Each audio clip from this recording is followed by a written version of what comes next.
The Plumed Serpent *******. The Plumed Serpent, the works of D. H. Lawrence, thin paper edition. The White Peacock, The Trespasser, Sons and Lovers, The Prussian Officer, The Rainbow, The Lost Girl, Women in Love, Aaron's Rod, The Ladybird, Kangaroo, England, My England, The Boy in the Bush, Saint Maur, The Plumed Serpent, The Woman Who Rode Away, The Virgin and the Gypsy, The Man Who Died, The Lovely Lady, Lady Chatterley's Lover, Love Among the Haystacks, Sea and Sardinia, Assorted Articles, Mornings in Mexico, Twilight in Italy, Psychoanalysis and the Unconscious Fantasia of the Unconscious, A Modern Lover. The Plumed Serpent by D. H. Lawrence, London, William Heinemann Limited, first published January 1926, reprinted March 1926, January 1927, February 1928, March 1930, March 1932, October 1933, April 1937, printed in Great Britain at the Windmill Press, Kingswood, Surrey. Contents: chap. Page I. Beginnings of a Bullfight 7-2. Tea Party in Tlacolula 26-3. 40th Birthday 52-4. To Stay or Not to Stay 77 v. The Lake 87-6. The Move Down the Lake 106-7. The Plaza 128. Night in the House 142-9. Casa de la Cuentas 149 x Don Ramon and Dona Carlota 165-11. Lords of the Day and Night 181-12. The First Waters 194-13. The First Rain 204-14. Home to Sayula 221-15. The Written Hymns of Quetzalcoatl 236-16. Cipriano and Kate 245-17. Fourth Hymn and the Bishop 264-18. Auto the FE 287-19. The Attack on Jamil Tepec 308XX. Marriage by Quetzalcoatl 327XXI.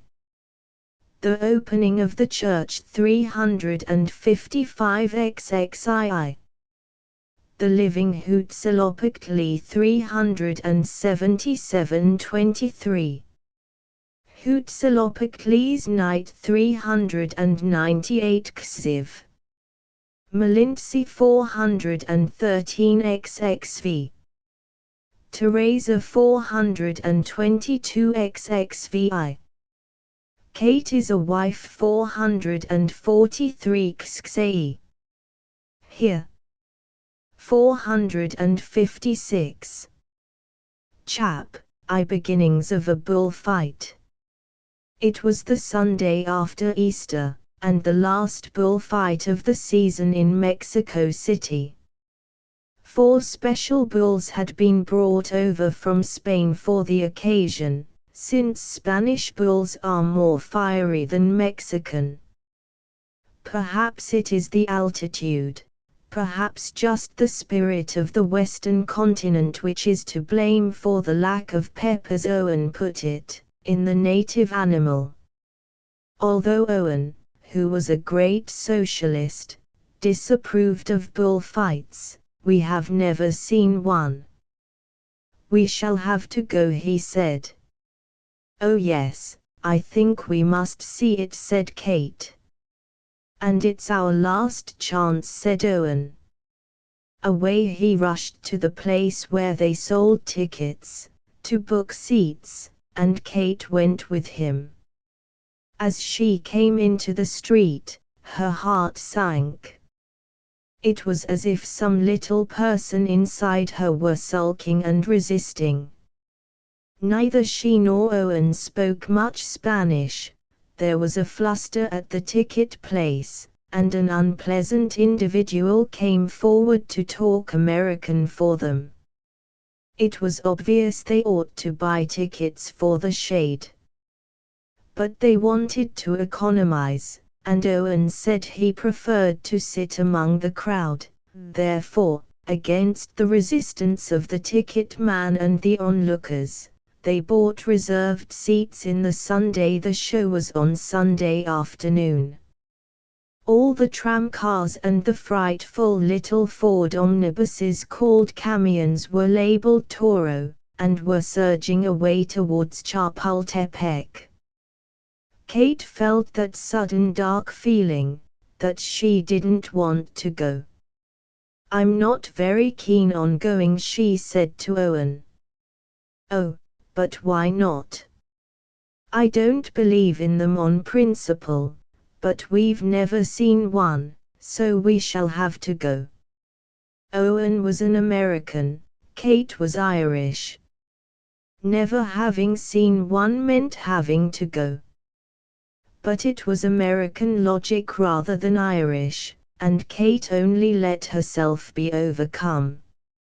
Vilius of course was keen. But then he too was American, and he too had never seen one, and being younger, more than anybody he had to go. They got into a Ford taxi and went. The busted car careered away down the wide dismal street of asphalt and stone and Sunday dreariness. Stone buildings in Mexico have a peculiar hard, dry dreariness. The taxi drew up in a side street under the big iron scaffolding of the stadium. In the gutters, rather lousy men were selling pulque and sweets, cakes, fruit, and greasy food. Crazy motorcars rushed up and hobbled away. Little soldiers in washed-out cotton uniforms, pinky drab, hung around an entrance. Above all loomed the network iron frame of the huge, ugly stadium. Kate felt she was going to prison. But Owen excitedly surged to the entrance that corresponded to his ticket.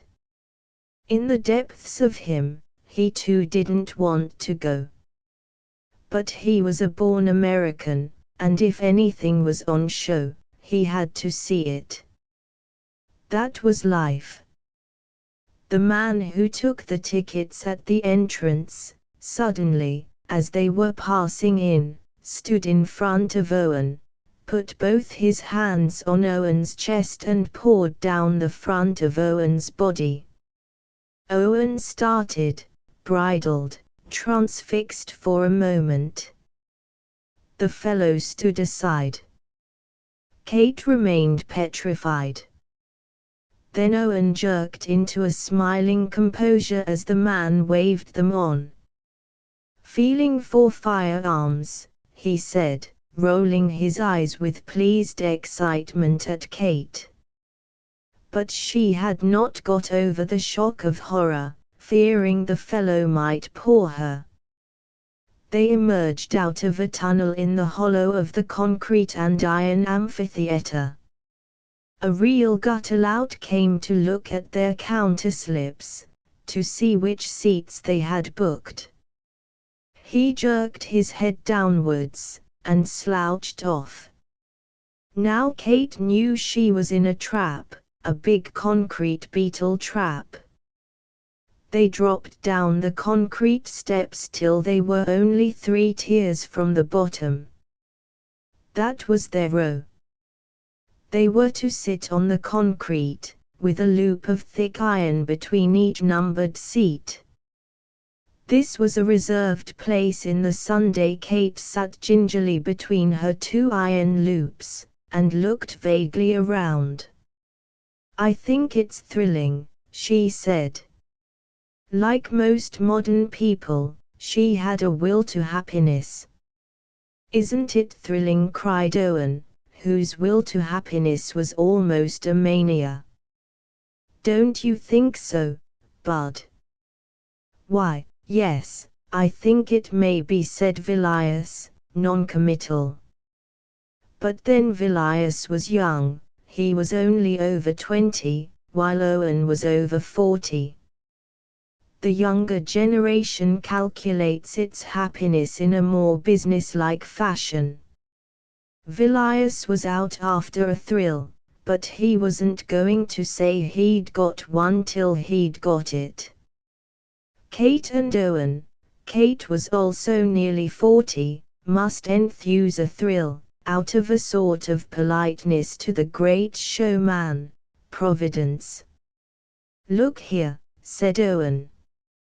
Supposing we try to protect our extremity on this concrete, and thoughtfully he folded his raincoat and laid it along the concrete ledge so that both he and Kate could sit on it. They sat and gazed around. They were early. Patches of people mottled the concrete slope opposite, like eruptions. The ring just below was vacant, neatly sanded, and above the ring, on the encircling concrete, great advertisements for hats, with a picture of a city man's straw hat, and advertisements for spectacles, with pairs of spectacles supinely folded, glared and shouted. Where is the shade then? Said Owen, twisting his neck. At the top of the amphitheater, near the sky, were concrete boxes. This was the shade where anybody who was anything sat. Oh, but said Kate, I don't want to be perched right up there, so far away. Why no, said Owen. We're much better where we are, in our sun, which isn't going to shine a great deal after all. The sky was cloudy, preparing for the rainy season. It was nearly 3 o'clock in the afternoon, and the crowd was filling in, but still only occupied patches of the bare concrete. The lower tiers were reserved, so the bulk of the people sat in the midway levels, and gentry like our trio were more or less isolated. But the audience was already a mob, mostly of fattish town men in black tight suits and little straw hats, and a mixing in of the dark-faced laborers in big hats. The men in black suits were probably employees and clerks and factory hands. Some had brought their women, in sky blue chiffon with brown chiffon hats and faces powdered to look like white marshmallows. Some were families with 2 or 3 children. The fun began. The game was to snatch the hard straw hat off some fellow's head, and send it skimming away down the slope of humanity, where some smart bounder down below would catch it and send it skimming across in another direction. There were shouts of jeering pleasure from the mass, which rose almost to a yell as 7 straw hats were skimming, meteor-like, at one moment across the slope of people. Look at that, said Owen. Isn't that fun? No, said Kate, her little alter ego speaking out for once, in spite of her will to happiness. No, I don't like it. I really hate common people. As a socialist, Owen disapproved, and as a happy man, he was disconcerted. Because his own real self, as far as he had any left, hated common rowdiness just as much as Kate did. It's awfully smart though, he said, trying to laugh in sympathy with the mob. There now, see that? Yes, it's quite smart, "But I'm glad it's not my hat," said Vilius. "Oh, it's all in the game," said Owen largely. But he was uneasy. He was wearing a big straw hat of native make, conspicuous in the comparative isolation of the lower tiers. After a lot of fidgeting, he took off this hat and put it on his knees. But unfortunately he had a very definitely bald spot on a sunburnt head. Behind, above, sat a dense patch of people in the unreserved section. Already they were throwing things. Bum! Came an orange, aimed at Owen's bald spot, and hitting him on the shoulder. He glared round rather ineffectually through his big shell spectacles. "I'd keep my hat on if I were you," said the cold voice of Vilius. "Yes, I think perhaps it's wiser," said Owen, with assumed nonchalance, putting on his hat again. Whereupon a banana skin rattled on Vilius' tidy and ladylike little Panama. He glared round coldly, like a bird that would stab with its beak if it got the chance, but which would fly away at the first real menace. "How I detest them," said Kate. A diversion was created by the entrance, opposite, of the military bands, with their silver and brass instruments under their arms. There were 3 sets. The chief band climbed and sat on the right, in the big bare tract of concrete reserved for the authorities. These musicians wore dark grey uniforms trimmed with rose color, and made Kate feel almost reassured, as if it were Italy and not Mexico City. A silver band in pale buff uniforms sat opposite our party, high up across the hollow distance, and still a third musicar threaded away to the left, on the remote scattered hillside of the amphitheater. The newspapers had said that the president would attend. But the presidents are scarce at bullfights in Mexico, nowadays. There sat the bands, in as much pomp as they could muster, but they did not begin to play. Great crowds now patched the slopes, but there were still bare tracts, especially in the authorities section. Only a little distance above Kate's row was a mass of people, as it were impending, a very uncomfortable sensation. It was 3 o'clock, and the crowds had a new diversion. The bands, due to strike up at 3, still sat there in lordly fashion, sounding not a note. "La musica! La musica!" shouted the mob, with the voice of mob authority. They were the people, and the revolutions had been their revolutions, and they had won them all. The bands were their bands, present for their amusement. But the bands were military bands, and it was the army which had won all the revolutions. So the revolutions were their revolutions, and they were present for their own glory alone. Musica pagata tocam al tono. Spasmodically, the insolent yelling of the mob rose and subsided. La musica! La musica! The shout became brutal and violent. Kate always remembered it. La musica! The band peacocked its nonchalance. The shouting was a great yell, the degenerate mob of Mexico City. At length, at its own leisure, the band in grey with dark rose facings struck up, crisp, martial, smart. "That's fine," said Owen. "But that's really good." And it's the first time I've heard a good band in Mexico, a band with any backbone. The music was smart, but it was brief. The band seemed scarcely to have started, when the piece was over. The musicians took their instruments from their mouths with a gesture of dismissal.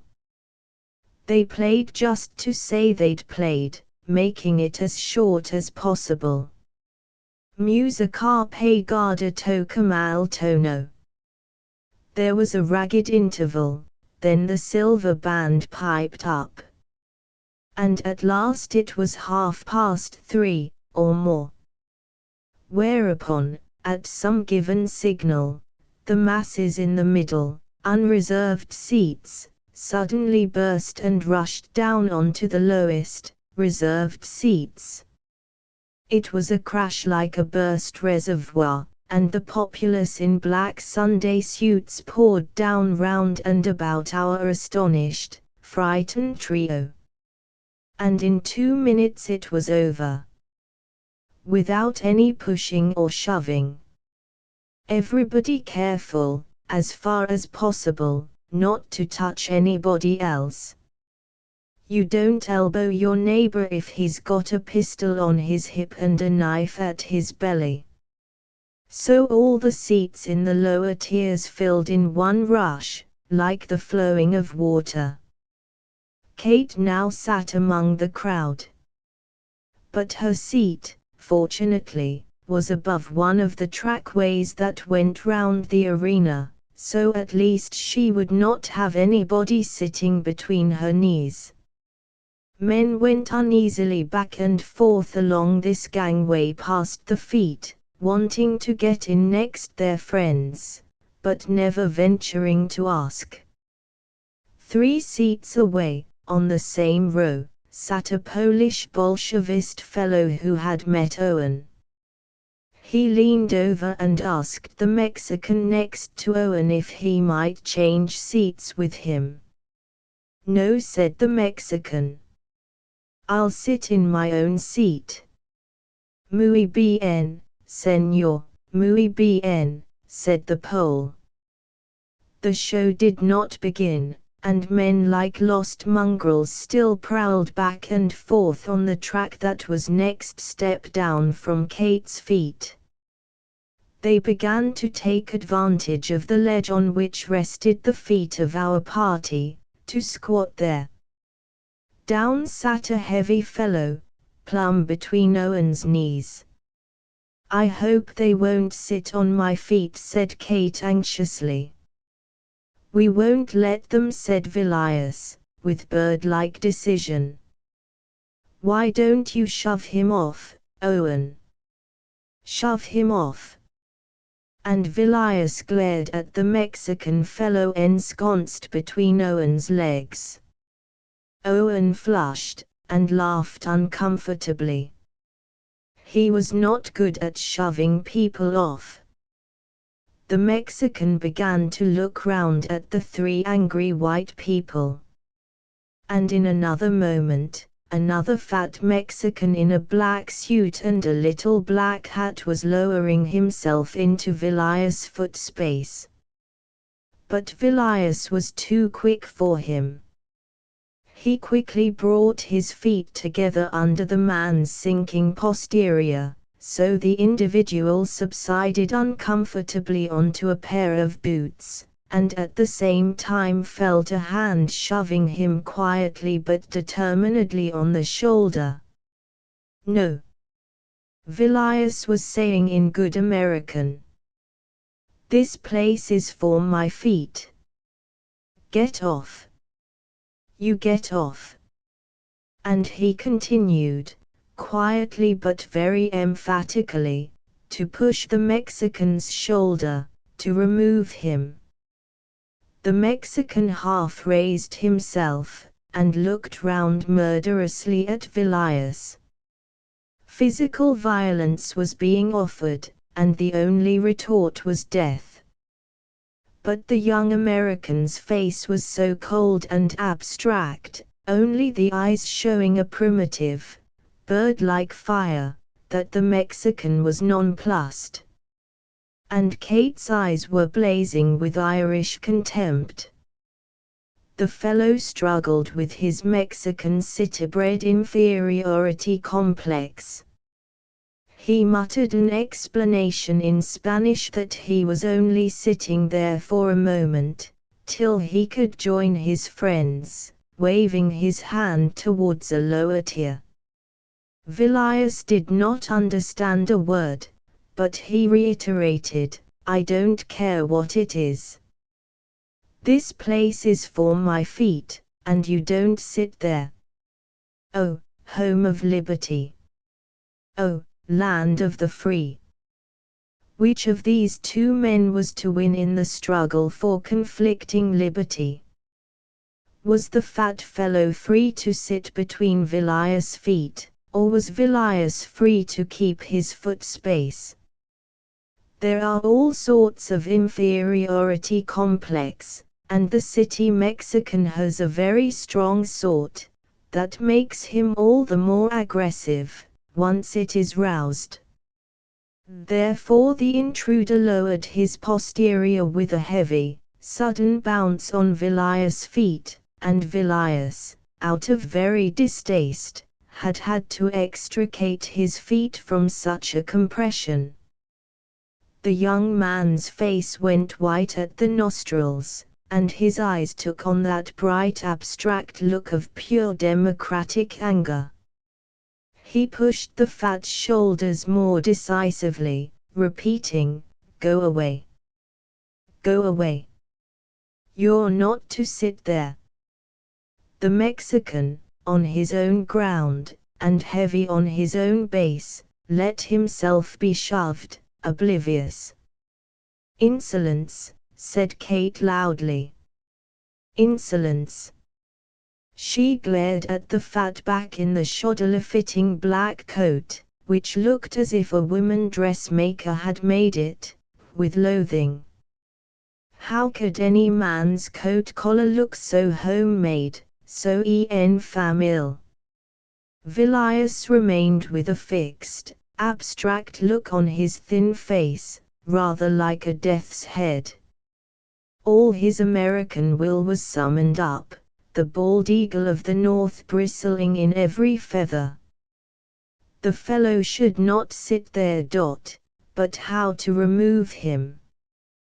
The young man sat tense with will to annihilate his beetle-like intruder, and Kate used all her Irish malice to help him. "Don't you wonder who was his tailor?" she asked, with a flicker in her voice. Villiers looked at the femalish black coat of the Mexican, and made an arch grimace at Kate. "I should say he hadn't one. Perhaps did it himself."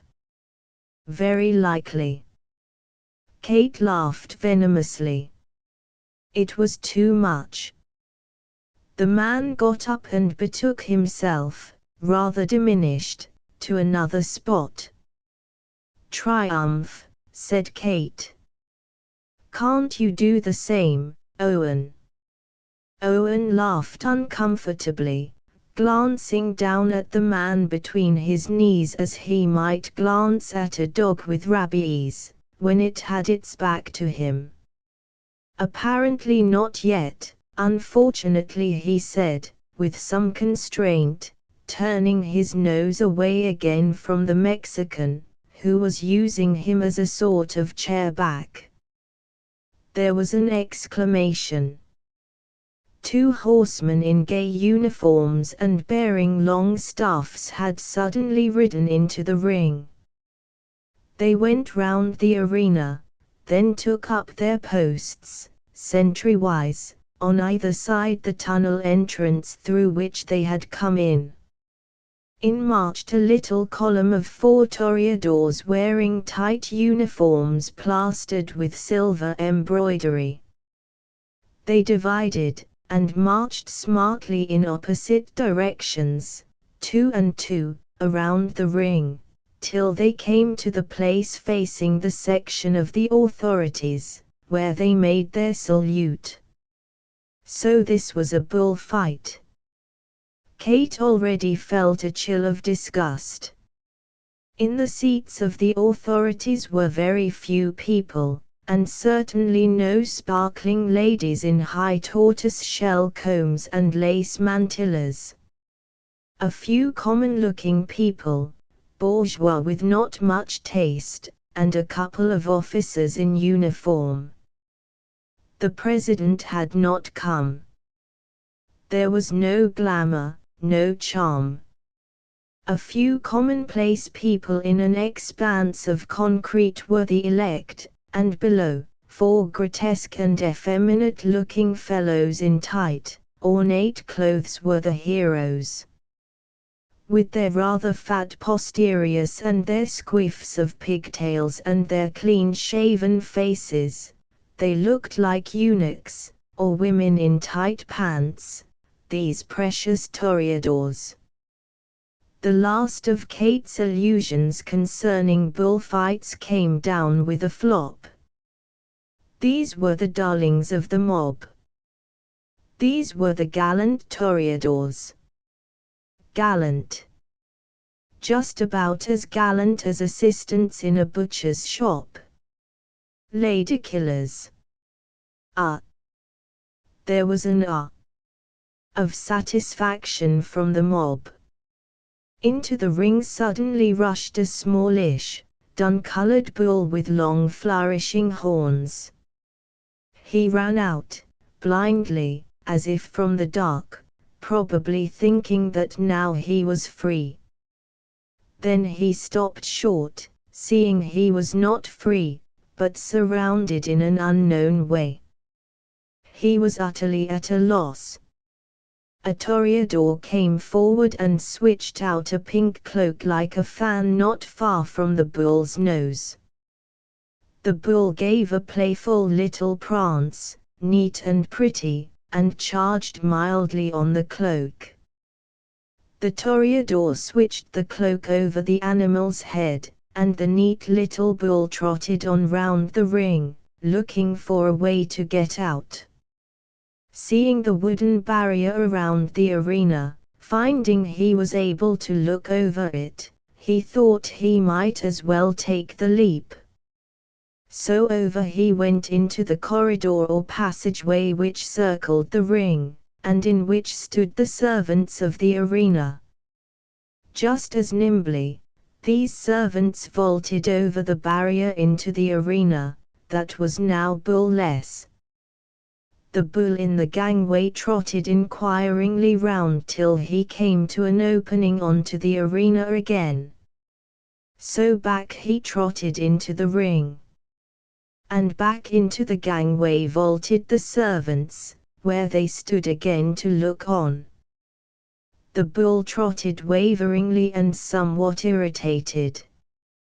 The toreadors waved their cloaks at him, and he swerved on, till his vague course took him to where one of the horsemen with lances sat motionless on his horse. Instantly, in a pang of alarm, Kate noticed that the horse was thickly blindfolded with a black cloth. Yes, and so was the horse on which sat the other picador. The bull trotted suspiciously up to the motionless horse bearing the rider with the long pole, a lean old horse that would never move till doomsday, unless someone shoved it. Oh shades of Don Quixote! Oh 4 Spanish horsemen of the apocalypse! This was surely one of them. The picador pulled his feeble horse round slowly, to face the bull, and slowly he leaned forward and shoved his lance point into the bull's shoulder. The bull, as if the horse were a great wasp that had stung him deep, suddenly lowered his head in a jerk of surprise and lifted his horns straight up into the horse's abdomen. And without more ado, over went horse and rider, like a tottering monument upset. The rider scrambled from under the horse and went running away with his lance. The old horse, in complete dazed amazement, struggled to rise, as if overcome with dumb incomprehension. And the bull, with a red place on his shoulder welling a trickle of dark blood, stood looking around in equally hopeless amazement. But the wound was hurting. He saw the queer sight of the horse half reared from the ground, trying to get to its feet. And he smelled blood and bowels.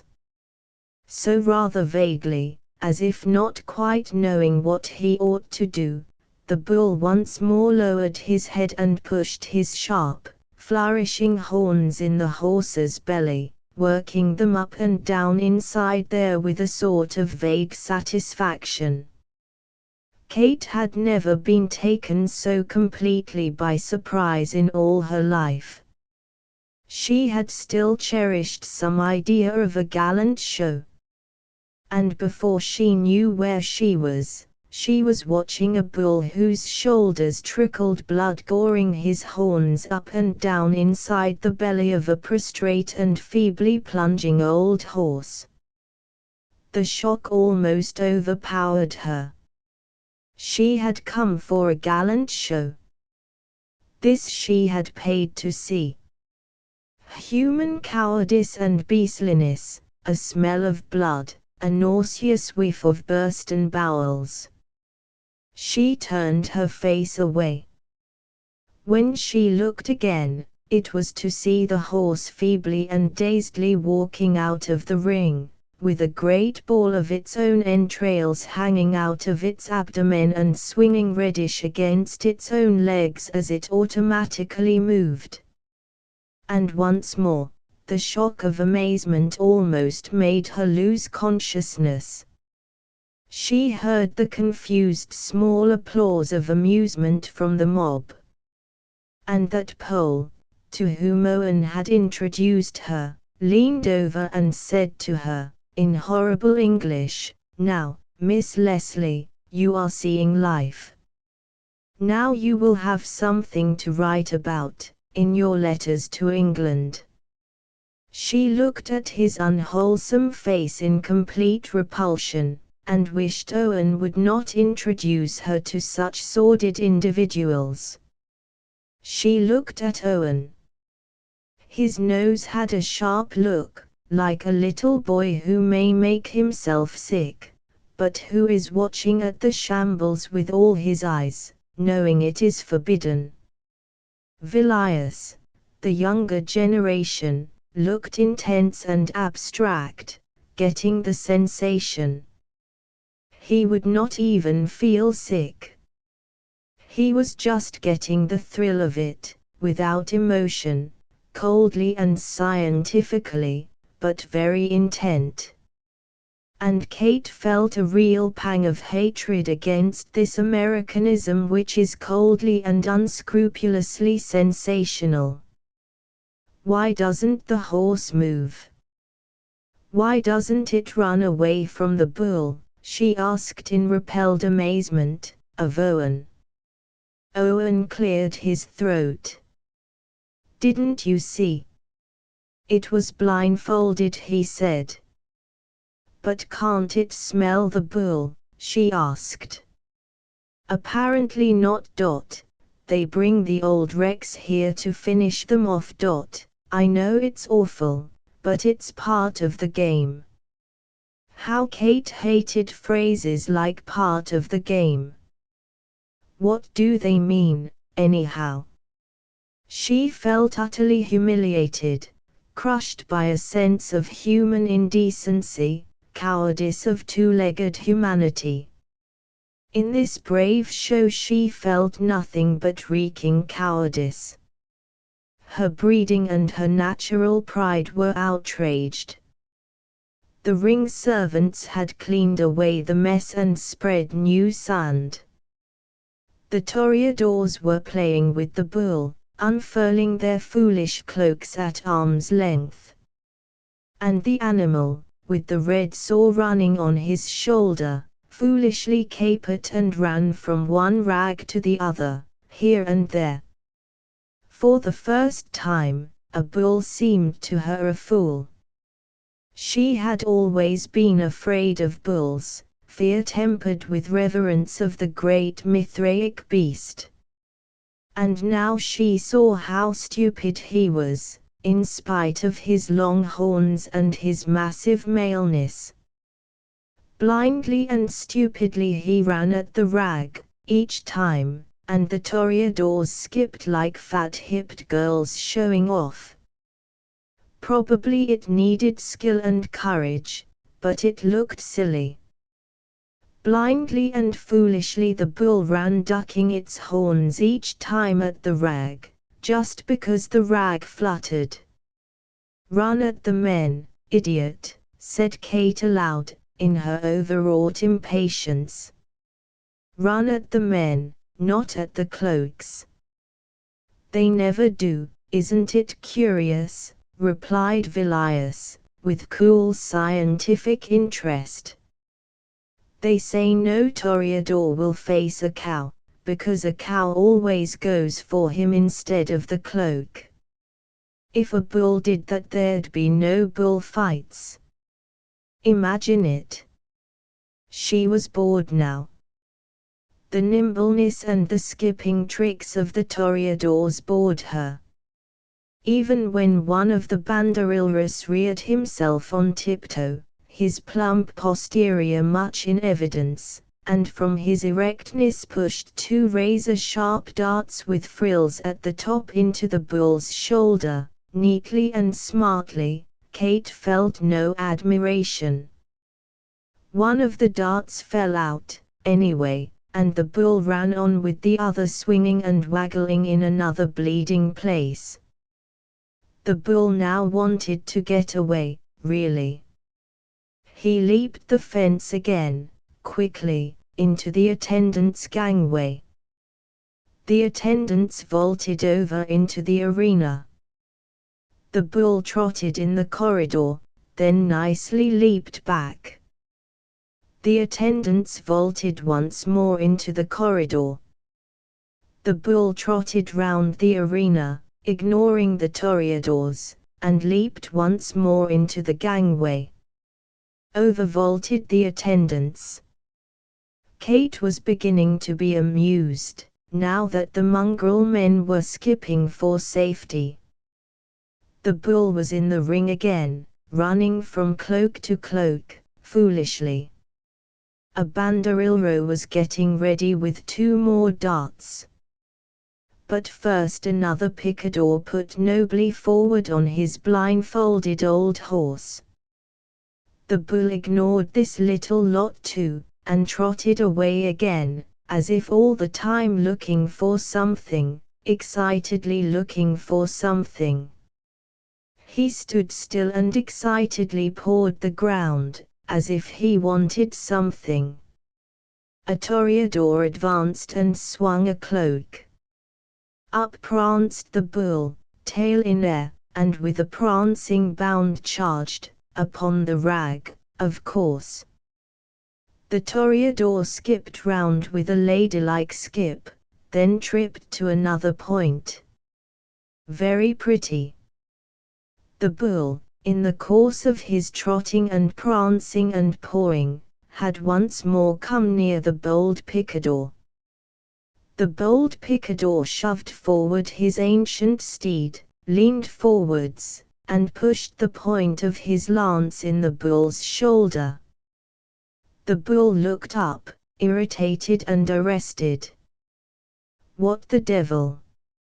He saw the horse and rider. The horse stood with that feeble monumentality of a milk horse, patient as if between the shafts, waiting while his master delivered the milk. How strange it must have been to him when the bull, giving a little bound like a dog, ducked its head and dived its horns upwards into his belly, rolling him over with his rider as one might push over a hat stand. The bull looked with irritable wonder at the incomprehensible medley of horse and rider kicking on the ground a few yards away from him. He drew near to investigate. The rider scrambled out and bolted. And the toreadors, running up with their cloaks, drew off the bull.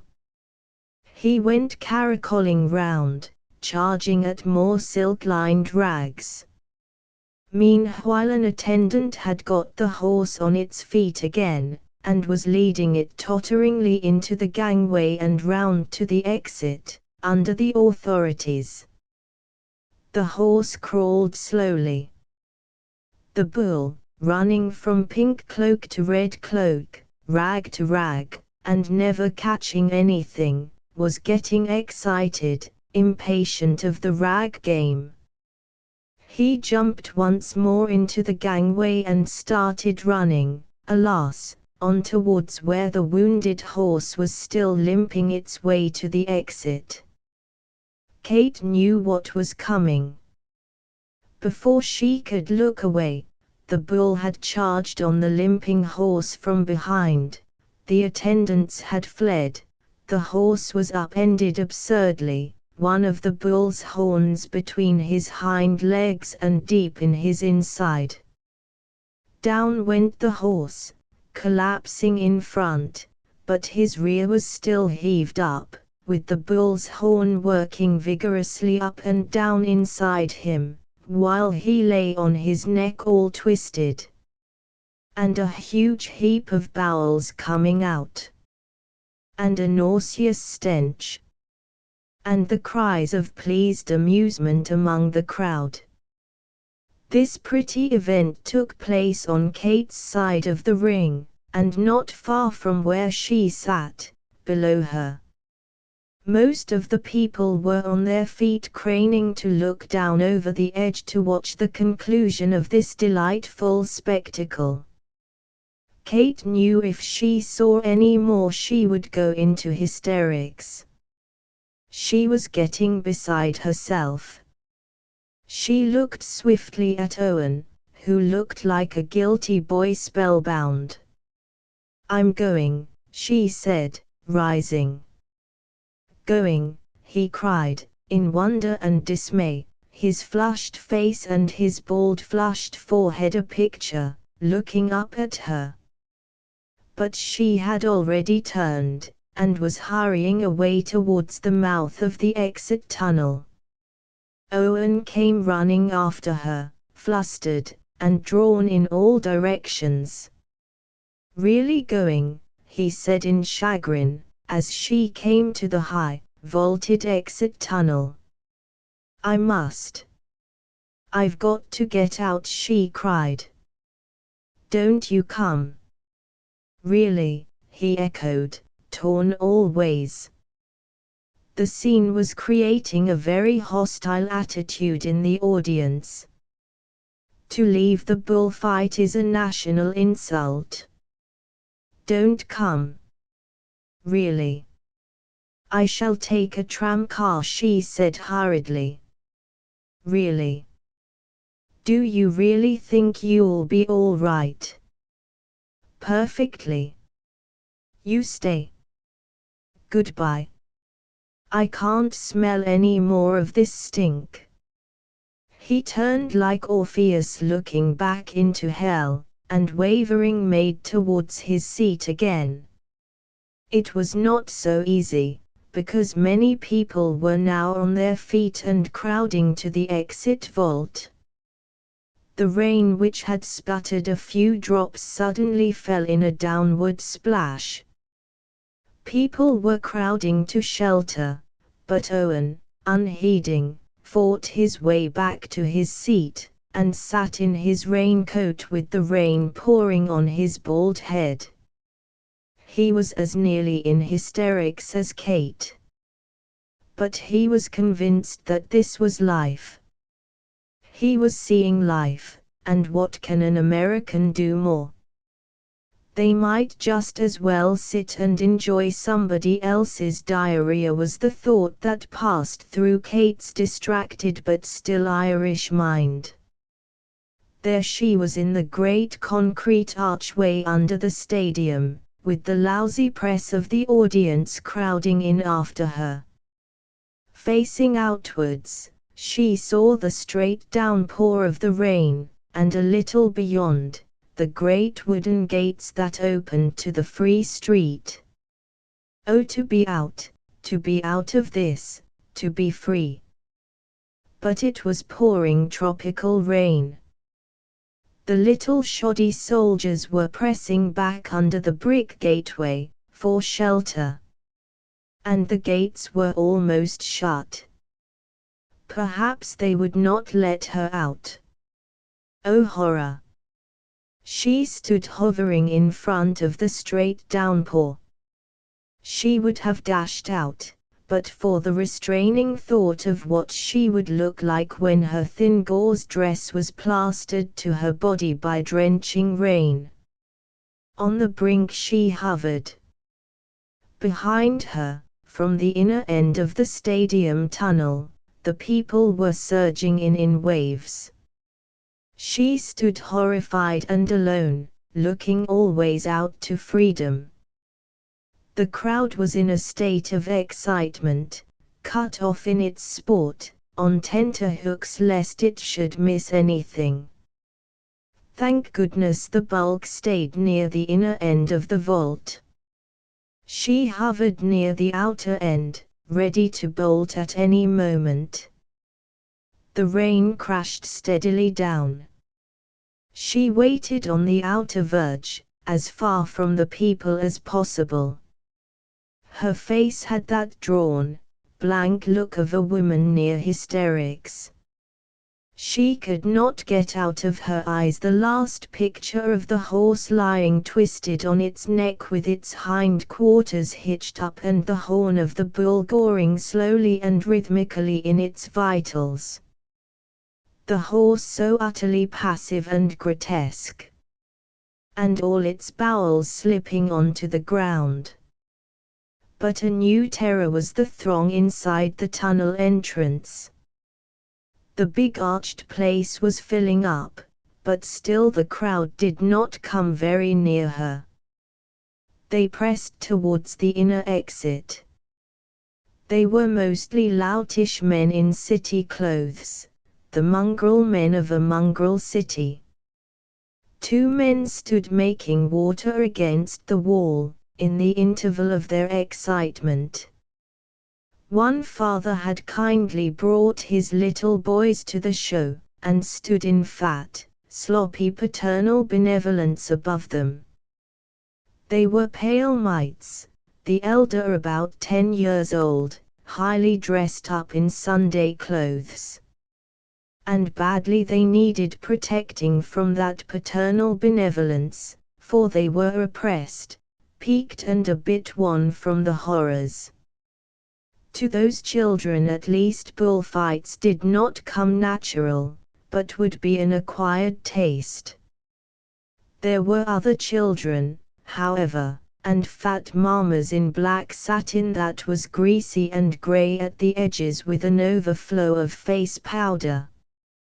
These fat mammas had a pleased, excited look in their eyes, almost sexual, and very distasteful in contrast to their soft passive bodies.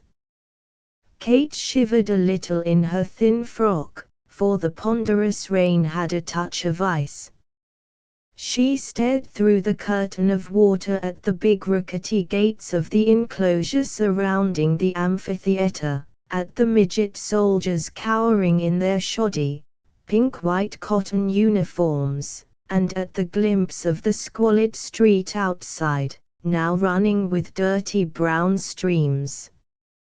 The vendors had all taken refuge, in dirty white clusters, in the pulque shops, one of which was sinisterly named, a vacu sale.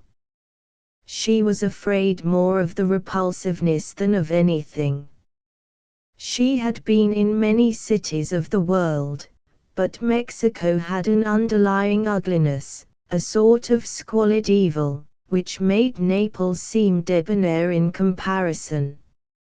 She was afraid, she dreaded the thought that anything might really touch her in this town, and give her the contagion of its crawling sort of evil. but she knew that the one thing she must do was to keep her head. A little officer in uniform, wearing a big, pale blue cape, made his way through the crowd. He was short, dark, and had a little black beard like an imperial.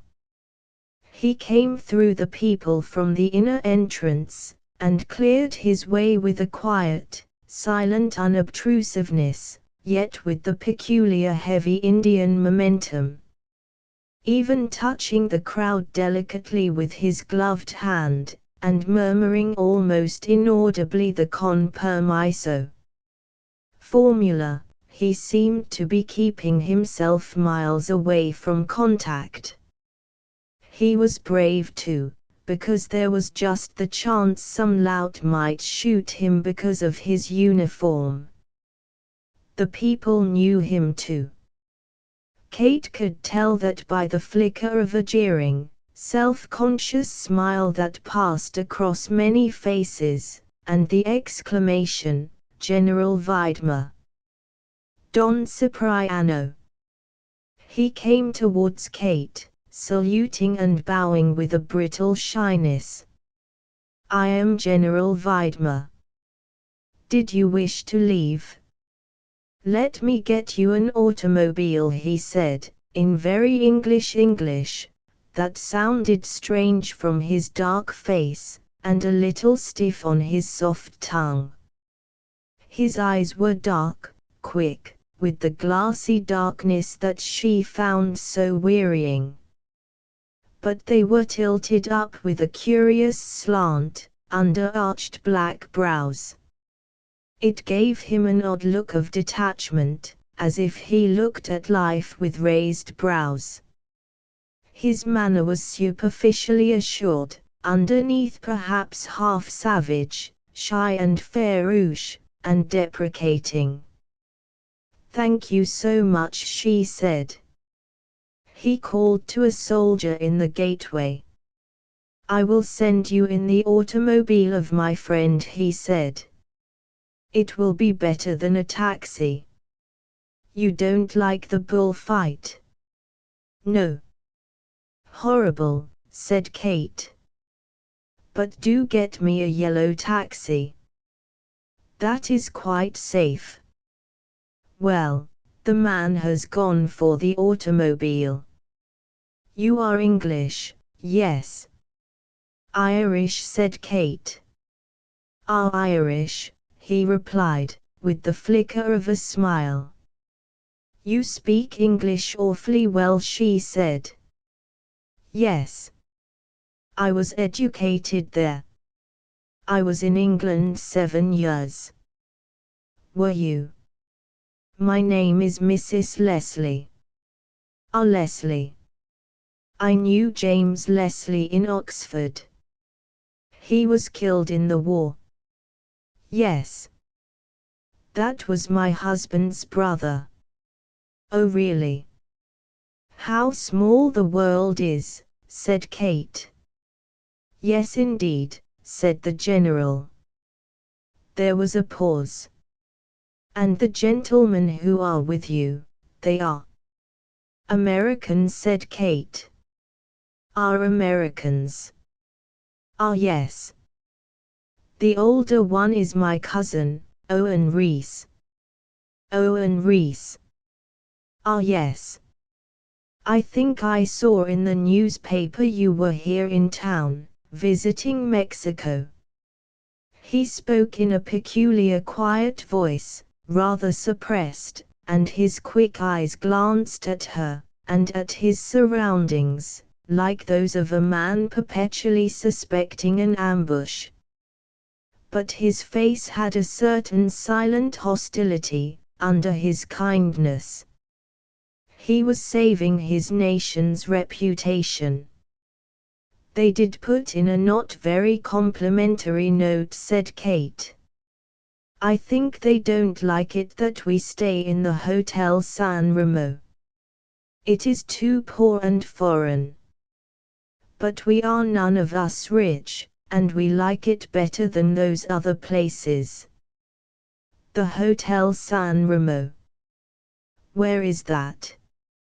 In the Avenida del Peru. Won't you come and see us there, and meet my cousin and Mr. Thompson? Thank you. Thank you. I hardly ever go out. But I will call if I may, and then perhaps you will all come to see me at the house of my friend, Señor Raymond Carrasco. We should like to, said Kate. Very well. And shall I call, then? She told him a time, and added, you mustn't be surprised at the hotel. It is small, and nearly all Italians. But we tried some of the big ones, and there is such a feeling of lowness about them, awful. I can't stand the feeling of prostitution. And then the cheap insolence of the servants. No, my little San Remo may be rough, but it's kindly and human, and it's not rotten. It is like Italy as I always knew it, decent, and with a bit of human generosity. I do think Mexico City is evil, underneath. Well, he said, the hotels are bad.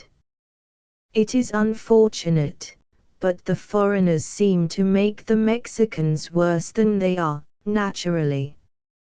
And Mexico, or something in it, certainly makes the foreigners worse than they are at home. He spoke with a certain bitterness. Perhaps we should all stay away, she said. Perhaps, he said, lifting his shoulders a little. But I don't think so. He relapsed into a slightly blank silence. Peculiar how his feelings flushed over him, anger, diffidence, wistfulness, assurance, and an anger again, all in little flushes, and somewhat naive. It doesn't rain so much, said Kate. When will the car come? It is here now. It has been waiting some time, he replied. Then I'll go, she said. Well, he replied, looking at the sky.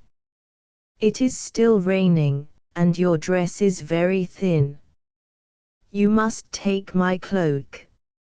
Oh, she said, shrinking. It is only 2 yards. It is still raining fairly fast. Better either wait, or let me lend you my cloak. He swung out of his cloak with a quick little movement, and held it up to her. Almost without realizing, she turned her shoulders to him, and he put the cape on her. She caught it round her, and ran out to the gate, as if escaping. He followed, with a light yet military stride. The soldiers saluted rather slovenly, and he responded briefly. A not very new Fiat stood at the gate, with a chauffeur in a short red and black check coat. The chauffeur opened the door. Kate slipped off the cloak as she got in, and handed it back. He stood with it over his arm. Goodbye, she said. Thank you ever so much. And we shall see you on Tuesday. Do put your cape on. On Tuesday, yes. Hotel San Remo. Call de Peru, he added to the chauffeur. Then turning again to Kate, the hotel, no. Yes, she said, and instantly changed. No, take me to Sanborn's, where I can sit in a corner and drink tea to comfort me. To comfort you after the bullfight, he said, with another quick smile. To Sanborn's, Gonzales. He saluted and bowed and closed the door. The car started. Kate sat back, breathing relief. Relief to get away from that beastly place. Relief even to get away from that nice man. He was awfully nice. But he made her feel she wanted to get away from him too. There was that heavy, black Mexican fatality about him, that put a burden on her. His quietness, and his peculiar assurance, almost aggressive, and at the same time, a nervousness, an uncertainty. His heavy sort of gloom, and yet his quick, naive, childish smile. Those black eyes, like black jewels, that you couldn't look into, and which were so watchful, yet which, perhaps, were waiting for some sign of recognition and of warmth. Perhaps. She felt again, as she felt before, that Mexico lay in her destiny almost as a doom. Something so heavy, so oppressive, like the folds of some huge serpent that seemed as if it could hardly raise itself. She was glad to get to her corner in the tea house, to feel herself in the cosmopolitan world once more, to drink her tea and eat strawberry shortcake and try to forget. Chap 2. Tea party in Tlacolula. Owen came back to the hotel at about 6:30, tired, excited, a little guilty, and a good deal distressed at having let Kate go alone. And now the whole thing was over, rather dreary in spirit. "Oh, how did you get on?" he cried, the moment he saw her, afraid almost like a boy of his own sin of omission. "I got on perfectly. Went to Sanborn's for tea, and had strawberry shortcake, so good." "Oh, good for you," he laughed in relief. "Then you weren't too much overcome. I'm so glad. I had such awful qualms after I'd let you go. Imagined all the things that are supposed to happen in Mexico, chauffeur driving away with you into some horrible remote region, and robbing you and all that, but then I knew really you'd be all right. Oh, the time I had, the rain, and the people throwing things at my bald patch, and those horses, wasn't that horrible? I wonder I'm still alive." And he laughed with tired excitement, putting his hand over his stomach and rolling his eyes. "Aren't you drenched?" she said. "Drenched," he replied. "Or at least I was. I've dried off quite a lot. My raincoat is no good, I don't know why I don't buy another. Oh, but what a time! The rain streaming on my bald head, and the crowd behind throwing oranges at it. Then simply gored in my inside about letting you go alone. Yet it was the only bullfight I shall ever see. I came then before it was over. Bud wouldn't come. I suppose he's still there." "Was it as awful as the beginning?" she asked. "No.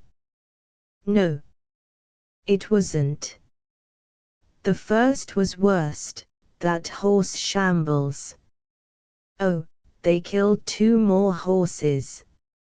And 5 bulls. Yes, a regular butchery.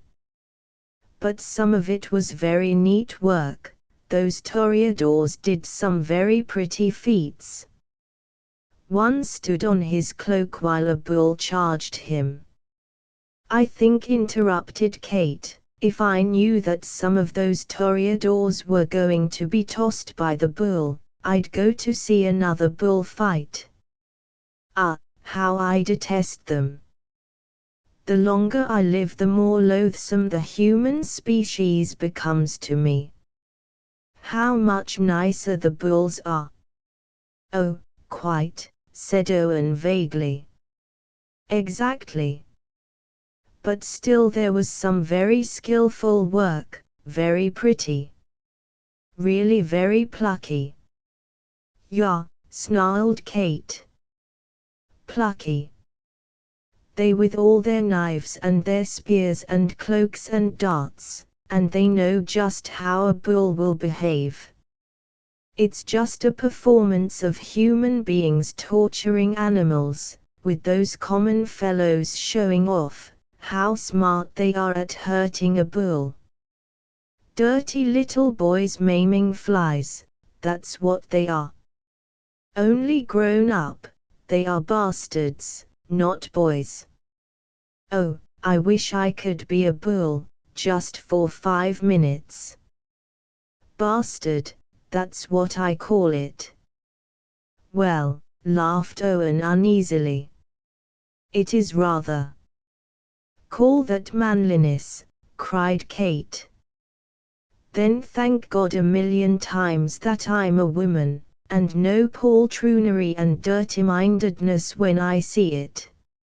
Again Owen laughed uncomfortably.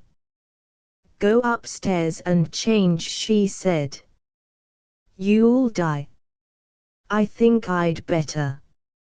I feel I might die any minute, as a matter of fact."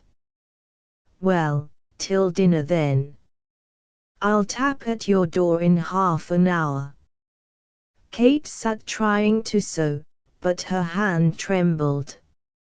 She could not get the bull ring out of her mind, and something felt damaged in her inside.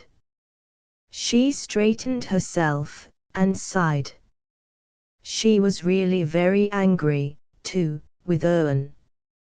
He was naturally so sensitive, and so kind. But he had the insidious modern disease of tolerance. He must tolerate everything, even a thing that revolted him. He would call it life. He would feel he had lived this afternoon. Greedy even for the most sordid sensations. Whereas she felt as if she had eaten something which was giving her ptomaine poisoning. If that was life. Amen, men. They all had this soft rottenness of the soul, a strange perversity which made even the squalid, repulsive things seem part of life to them. Life. And what is life? A louse lying on its back and kicking. Ah! At about 7 o'clock Vilius came tapping. He looked wan, peaked, but like a bird that had successfully pecked a bellyful of garbage. "Oh, it was great," he said, lounging on one hip. "Great. They killed 7 bulls. No calves, unfortunately," said Kate, suddenly furious again.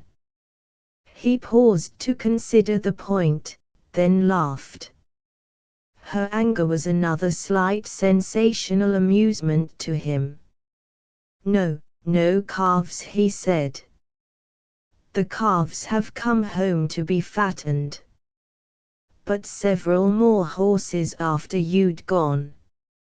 "I don't want to hear," she said coldly. He laughed, feeling rather heroic. After all, one must be able to look on blood and bursten bowels calmly, even with a certain thrill. The young hero. But there were dark rings round his eyes, like a debauch. "Oh, but," he began, making a rather coy face. "Don't you want to hear what I did after? I went to the hotel of the chief toreador, and saw him lying on his bed all dressed up, smoking a fat cigar. Rather like a male Venus who is never undressed. So funny. Who took you there? She said. That Pole, you remember, and a Spaniard who talked English. The toreador was great, lying on his bed in all his get-up, except his shoes, and quite a crowd of men going over it all again. Way, you never heard such a row. Aren't you wet? Said Kate. No, not at all. I'm perfectly dry. You see, I had my coat. Only my head, of course. My poor hair was all streaked down my face like streaks of dye. He wiped his thin hair across his head with rather self-conscious humor. Hasn't Owen come in? He asked. Yes, he's changing. Well, I'll go up. I suppose it's nearly supper time. Oh yes, it's after. At which discovery he brightened as if he'd received a gift. Oh, by the way, how did you get on? Rather mean of us to let you go all alone like that, he said, as he hung poised in the open doorway. Not at all, she said. You wanted to stay. And I can look after myself, at my time of life. Well, he said, with an American drawl. Maybe you can. Then he gave a little laugh. But you should have seen all those men rehearsing in that bedroom, throwing their arms about, and the toreador lying on the bed like Venus with a fat cigar, listening to her lovers. I'm glad I didn't, said Kate. Villiers disappeared with a wicked little laugh. And as she sat, her hands trembled with outrage and passion. Amoral. How could one be amoral, or non-moral, when one's soul was revolted? How could one be like these Americans, picking over the garbage of sensations, and gobbling it up like carrion birds?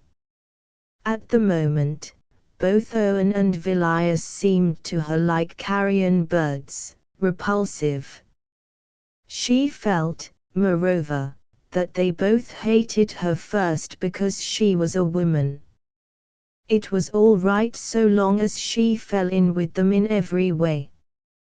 But the moment she stood out against them in the least, they hated her mechanically for the very fact that she was a woman. They hated her womanness. And in this Mexico, with its great underdrift of squalor and heavy reptile-like evil, it was hard for her to bear up. She was really fond of Owen. But how could she respect him? So empty, and waiting for circumstance to fill him up. Swept with an American despair of having lived in vain, or of not having really lived. Having missed something. Which fearful misgiving would make him rush like mechanical steel filings to a magnet, towards any crowd in the street. And then all his poetry and philosophy gone with the cigarette end he threw away, he would stand craning his neck in one more frantic effort to see, just to see. Whatever it was, he must see it. Or he might miss something. And then, after he'd seen an old ragged woman run over by a motor car and bleeding on the floor, he'd come back to Kate pale at the gills, sick, bewildered, daunted, and yet, yes, glad he'd seen it. It was life. Well, said Kate, I always thank God I'm not Argus. 2 eyes are often too many for me, in all the horrors. I don't feed myself on street accidents. At dinner they tried to talk of pleasanter things than bullfights. Vilius was neat and tidy and very nicely mannered, but she knew he was keeping a little mocking laugh up his sleeve, because she could not stomach the afternoon's garbage. He himself had black rings under his eyes, but that was because he had lived. The climax came with the dessert. In walked the Pole and that Spaniard who spoke American. The Pole was unhealthy and unclean looking. She heard him saying to Owen, who of course had risen with automatic cordiality, "We thought we'd come here to dinner." "Well, how are you?" Kate's skin was already goose flesh. But the next instant she heard that dingy voice, that spoke so many languages dingily, assailing her with familiarity. "Ah, Miss Leslie, you missed the best part of it. You missed all the fun." "Oh, I say," rage flew into her heart and fire into her eyes. She got up suddenly from her chair, and faced the fellow behind her. "Thank you," she said. "I don't want to hear. I don't want you to speak to me. I don't want to know you." She looked at him once, then turned her back, sat down again, and took a pitahaya from the fruit plate. The fellow went green, and stood a moment speechless. "Oh, all right," he said mechanically, turning away to the Spaniard who spoke American. "Well, see you later," said Owen rather hurriedly, and he went back to his seat at Kate's table. The two strange fellows sat at another table. Kate ate her cactus fruit in silence, and waited for her coffee. By this time she was not so angry, she was quite calm. And even Vilius hid his joy in a new sensation under a manner of complete quiet composure. When coffee came she looked at the two men at the other table, and at the two men at her own table. "I've had enough of cannelle, of any sort," she said. "Oh, I understand, perfectly," said Owen. After dinner, she went to her room.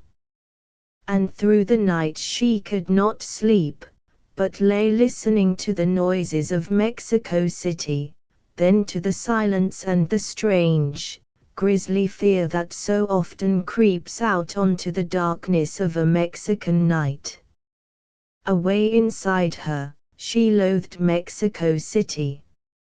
She even feared it. In the daytime it had a certain spell, but at night, the underneath grisliness and evil came forth. In the morning Owen also announced that he had not slept at all. "Oh, I never slept so well since I was in Mexico," said Vilius, with a triumphant look of a bird that has just pecked a good morsel from the garbage heap. "Look at the frail aesthetic youth," said Owen, in a hollow voice. "His frailty and his aestheticism are both bad signs, to me," said Kate ominously. "And the youth?" "Surely that's another," said Owen, with a dead laugh. But Vilius only gave a little snort of cold, pleased amusement. "Someone was calling Miss Leslie on the telephone," said the Mexican chambermaid. It was the only person Kate knew in the capital, or in the Distrito Federal, a Mrs. Norris, widow of an English ambassador of 30 years ago. She had a big, ponderous old house out in the village of Tlacolula. "Yes. Yes. This is Mrs. Norris. How are you?" "That's right, that's right. Now, Mrs. Leslie, won't you come out to tea this afternoon and see the garden? I wish you would. 2 friends are coming in to see me, 2 Mexicans, Don Ramon Carrasco and General Vidma. They are both charming men, and Don Ramon is a great scholar. I assure you, they are both entirely the exception among Mexicans. Oh, but entirely the exception. So now, my dear Mrs. Leslie, won't you come with your cousin? I wish you would. Kate remembered the little general. He was a good deal smaller than herself. She remembered his erect, alert little figure, something bird-like, and the face with eyes slanting under arched eyebrows, and the little black tuft of an imperial on the chin, a face with a peculiar Chinese suggestion, without being Chinese in the least, really. An odd, detached, yet cocky little man, a true little Indian, speaking Oxford English in a rapid, low, musical voice, with extraordinarily gentle intonation. Yet those black, inhuman eyes. Till this minute she had not really been able to recall him to herself, to get any sharp impression. Now she had it. He was an Indian pure and simple. And in Mexico, she knew, there were more generals than soldiers. There had been 3 generals in the Pullman coming down from El Paso, 2, more or less educated, in the drawing room, and the 3rd, a real peasant Indian, traveling with a frizzy half-white woman who looked as if she had fallen into a flour sack. Her face was so deep in powder, and her frizzy hair and her brown silk dress so douched with the white dust of it. Neither this general nor this woman had ever been in a Pullman before. But the general was sharper than the woman. He was a tall wiry fellow with a reddened pock-marked face and sharp little black eyes. He followed Owen to the smoking room, and watched with sharp eyes, to see how everything was done. And soon he knew. And he would wipe his wash-bowl dry as neatly as anybody. There was something of a real man about him.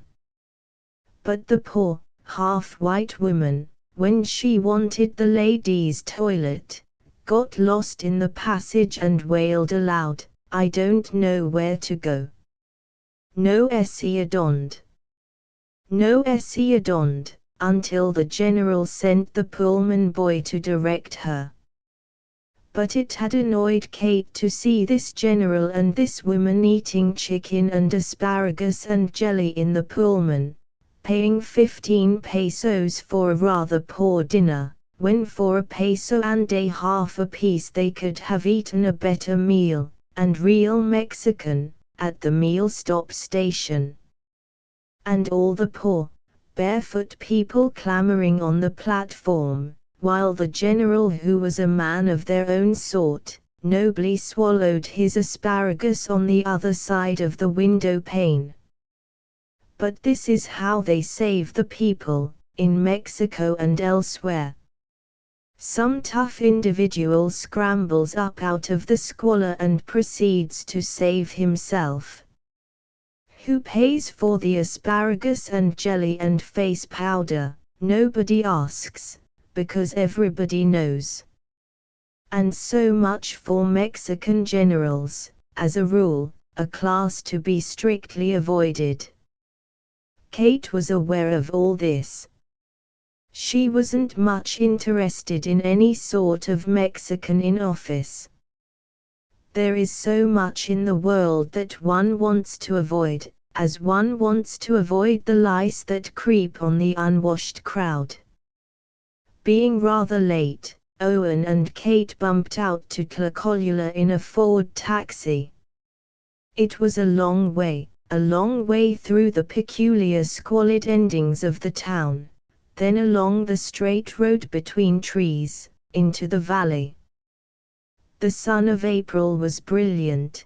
There were piles of cloud about the sky, where the volcanoes would be. The valley stretched away to its somber, atmospheric hills, in a flat dry bed, parched except where there was some crop being irrigated. The soil seemed strange, dry, blackish, artificially wetted, and old.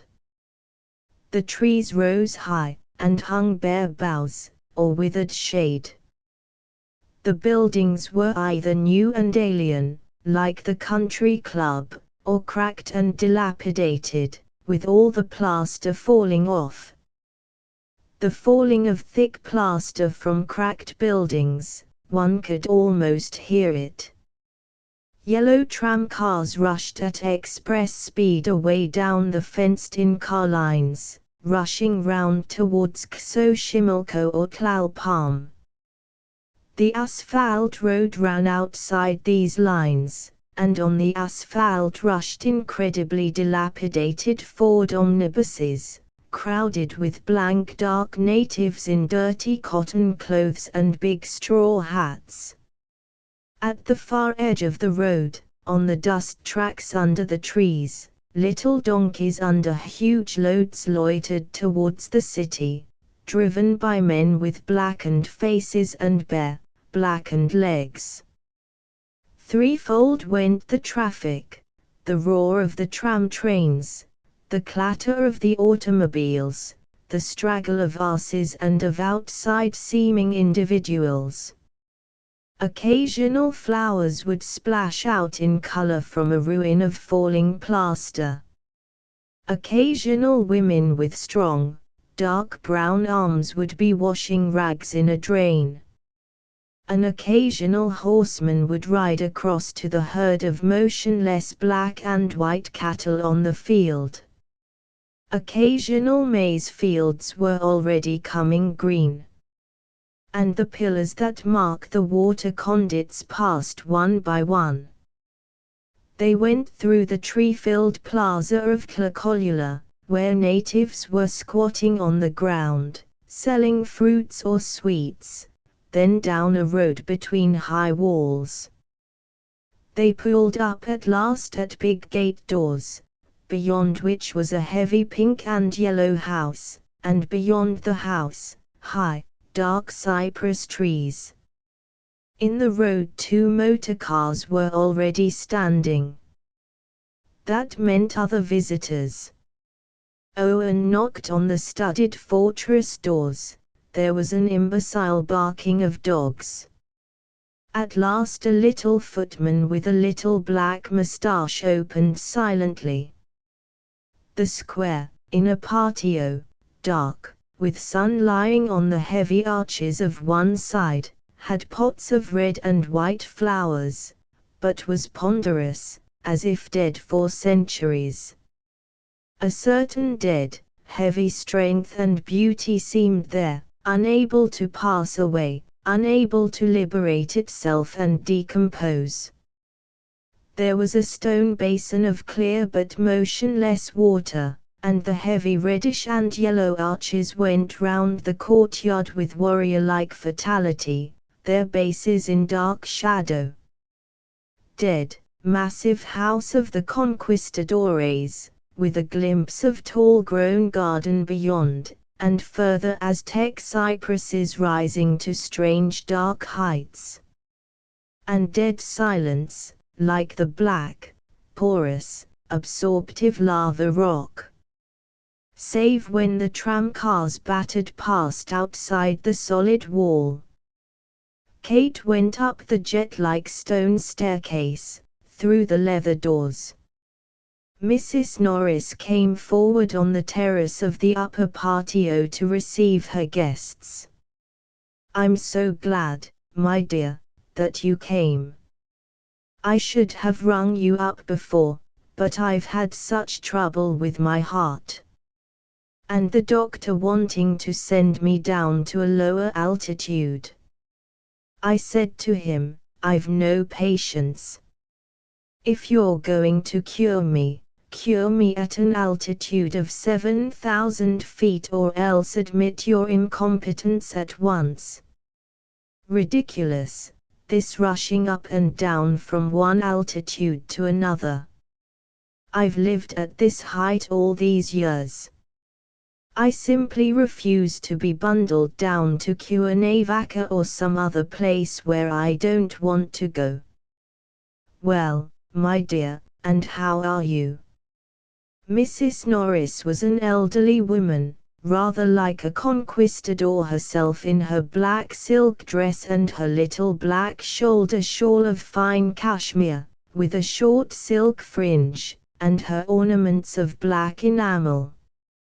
Her face had gone slightly grey, her nose was sharp and dusky, and her voice hammered almost like metal, a slow, distinct, peculiar hard music of its own.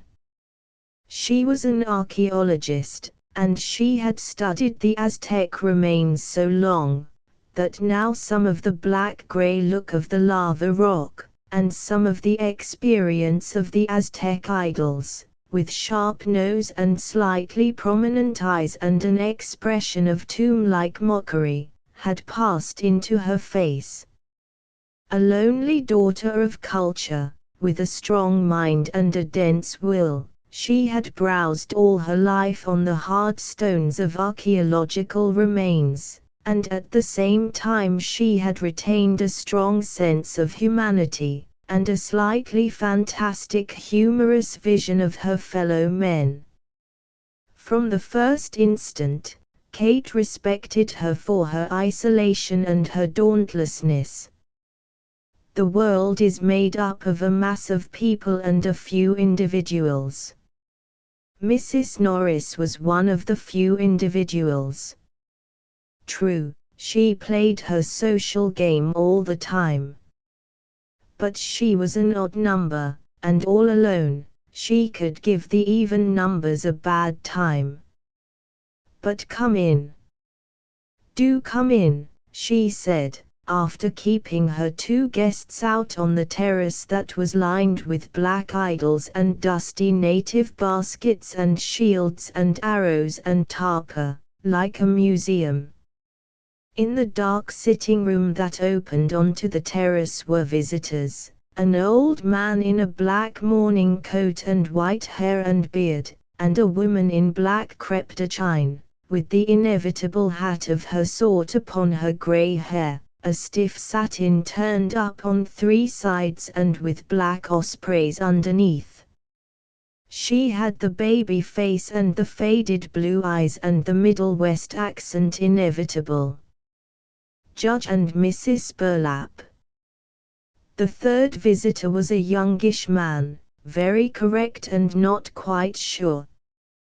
He was Major Law, American military attaché at the moment. The three people eyed the newcomers with cautious suspicion. They might be shady. There are indeed so many shady people in Mexico that it is taken for granted, if you arrive unannounced and unexpected in the capital, that you are probably under an assumed name, and have some dirty game up your sleeve. Been long in Mexico, snapped the judge. The police enquiry had begun. No, said Owen, resonantly, his gorge rising. About 2 weeks. You are an American. I said Owen, I'm American.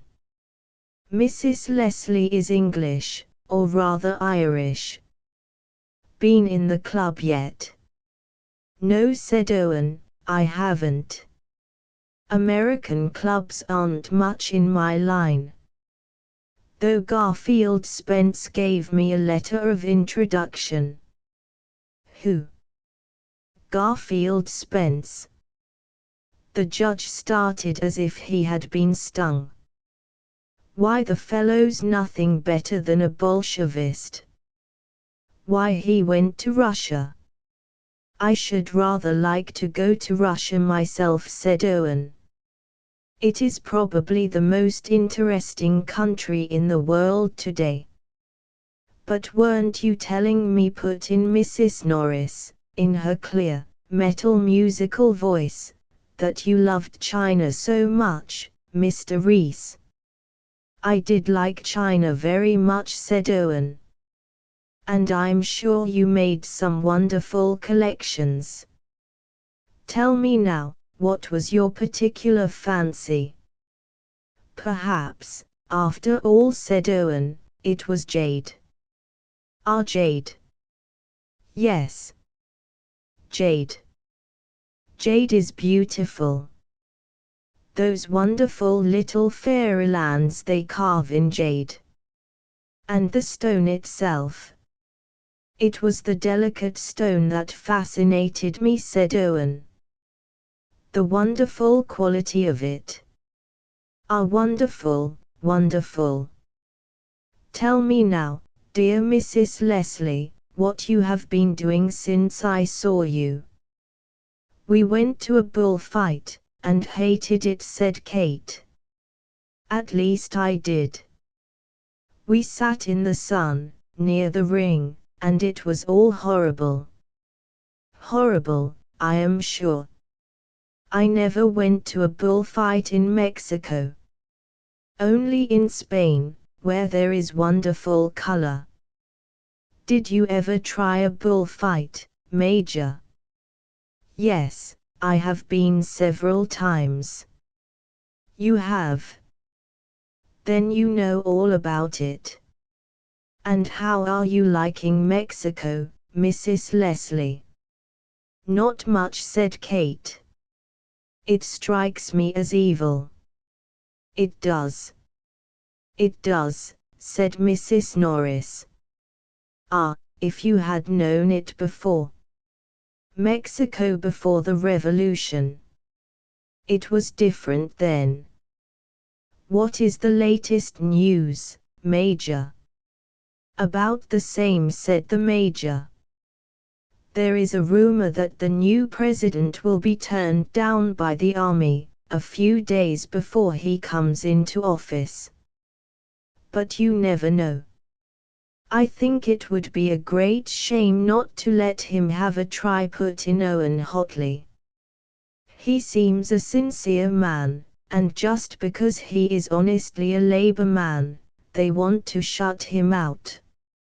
Ah, my dear Mr. Rees, they all talk so nobly beforehand. If only their deeds followed their words, Mexico would be heaven on earth. Instead of hell on earth, snapped the judge. A young man and his wife, also Americans, were introduced as Mr. and Mrs. Henry. The young man was fresh and lively. We were talking about the new president, said Mrs. Norris. Well, why not, said Mr. Henry breezily. I'm just back from Orizaba. And do you know what they've got pasted up on the walls? Hosanna! Hosanna! Hosanna! Viva el Jesus Cristo de Mexico, Socrates Thomas Montes. Why, did you ever hear of such a thing? Said Mrs. Norris. Hosanna! Hosanna! Hosanna! To the new Labour president. I think it's rich, said Henry. The judge stamped his stick on the ground in a speechless access of irritability. They pasted on my luggage, said the Major, when I came through Vera Cruz, La Degenerada Media Classe, Sarah Regenerada, poor me, Montes. The degenerate middle class shall be regenerated by me, Montes. Poor Montes, said Kate. He seems to have got his work cut out. He has indeed, said Mrs. Norris. Poor man, I wish he might come in peacefully and put a strong hand on the country. But there's not much hope, I'm afraid." There was a silence, during which Kate felt that bitter hopelessness that comes over people who know Mexico well. A bitter barren hopelessness. How can a man who comes in on a labor vote, even a doctored one, put a strong hand on a country? Snapped the judge. Why, he came in on the very cry of "down with the strong hand." And again the old man stamped his stick in an access of extreme irritability. This was another characteristic of the old residents of the city, a state of intense, though often suppressed irritation, an irritation amounting almost to rabies. "Oh, but mayn't it be possible that he will change his views a little on coming into power?" said Mrs. Norris. "So many presidents have done so." "I should say very probable, if ever he gets into power," said young Henry. "He'll have all his work cut out saving Socrates Thomas. He won't have much time left for saving Mexico. He's a dangerous fellow, and will turn out a scoundrel," said the judge. "Myself," said Owen, "as far as I have followed him, I believe he is sincere, and I admire him." "I thought it was so nice," said Kate, "that they received him in New York with loud music by the street sweepers band." "The street sweepers band they sent to receive him from the ship." "You see," said the major, "no doubt the labor people themselves wished to send that particular band." "But to be president-elect, and to be received by the street sweepers band," said Kate. "No, I can't believe it." "Oh, it actually was so," said the major. "But that is labor hailing labor, surely." "The latest rumor," said Henry, "is that the army will go over en bloc to General Angulo about the 23rd, a week before the inauguration." "But how is it possible," said Kate, "when Montes is so popular?" "Montes popular?" they all cried at once. "Why," snapped the judge, "he's the most unpopular man in Mexico." "Not with the Labor Party," said Owen, almost at bay. "The Labor Party," the judge fairly spat like a cat. "There is no such thing." "What is the Labor Party in Mexico? A bunch of isolated factory hands here and there, mostly in the state of Veracruz." "The Labor Party? They've done what they could already. We know them." "That's true," said Henry. "The Laborites have tried every little game possible. When I was in Orizaba they marched to the Hotel Francia to shoot all the gringos and the Gashapines. The hotel manager had pluck enough to harangue them, and they went off to the next hotel. When the man came out there to talk to them, they shot him before he got a word out. It's funny, really. If you have to go to the town hall, and you're dressed in decent clothes, they let you sit on a hard bench for hours. But if a street sweeper comes in, or a fellow in dirty cotton drawers, it is Buenos Dias. Señor. Pase usted. Quiere usted algo, while you sit there waiting their pleasure. Oh, it's quite funny." The judge trembled with irritation like an access of gout. The party sat in gloomy silence, that sense of doom and despair overcoming them as it seems to overcome all people who talk seriously about Mexico. Even Owen was silent. He too had come through Vera Cruz, and had had his fright. The porters had charged him 20 pesos to carry his trunk from the ship to the train. 20 pesos is $10, for 10 minutes' work. And when Owen had seen the man in front of him arrested and actually sent to jail, a Mexican jail at that, for refusing to pay the charge, the legal charge he himself had stumped up without a word. "I walked into the National Museum the other day," said the Major quietly. "Just into that room on the patio where the stones are. It was rather a cold morning, with a north blowing. I'd been there about 10 minutes when somebody suddenly poked me on the shoulder. I turned round, and it was a lout in tight boots. 'You speak English?' I said yes. Then he motioned me to take my hat off. I'd got to take my hat off. 'What for?' said I, and I turned away and went on looking at their idols and things. Ugliest set of stuff in the world, I believe. Then up came the fellow with the attendant of course wearing his cap. They began gabbling that this was the National Museum, and I must take off my hat to their national monuments. Imagine it, those dirty stones. I laughed at them and jammed my hat on tighter and walked out. They are really only monkeys, when it comes to nationalism." "Exactly," cried Henry.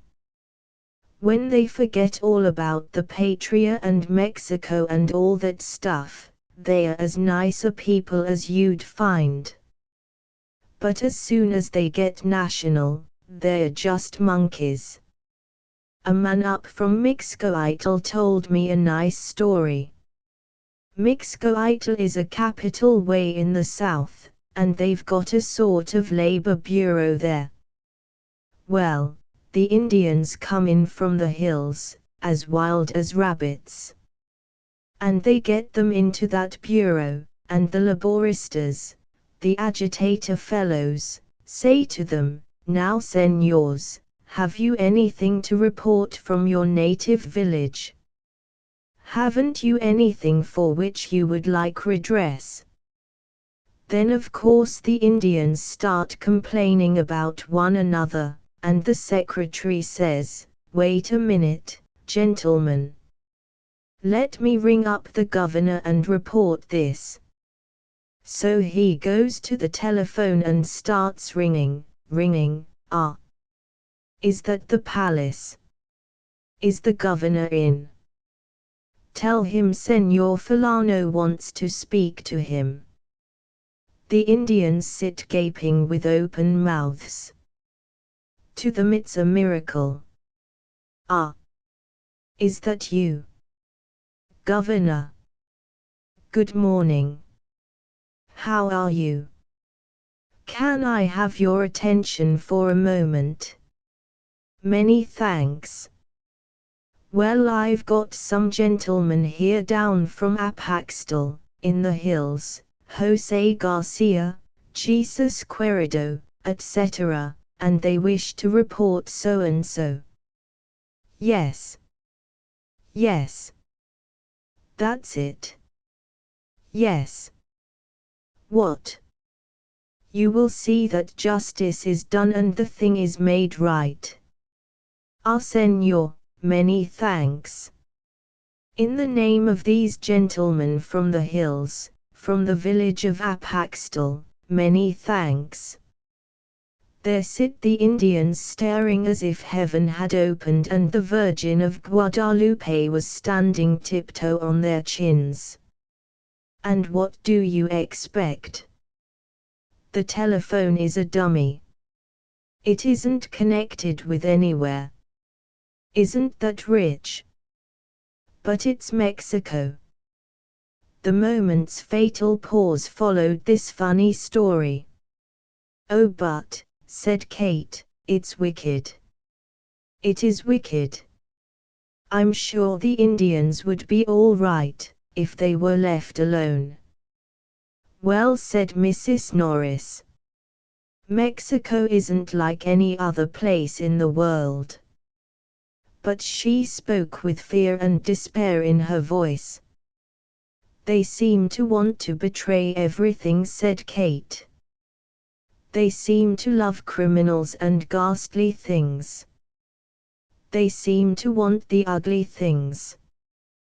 They seem to want the ugly things to come up to the top.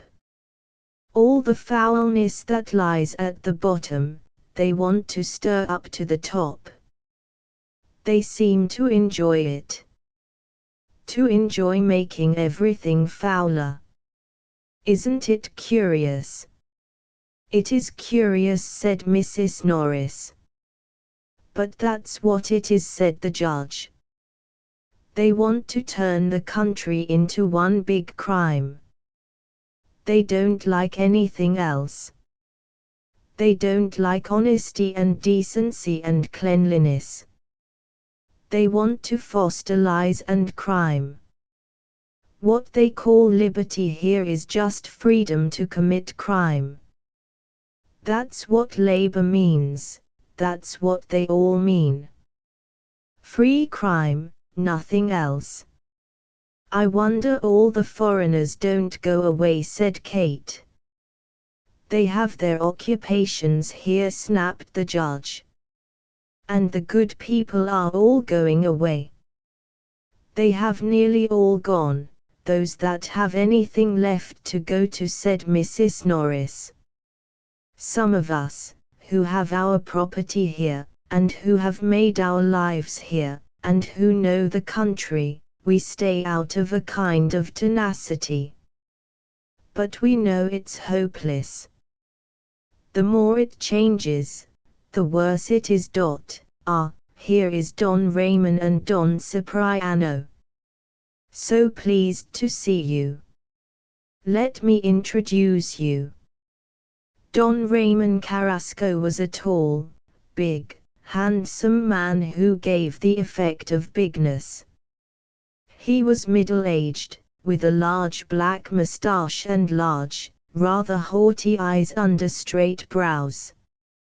The general was in civilian clothes, looking very small beside the other man, and very smartly built, almost cocky. Come, said Mrs. Norris. Let us go across and have tea. The major excused himself, and took his departure. Mrs. Norris gathered her little shawl round her shoulders and led through a sombre antechamber to a little terrace, where creepers and flowers bloomed thick on the low walls. There was a bellflower, red and velvety, like blood that is drying, and clusters of white roses, and tufts of bougainvillea, papery magenta color. How lovely it is here, said Kate. Having the great dark trees beyond. But she stood in a kind of dread. Yes, it is beautiful, said Mrs. Norris, with the gratification of a possessor. I have such a time trying to keep these apart. And going across in her little black shawl, she pushed the bougainvillea away from the rust-scarlet bellflowers, stroking the little white roses to make them intervene. I think the two reds together interesting, said Owen. Do you really, said Mrs. Norris, automatically, paying no heed to such a remark. The sky was blue overhead, but on the lower horizon was a thick, pearl haze. The clouds had gone. One never sees Popocatépetl nor Ninetichihuatl, said Kate, disappointed. No, not at this season. But look, through the trees there, you see Ajusco. Kate looked at the somber-seeming mountain, between the huge dark trees. On the low stone parapet were Aztec things, obsidian knives, grimacing squatting idols in black lava, and a queer thickish stone stick, or baton. Owen was balancing the latter. It felt murderous even to touch. Kate turned to the general, who was near her, his face expressionless, yet alert. Aztec things oppress me, she said. They are oppressive, he answered, in his beautiful cultured English, that was nevertheless a tiny bit like a parrot talking. There is no hope in them, she said. Perhaps the Aztecs never asked for hope, he said, somewhat automatically. Surely it is hope that keeps one going, she said. You, maybe. But not the Aztec, nor the Indian today. He spoke like a man who has something in reserve, who is only half attending to what he hears, and even to his own answer. What do they have, if they don't have hope, she said.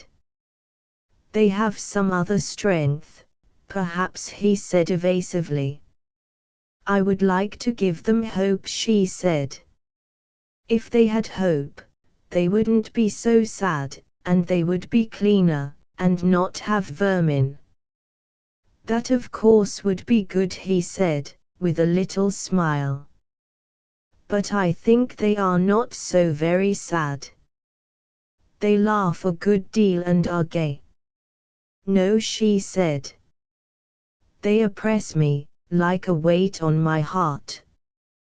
They make me irritable, and I want to go away. From Mexico. Yes. I feel I want to go away from it and never see it again. It is so oppressive and gruesome. Try it a little longer, he said. Perhaps you will feel differently. But perhaps not, he ended vaguely, driftingly. She could feel in him a sort of yearning towards her. As if a sort of appeal came to her from him, from his physical heart in his breast. As if the very heart gave out dark rays of seeking and yearning. She glimpsed this now for the first time, quite apart from the talking, and it made her shy. And does everything in Mexico oppress you? He added, almost shyly, but with a touch of mockery, looking at her with a troubled, naive face that had its age heavy and resistant beneath the surface. Almost everything, she said. It always makes my heart sink. Like the eyes of the men in the big hats, I call them the peons. Their eyes have no middle to them. Those big handsome men, under their big hats, they aren't really there. They have no center, no real eye. Their middle is a raging black hole, like the middle of a maelstrom. She looked with her troubled grey eyes into the black, slanting, watchful, calculating eyes of the small man opposite her. He had a pained expression, puzzled, like a child. And at the same time something obstinate and mature, a demonish maturity, opposing her in an animal way. You mean we aren't real people, we have nothing of our own, except killing and death, he said, quite matter of fact. I don't know, she said, startled by his interpretation. I only say how it makes me feel. You are very clever, Mrs. Leslie, came Don Raymond's quiet, but heavy teasing voice behind her. It is quite true. Whenever a Mexican cries viva, he ends up with Mura. When he says viva, he really means death for somebody or other. I think of all the Mexican revolutions, and I see a skeleton walking ahead of a great number of people, waving a black banner with Viva la Muerte written in large white letters. Long live death. Not Viva Cristo Rey, but Viva Muerte Rey. Vamos. Viva. Kate looked round. Don Ramon was flashing his knowing brown Spanish eyes, and a little sardonic smile lurked under his moustache. Instantly Kate and he, Europeans in essence, understood one another. He was waving his arm to the last Viva. But said Kate, I don't want to say Viva la Muerte. But when you are real Mexican, he said, teasing. I never could be, she said hotly, and he laughed. I'm afraid Viva la Muerte hits the nail on the head, said Mrs. Norris, rather stonily. But won't you come to tea? Do. She led the way in her black little shawl and neat grey hair, going ahead like a conquistador herself, and turning to look with her Aztec eyes through her pince nez, to see if the others were coming. We are following, said Don Ramon in Spanish, teasing her. Stately in his black suit, he walked behind her on the narrow terrace, and Kate followed, with the small, strutting Don Cipriano, also in a black suit, lingering oddly near her. Do I call you General or Don Cipriano? She asked, turning to him. An amused little smile quickly lit his face, though his eyes did not smile. They looked at her with a black, sharp look. As you wish, he said. You know General is a term of disgrace in Mexico. Shall we say Don Cipriano? Yes, I like that much the best, she said. And he seemed pleased. It was a round tea table, with shiny silver tea service, and silver kettle with a little flame, and pink and white oleanders. The little neat young footman carried the teacups, in white cotton gloves. Mrs. Norris poured tea and cut cakes with a heavy hand. Don Ramon sat on her right hand, the judge on her left. Kate was between the judge and Mr. Henry. Everybody except Don Ramon and the judge was a little nervous. Mrs. Norris always put her visitors uncomfortably at their ease, as if they were captives and she the chieftainess who had captured them. She rather enjoyed it, heavily, archaeologically queening at the head of the table. But it was evident that Don Ramon, by far the most impressive person present, liked her. Cipriano, on the other hand, remained mute and disciplined, perfectly familiar with the tea-table routine, superficially quite at ease, but underneath remote and unconnected. He glanced from time to time at Kate. She was a beautiful woman, in her own unconventional way, and with a certain richness. She was going to be 40 next week. Used to all kinds of society, she watched people as one reads the pages of a novel, with a certain disinterested amusement. She was never in any society, too Irish, too wise. But of course nobody lives without hope, Mrs. Norris was saying banteringly to Don Ramon. If it's only the hope of a real, to buy a liter of pulque. Ah, Mrs. Norris, he replied in his quiet, yet curiously deep voice, like a violin solo, if pulque is the highest happiness, then we are fortunate, because a Tostan will buy paradise, she said. It is a bon mot, Senora Mia, said Don Ramon, laughing and drinking his tea. Now won't you try these little native cakes with sesame seeds on them, said Mrs. Norris to the table at large. My cook makes them, and her national feeling is flattered when anybody likes them. Mrs. Leslie, do take one. I will, said Kate. Does one say open sesame? If one wishes, said Mrs. Norris. Won't you have one, said Kate, handing the plate to Judge Burlap. Don't want any, he snapped, turning his face away as if he had been offered a plate of Mexicans, and leaving Kate with the dish suspended. Mrs. Norris quickly but definitely took the plate, saying, Judge Burlap is afraid of sesame seed, he prefers the cave shut. And she handed the dish quietly to Cipriano, who was watching the old man's bad manners with black, snake-like eyes. Did you see that article by Willis Rice Hope, in the Excelsior? Suddenly snarled the judge, to his hostess. I did.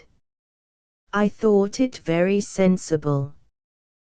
The only sensible thing that's been said about these agrarian laws. Sensible? I should think so. Why, Rice Hope came to me, and I put him up to a few things. But his article says everything, doesn't miss an item of importance. Quite, said Mrs. Norris, with rather stony attention. If only saying would alter things, Judge Burlap. Saying the wrong thing has done all the mischief, snapped the judge. Fellows like Garfield Spence coming down here and talking a lot of criminal talk. Why, the town's full of socialists and sinvergenzas from New York. Mrs. Norris adjusted her pince-nez. Fortunately, she said, they don't come out to Tlacolula, so we needn't think about them. Mrs. Henry, let me give you some more tea. Do you read Spanish? The judge spat out, at Owen. Owen, in his big shell spectacles, was evidently a red rag to his irritable fellow countryman. No, said Owen, round as a cannon shot. Mrs. Norris once more adjusted her eyeglasses. It's such a relief to hear someone who is altogether innocent of Spanish, and altogether unashamed, she said. My father had us all speaking 4 languages by the time we were 12, and we have none of us ever quite recovered. My stockings were all dyed blue for me before I put my hair up. By the way, how have you been for walking, Judge? You heard of the time I had with my ankle? Of course we heard, cried Mrs. Burlap, seeing dry land at last. I've been trying so hard to get out to see you, to ask about it. We were so grieved about it. What happened? Said Kate. Why, I foolishly slipped on a piece of orange peel in town, just at the corner of San Juan de Latran and Madro. And I fell right down. And of course, the first thing I did when I got up was to push the piece of orange peel into the gutter. And would you believe it, that lot of Mex, She caught herself up. That lot of fellows standing there at the corner laughed heartily at me, when they saw me doing it. They thought it an excellent joke. Of course they would, said the judge. They were waiting for the next person to come along and fall. Did nobody help you? Asked Kate. Oh no. If anyone has an accident in this country, you must never help. If you touch them even, you may be arrested for causing the accident. That's the law, said the judge. If you touch them before the police arrive, you are arrested for complicity. Let them lie and bleed, is the motto. Is that true? Said Kate to Don Ramon. Fairly true, he replied. Yes, it is true. You must not touch the one who is hurt. How disgusting, said Kate. Disgusting, cried the judge. A great deal is disgusting in this country, as you'll learn if you stay here long. I nearly lost my life on a banana skin, lay in a darkened room for days, between life and death, and lame for life from it. How awful, said Kate. What did you do when you fell? What did I do? Just smashed my hip. It had truly been a terrible accident, and the man had suffered bitterly. You can hardly blame Mexico for a banana skin, said Owen, elated. I fell on one in Lexington Avenue, but fortunately I only bruised myself on a soft spot. That wasn't your head, was it? Said Mrs. Henry. No, laughed Owen. The other extreme. We've got to add banana skins to the list of public menaces, said young Henry. I'm an American, and I may any day turn Bolshevist, to save my pesos, so I can repeat what I heard a man saying yesterday. He said there are only two great diseases in the world today, Bolshevism and Americanism, and Americanism is the worst of the two, because Bolshevism only smashes your house or your business or your skull, but Americanism smashes your soul. Who was he? Snarled the judge. I forget, said Henry, wickedly. One wonders, said Mrs. Norris slowly, what he meant by Americanism. He didn't define it, said Henry. Cult of the dollar, I suppose. Well, said Mrs. Norris. The cult of the dollar, in my experience, is far more intense in the countries that haven't got the dollar, than in the United States. Kate felt that the table was like a steel disc to which they were all, as victims, magnetized and bound. Where is your garden, Mrs. Norris? She asked. They trooped out, gasping with relief, to the terrace. The judge hobbled behind, and Kate had to linger sympathetically to keep him company. They were on the little terrace. Isn't this strange stuff? Said Kate, picking up one of the Aztec stone knives on the parapet.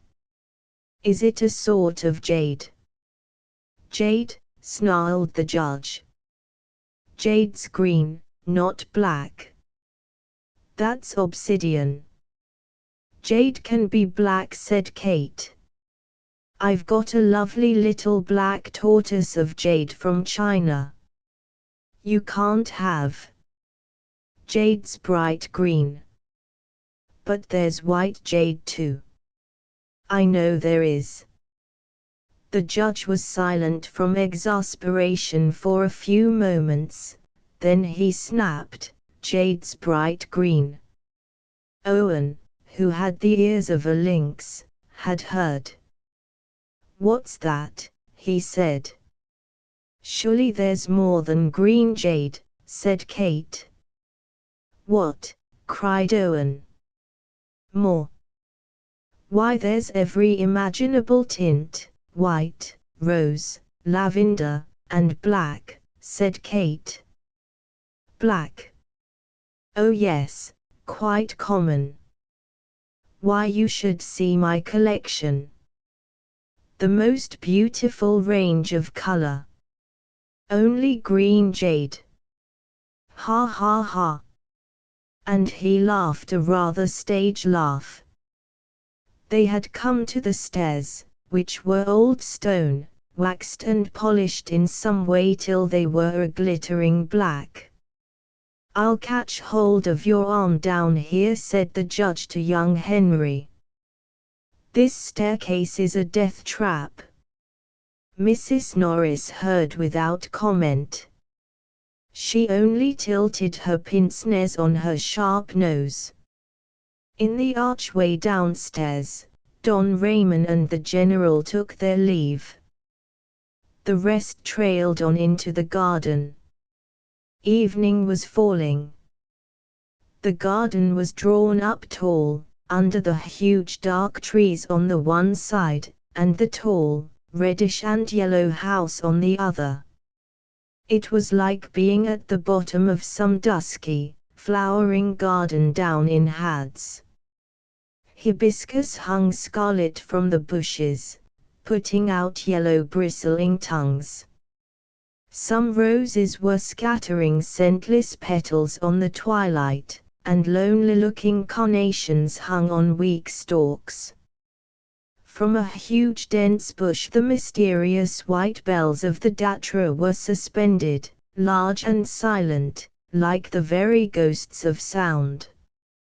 And the datra scent was moving thick and noiseless from the tree, into the little alleys.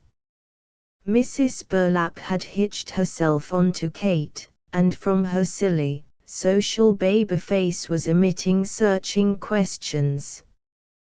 "What hotel are you staying at?" Kate told her. "I don't know it." "Where is it?" "In the Avenida del Peru." "You wouldn't know it, it is a little Italian hotel." "Are you staying long?" "We aren't certain." "Is Mr. Reese on a newspaper?" "No, he's a poet." "Does he make a living by poetry?" "No, he doesn't try to." It was the sort of Secret Service investigation one is submitted to, in the capital of shady people, particularly shady foreigners. Mrs. Norris was lingering by a flowering arch of little white flowers. Already a firefly was sparking. It was already night. "Well, goodbye, Mrs. Norris. Won't you come and lunch with us?" "I don't mean come out to our house. Only let me know, and lunch with me anywhere you like, in town." "Thank you, my dear." "Thank you so much." "Well, I'll see." Mrs. Norris was almost regal, stonily, Aztec regal. At last they had all made their adieus, and the great doors were shut behind them. "How did you come out?" Mrs. Burlap asked, impertinent. "In an old Ford taxi, but where is it?" said Kate, peering into the dark. "It should have been under the Fresno trees opposite, but it wasn't." "What a curious thing," said Owen, and he disappeared into the night. "Which way do you go?" said Mrs. Burlap. "To the Zocalo," said Kate. "We have to take a tram, the opposite way," said the baby-faced, withered woman from the Middle West. The judge was hobbling along the pavement like a cat on hot bricks, to the corner.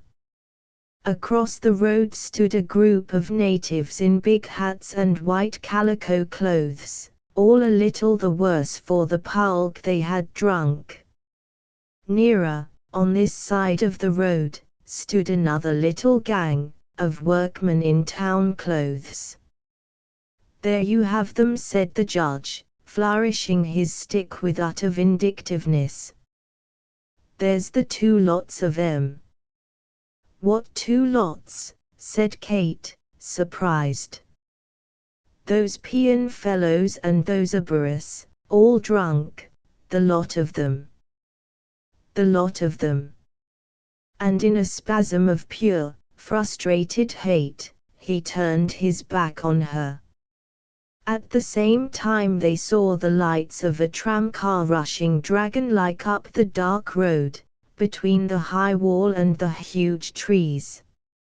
"Here's our car," said the judge, beginning to scramble excitedly with his stick.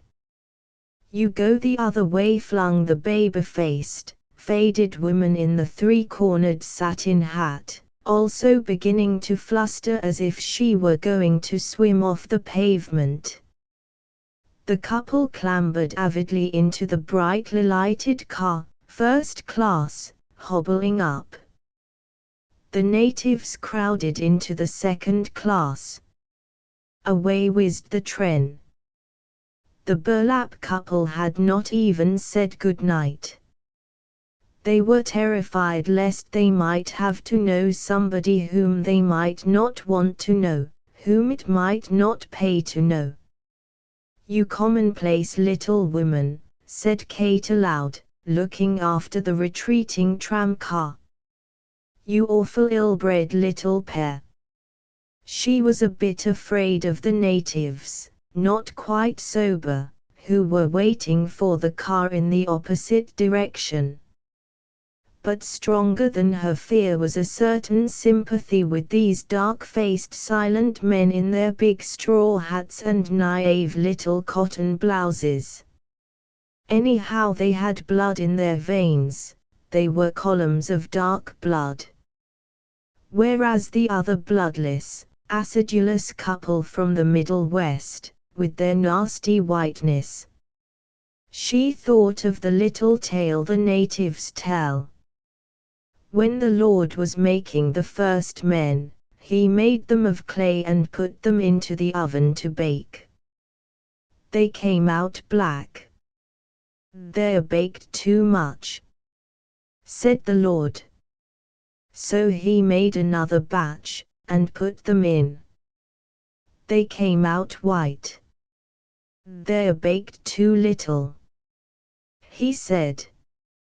So he had a third try. These came out a good warm brown. "They're just right," said the Lord. The couple from the Middle West, that withered baby-face and that limping judge, they weren't baked. They were hardly baked at all. Kate looked at the dark faces under the arc lamp. They frightened her. They were a sort of menace to her. But she felt they were at least baked hot and to a certain satisfactory color. The taxi came lurching up, with Owen poking his head out and opening the door. "I found the man in a pulqueria," he said. "But I don't think he's quite drunk. Will you risk driving back with him?" The pulqueria was called La Flor de un Dia, the flower of a day, said Owen, with an apprehensive laugh. Kate hesitated, looking at her man. "We may as well," she said. Away gallivanted the Ford, full speed to hell. "Do tell him not so fast," said Kate. "I don't know how," said Owen. He shouted in good English, "Hey, chauffeur! Not so fast. Don't drive so fast." No presto. Troppo presto. The troppo presto, said Kate. The man looked at them with black, dilated eyes of fathomless incomprehension. Then he put his foot on the accelerator. He's only going faster, laughed Owen nervously. Ah! Let him alone, said Kate, with utter weariness. The fellow drove like a devil incarnate, as if he had the devil in his body. But also, he drove with the devil's own nonchalant skill. There was nothing to do but let him rip. Wasn't that a ghastly tea party, said Owen. Ghastly, said Kate. Chap 3. 40th birthday. Kate woke up one morning, aged 40. She did not hide the fact from herself, but she kept it dark from the others. It was a blow, really. To be 40. One had to cross a dividing line. On this side there was youth and spontaneity and happiness. On the other side something different, reserve, responsibility, a certain standing back from fun. She was a widow, and a lonely woman now. Having married young, her 2 children were grown up. The boy was 21, and her daughter 19. They stayed chiefly with their father, from whom she had been divorced 10 years before, in order to marry James Joachim Leslie. Now Leslie was dead, and all that half of life was over. She climbed up to the flat roofs of the hotel. It was a brilliant morning, and for once, under the blue sky of the distance, Popocatépetl stood aloof, a heavy giant presence under heaven, with a cape of snow. And rolling a long dark roll of smoke like a serpent. Ninetichihuatl, the white woman, glittered and seemed near, but the other mountain, Popocatépetl, stood further back, and in shadow, a pure cone of atmospheric shadow, with glinting flashes of snow. There they were, the 2 monsters, watching gigantically and terribly over their lofty, bloody cradle of men, the Valley of Mexico. Alien, ponderous, the white-hung mountains seemed to emit a deep purring sound, too deep for the ear to hear, and yet audible on the blood, a sound of dread. There was no soaring or uplift or exaltation, as there is in the snowy mountains of Europe. Rather a ponderous white-shouldered weight, pressing terribly on the earth, and murmuring like 2 watchful lions. Superficially, Mexico might be all right, with its suburbs of villas, its central fine streets, its thousands of motor cars, its tennis and its bridge parties. The sun shone brilliantly every day, and big bright flowers stood out from the trees. It was a holiday. Until you were alone with it. And then the undertone was like the low angry, snarling purring of some jaguar spotted with night. There was a ponderous, down-pressing weight upon the spirit, the great folds of the dragon of the Aztecs, the dragon of the Toltecs winding around one and weighing down the soul. And on the bright sunshine was a dark steam of an angry, impotent blood, and the flowers seemed to have their roots in spilled blood. The spirit of place was cruel, down-dragging, destructive. Kate could so well understand the Mexican who had said to her, "El grito mexicano es siempre el grito del odio." The Mexicano shout is always a shout of hate. The famous revolutions, as Don Raymond said, began with Viva, but ended always with Mura. Death to this, death to the other, it was all death. Death. Death. As insistent as the Aztec sacrifices. Something forever gruesome and macabre. Why had she come to this high plateau of death? As a woman, she suffered even more than men suffer, and in the end, practically all men go under. Once, Mexico had had an elaborate ritual of death. Now it has death ragged, squalid, vulgar, without even the passion of its own mystery. She sat on a parapet of the old roof. The street beyond was like a black abyss, but around her was the rough glare of uneven flat roofs, with loose telephone wires trailing across, and the sudden, deep, dark wells of the patios, showing flowers blooming in shade.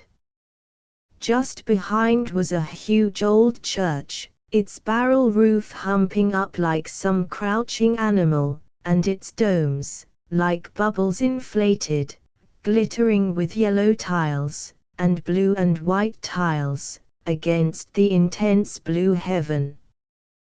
Quiet native women in long skirts were moving on the roofs, hanging out washing or spreading it on the stones. Chickens perched here and there. An occasional bird soared huge overhead, trailing a shadow. And not far away stood the brownish tower stumps of the cathedral, the profound old bell trembling huge and deep, so soft as to be almost inaudible, upon the air. It ought to have been all gay, allegro, allegretto, in that sparkle of bright air and old roof surfaces.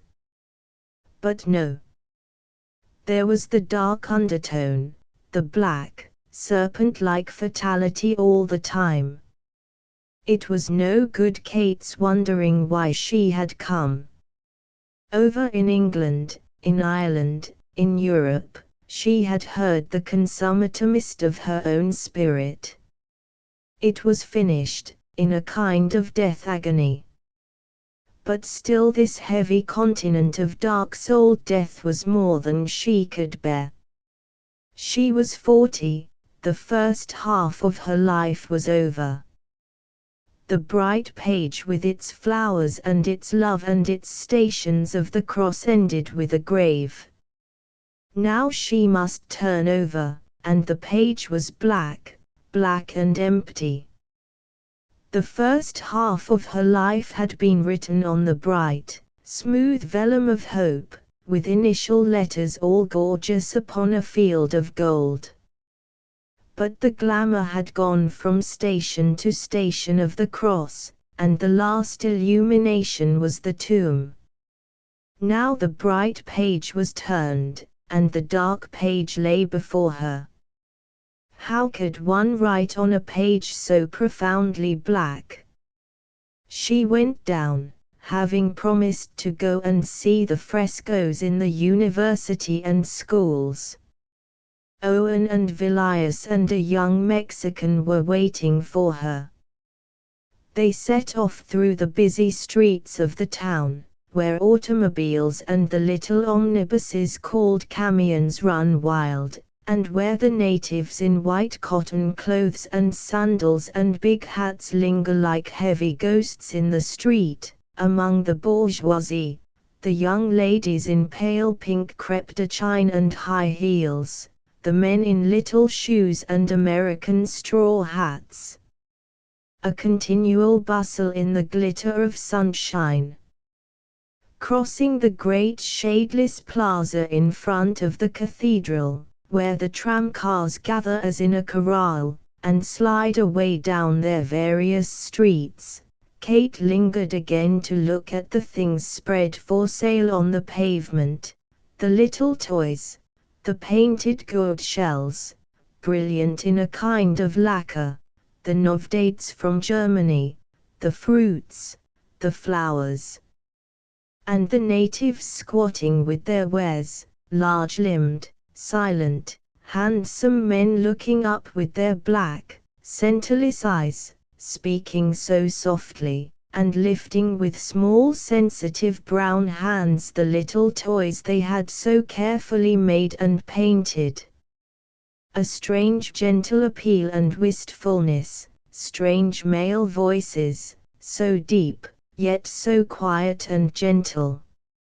Or the women, the small quick women in their blue rebazos, looking up quickly with dark eyes, and speaking in their quick, coaxing voices.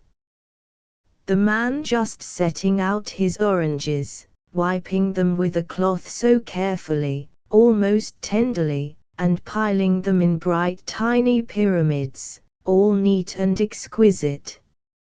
A certain sensitive tenderness of the heavy blood, a certain chirping charm of the bird-like women, so still and tender with a bud-like femininity. And at the same time, the dirty clothes, and the unwashed skin, the lice, and the peculiar hollow glint of the black eyes, at once so fearsome and so appealing. Kate knew the Italian fruit vendors, vigorously polishing their oranges on their coat sleeves. Such a contrast, the big, handsome Indian, sitting so soft and as it were lonely by the curb, softly, lingeringly polishing his yellow oranges to a clean gleam, and lingeringly, delicately arranging the little piles, the pyramids for 2 or 3 cents each. Queer work, for a big, handsome, male-looking man. But they seem to prefer these childish jobs. The university was a Spanish building that had been done up spick and span, and given over to the young artists to decorate. Since the revolutions, nowhere had authority and tradition been so finally overthrown as in the Mexican fields of science and art. Science and art are the sport of the young. Go ahead, my boys. The boys had gone ahead. But even then, the one artist of distinction was no longer a boy, and he had served a long apprenticeship in Europe. Kate had seen the reproductions of some of Rubbra's frescoes. Now she went round the patios of the university, looking at the originals. They were interesting, the man knew his craft. But the impulse was the impulse of the artist's hate. In the many frescoes of the Indians, there was sympathy with the Indian, but always from the ideal, social point of view. Never the spontaneous answer of the blood.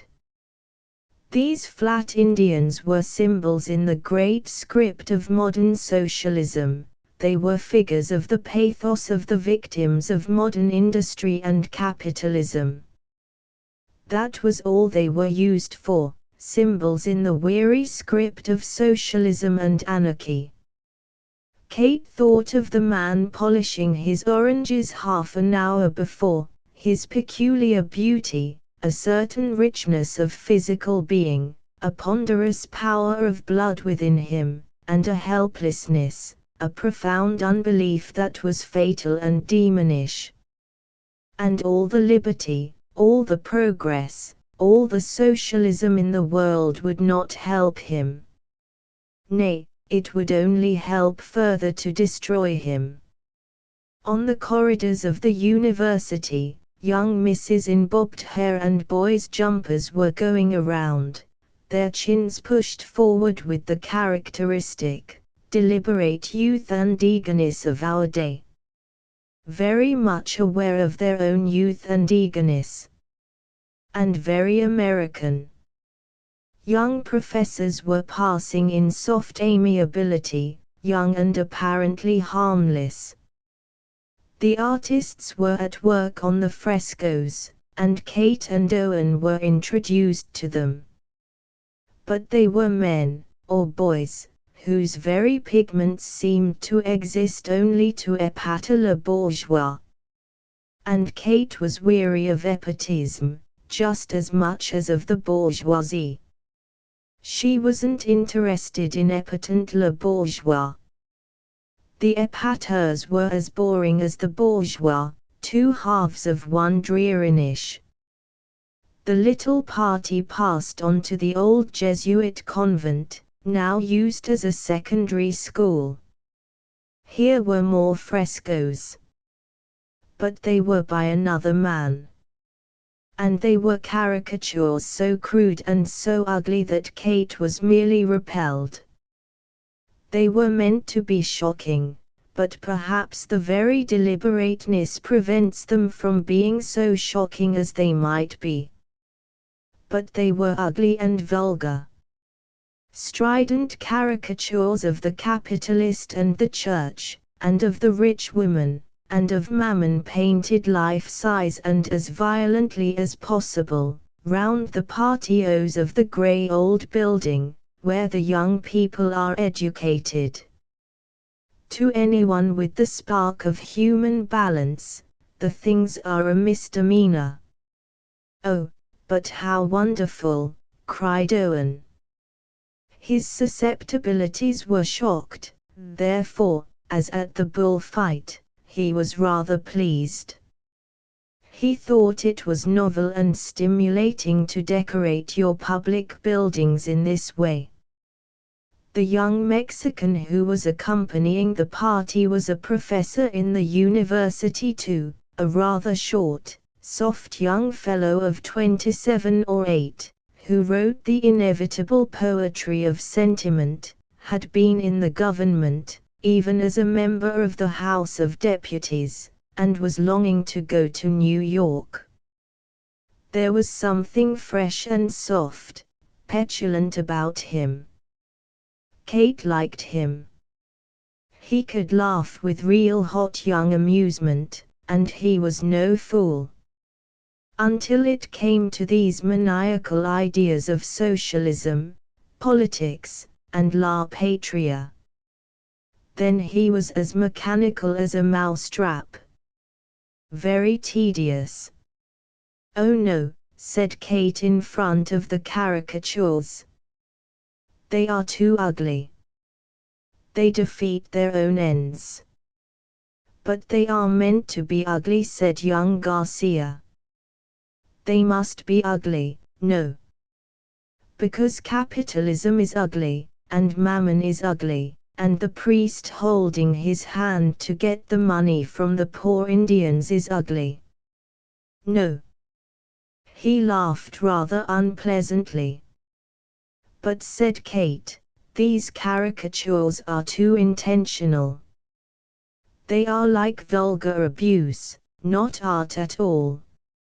"Isn't that true?" said Garcia, pointing to a hideous picture of a fat female in a tight short dress, with hips and breasts as protuberances, walking over the faces of the poor. "That is how they are, no." "Who is like that?" said Kate. "It bores me. One must keep a certain balance." "Not in Mexico," said the young Mexican brightly, his plump cheeks flushing. "In Mexico you can't keep a balance, because things are so bad. In other countries, yes, perhaps you can remain balanced, because things are not so bad as they are here. But here they are so very bad, you can't be human. You have to be Mexican. You have to be more Mexican than human, no. You can't do no other. You have to hate the capitalist, you have to, in Mexico, or nobody can live. We can't live. Nobody can live. If you are Mexican you can't be human, it is impossible. You have to be a socialist Mexican, or you have to be a capitalist Mexican, and you hate. What else is there to be done? We hate the capitalist because he ruins the country and the people. We must hate him. But after all, said Kate, what about the 12 million poor, mostly Indians, whom Montes talks about? You can't make them all rich, whatever you do. And they don't understand the very words, capital and socialism. They are Mexico, really, and nobody ever looks at them, except to make a casus belli of them. Humanly, they never exist for you. Humanly they can't exist, they are too ignorant, cried Garcia. But when we can kill all the capitalists, then, you'll find somebody killing you, said Kate. No, I don't like it. You aren't Mexico. You aren't even Mexican, really. You are just half Spaniards full of European ideas, and you care for asserting your own ideas and nothing else. You have no real bowels of compassion. You are no good. The young man listened with round eyes, going rather yellow in the face. At the end he lifted his shoulders and spread his hands in a pseudo-Mediterranean gesture. Well, it may be, he said, with a certain jeering flippancy. Perhaps you know everything. Maybe. Foreigners, they usually know everything about Mexico. And he ended on a little cackling laugh. I know what I feel, said Kate. And now I want a taxi, and I want to go home. I don't want to see any more stupid, ugly pictures. Off she drove back to the hotel, once more in a towering rage. She was amazed at herself. Usually she was so good-tempered and easy. But something about this country irritated her and put her into such a violent anger, she felt she would die. Burning, furious rage. And perhaps, she thought to herself, the white and half-white Mexicans suffered some peculiar reaction in their blood which made them that they too were almost always in a state of suppressed irritation and anger, for which they must find a vent. They must spend their lives in a complicated game of frustration of life in its ebbing and flowing. Perhaps something came out of the earth, the dragon of the earth, some effluence, some vibration which militated against the very composition of the blood and nerves in human beings. Perhaps it came from the volcanoes.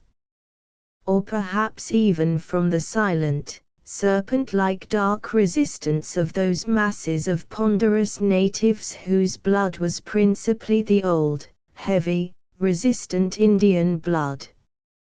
Who knows? But something there was, and something very potent. Kate lay on her bed and brooded her own organic rage. There was nothing to be done. But young Garcia was really nice. He called in the afternoon and sent up his card. Kate, feeling sore, received him unwillingly. I came, he said, with a little stiff dignity, like an ambassador on a mission, to tell you that I, too, don't like those caricatures. I, too, don't like them. I don't like the young people, boys and girls, no, to be seeing them all the time. I, too, don't like. But I think, also, that here in Mexico, we can't help it. People are very bad, very greedy, no, they only want to get money here, and they don't care. So we must hate them. Yes, we must. But I don't like it. He held his hat in his two hands, and twisted his shoulders in a conflict of feelings. Kate suddenly laughed, and he laughed too, with a certain pain and confusion in his laughter. "That's awfully nice of you to come and say so," she said, warming to him. "No, not nice," he said, frowning. "But I don't know what to do. Perhaps you think I am different. I am not the thing that I am. And I don't want it." He flushed and was uncomfortable. There was a curious naive sincerity about him, since he was being sincere. If he had chosen to play a game of sophistication, he could have played it better. But with Kate he wanted to be sincere. "I know," really laughed Kate, "you feel a good deal like I do about it. I know you only pretend to be fierce and hard." "No," he said, suddenly making solemn, flashing eyes. "I do also feel fierce. I do hate these men who only take everything from Mexico, money, and all, everything." He spread his hands with finality. "I hate them because I must, no. But also, I am sorry I have to hate so much. Yes, I think I am sorry. I think so." He knitted his brows rather tense. And over his plump, young, fresh face was a frown of resentment and hatred, quite sincere too. Kate could see he wasn't really sorry. Only the two moods, of natural, soft, sensuous flow, and of heavy resentment and hate, alternated inside him like shadow and shine on a cloudy day, in swift, unavoidable succession. What was nice about him was his simplicity, in spite of the complication of his feelings, and the fact that his resentments were not personal, but beyond persons, even beyond himself. She went out with him to tea, and while she was out, Don Ramon called and left cards with the corners turned down, and an invitation to dinner for her and Owen. There seemed an almost old-fashioned correctness in those cards. Looking over the newspaper, she came on an odd little item. She could read Spanish without much difficulty. The trouble lay in talking it, when Italian got in her way and caused a continual stumble.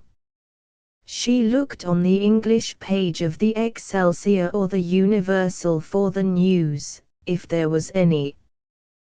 Then she looked through the Spanish pages for bits of interest. This little item was among the Spanish information, and was headed, "The Gods of Antiquity Return to Mexico." There was a ferment in the village of Sayula, Jalisco, on the lake of Sayula, owing to an incident of more or less comic nature, yesterday morning towards midday. The women who inhabit the shores of the lake are to be seen each day soon after sunrise descending to the water's edge with large bundles. They kneel on the rocks and stones, and in little groups, like waterfowl, they wash their dirty linen in the soft water of the lake, pausing at times as an old canoe sails by with large single sail. The scene is little changed since the days of Montezuma, when the natives of the lake worshipped the spirit of the waters, and threw in little images and idols of baked clay, which the lake sometimes returns to the descendants of the dead idolaters, to keep them in mind of practices not yet altogether forgotten. As the hot sun rises in the sky, the women spread their washing on the sand and pebbles of the shore, and retire to the shade of the willow trees that grow so gracefully and retain their verdant hue through the driest season of the year. While thus reposing after their labors, these humble and superstitious women were astonished to see a man of great stature rise naked from the lake and wade towards the shore. His face, they said, was dark and bearded, but his body shone like gold. As if unaware of any watchful eyes, he advanced calmly and majestically towards the shore. There he stood a moment, and selecting with his eye a pair of the loose cotton pants worn by the peasants in the fields, that was spread whitening in the sun, he stooped and proceeded to cover his nakedness with the said garment. The woman who thus saw her husband's apparel robbed beneath her eye, rose, calling to the man and summoning the other women. Whereupon the stranger turned his dark face upon them, and said in a quiet voice, "Why are you crying? Be quiet. It will be given back to you. Your gods are ready to return to you. Quetzalcoatl and Tlaloc, the old gods, are minded to come back to you. Be quiet. Don't let them find you crying and complaining. I have come from out of the lake to tell you the gods are coming back to Mexico, they are ready to return to their own home." Little comforted by this speech, the woman who had lost her washing was overcome and said no more. The stranger then appropriated a cotton blouse, which he donned, and disappeared. After a while, the simple women gathered courage to return to their humble dwellings. The story thus reached the ears of the police, who at once set out to search for the thief. The story, however, is not yet concluded. The husband of the poor woman of the lake shore, returning from his labors in the field, approached the gates of the village towards sunset, thinking, no doubt, of nothing but repose and the evening meal. A man in a black serap stepped towards him, from the shadows of a broken wall, and asked, "Are you afraid to come with me?" The laborer, a man of spirit, promptly replied, "No, señor." He therefore followed the unknown man through the broken wall and through the bushes of a deserted garden. In a dark room, or cellar, a small light was burning, revealing a great basin of gold, into which 4 little men, smaller than children, were pouring sweet-scented water. The astounded peasant was now told to wash and put on clean clothes, to be ready for the return of the gods. He was seated in the golden basin and washed with sweet-smelling soap, while the dwarfs poured water over him. "This," they said, "is the bath of Quetzalcoatl. The bath of fire is yet to come." They gave him clean clothing of pure white cotton, and a new hat with star embroidery, and sandals with straps of white leather. But beside this, a new blanket, white with bars of blue and black, and flowers like stars at the center, and 2 pieces of silver money. "Go," he was told. "And when they ask you, 'Where did you get your blanket?' answer that Quetzalcoatl is young again." The poor fellow went home in sore fear, lest the police should arrest him for possessing stolen goods. The village is full of excitement, and Don Ramon Carrasco, our eminent historian and archaeologist, whose hacienda lies in the vicinity, has announced his intention of proceeding as soon as possible to the spot to examine the origin of this new legend. Meanwhile, the police are watching attentively the development of affairs, without taking any steps for the moment. Indeed, these little fantasies create a pleasant diversion in the regular order of banditry, murder, and outrage, which it is usually our duty to report. Kate wondered what was at the back of this, if anything more than a story. Yet, strangely, a different light than the common light seemed to gleam out of the words of even this newspaper paragraph. She wanted to go to Sayula. She wanted to see the big lake where the gods had once lived, and whence they were due to emerge. Amid all the bitterness that Mexico produced in her spirit, there was still a strange beam of wonder and mystery, almost like hope. A strange darkly iridescent beam of wonder, of magic. The name Quetzalcoatl, too, fascinated her. She had read bits about the god.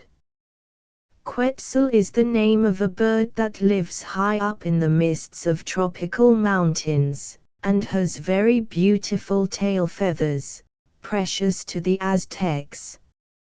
Coatl is a serpent. Quetzalcoatl is the plumed serpent, so hideous in the fanged, feathered, writhing stone of the National Museum. But Quetzalcoatl was, she vaguely remembered, a sort of fair-faced bearded god, the wind, the breath of life, the eyes that see and are unseen, like the stars by day. The eyes that watch behind the wind, as the stars beyond the blue of day. And Quetzalcoatl must depart from Mexico to merge again into the deep bath of life. He was old. He had gone eastwards, perhaps into the sea, perhaps he had sailed into heaven, like a meteor returning from the top of the volcano of Orizaba, gone back as a peacock streaming into the night, or as a bird of paradise, its tail gleaming like the wake of a meteor. Quetzalcoatl. Who knows what he meant to the dead Aztecs, and to the older Indians, who knew him before the Aztecs raised their deity to heights of horror and vindictiveness. All a confusion of contradictory gleams of meaning, Quetzalcoatl. But why not? Her Irish spirit was weary to death of definite meanings, and a god of one fixed purport. Gods should be iridescent, like the rainbow in the storm. Man creates a god in his own image, and the gods grow old along with the men that made them. But storms sway in heaven, and the god stuff sways high and angry over our heads. Gods die with men who have conceived them.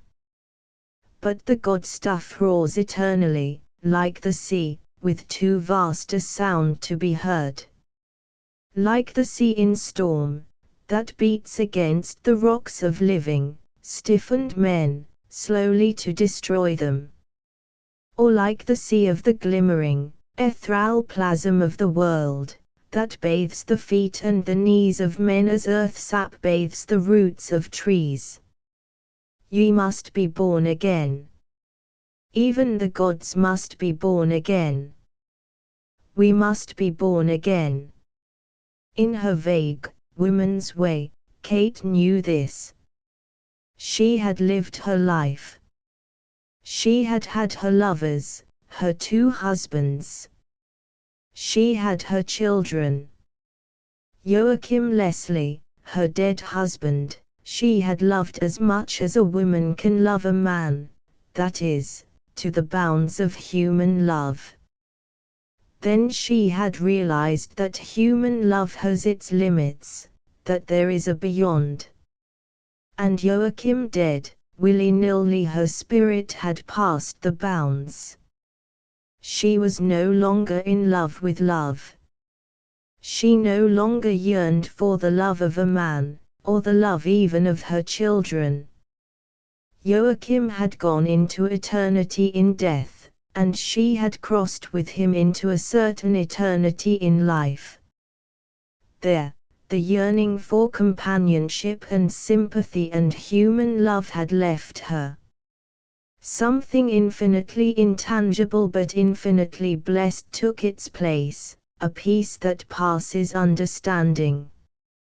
At the same time, a wild and angry battle raged between her and the thing that Owen called life, such as the bullfight, the tea party, the enjoyments, like the arts in their modern aspect of hate effusion. The powerful, degenerate thing called life, wrapping one or other of its tentacles round her. And then, when she could escape into her true loneliness, the influx of peace and soft, flower-like potency which was beyond understanding.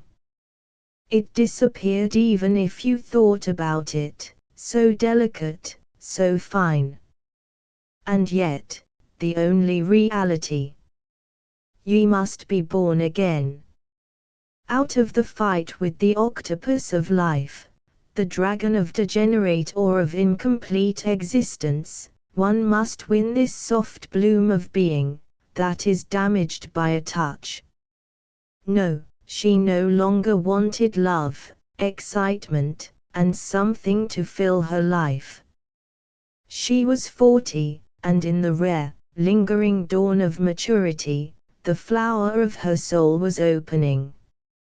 Above all things, she must preserve herself from worldly contacts.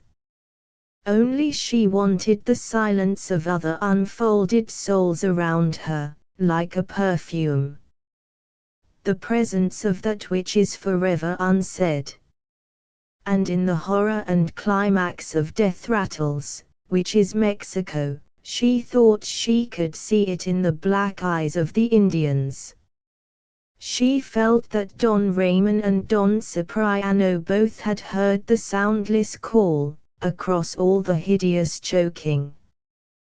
Perhaps this had brought her to Mexico, away from England and her mother, away from her children, away from everybody. To be alone with the unfolding flower of her own soul, in the delicate, chiming silence that is at the midst of things. The thing called life is just a mistake we have made in our own minds. Why persist in the mistake any further? Owen was the mistake itself, so was Villiers, so was that Mexico City. She wanted to get out, to disentangle herself again.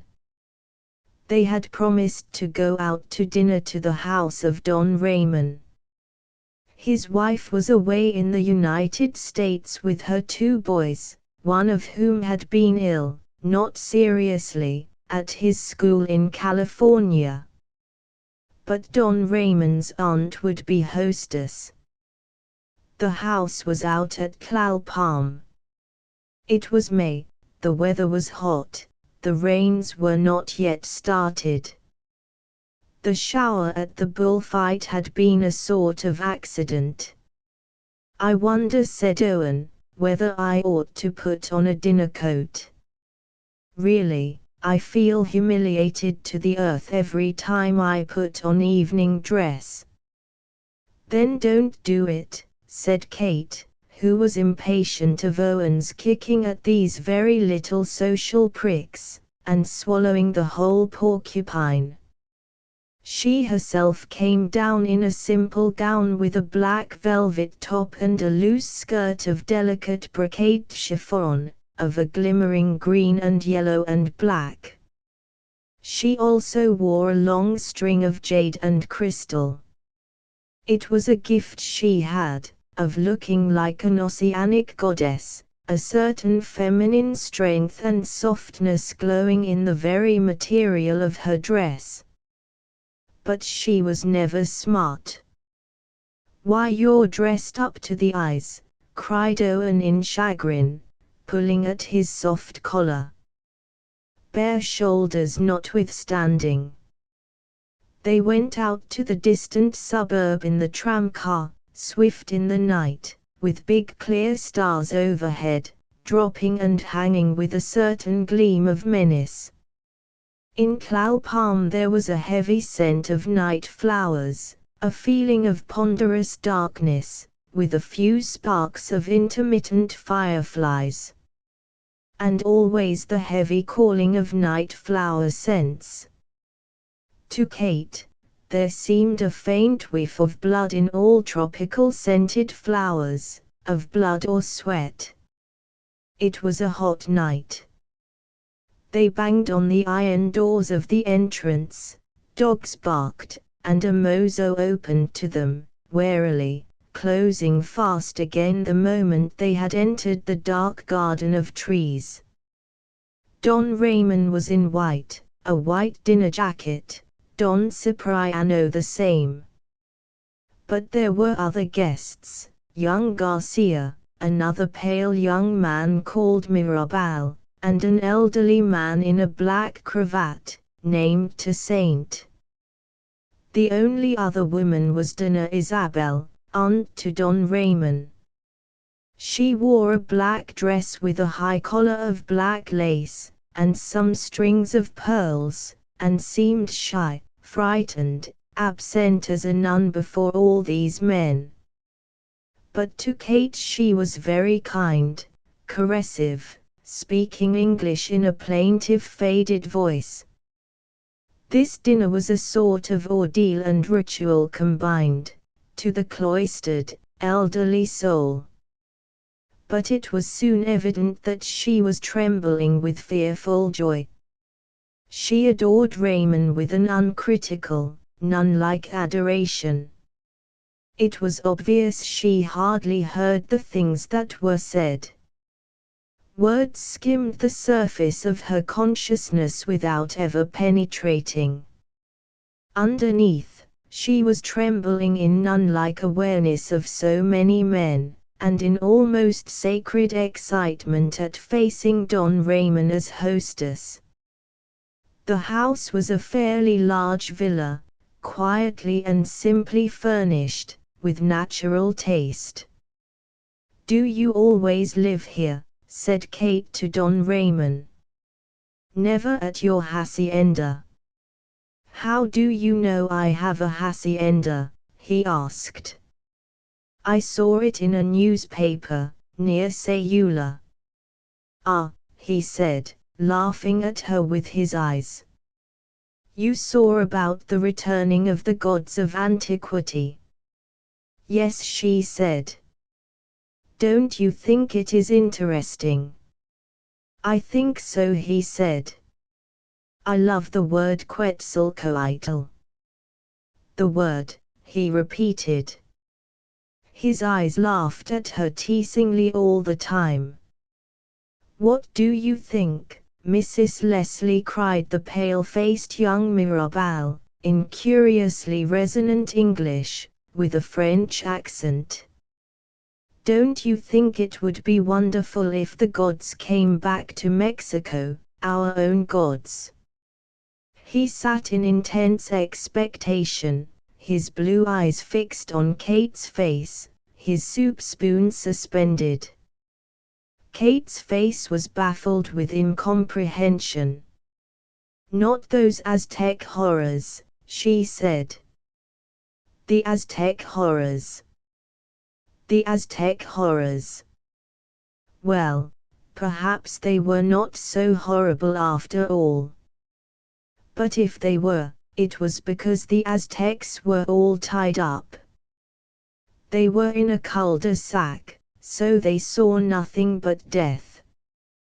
Don't you think so? I don't know enough, said Kate. Nobody knows any more. But if you like the word Quetzalcoatl, don't you think it would be wonderful if he came back again? Ah, the names of the gods. Don't you think the names are like seeds, so full of magic, of the unexplored magic? Huitzilopochtli, how wonderful! And Tlaloc. Ah, I love them. I say them over and over, like they say Mani Padma Om. In Thibet. I believe in the fertility of sound. It's Papalotl, the obsidian butterfly. It's Papalotl. But say it, and you will see it does good to your soul. It's Papalotl. Tezcatlipoca. They were old when the Spaniards came, they needed the bath of life again. But now, rebathed in youth, how wonderful they must be. Think of Jehovah. Jehovah. Think of Jesus Christ. How thin and poor they sound. Or Jesus Christo. They are dead names, all the life withered out of them. Ah, it is time now for Jesus to go back to the place of the death of the gods, and take the long bath of being made young again. He is an old young god, don't you think? He looked long at Kate, then dived for his soup. Kate widened her eyes in amazement at this torrent from the young Mirabal. Then she laughed. I think it's a bit overwhelming, she said, non-committal. Ah. Yes. Exactly. Exactly. But how good to be overwhelmed. How splendid if something will overwhelm me. Ah, I am so glad. The last word came with a clapping French resonance, and the young man dived for his soup again. He was lean and pale, but burning with an intense, crazy energy. You see, said young Garcia, raising his full, bright dark eyes to Kate, half aggressive and half bashful, we must do something for Mexico. If we don't, it will go under, no. You say you don't like socialism. I don't think I do either. But if there is nothing else but socialism, we will have socialism. If there is nothing better. But perhaps there is. Why should Mexico go under, said Kate. There are lots of children everywhere. Yes. But the last census of Porfirio Diaz gave 17 million people in Mexico, and the census of last year gave only 13 millions. Maybe the count was not quite right. But you count 4 million people fewer, in 20 years, then in 60 years there will be no Mexicans, only foreigners, who don't die. Oh, but figures always lie, said Kate. Statistics are always misleading. Maybe 2 and 2 don't make 4, said Garcia.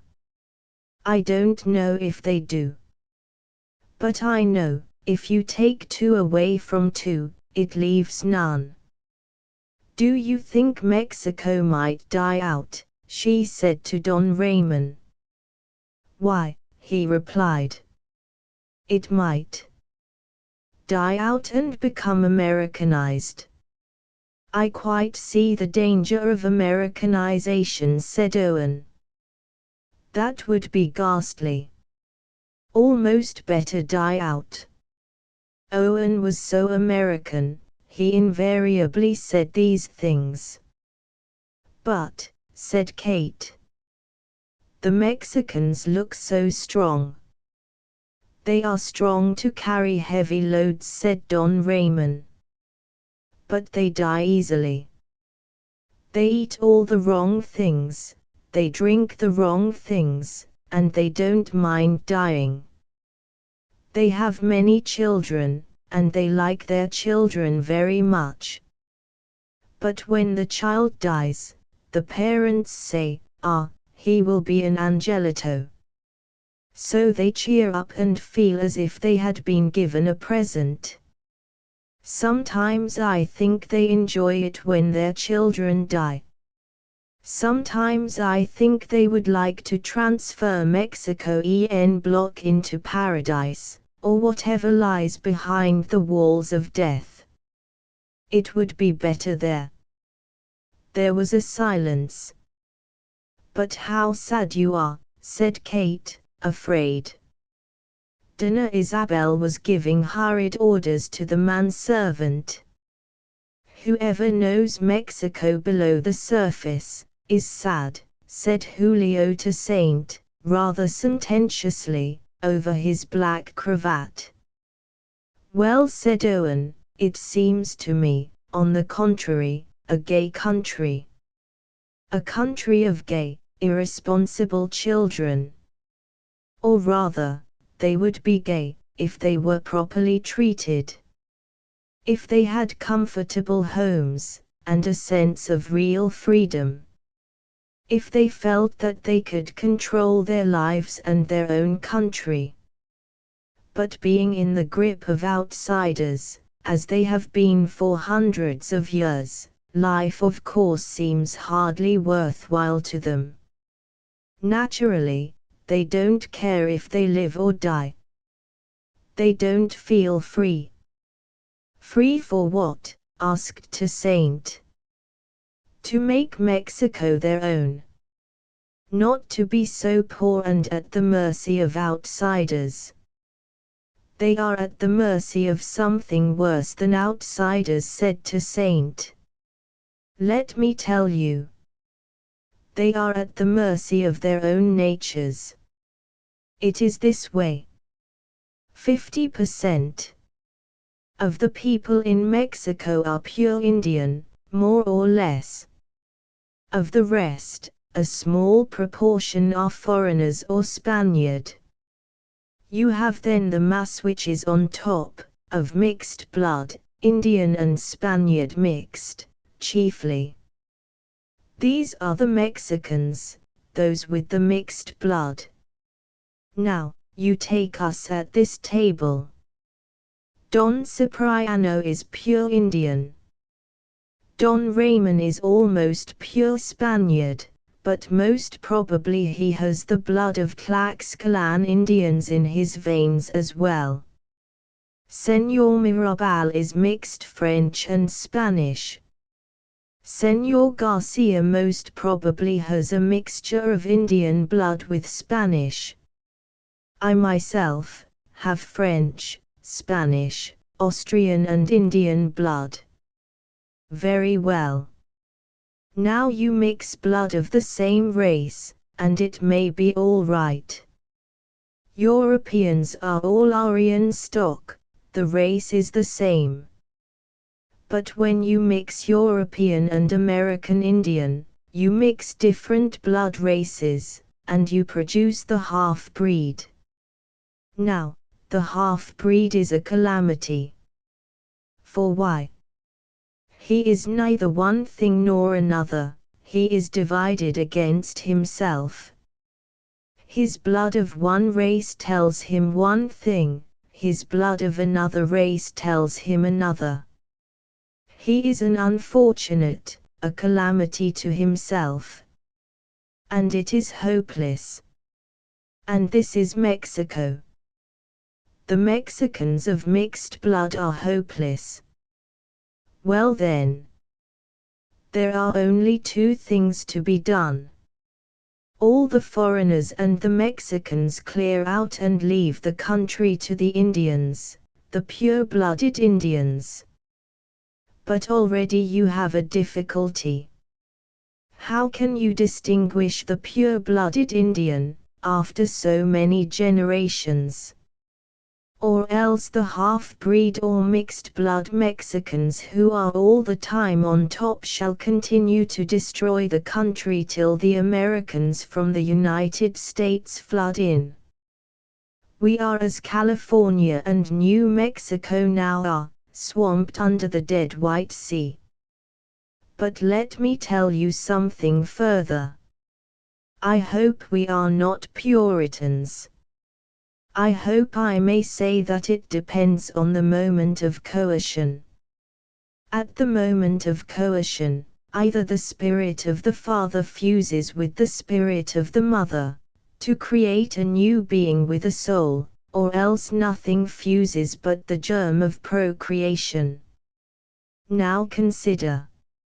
How have these Mexicans of mixed blood been begotten, for centuries? In what spirit? What was the moment of coercion like? Answer me that, and you have told me the reason for this Mexico which makes us despair and which will go on making everybody despair, till it destroys itself. In what spirit have the Spanish and other foreign fathers gotten children of the Indian women? What sort of spirit was it? What sort of coercion? And then, what sort of race do you expect? But what sort of a spirit is there between white men and white women? Said Kate.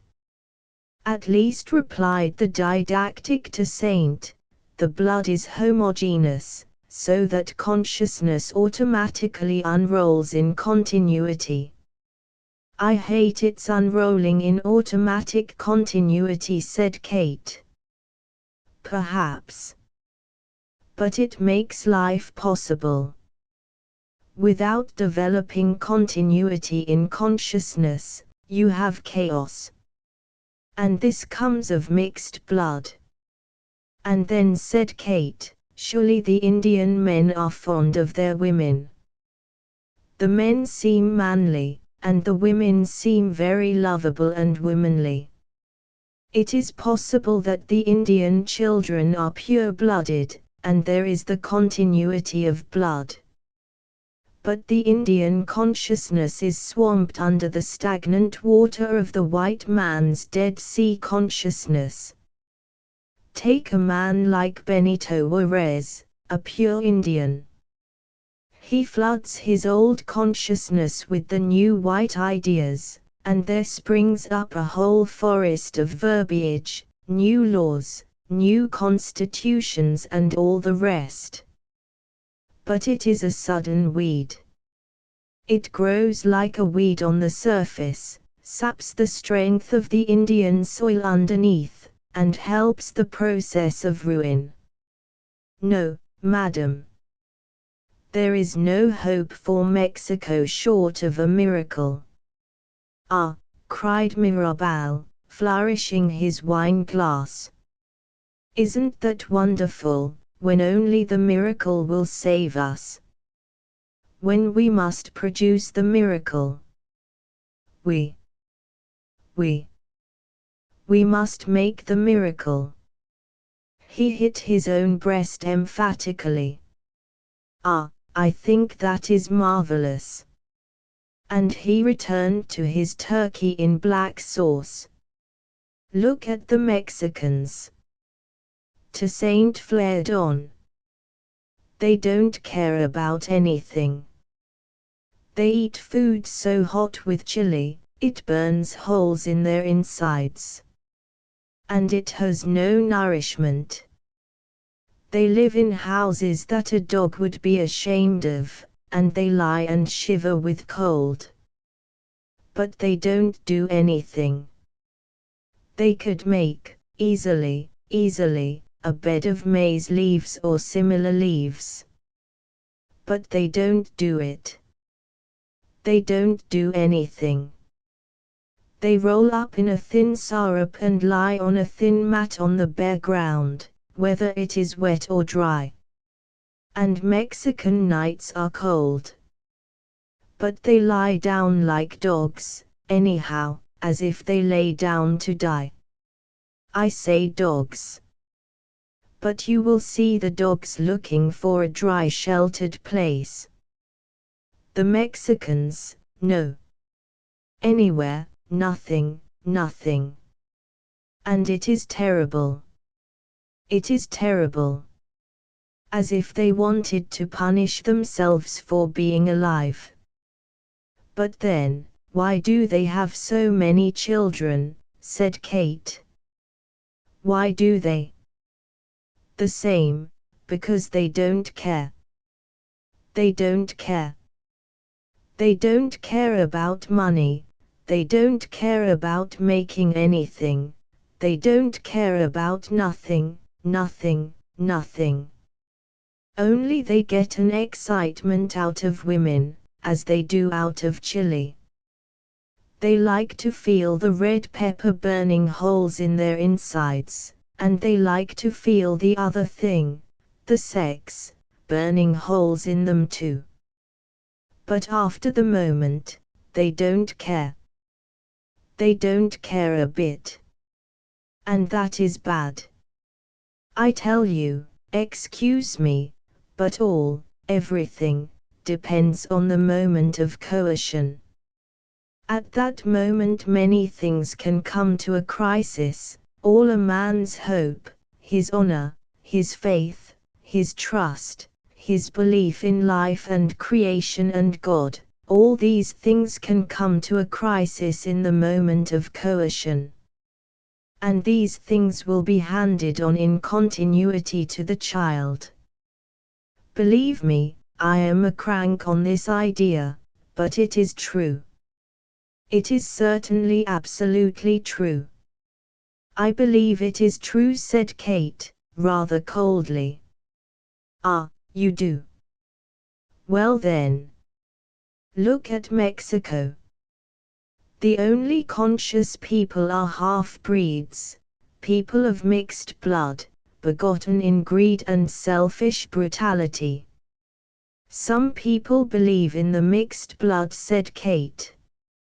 Ah. They do they? Who?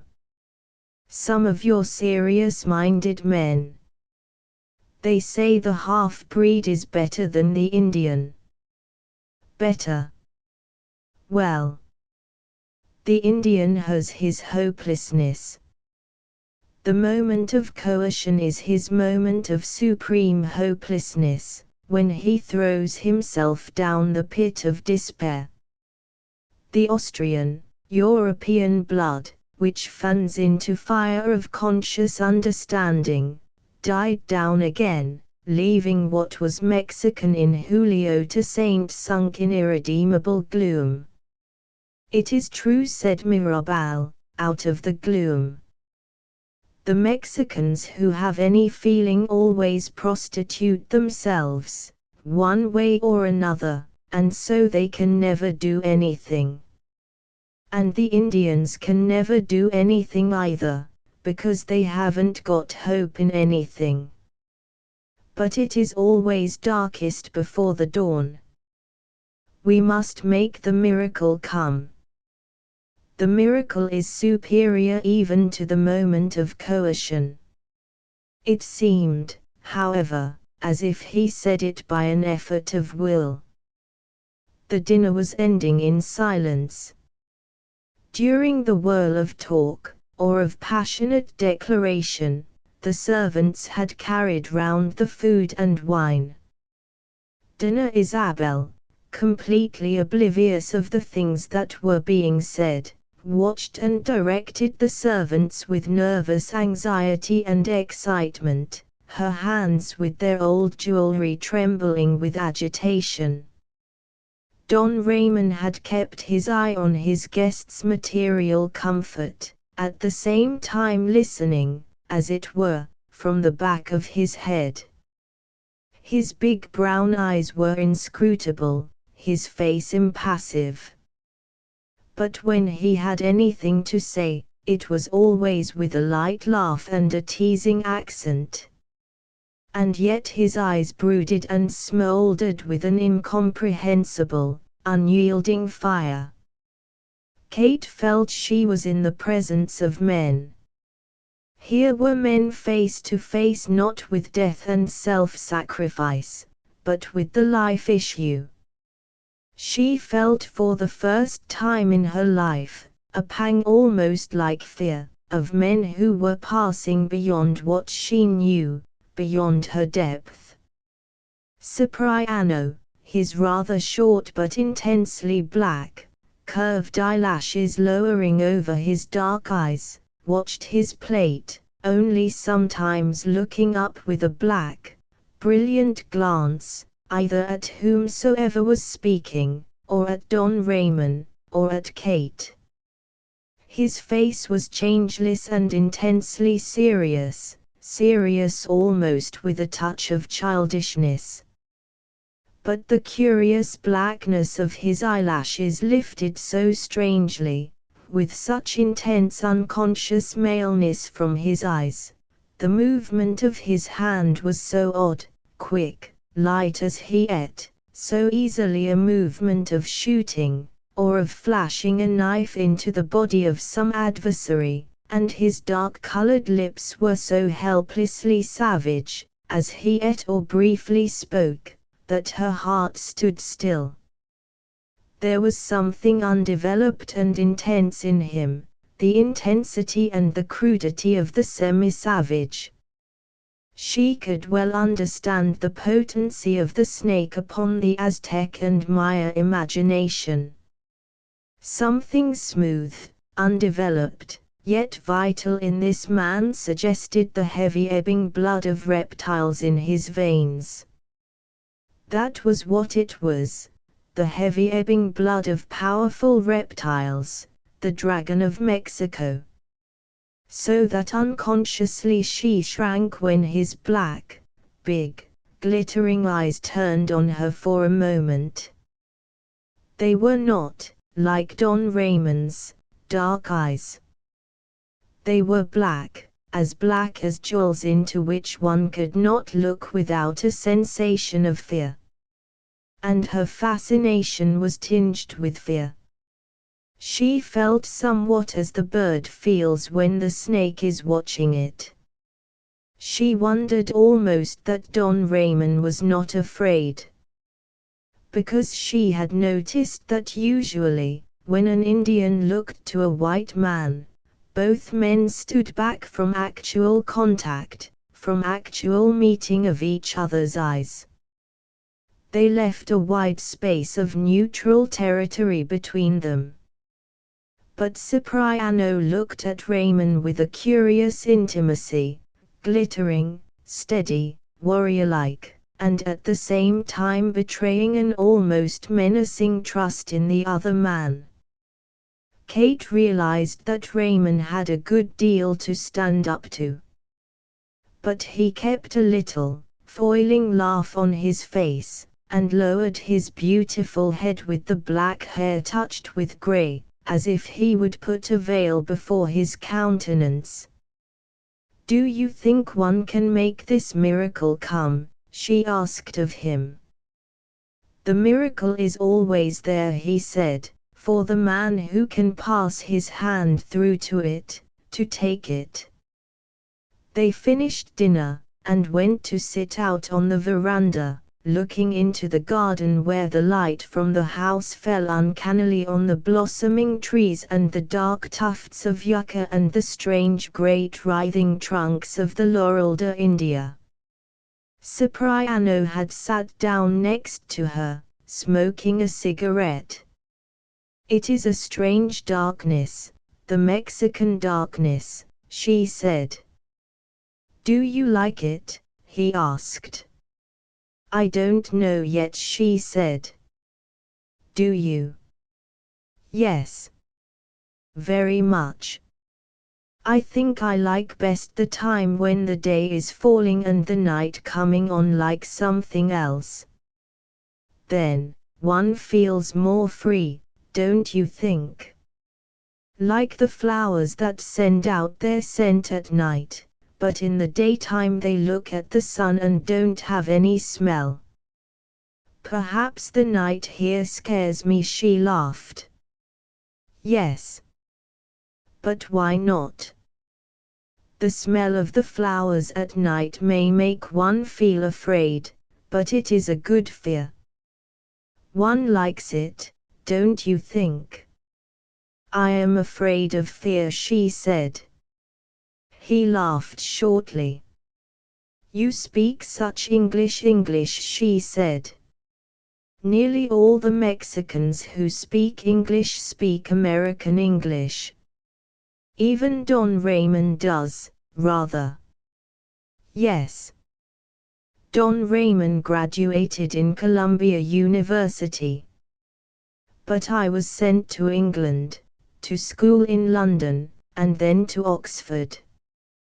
Who sent you? My godfather. He was an Englishman, Bishop Seven, Bishop of Oaxaca. You have heard of him? No, said Kate. He was a very well-known man. He died only about 10 years ago. He was very rich, too, before the revolution. He had a big hacienda in Oaxaca, with a very fine library. But they took it away from him in the revolution, and they sold the things, or broke them. They didn't know the value of them, of course. And did he adopt you? Yes. In a way. My father was one of the overseers on the hacienda. When I was a little boy I came running to my father, when the bishop was there, with something in my hands, so. And he made a cup of his hand. I don't remember. This is what they tell me. I was a small child, 3 or 4 years of age, somewhere there. What I had in my hands was a yellow scorpion, one of the small ones, very poisonous, no.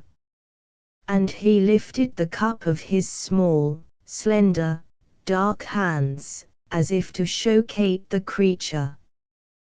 Well, the bishop was talking to my father, and he saw what I had got before my father did. So he told me at once, to put the scorpion in his hat, the bishop's hat, no. Of course I did what he told me, and I put the scorpion in his hat, and it did not bite me. If it had stung me I should have died, of course. But I didn't know, so I suppose the alacron was not interested. The bishop was a very good man, very kind. He liked my father, so he became my godfather. Then he always took an interest in me, and he sent me to school, and then to England. He hoped I should be a priest. He always said that the one hope for Mexico was if she had really fine native priests. He ended rather wistfully. And didn't you want to become a priest? Said Kate. No, he said sadly. No. Not at all, she asked. No. When I was in England it was different from Mexico. Even God was different, and the Blessed Mary. They were changed so much, I felt I didn't know them anymore. Then I came to understand better, and when I understood I didn't believe anymore. I used to think it was the images of Jesus, and the Virgin, and the saints, that were doing everything in the world. And the world seemed to me so strange, no. I couldn't see that it was bad, because it was also very strange and mysterious, when I was a child, in Mexico. Only in England I learned about the laws of life, and some science. And then when I knew why the sun rose and set, and how the world really was, I felt quite different. Was your godfather disappointed? A little, perhaps. But he asked me if I would rather be a soldier, so I said I would. Then when the revolution came, and I was 22 years old, I had to come back to Mexico.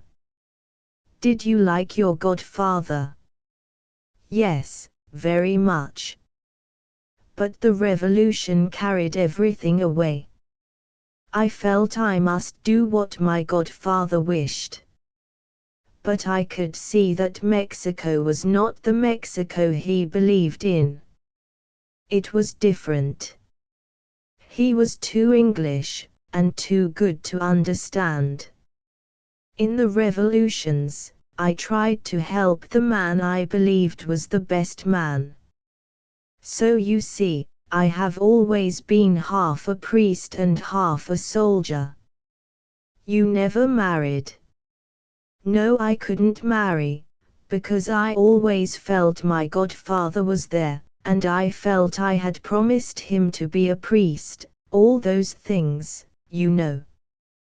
When he died he told me to follow my own conscience, and to remember that Mexico and all the Indians were in the hands of God, and he made me promise never to take sides against God. He was an old man when he died, 75. Kate could see the spell of the old bishop's strong, rather grandiose personality upon the impressionable Indian. She could see the curious recoil into chastity, perhaps characteristic of the savage. And at the same time she felt the intense masculine yearning, coupled with a certain male ferocity, in the man's breast. Your husband was James Joachim Leslie, the famous Irish leader, he asked her, and added, you had no children. No, I wanted Joachim's children so much, but I didn't have any. But I have a boy and a girl from my first marriage. My first husband was a lawyer, and I was divorced from him for Joachim. Did you like him, that first one? Yes. I liked him. But I never felt anything very deep for him. I married him when I was young, and he was a good deal older than I. I was fond of him, in a way. But I had never realized that one could be more than fond of a man, till I knew Joachim. I thought that was all one could ever expect to feel, that you just liked a man, and that he was in love with you. It took me years to understand that a woman can't love a man, at least a woman like I am can't, if he is only the sort of good, decent citizen. With Joachim I came to realize that a woman like me can only love a man who is fighting to change the world, to make it freer, more alive. Men like my first husband, who are good and trustworthy and who work to keep the world going on well in the same state they found it in, they let you down horribly, somewhere. You feel so terribly sold. Everything is just a cell, it becomes so small. A woman who isn't quite ordinary herself can only love a man who is fighting for something beyond the ordinary life. And your husband fought for Ireland. Yes, for Ireland, and for something he never quite realized. He ruined his health. And when he was dying, he said to me, Kate, perhaps I've let you down. Perhaps I haven't really helped Ireland. But I couldn't help myself. I feel as if I'd brought you to the doors of life, and was leaving you there. Kate, don't be disappointed in life because of me. I didn't really get anywhere. I haven't really got anywhere. I feel as if I'd made a mistake. But perhaps when I'm dead I shall be able to do more for you than I have done while I was alive. Say you'll never feel disappointed. There was a pause. The memory of the dead man was coming over her again, and all her grief. And I don't feel disappointed, she went on, her voice beginning to shake. But I loved him. And it was bitter, that he had to die, feeling he hadn't. She put her hands before her face, and the bitter tears came through her fingers. Cipriano sat motionless as a statue. But from his breast came that dark, surging passion of tenderness the Indians are capable of. Perhaps it would pass, leaving him indifferent and fatalistic again. But at any rate for the moment he sat in a dark, fiery cloud of passionate male tenderness. He looked at her soft, wet white hands over her face, and at the one big emerald on her finger, in a sort of wonder. The wonder, the mystery, the magic that used to flood over him as a boy and a youth, when he kneeled before the babyish figure of the Santa Maria de la Soledad, flooded him again. He was in the presence of the goddess, white-handed, mysterious, gleaming with a moon-like power and the intense potency of grief. Then Kate hastily took her hands from her face and with head ducked looked for her handkerchief. Of course she hadn't got one. Cipriano lent her his, nicely folded. She took it without a word, and rubbed her face and blew her nose. "I want to go and look at the flowers," she said in a strangled voice. And she dashed into the garden with his handkerchief in her hand. He stood up and drew aside his chair, to let her pass, then stood a moment looking at the garden, before he sat down again and lighted a cigarette. Chap 4. To stay or not to stay? Owen had to return to the United States, and he asked Kate whether she wanted to stay on in Mexico. This put her into a quandary. It was not an easy country for a woman to be alone in. And she had been beating her wings in an effort to get away. She felt like a bird round whose body a snake has coiled itself. Mexico was the snake. The curious influence of the country, pulling one down, pulling one down.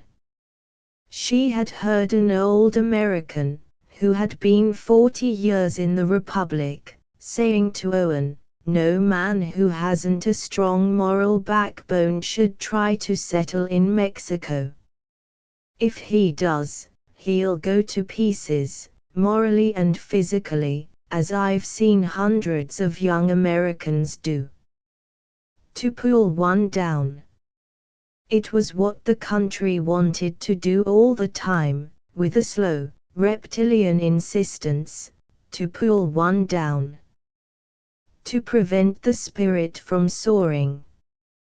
To take away the free, soaring sense of liberty. "There is no such thing as liberty," she heard the quiet, deep, dangerous voice of Don Ramon repeating. "There is no such thing as liberty. The greatest liberators are usually slaves of an idea. The freest people are slaves to convention and public opinion, and more still, slaves to the industrial machine. There is no such thing as liberty.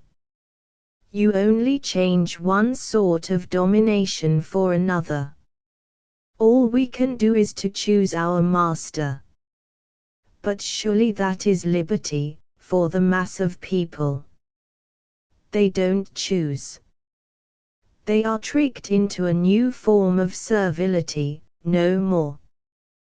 They go from bad to worse. You yourself, aren't you free? She asked. He laughed. I spent a long time trying to pretend. I thought I could have my own way. Till I realized that having my own way meant only running about smelling all the things in the street, like a dog that will pick up something. Of myself, I have no way. No man has any way in himself. Every man who goes along a way is led by one of three things: by an appetite, and I class ambition among appetite, or by an idea, or by an inspiration. I used to think my husband was inspired about Ireland, said Kate doubtfully. And now? Yes. Perhaps he put his wine in old, rotten bottles that wouldn't hold it. No, liberty is a rotten old wineskin. It won't hold one's wine of inspiration or passion any more, she said. And Mexico, he said. Mexico is another Ireland. No, no man can be his own master. If I must serve, I will not serve an idea, which cracks and leaks like an old wineskin. I will serve the God that gives me my manhood. There is no liberty for a man, apart from the God of his manhood. Free Mexico is a bully, and the old, colonial, ecclesiastical Mexico was another sort of bully. When man has nothing but his will to assert, even his goodwill, it is always bullying. Bolshevism is one sort of bullying, capitalism another, and liberty is a change of chains. Then what's to be done? Said Kate. Just nothing. And with her own will, she wanted nothing to be done. Let the skies fall. One is driven, at last, back to the far distance, to look for God, said Raymond uneasily. I rather hate this search for God business, and religiosity, said Kate. I know, he said, with a laugh. I've suffered from would-be cocksure religion myself. And you can't really find God, she said. It's a sort of sentimentalism, and creeping back into old, hollow shells. No, he said slowly. I can't find God, in the old sense. I know it's a sentimentalism if I pretend to. But I am nauseated with humanity and the human will, even with my own will. I have realized that my will, no matter how intelligent I am, is only another nuisance on the face of the earth, once I start exerting it. And other people's wills are even worse. Oh, isn't human life horrible? She cried. Every human being exerting his will all the time, over other people, and over himself, and nearly always self-righteous. Raymond made a grimace of repulsion. To me, he said, that is just the weariness of life. For a time, it can be amusing, exerting your own will, and resisting all the other people's wills, that they try to put over you. But at a certain point, a nausea sets in at the very middle of me, my soul is nauseated. My soul is nauseated, and there is nothing but death ahead, unless I find something else. Kate listened in silence. She knew the road he had gone, but she herself had not yet come to the end of it. As yet she was still strong in the pride of her very own will. "Oh, people are repulsive," she cried. "My own will becomes even more repulsive at last," he said. "My own will, merely as my own will, is even more distasteful to me than other people's wills. From being the god in my own machine, I must either abdicate, or die of disgust, self-disgust, at that." "How amusing," she cried. "It is rather funny," he said sardonically. "And then," she asked, looking at him with a certain malevolent challenge. He looked back at her slowly, with an ironical light in his eyes. "Then," he repeated. "Then, I ask, what else is there in the world, besides human will, human appetite, because ideas and ideals are only instruments of human will and appetite?" "Not entirely," said Kate. "They may be disinterested." "May they? If the appetite isn't interested, the will is."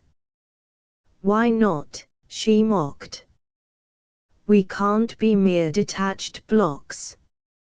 It nauseates me, I look for something else." "And what do you find?" "My own manhood." "What does that mean?" she cried, jeering. "If you looked, and found your own womanhood, you would know." "But I have my own womanhood," she cried. "And then, when you find your own manhood, your womanhood," he went on, smiling faintly at her, "then you know it is not your own, to do as you like with. You don't have it of your own will. It comes from the middle, from the God. Beyond me, at the middle, is the God. And the God gives me my manhood, then leaves me to it. I have nothing but my manhood. The God gives it me, and leaves me to do further." Kate would not hear any more. She broke off into banalities. The immediate question, for her, was whether she would stay in Mexico or not. She was not really concerned with Don Raymond's soul, or even her own. She was concerned with her immediate future.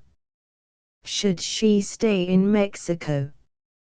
Mexico meant the dark-faced men in cotton clothes, big hats, the peasants, peons, pelados, Indians, call them what you will. The mere natives. Those pale-faced Mexicans of the capital, politicians, artists, professionals, and business people, they did not interest her.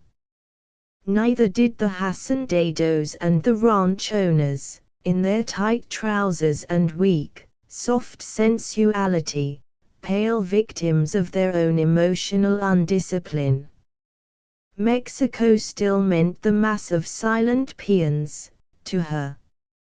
And she thought of them again, these silent, stiff-backed men, driving their strings of asses along the country roads, in the dust of Mexico's infinite dryness, past broken walls, broken houses, broken haciendas, along the endless desolation left by the revolutions, past the vast stretches of maguey, the huge cactus, or aloe, with its gigantic rosette of upstarting, pointed leaves, that in its iron rows covers miles and miles of ground in the Valley of Mexico, cultivated for the making of that bad-smelling drink, pulque.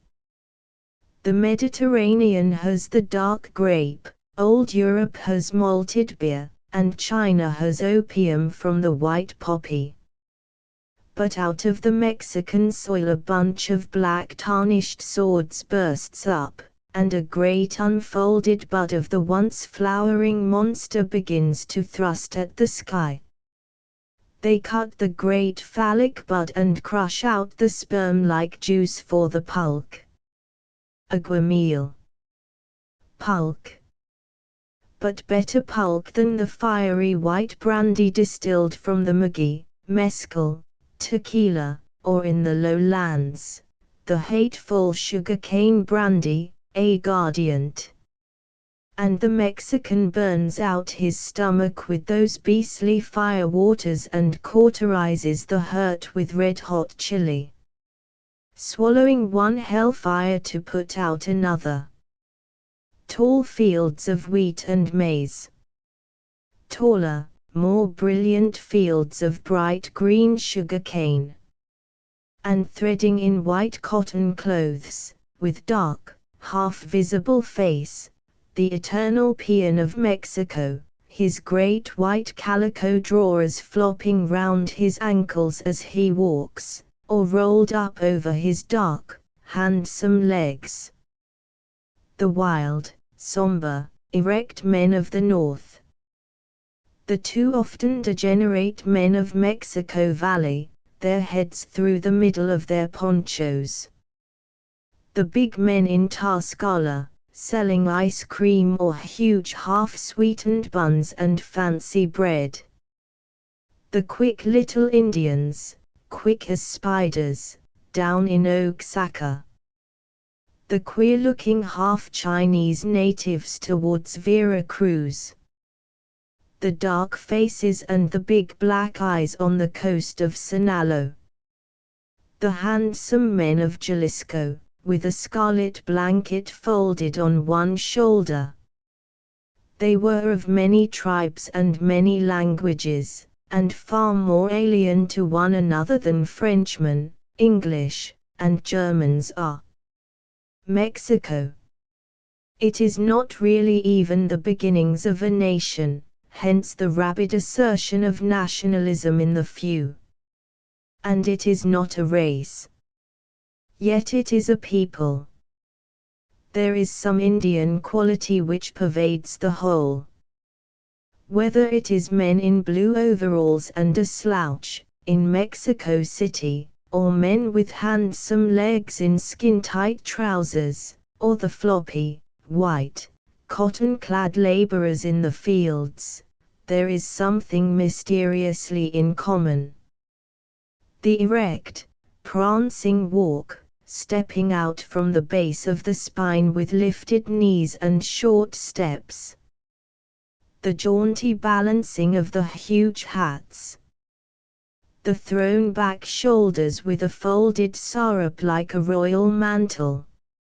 And most of them handsome, with dark, warm bronze skin so smooth and living, their proudly held heads, whose black hair gleams like wild, rich feathers. Their big, bright black eyes that look at you wonderingly, and have no center to them. Their sudden, charming smile, when you smile first. But the eyes unchanged. Yes, and she had to remember, too, a fair proportion of smaller, sometimes insignificant-looking men, some of them scaly with dirt, who looked at you with a cold, mud-like antagonism as they stepped cattishly past. Poisonous, thin, stiff little men, cold and unliving like scorpions, and as dangerous.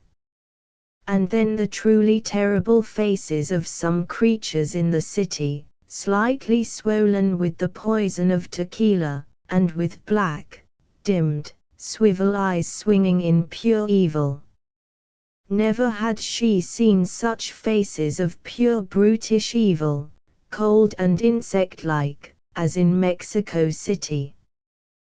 The country gave her a strange feeling of hopelessness and of dauntlessness.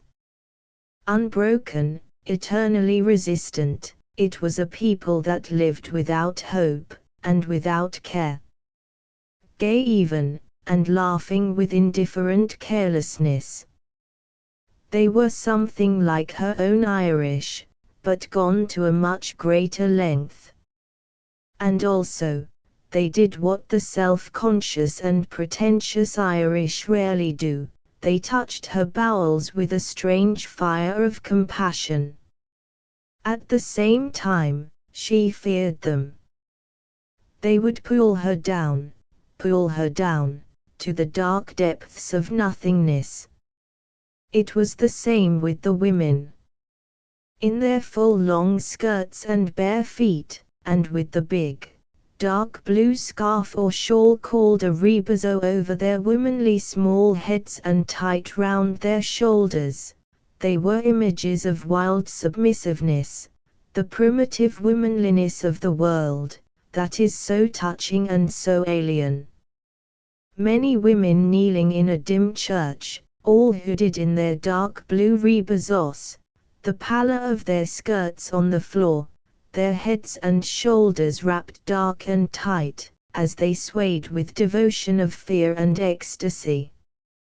A church full of dark-wrapped women sunk there in wild, humble supplication of dread and of bliss filled Kate with tenderness and revulsion. They crouched like people not quite created. Their soft, untidy black hair, which they scratched for lice, the round-eyed baby joggling like a pumpkin in the shawl slung over the woman's shoulder, the never-washed feet and ankles, again somewhat reptilian under the long, flounced, soiled cotton skirt, and then, once more, the dark eyes of half-created women, soft, appealing, yet with a queer void insolence. Something lurking, where the womanly center should have been, lurking snake-like. Fear. The fear of not being able to find full creation. And the inevitable mistrust and lurking insolence, insolent against a higher creation, the same thing that is in the striking of a snake. Kate, as a woman, feared the women more than the men. The women were little and insidious, the men were bigger and more reckless. But in the eyes of each, the uncreated center, where the evil and the insolence lurked. And sometimes she wondered whether America really was the great death continent, the great no. To the European and Asiatic and even African yes. Was it really the great melting pot, where men from the creative continents were smelted back again, not to a new creation, but down into the homogeneity of death? Was it the great continent of the undoing, and all its peoples the agents of the mystic destruction? Plucking at the created soul in a man, till at last it plucked out the growing germ, and left him a creature of mechanism and automatic reaction, with only one inspiration, the desire to pluck the quick out of every living spontaneous creature. Was that the clue to America, she sometimes wondered? Was it the great death continent, the continent that destroyed again what the other continents had built up? The continent whose spirit of place fought purely to pick the eyes out of the face of God? Was that America? And all the people who went there, Europeans, Negroes, Japanese, Chinese, all the colors and the races, were they the spent people, in whom the God impulse had collapsed, So they crossed to the great continent of the negation, where the human will declares itself free to pull down the soul of the world. Was it so? And did this account for the great drift to the new world, the drift of spent souls passing over to the side of godless democracy, energetic negation? The negation which is the life breath of materialism. And would the great negative pool of the Americans at last break the heart of the world? This thought would come to her, time and again. She herself, what had she come to America for? Because the flow of her life had broken, and she knew she could not restart it, in Europe. These handsome natives. Was it because they were death worshippers, Moloch worshippers, that they were so uncowed and handsome? Their pure acknowledgement of death, and their undaunted admission of nothingness kept so erect and careless. White men had had a soul, and lost it. The pivot of fire had been quenched in them, and their lives had started to spin in the reversed direction, widdershins. That reversed look which is in the eyes of so many white people, the look of nullity, and life wheeling in the reversed direction. Widdershins. But the dark-faced natives, with their strange soft flame of life wheeling upon a dark void, were they centerless and widdershins too, as so many white men now are? The strange, soft flame of courage in the black Mexican eyes. But still it was not knit to a center, that center which is the soul of a man in a man. And all the efforts of white men to bring the soul of the dark men of Mexico into final clinched being has resulted in nothing but the collapse of the white man. Against the soft, dark flow of the Indian the white man at last collapses, with his God and his energy he collapses. In attempting to convert the dark man to the white man's way of life, the white man has fallen helplessly down the hole he wanted to fill up. Seeking to save another man's soul, the white man lost his own, and collapsed upon himself. Mexico. The great, precipitous, dry, savage country, with a handsome church in every landscape, rising as it were out of nothing. A revolution-broken landscape, with lingering, tall, handsome churches whose domes are like inflations that are going to burst, and whose pinnacles and towers are like the trembling pagodas of an unreal race. Gorgeous churches waiting, above the huts and straw hovels of the natives, like ghosts to be dismissed. And noble ruined haciendas, with ruined avenues approaching their broken splendor. And the cities of Mexico, great and small, that the Spaniards conjured up out of nothing. Stones live and die with the spirit of the builders. And the spirit of Spaniards in Mexico dies, and the very stones in the building die. The natives drift into the center of the plazas again, and in unspeakable empty weariness the Spanish buildings stand around, in a sort of dry exhaustion. The conquered race. Cortés came with his iron heel and his iron will, a conqueror. But a conquered race, unless grafted with a new inspiration, slowly sucks the blood of the conquerors, in the silence of a strange night and the heaviness of a hopeless will. So that now, the race of the conquerors in Mexico is soft and boneless, children crying in helpless hopelessness. Was it the dark negation of the continent?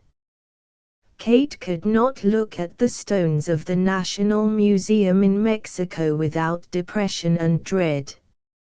Snakes coiled like excrement, snakes fanged and feathered beyond all dreams of dread.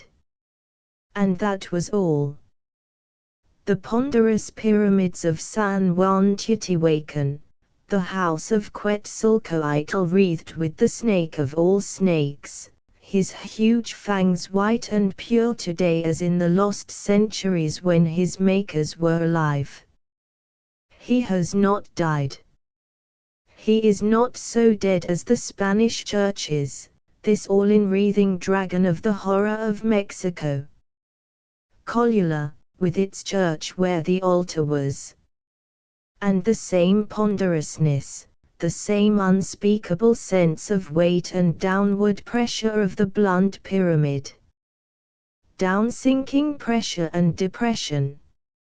And the great marketplace with its lingering dread and fascination. Mitla under its hills, in the parched valley where a wind blows the dust and the dead souls of the vanished race in terrible gusts. The carved courts of Mitla, with a hard, sharp-angled, intricate fascination, but the fascination of fear and repellence. Hard, four-square, sharp-edged, cutting, zigzagging Mitla, like continual blows of a stone axe. Without gentleness or grace or charm. O America, with your unspeakable hard lack of charm, what then is your final meaning? Is it forever the knife of sacrifice, as you put out your tongue at the world? Charmless America. With your hard, vindictive beauty, are you waiting forever to smite death? Is the world your everlasting victim? So long as it will let itself be victimized. But yet, the gentle voices of the natives, the voices of the boys, like birds twittering among the trees of the plaza of Tucan. The soft touch, the gentleness. Was it the dark-fingered quietness of death, and the music of the presence of death in their voices? She thought again of what Don Ramon had said to her. They pull you down. Mexico pulls you down, the people pull you down like a great weight. But it may be they pull you down as the Earth's pull of gravitation does, that you can balance on your feet. Maybe they draw you down as the earth draws down the roots of a tree, so that it may be clinched deep in soil. Men are still part of the tree of life, and the roots go down to the center of the earth. Loose leaves, and aeroplanes, blow away on the wind, in what they call freedom. But the tree of life has fixed, deep, gripping roots. It may be you need to be drawn down, down, till you send roots into the deep places again. Then you can send up the sap and the leaves back to the sky, later. And to me, the men in Mexico are like trees, forests that the white men felled in their coming. But the roots of the trees are deep and alive and forever sending up new shoots. And each new shoot that comes up overthrows a Spanish church or an American factory. And soon the dark forest will rise again, and shake the Spanish buildings from the face of America. All that matters to me are the roots that reach down beyond all destruction. The roots and the life are there. What else it needs is the word, for the forest to begin to rise again. And some man among men must speak the word. The strange doom-like sound of the man's words. But in spite of the sense of doom on her heart, she would not go away yet. She would stay longer in Mexico. Chap v. the lake. Owen left. Vilius stayed on a few days to escort Kate to the lake. If she liked it there, and could find a house, she could stay by herself. She knew sufficient people in Mexico and in Guadalajara to prevent her from being lonely. But she still shrank from traveling alone in this country. She wanted to leave the city. The new president had come in quietly enough, but there was an ugly feeling of uppishness in the lower classes, the bottom dog clambering mangily to the top. Kate was no snob. Man or woman, she cared nothing about the social class. But meanness, sordidness she hated. She hated bottom dogs. They all were mangy, they all were full of envy and malice, many had the rabies. Ah no, let us defend ourselves from the bottom dog, with its mean growl and its yellow teeth. She had tea with Cipriano before leaving. "How do you get along with the government?" she asked. "I stand for the law and the Constitution," he said. "They know I don't want anything to do with cuartelazos or revolutions. Don Ramon is my chief." "In what way?" "Later, you will see." He had a secret, important to himself, on which he was sitting tight. But he looked at her with shining eyes, as much as to say that soon she would share the secret, and then he would be much happier. He watched her curiously, from under his wary black lashes. She was one of the rather plump Irish women, with soft brown hair and hazel eyes, and a beautiful, rather distant repose.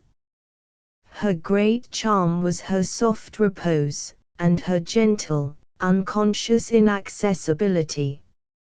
She was taller and bigger than Cipriano, he was almost boyishly small. But he was all energy, and his eyebrows tilted black and with a barbarian conceit, above his full, almost insolent black eyes. He watched her continually, with a kind of fascination, the same spell that the absurd little figures of the doll Madonna had cast over him as a boy. She was the mystery, and he the adorer, under the semi-ecstatic spell of the mystery. But once he rose from his knees, he rose in the same strutting conceit of himself as before he knelt, with all his adoration in his pocket again. But he had a good deal of magnetic power. His education had not diminished it. His education lay like a film of white oil on the black lake of his barbarian consciousness. For this reason, the things he said were hardly interesting at all. Only what he was. He made the air around him seem darker, but richer and fuller. Sometimes his presence was extraordinarily grateful, like a healing of the blood. And sometimes he was an intolerable weight on her. She gasped to get away from him. "You think a great deal of Don Ramon," she said to him. "Yes," he said, his black eyes watching her. "He is a very fine man." How trivial the words sounded. That was another boring thing about him, his English seemed so trivial. He wasn't really expressing himself. He was only flipping at the white oil that lay on his surface. "You like him better than the bishop, your godfather?" He lifted his shoulders in a twisted, embarrassed shrug. The same, he said. I like him the same. Then he looked away into the distance, with a certain hauteur and insolence. Very different, no, he said. But in some ways, the same. He knows better what is Mexico. He knows better what I am. Bishop Seven did not know the real Mexico. How could he? He was a sincere Catholic. But Don Ramon knows the real Mexico, no. And what is the real Mexico? She asked. Well, you must ask Don Ramon. I can't explain. She asked Cipriano about going to the lake. Yes, he said. You can go. You will like it. Go first to Orilla. No, you take a ticket on the railway to Nintlawican. And in Orilla is an hotel with a German manager. Then from Orilla you can go in a motorboat, in a few hours, to Sayula. And there you will find a house to live in. He wanted her to do this, she could tell. How far is Don Ramon's hacienda from Sayula? She asked. Near. About an hour in a boat. He is there now. And at the beginning of the month I am going with my division to Guadalajara. Now there is a new governor. So I shall be quite near to. That will be nice, she said. You think so? He asked quickly. Yes, she said, on her guard, looking at him slowly. I should be sorry to lose touch with Don Ramon and you. He had a little tension on his brow, haughty, unwilling, conceited, and at the same time, yearning and desirous. You like Don Ramon very much, he said. You want to know him more. There was a peculiar anxiety in his voice. Yes, she said. One knows so few people in the world nowadays, that one can respect, and fear a little. I am a little afraid of Don Ramon, and I have the greatest respect for him, she ended on a hot note of sincerity. It is good, he said. It is very good. You may respect him more than any other man in the world. Perhaps that is true, she said, turning her eyes slowly to his. Yes.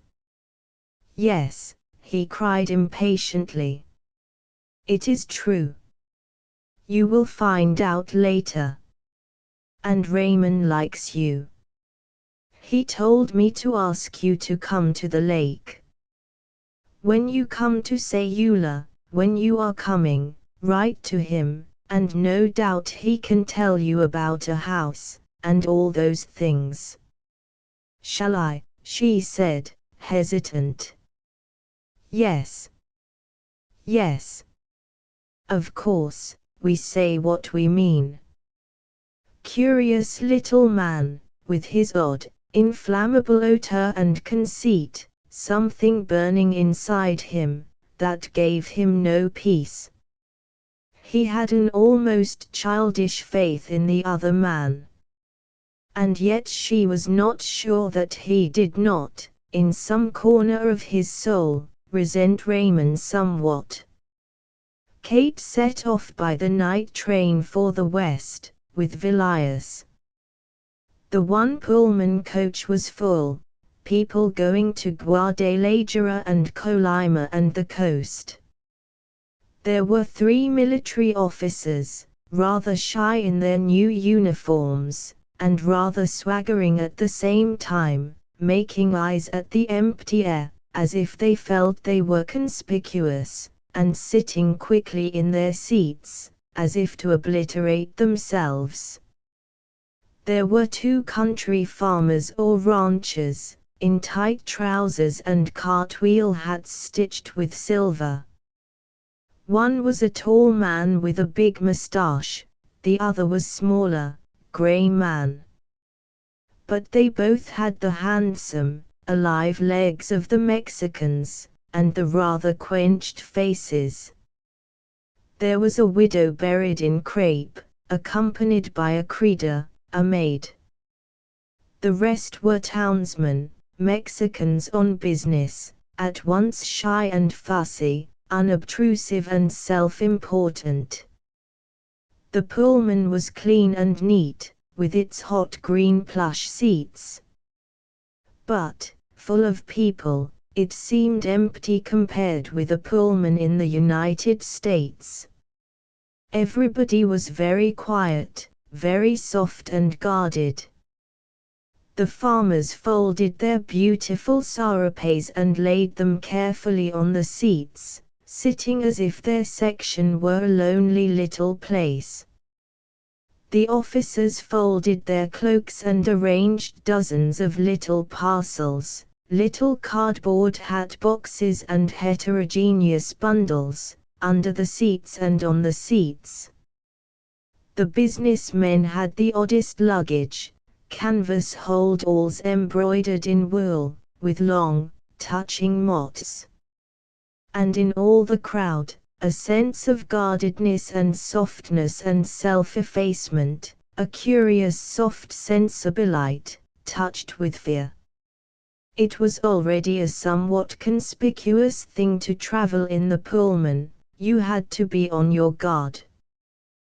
The evening for once was grey, the rainy season really approaching. A sudden wind whirled dust and a few spots of rain. The train drew out of the formless, dry, dust-smitten areas fringing the city, and wound mildly on for a few minutes, only to stop in the main street of Tacubaya, the suburb village.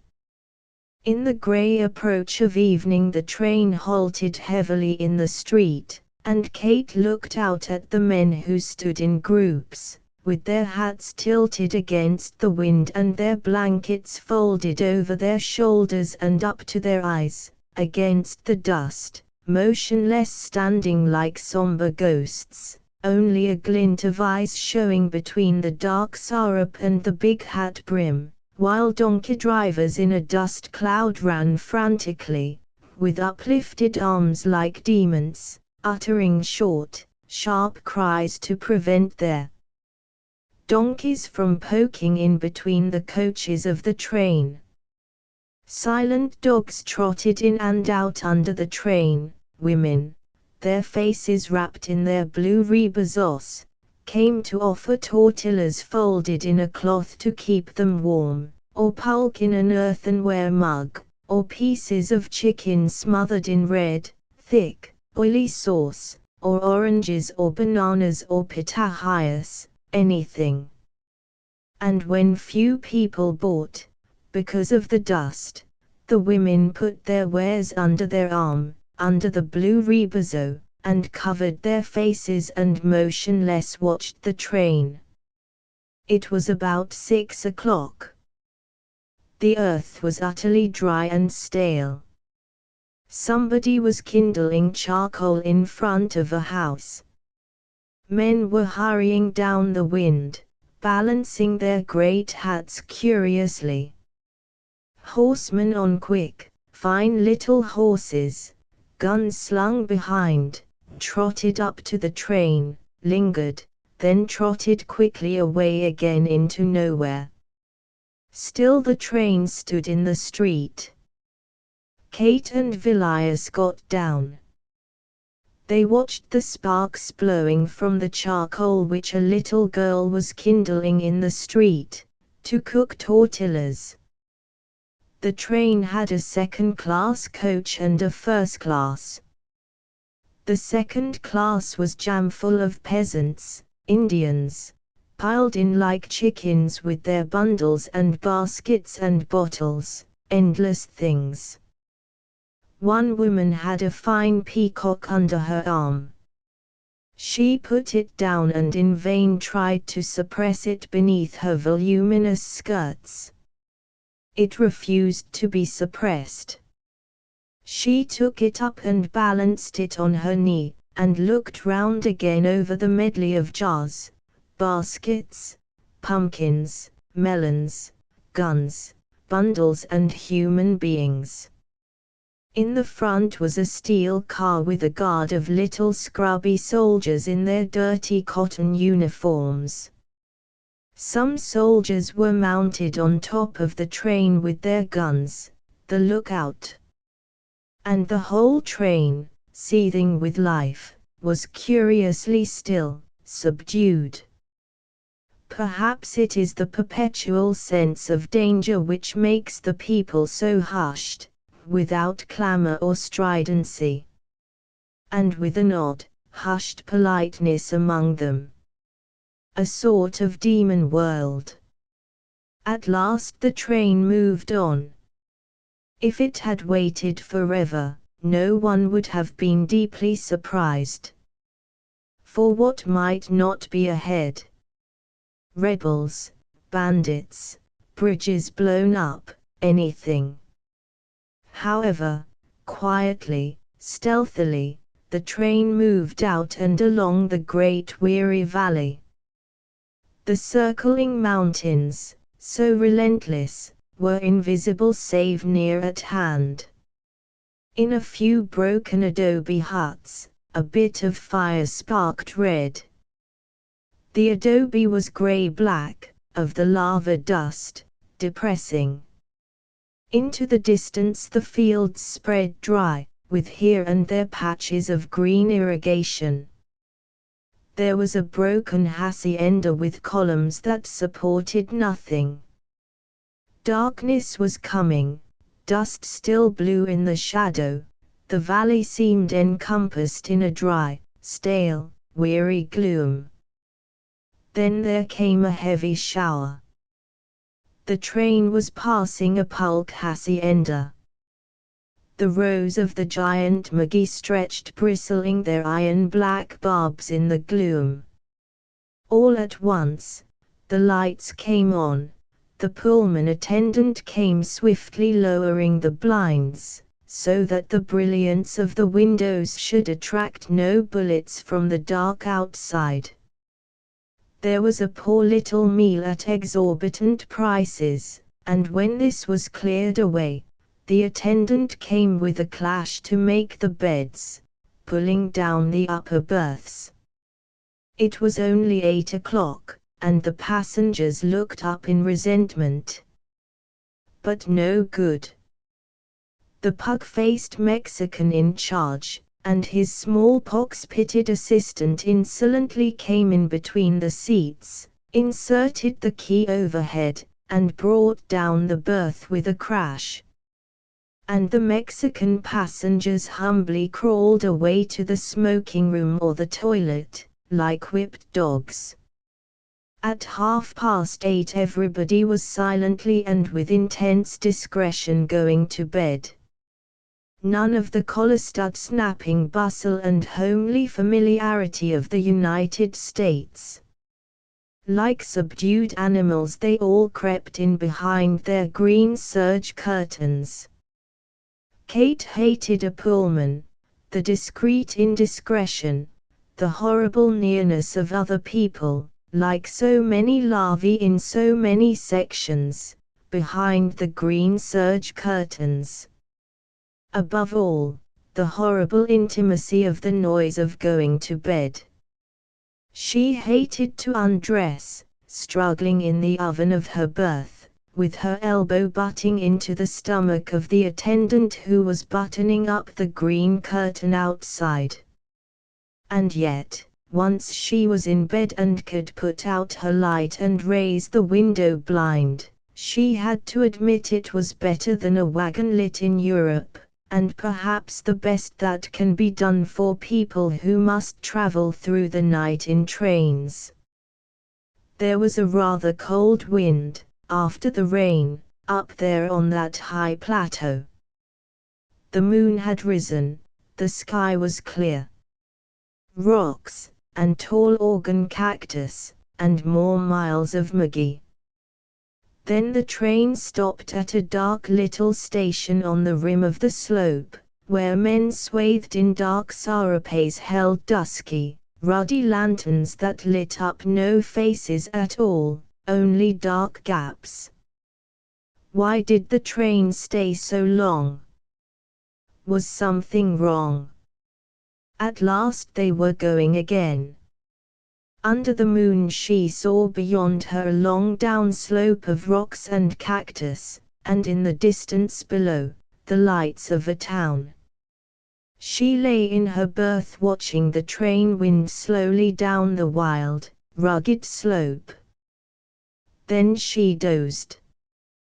To wake at a station that looked like a quiet inferno, with dark faces coming near the windows, glittering eyes in the half-light, women in their rebazos running along the train balancing dishes of meat, tamales, tortillas on one hand, black-faced men with fruit and sweets, and all calling in a subdued, intense, hushed hubbub.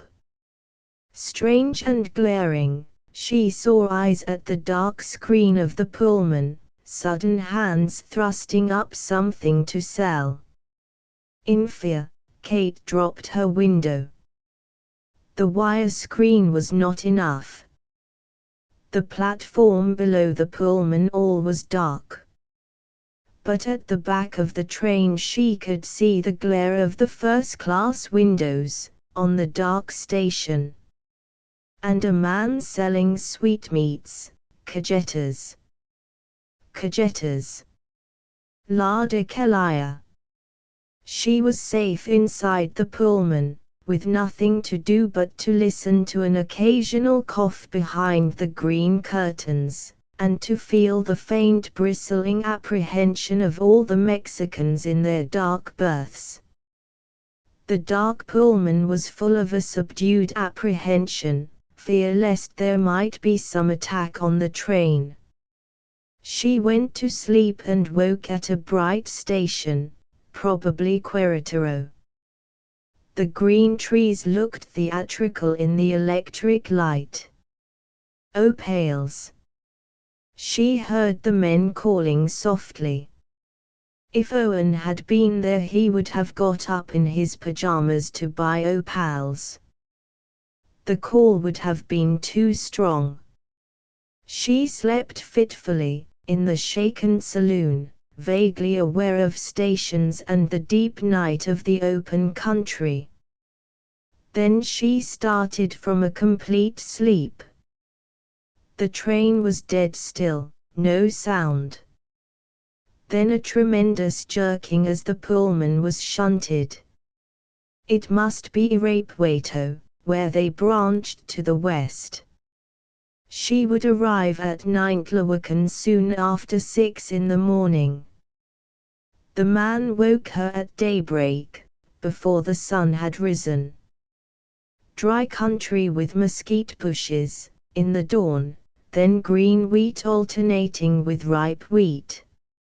And men already in the pale, ripened wheat reaping with sickles, cutting short little handfuls from the short straw.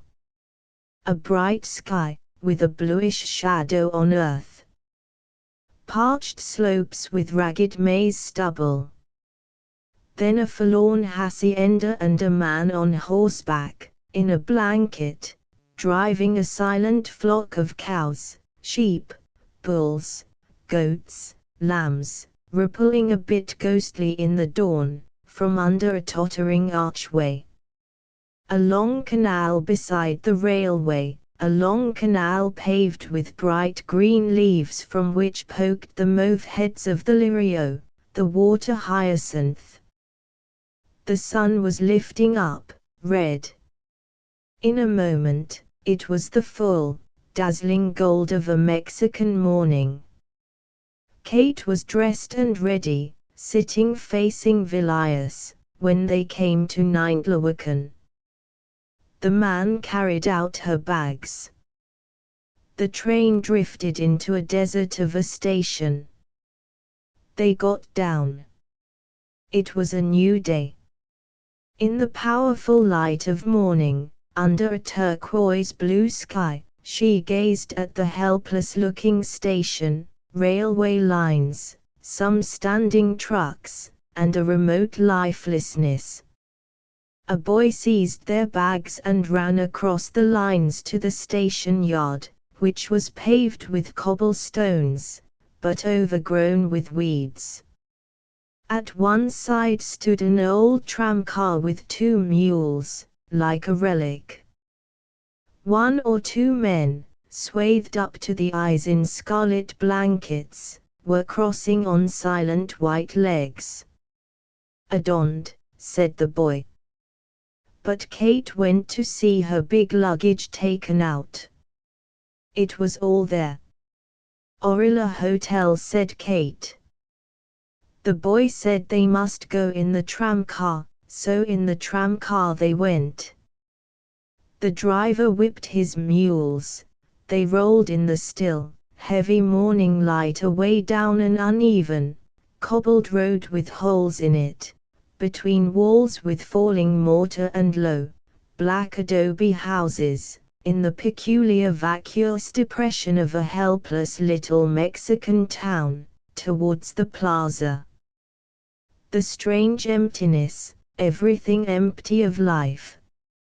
Occasional men on horseback clattered suddenly by, occasional big men in scarlet sarapes went noiselessly on their own way, under the big hats. A boy on a high mule was delivering milk from red globe-shaped jars slung on either side his mount. The street was stony, uneven, vacuous, sterile. The stones seemed dead, the town seemed made of dead stone. The human life came with a slow, sterile unwillingness, in spite of the low-hung power of the sun. At length they were in the plaza, where brilliant trees flowered in a blaze of pure scarlet, and some in pure lavender, around the basins of milky-looking water. Milky dim the water bubbled up in the basins, and women, bleary with sleep, uncombed, came from under the dilapidated arches of the portals, and across the broken pavement, to fill their water jars. The tram stopped and they got down. The boy got down with the bags, and told them they must go to the river to take a boat. They followed obediently down the smashed pavements, where every moment you might twist your ankle or break your leg. Everywhere the same weary indifference and brokenness, a sense of dirt and of helplessness, squalor of far-gone indifference, under the perfect morning sky, in the pure sunshine and the pure Mexican air. The sense of life ebbing away, leaving dry ruin. They came to the edge of the town, to a dusty, humped bridge, a broken wall, a pale brown stream flowing full. Below the bridge a cluster of men. Each one wanted her to hire his boat. She demanded a motorboat, the boat from the hotel. They said there wasn't one. She didn't believe it. Then a dark-faced fellow with his black hair down his forehead, and a certain intensity in his eyes, said, "Yes, yes, the hotel had a boat, but it was broken. She must take a rowboat. In an hour and a half he would row her there." "How long?" said Kate. "An hour and a half." "And I am so hungry," cried Kate. "How much do you charge?" 2 pesos. He held up 2 fingers. Kate said yes, and he ran down to his boat. Then she noticed he was a cripple with inturned feet. But how quick and strong! She climbed with Vilius down the broken bank to the river, and in a moment they were in the boat. Pale green willow trees fringed from the earthen banks to the fuller flowing, pale brown water. The river was not very wide, between deep banks. They slipped under the bridge, and passed a funny high barge with rows of seats. The boatman said it went up the river to Jokatlan, and he waved his hand to show the direction. They were slipping downstream, between lonely banks of willow trees. The crippled boatman was pulling hard, with great strength and energy. When she spoke to him in her bad Spanish and he found it hard to understand, he knitted his brow a little, anxiously. And when she laughed he smiled at her with such a beautiful gentleness, sensitive, wistful, quick. She felt he was naturally honest and truthful, and generous. There was a beauty in these men, a wistful beauty and a great physical strength. Why had she felt so bitterly about the country? Morning was still young on the pale Buff River, between the silent earthen banks. There was a blue dimness in the lower air, and black waterfowl ran swiftly, unconcernedly back and forth from the river's edge, on the dry, baked banks that were treeless now, and wider. They had entered a wide river, from the narrow one. The blueness and moistness of the dissolved night seemed to linger under the scattered pepper trees of the far shore. The boatman rowed short and hard upon the flimsy, soft, sperm-like water, only pausing at moments swiftly to smear the sweat from his face with an old rag he kept on the bench beside him.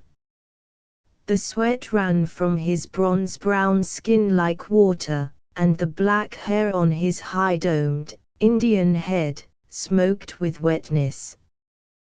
"There is no hurry," said Kate, smiling to him. "What does the señorita say?" "There is no hurry," she repeated.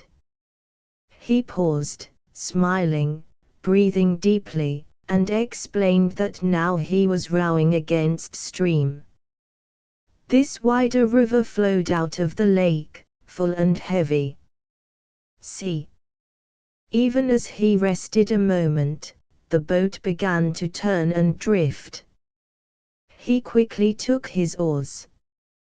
The boat moved slowly, in the hush of departed night, upon the soft, full-flowing buff water, that carried little tufts of floating water hyacinth. Some willow trees stood near the edge, and some pepper trees of most delicate green foliage. Beyond the trees and the level of the shores, big hills rose up to high, blunt points, baked incredibly dry, like biscuit. The blue sky settled against them nakedly. They were leafless and lifeless save for the iron-green shafts of the organ cactus, that glistered blackly, yet atmospherically, in the aqueous aridity. This was Mexico again, stark, dry and luminous with powerful light, cruel and unreal. On a flat near the river a peon, perched on the rump of his ass, was slowly driving 5 luxurious cows towards the water to drink. The big black and white animals stepped in a dream pace past the pepper trees to the bank, like moving pieces of light and shade. The dun cows trailed after, in the incredible silence and brilliance of the morning. Earth, air, water were all silent with new light, the last blue of night dissolving like a breath. No sound, even no life. The great light was stronger than life itself. Only, Up in the blue, some turkey buzzards were wheeling with dirty-edged wings, as everywhere in Mexico. "Don't hurry," Kate said again to the boatman, who was again mopping his face, while his black hair ran sweat. "We can go slowly." The man smiled deprecatingly. "If the señorita will sit in the back," he said. Kate did not understand his request at first. He had rowed in towards a bend in the right bank, to be out of the current. On the left bank Kate had noticed some men bathing, men whose wet skins flashed with the beautiful brown rose color and glitter of the naked natives, and one stout man with the curious creamy biscuit skin of the city Mexicans. Low against the water across stream she watched the glitter of naked men, half immersed in the river. She rose to step back into the stern of the boat, where Vilius was. As she did so, she saw a dark head and the flashing ruddy shoulders of a man swimming towards the boat. She wavered, and as she was sitting down, the man stood up in the water and was wading near, the water washing at the loose little cloth he had round his loins. He was smooth and wet and of a lovely color, with the rich smooth-muscled physique of the Indians. He was coming towards the boat, pushing back his hair from his forehead. The boatman watched him, transfixed, without surprise, a little subtle half-smile, perhaps of mockery, round his nose. As if he had expected it. "Where are you going?" asked the man in the water, the brown river running softly at his strong thighs. The boatman waited a moment for his patrons to answer, then, seeing they were silent, replied in a low, unwilling tone, "Orilla." The man in the water took hold of the stern of the boat, as the boatman softly touched the water with the oars to keep her straight, and he threw back his longish black hair with a certain effrontery. "Do you know whom the lake belongs to?" he asked, with the same effrontery. "What do you say?" asked Kate, haughty. "If you know whom the lake belongs to," the young man in the water repeated. "To whom?" said Kate, flustered. "To the old gods of Mexico," the stranger said. "You have to make a tribute to Quetzalcoatl, if you go on the lake." The strange calm effrontery of it. But truly Mexican. "How?" said Kate. "You can give me something," he said. "But why should I give something to you, if it is a tribute to Quetzalcoatl?" she stammered. "I am Quetzalcoatl's man," he replied, with calm effrontery. "And if I don't give you anything," she said. He lifted his shoulders and spread his free hand, staggering a little, losing his footing in the water as he did so. "If you wish to make an enemy of the lake," he said, coolly, as he recovered his balance. And then for the first time he looked straight at her. And as he did so, the demonish effrontery died down again, and the peculiar American tension slackened and left him. He gave a slight wave of dismissal with his free hand, and pushed the boat gently forward.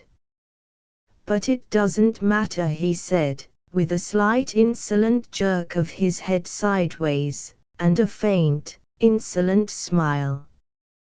"We will wait till the morning star rises." The boatman softly but powerfully pulled the oars. The man in the water stood with the sun on his powerful chest, looking after the boat in half-seeing abstraction. His eyes had taken again the peculiar gleaming farawayness, suspended between the realities, which, Kate suddenly realized, was the central look in the native eyes. The boatman, rowing away, was glancing back at the man who stood in the water, and his face, too, had the abstracted, transfigured look of a man perfectly suspended between the world's two strenuous wings of energy. A look of extraordinary, arresting beauty, the silent, vulnerable center of all life's quivering, like the nucleus gleaming in tranquil suspense, within a cell. "What does he mean?" said Kate, "by we will wait till the morning star rises?" The man smiled slowly. "It is a name," he said. And he seemed to know no more. But the symbolism had evidently the power to soothe and sustain him. "Why did he come and speak to us?" asked Kate. "He is one of those of the god Quetzalcoatl, señorita." "And you, are you one too?" "Who knows," said the man, putting his head on one side. Then he added, "I think so. We are many." He watched Kate's face with that gleaming, intense semi-abstraction, a gleam that hung unwavering in his black eyes, and which suddenly reminded Kate of the morning star, or the evening star, hanging perfect between night and the sun. "You have the morning star in your eyes," she said to the man. He flashed her a smile of extraordinary beauty.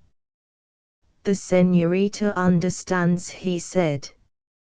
His face changed again to a dark brown mask, like semi-transparent stone, and he rowed with all his might.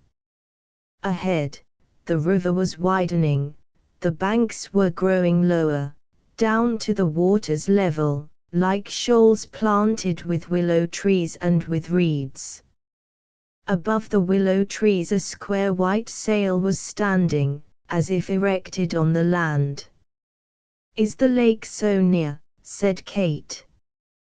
The man hastily mopped his running wet face. "Yes, señorita. The sailing boats are waiting for the wind to come into the river. We will pass by the canal."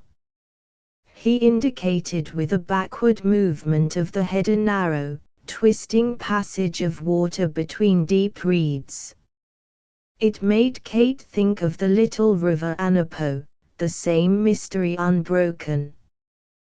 The boatman, with creases half of sadness and half of exultation in his bronze, still face, was pulling with all his might. Waterfowl went swimming into the reeds, or rose on wing and wheeled into the blue air. Some willow trees hung a dripping, vivid green, in the stark dry country. The stream was narrow and winding. With a nonchalant motion, first of the right then of the left hand, Vilius was guiding the boatman, to keep him from running aground in the winding, narrow waterway. And this put Vilius at his ease, to have something practical and slightly mechanical to do and to assert. He was striking the American note once more, of mechanical dominance. All the other business had left him incomprehending, and when he asked Kate, she had pretended not to hear him.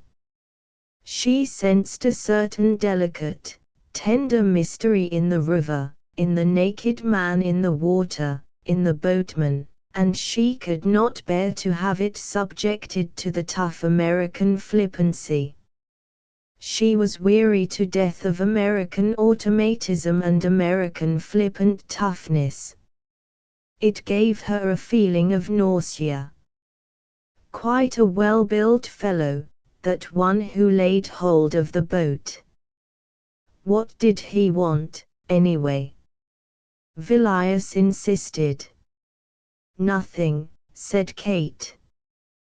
They were slipping out past the clay-colored, loose stony edges of the land, through a surge of ripples, into the wide white light of the lake. A breeze was coming from the east, out of the upright morning, and the surface of the shallow, flimsy, dun-colored water was in motion. Shoal water rustled near at hand. Out to the open, large, square white sails were stepping gingerly forward, and beyond the buff-colored, pale desert of water rose far-away blue, sharp hills of the other side, many miles away, pure pale blue with distance, yet sharp-edged and clear in form. Now, said the boatman, smiling to Kate, it is easier. Now we are out of the current. He pulled rhythmically through the frail rippling, sperm-like water, with a sense of peace. And for the first time Kate felt she had met the mystery of the natives, the strange and mysterious gentleness between a Scylla and a Charybdis of violence, the small poised, perfect body of the bird that waves wings of thunder and wings of fire and night, in its flight. But central between the flash of day and the black of night, between the flash of lightning and the break of thunder, the still, soft body of the bird poised and soaring, forever. The mystery of the evening star brilliant in silence and distance between the downward surging plunge of the sun and the vast, hollow seething of impouring night. The magnificence of the watchful morning star, that watches between the night and the day, the gleaming clue to the two opposites. This kind of frail, pure sympathy she felt at the moment between herself and the boatman, between herself and the man who had spoken from the water. And she was not going to have it broken by Vilius' American jokes. There was a sound of breaking water. The boatman drew away, and pointed across to where a canoe, a native sailing boat, was lying at an angle.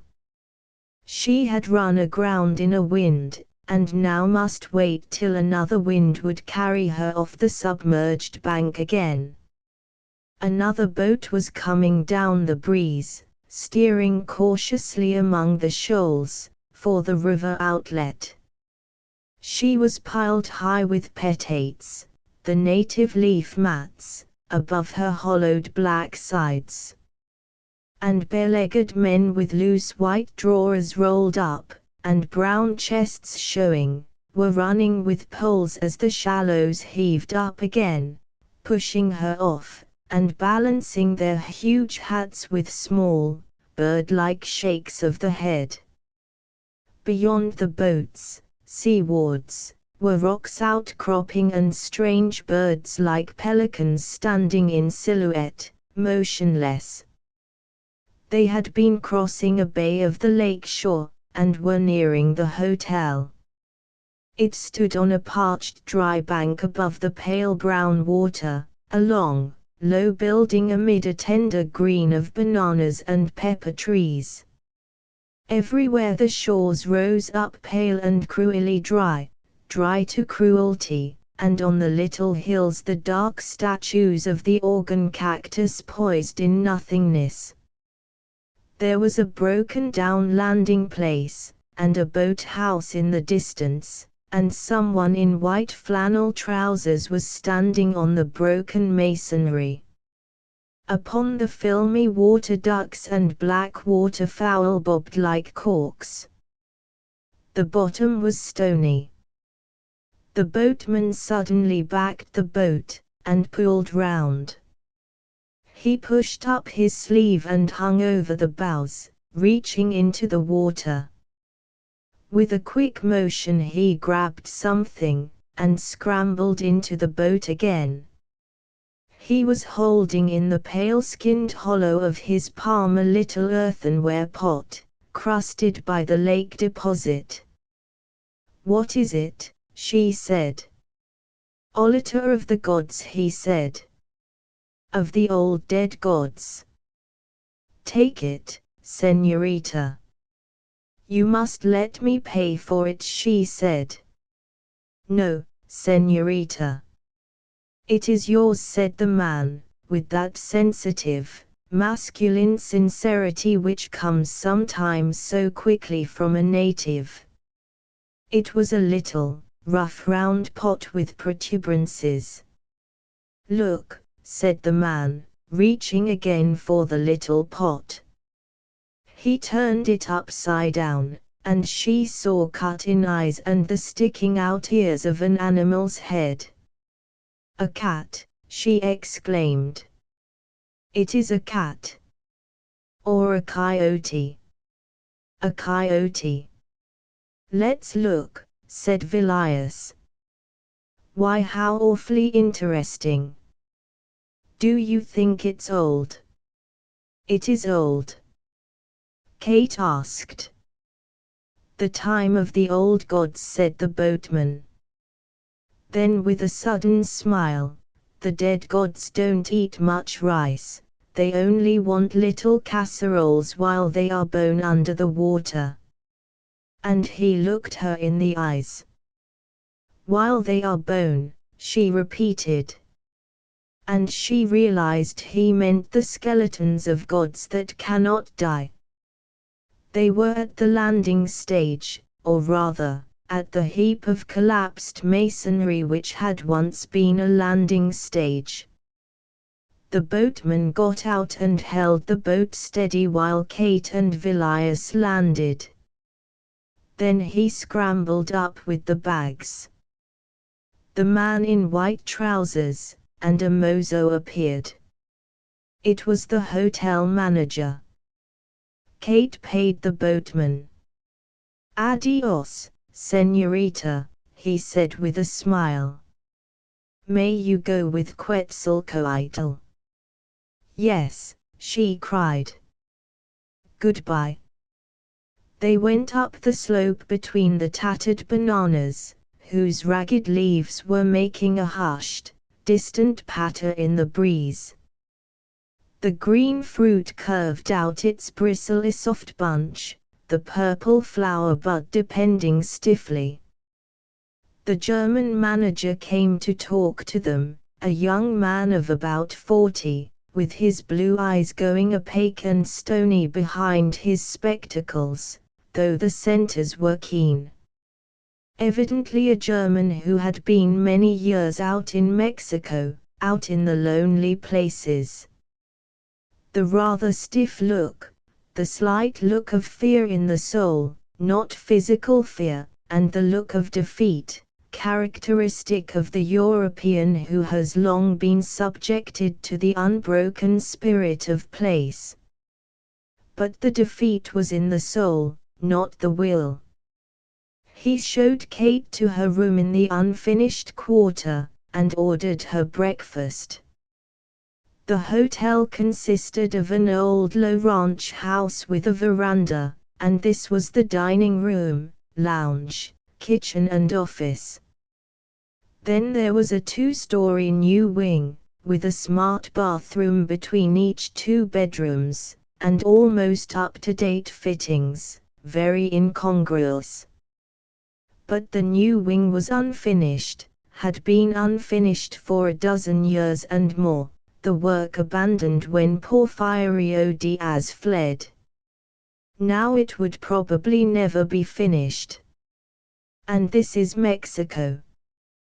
Whatever pretentiousness and modern improvements it may have, outside the capital, they are either smashed or raw and unfinished, with rusty bones of iron girders sticking out. Kate washed her hands and went down to breakfast.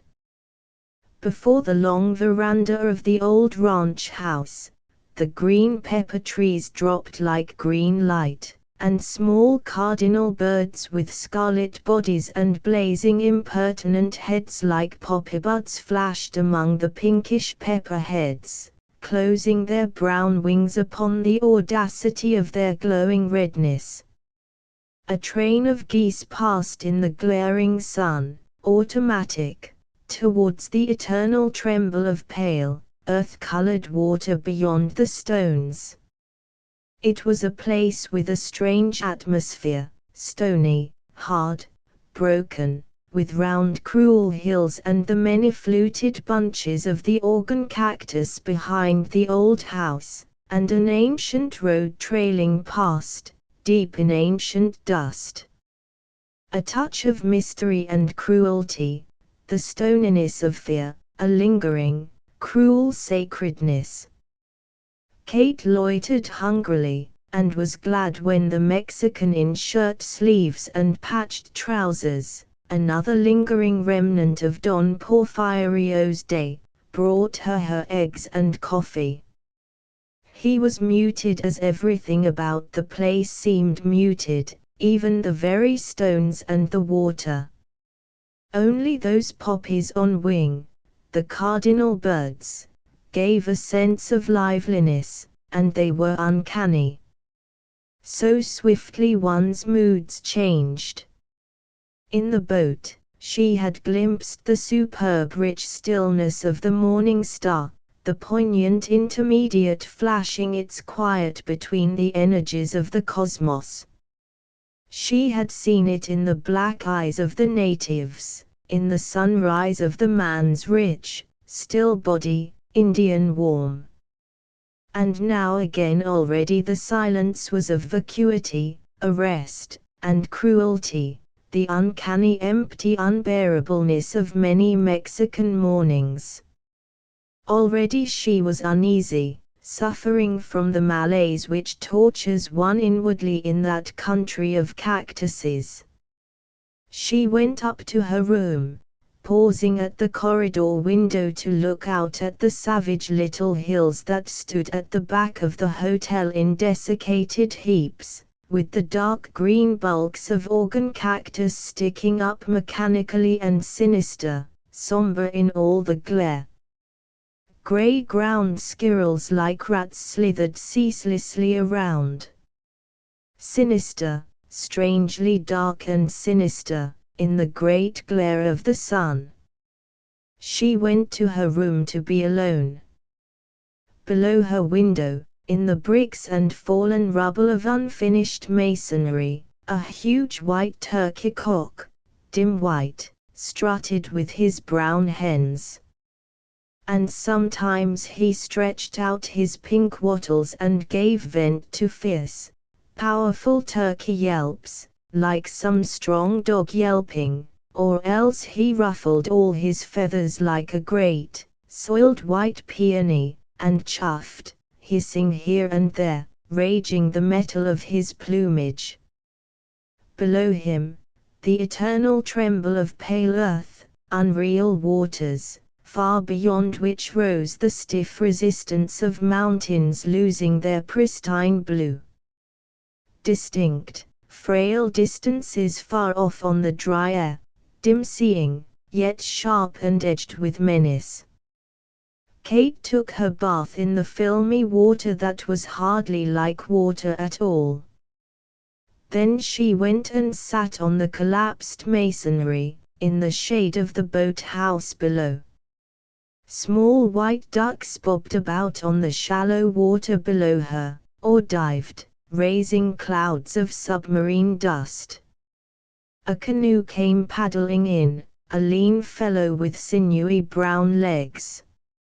He answered Kate's nod with the aloof promptness of an Indian, made fast his canoe inside the boat-house, and was gone, stepping silent and barefoot over the bright green water stones, and leaving a shadow, cold as flint, on the air behind him. No sound on the morning save a faint touching of water, and the occasional powerful yelping of the turkey cock. Silence, an aboriginal, empty silence, as of life withheld. The vacuity of a Mexican morning, resounding sometimes to the turkey cock, and the great, lymphatic expanse of water, like a sea, trembling, trembling, trembling to a far distance, to the mountains of substantial nothingness. Near at hand, a ragged shifting of banana trees, bare hills with immobile cactus, and to the left, a hacienda with peons, square mud boxes of houses. An occasional ranchero in skin-tight trousers and big hat, rode trotting through the dust on a small horse, or peons on the rump of their asses, in floppy white cotton, going like ghosts. Always something ghostly. The morning passing all of a piece, empty, vacuous. All sound withheld, all life withheld, everything holding back. The land so dry as to have a quality of invisibility, the water earth filmy, hardly water at all. The lymphatic milk of fishes, somebody said. Chap 6. The move down the lake. In Porfirio Diaz Day, the lakeside began to be the Riviera of Mexico, and Orilla was to be the nice, or at least, the Mentone of the country. But revolutions started erupting again, and in 1911 Don Porfirio fled to Paris with, it is said, 30 million gold pesos in his pocket, a peso being half a dollar, nearly half a crown. But we need not believe all that is said, especially by a man's enemies. During the subsequent revolutions, Orilla, which had begun to be a winter paradise for the Americans, lapsed back into barbarism and broken brickwork. In 1921 a feeble new start had been made. The place belonged to a German-Mexican family, who also owned the adjacent hacienda. They acquired the property from the American Hotel Company, who had undertaken to develop the lake shore, and who had gone bankrupt during the various revolutions. The German-Mexican owners were not popular with the natives. An angel from heaven would not have been popular, these years, if he had been known as the owner of property. However, in 1921 the hotel was very modestly opened again, with an American manager. Towards the end of the year, Jose, son of the German-Mexican owner, came to stay with his wife and children in the hotel, in the new wing. Jose was a bit of a fool, as most foreigners are, after the first generation in Mexico. Having business to settle, he went into Guadalajara to the bank and returned with 1,000 gold pesos in a bag, keeping the matter, as he thought, a dead secret. Everyone had just gone to bed, on a brilliant moonlight night in winter, when two men appeared in the yard calling for Jose. They had to speak to him. Jose, suspecting nothing, left his wife and 2 children, and went down. In a moment he called for the American manager. The manager, thinking it was some bargaining to be done, also came down. As he came out of the door, 2 men seized him by the arms, and said, "Don't make a noise." "What's amiss?" said Bell, who had built up Orilla, and had been 20 years on the lake. Then he noticed that 2 other men had hold of Jose. "Come," they said. There were 5 Mexicans, Indians, or half Indians, and the 2 captives. They went, the captives in slippers and shirt sleeves, to the little office away at the end of the other part of the hotel, which had been the old ranch house. "What do you want?" said Bell. "Give us the money," said the bandits. "Oh, all right," said the American. There were a few pesos only in the safe. He opened, showed them, and they took the money. "Now give us the rest," they said.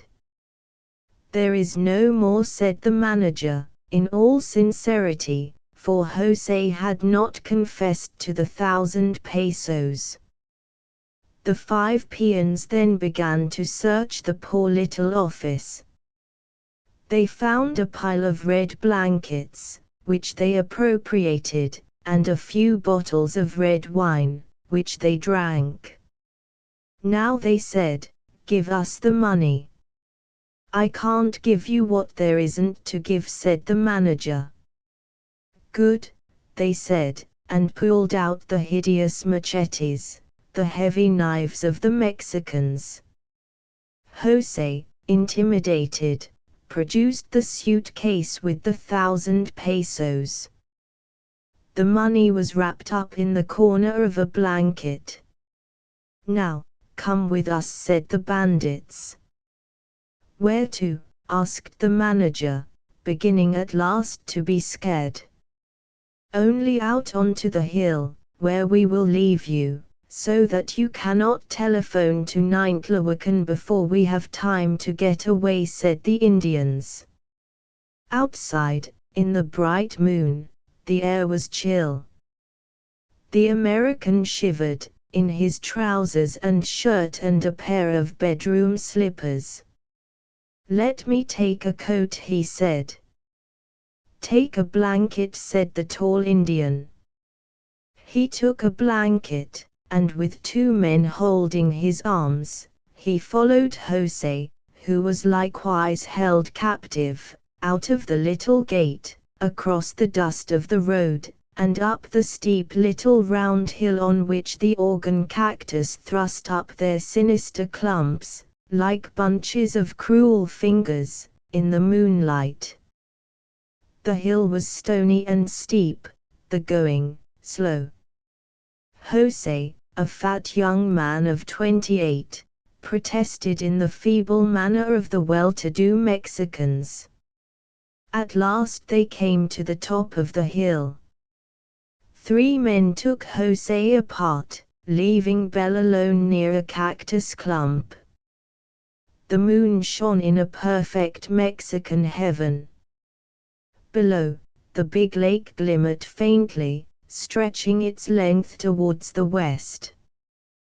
The air was so clear, the mountains across, 30 miles away, stood sharp and still in the moonlight. And not a sound nor emotion anywhere. At the foot of the hill was the hacienda, with the peons asleep in their huts. But what help was there in them? Jose and the 3 men had gone behind a cactus tree that stuck up straight like a great black bundle of poles, poised on one central foot, and cast a sharp, iron shadow. The American could hear the voices, talking low and rapidly, but could not distinguish the words. His 2 guards drew away from him a little, to hear what the others were saying, behind the cactus. And the American, who knew the ground he stood on and the sky that hung over him, felt again the black vibration of death in the air, the black thrill of the death lust. Unmistakable he felt it seething in the air, as any man may feel it, in Mexico. And the strange aboriginal fiendishness awake now in the 5 bandits, communicated itself to his blood. Loosening his blanket, he listened tensely in the moonlight. And came the thud. Thud. Thud. of a machete striking with lust in a human body, then the strange voice of Jose, "Perdonim, forgive me," the murdered man cried as he fell. The American waited for no more. Dropping his blanket, he jumped for the cactus cover, and stooping, took the downslope like a rabbit. The pistol shots rang out after him, but the Mexicans don't as a rule take good aim. His bedroom slippers flew off, and barefoot, the man, thin and light, sped down over the stones and the cactus, down to the hotel. When he got down, he found everyone in the hotel awake and shouting. "They are killing Jose," he said, and he rushed to the telephone, expecting every moment the 5 bandits would be on him. The telephone was in the old ranch building, in the dining room. There was no answer, no answer, no answer. In her little bedroom over the kitchen, the cookwoman, the traitress, was yelling. Across in the new wing, a little distance away, Jose's Mexican wife was screaming. One of the servant boys appeared. "Try and get the police in Nintlawican," said the American, and he ran to the new wing, to get his gun and to barricade the doors. His daughter, a motherless girl, was crying with Jose's wife. There was no answer on the telephone. At dawn, the cook, who said the bandits would not hurt a woman, went across to the hacienda to fetch the peons. And when the sun rose, a man was sent for the police. They found the body of Jose, pierced with 14 holes. The American was carried to Nintlawican, and kept in bed, having cactus spines dug out of his feet by 2 native women. The bandits fled across the marshes. Months later, they were identified by the stolen blankets, away in Michoacan, and, pursued, one of them betrayed the others. After this, the hotel was closed again, and had been reopened only 3 months, when Kate arrived. But Vilias came with another story. Last year the peons had murdered the manager of one of the estates across the lake. They had stripped him and left him naked on his back, with his sexual organs cut off and put into his mouth, his nose slit and pinned back, the 2 halves, to his cheeks, with long cactus spines. "Tell me no more," said Kate.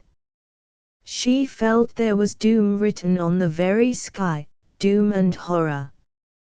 She wrote to Don Ramon in Sayula, saying she wanted to go back to Europe. True, she herself had seen no horrors, apart from the bullfight.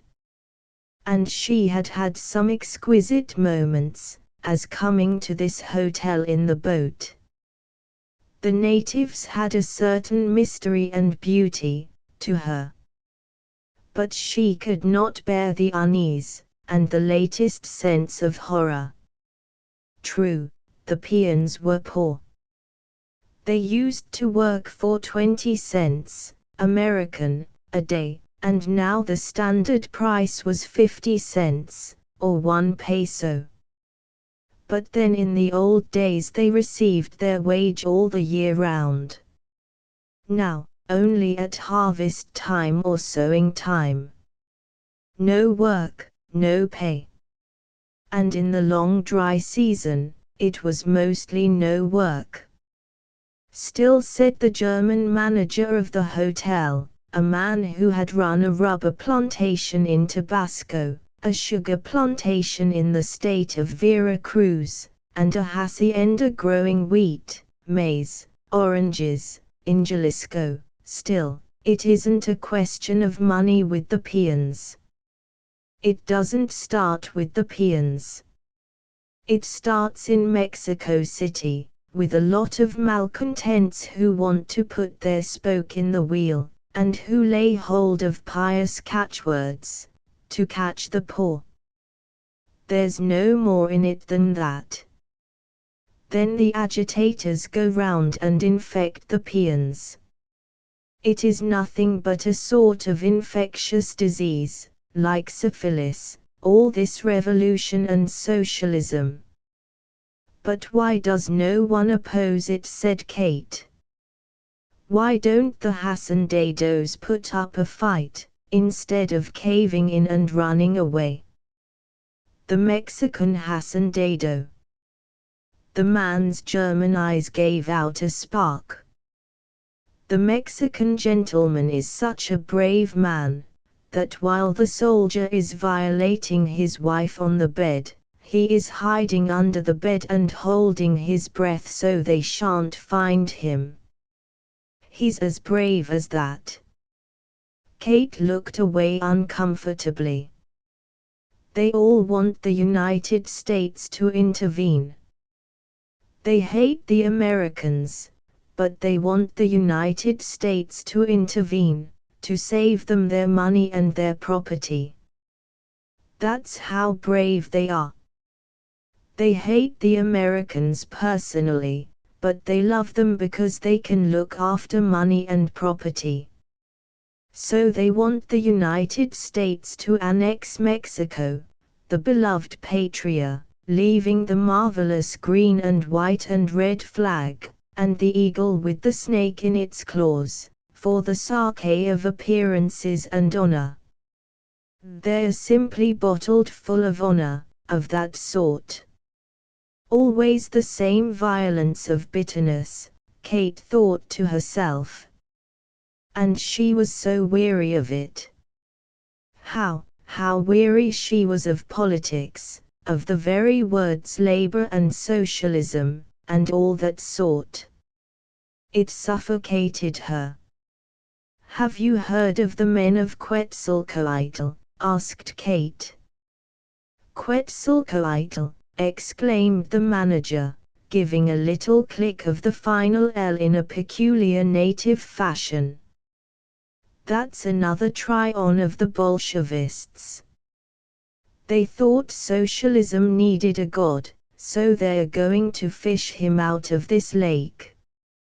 He'll do for another pious catchword in another revolution. The man went away, unable to stand any more. Oh dear, thought Kate. It really is hard to bear. But she wanted to hear more of Quetzalcoatl. Did you know, she said to the man later, showing him the little pot, that they find those things in the lake? They're common enough, he said. They used to throw them in the idolatrous days. May still do so, for what I know. Then get them out again to sell to tourists. They call them olatas of Quetzalcoatl. That's a new invention. Why, do you think? They're trying to start a new thing, that's all. They've got this society on the lake here, of the men of Quetzalcoatl, and they go round singing songs. It's another dodge for National Socialism, that's all. What do they do, the men of Quetzalcoatl? I can't see they do anything, except talk and get excited over their own importance. But what's the idea? I couldn't say. Don't suppose they have any. But if they have, they won't let on to you. You're a gringo, or a gringita, at the best. And this is for pure Mexicans. For los señores, the workmen, and los caballeros, the peons. Every peon is a caballero nowadays, and every workman is a señor. So I suppose they are going to get themselves a special god, to put the final feather in their caps. Where did it start, the Quetzalcoatl thing? Down in Sayula. They say Don Ramon Carrasco is at the back of it. Maybe he wants to be the next president, or maybe he's aiming higher, and wants to be the first Mexican pharaoh. Ah, how tired it made Kate feel, the hopelessness, the ugliness, the cynicism, the emptiness. She felt she could cry aloud, for the unknown gods to put the magic back into her life, and to save her from the dry rot of the world's sterility. She thought again of going back to Europe. But what was the good? She knew it. It was all politics or jazzing or slushy mysticism or sordid spiritualism. And the magic had gone. The younger generation, so smart and interesting, but so without any mystery, any background. The younger the generation, the flatter and more jazzy, more and more devoid of wonder. No, she could not go back to Europe. And no. She refused to take the hotel manager's estimate of Quetzalcoatl.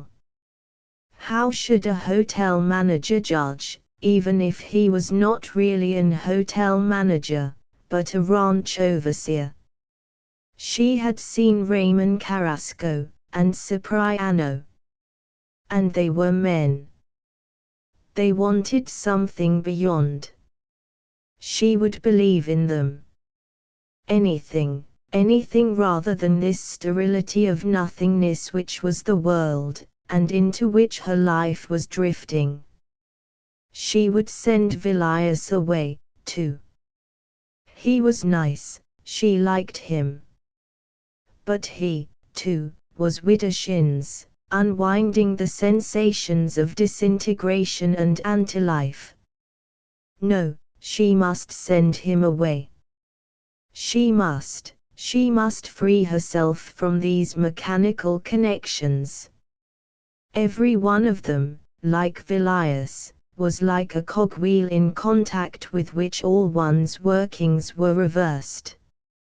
Everything he said, everything he did, reversed her real life flow, made her go against the sun. And she did not want to go against the sun.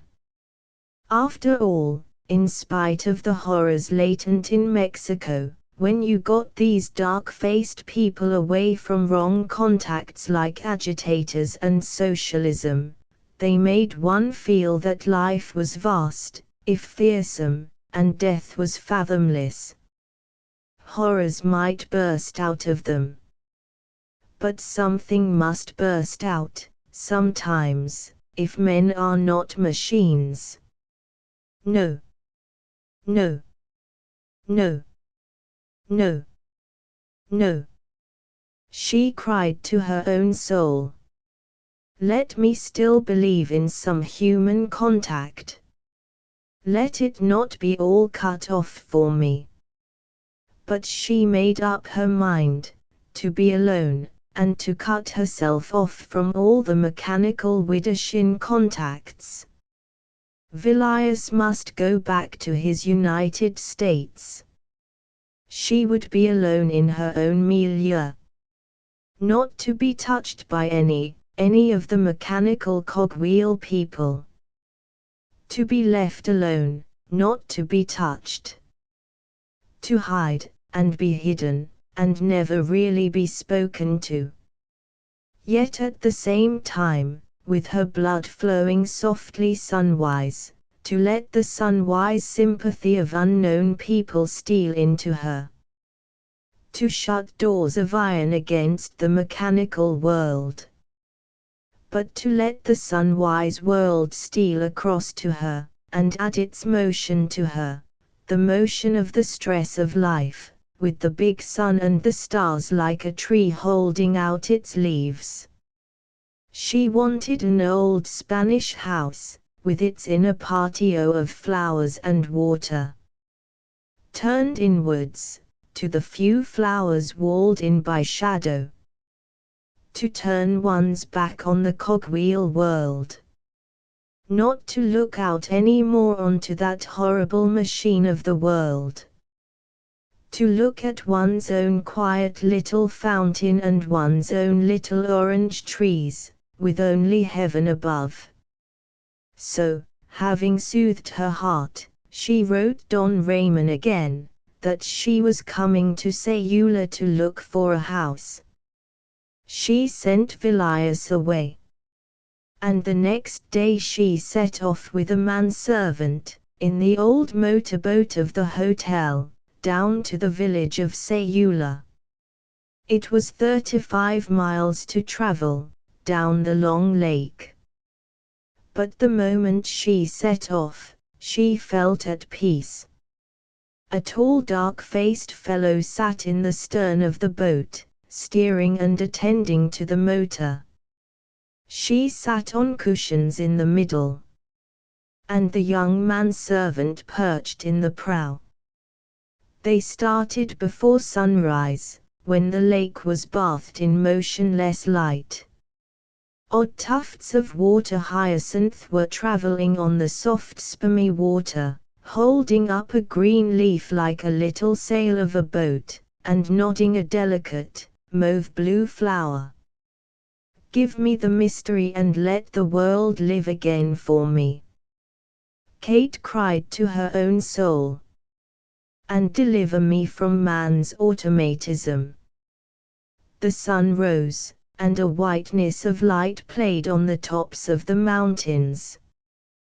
The boat hugged the north shore, turning the promontory on which the villas had started so jauntily, 20 years ago, but now were lapsing back to wilderness.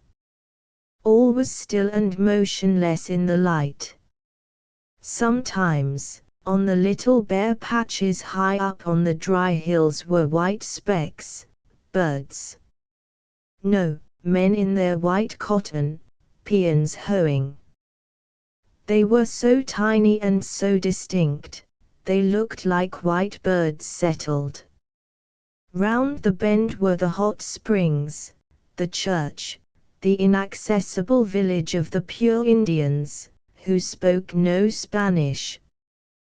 There were some green trees, under the precipitous, dry mountainside.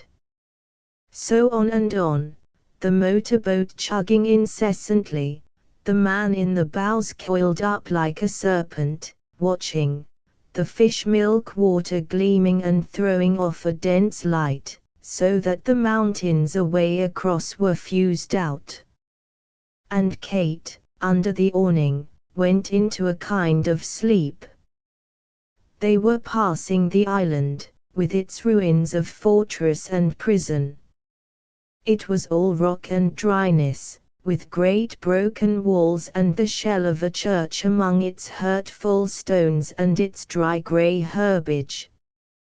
For a long time the Indians had defended it against the Spaniards. Then the Spaniards used the island as a fortress against the Indians. Later, as a penal settlement. And now the place was a ruin, repellent, full of scorpions, and otherwise empty of life. Only 1 or 2 fishermen lived in the tiny cove facing the mainland, and a flock of goats, specks of life creeping among the rocks.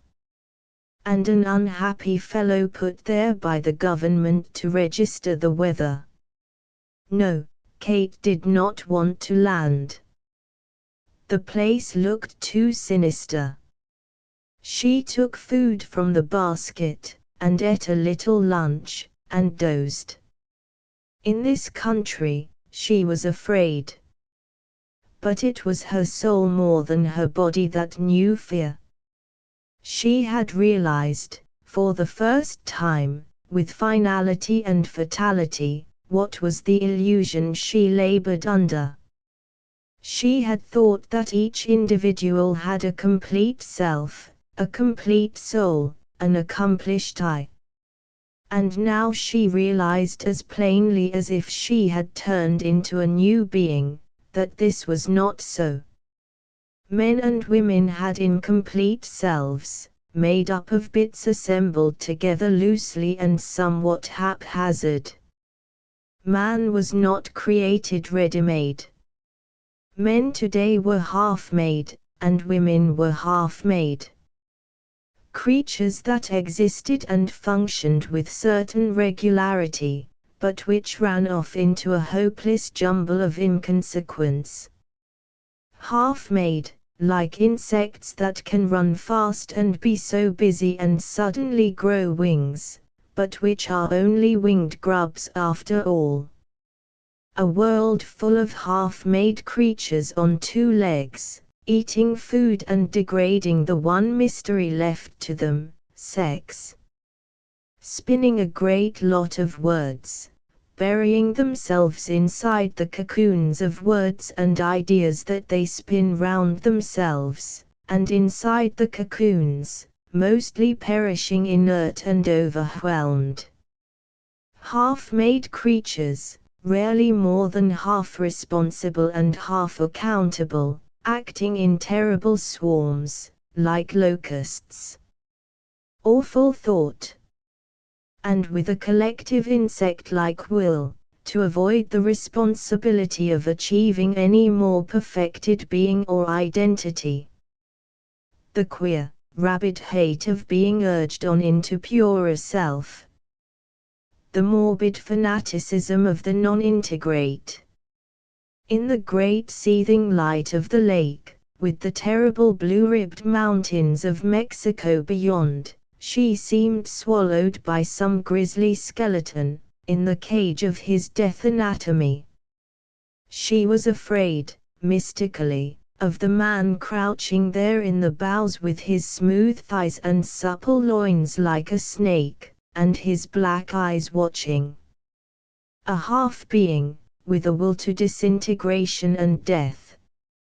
And the tall man behind her at the tiller, he had the curious smoke-grey phosphorus eyes under black lashes, sometimes met among the Indians.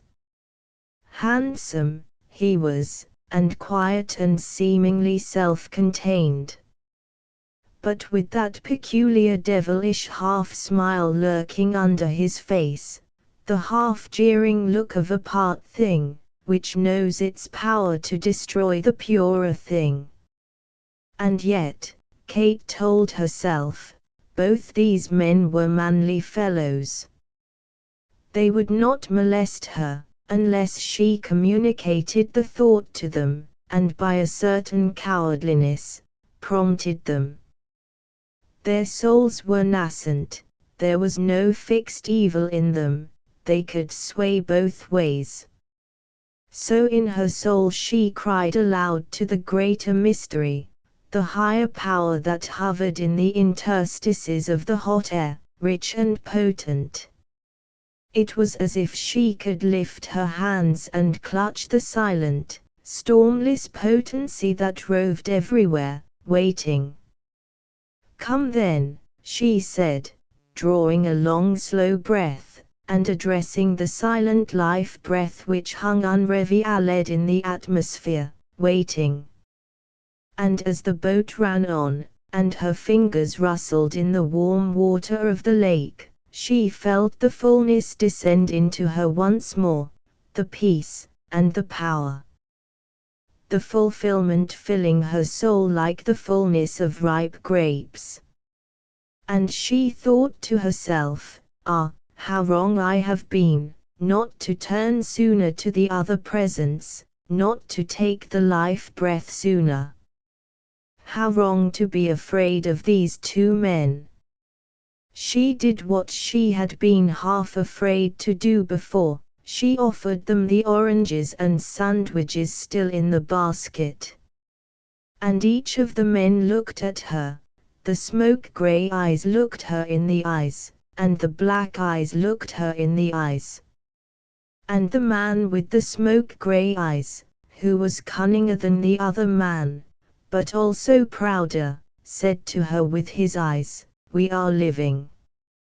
I know your sex, and you know mine. The mystery we are glad not to meddle with. You leave me my natural honor, and I thank you for the grace."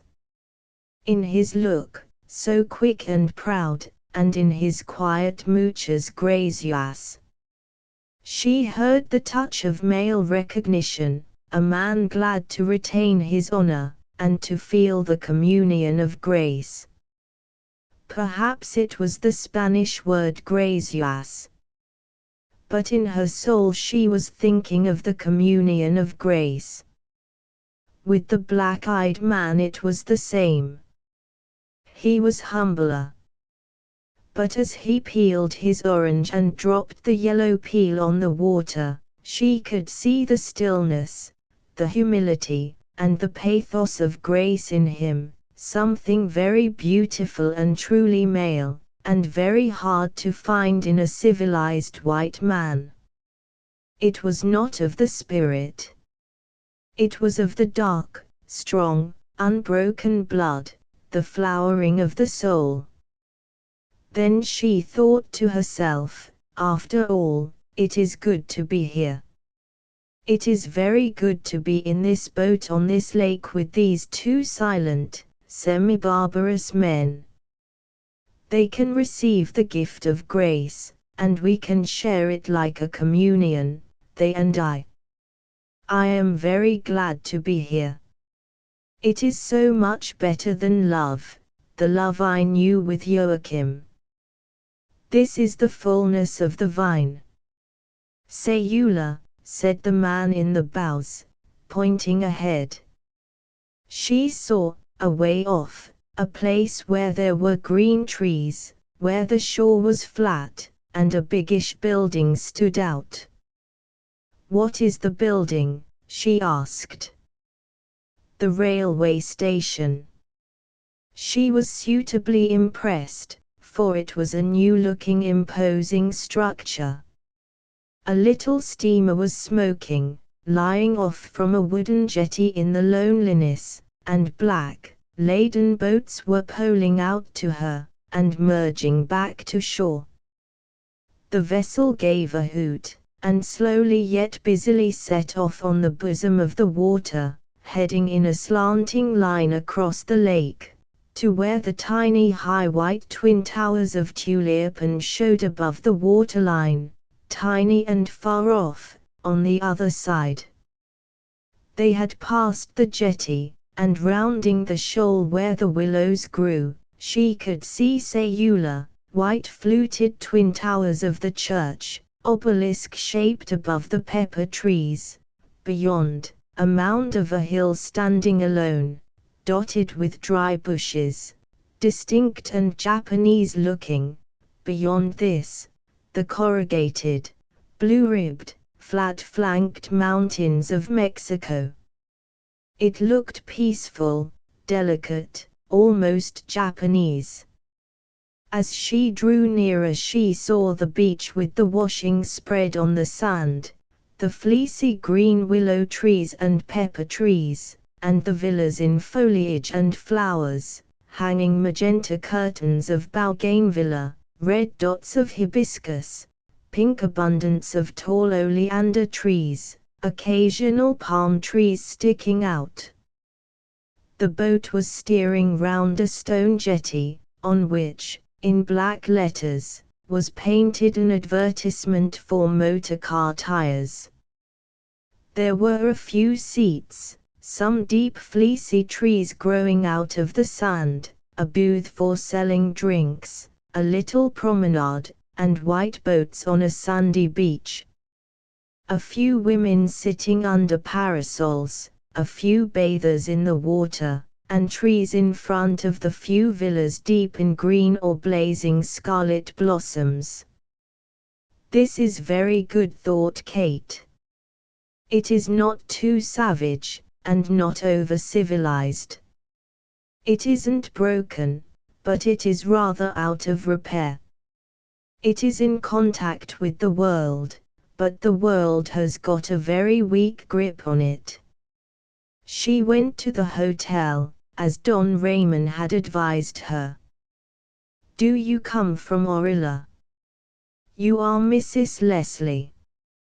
Don Raymond Carrasco sent us a letter about you. There was a house. Kate paid her boatman and shook hands with them. She was sorry to be cut off from them again. And they looked at her with a touch of regret as they left. She said to herself, there is something rich and alive in these people. They want to be able to breathe the great breath. They are like children, helpless. And then they're like demons. But somewhere, I believe, they want the breath of life and the communion of the brave, more than anything. She was surprised at herself, suddenly using this language. But her weariness and her sense of devastation had been so complete, that the other breath in the air, and the bluish dark power in the earth had become, almost suddenly, more real to her than so-called reality. Concrete, jarring, exasperating reality had melted away, and a soft world of potency stood in its place, the velvety dark flux from the earth, the delicate yet supreme life breath in the inner air. Behind the fierce sun the dark eyes of a deeper sun were watching, and between the bluish ribs of the mountains a powerful heart was secretly beating, the heart of the earth. Her house was what she wanted, a low L-shaped, tiled building with rough red floors and deep veranda, and the other two sides of the patio completed by the thick, dark little mango forest outside the low wall. The square of the patio, within the precincts of the house and the mango trees, was gay with oleanders and hibiscus, and there was a basin of water in the seedy grass. The flower pots along the veranda were full of flowering geranium and foreign flowers. At the far end of the patio, the chickens were scratching under the silent motionlessness of ragged banana trees. There she had it, her stone, cool, dark house, every room opening onto the veranda, her deep, shady veranda, or piazza, or corridor, looking out to the brilliant sun, the sparkling flowers and the seed grass, the still water and the yellowing banana trees, the dark splendor of the shadow-dense mango trees. With the house went a Mexican Juana with two thick-haired daughters and one son. This family lived in a den at the back of the projecting bay of the dining room. There, half-screened, was the well and the toilet, and a little kitchen and a sleeping room where the family slept on mats on the floor. There the poultry chickens paddled, and the banana trees made a chitter as the wind came. Kate had 4 bedrooms to choose from. She chose the one whose low, barred window opened on the rough, grass and cobblestone street, closed her doors and windows, and went to sleep, saying to herself as she lay down, "Now I am alone.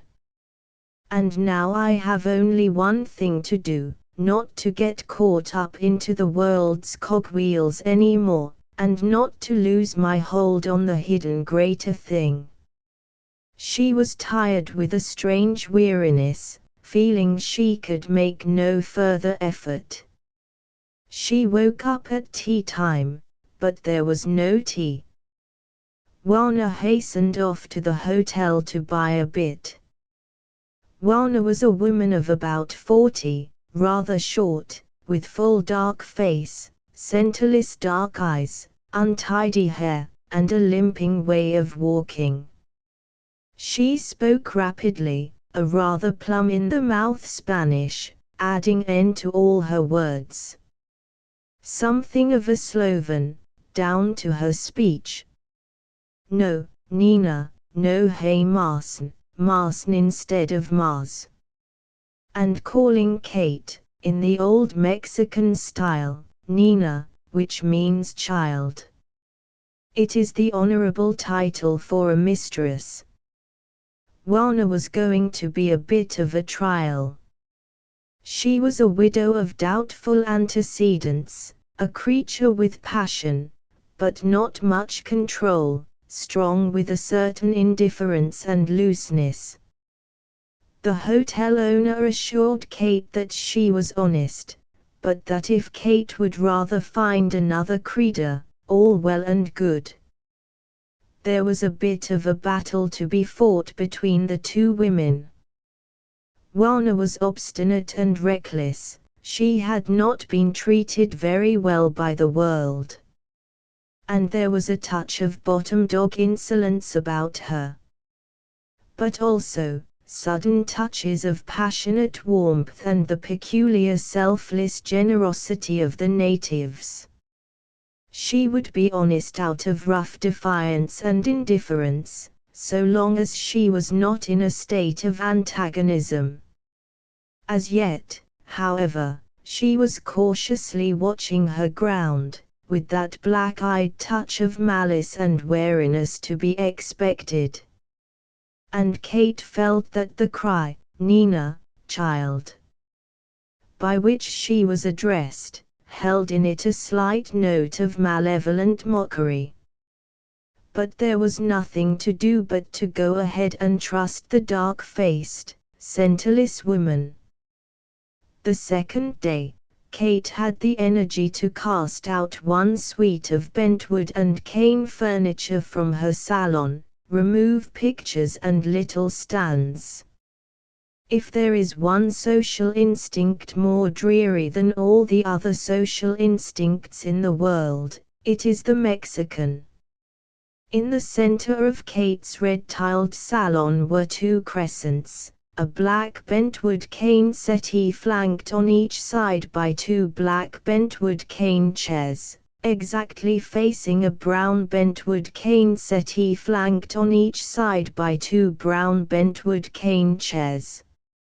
It was as if the two settees and the 8 chairs were occupied by the ghosts of all the Mexican banatis ever uttered, sitting facing one another with their knees towards one another, and their feet on the terrible piece of green with red roses carpet, in the weary center of the salon. The very sight of it was frightening.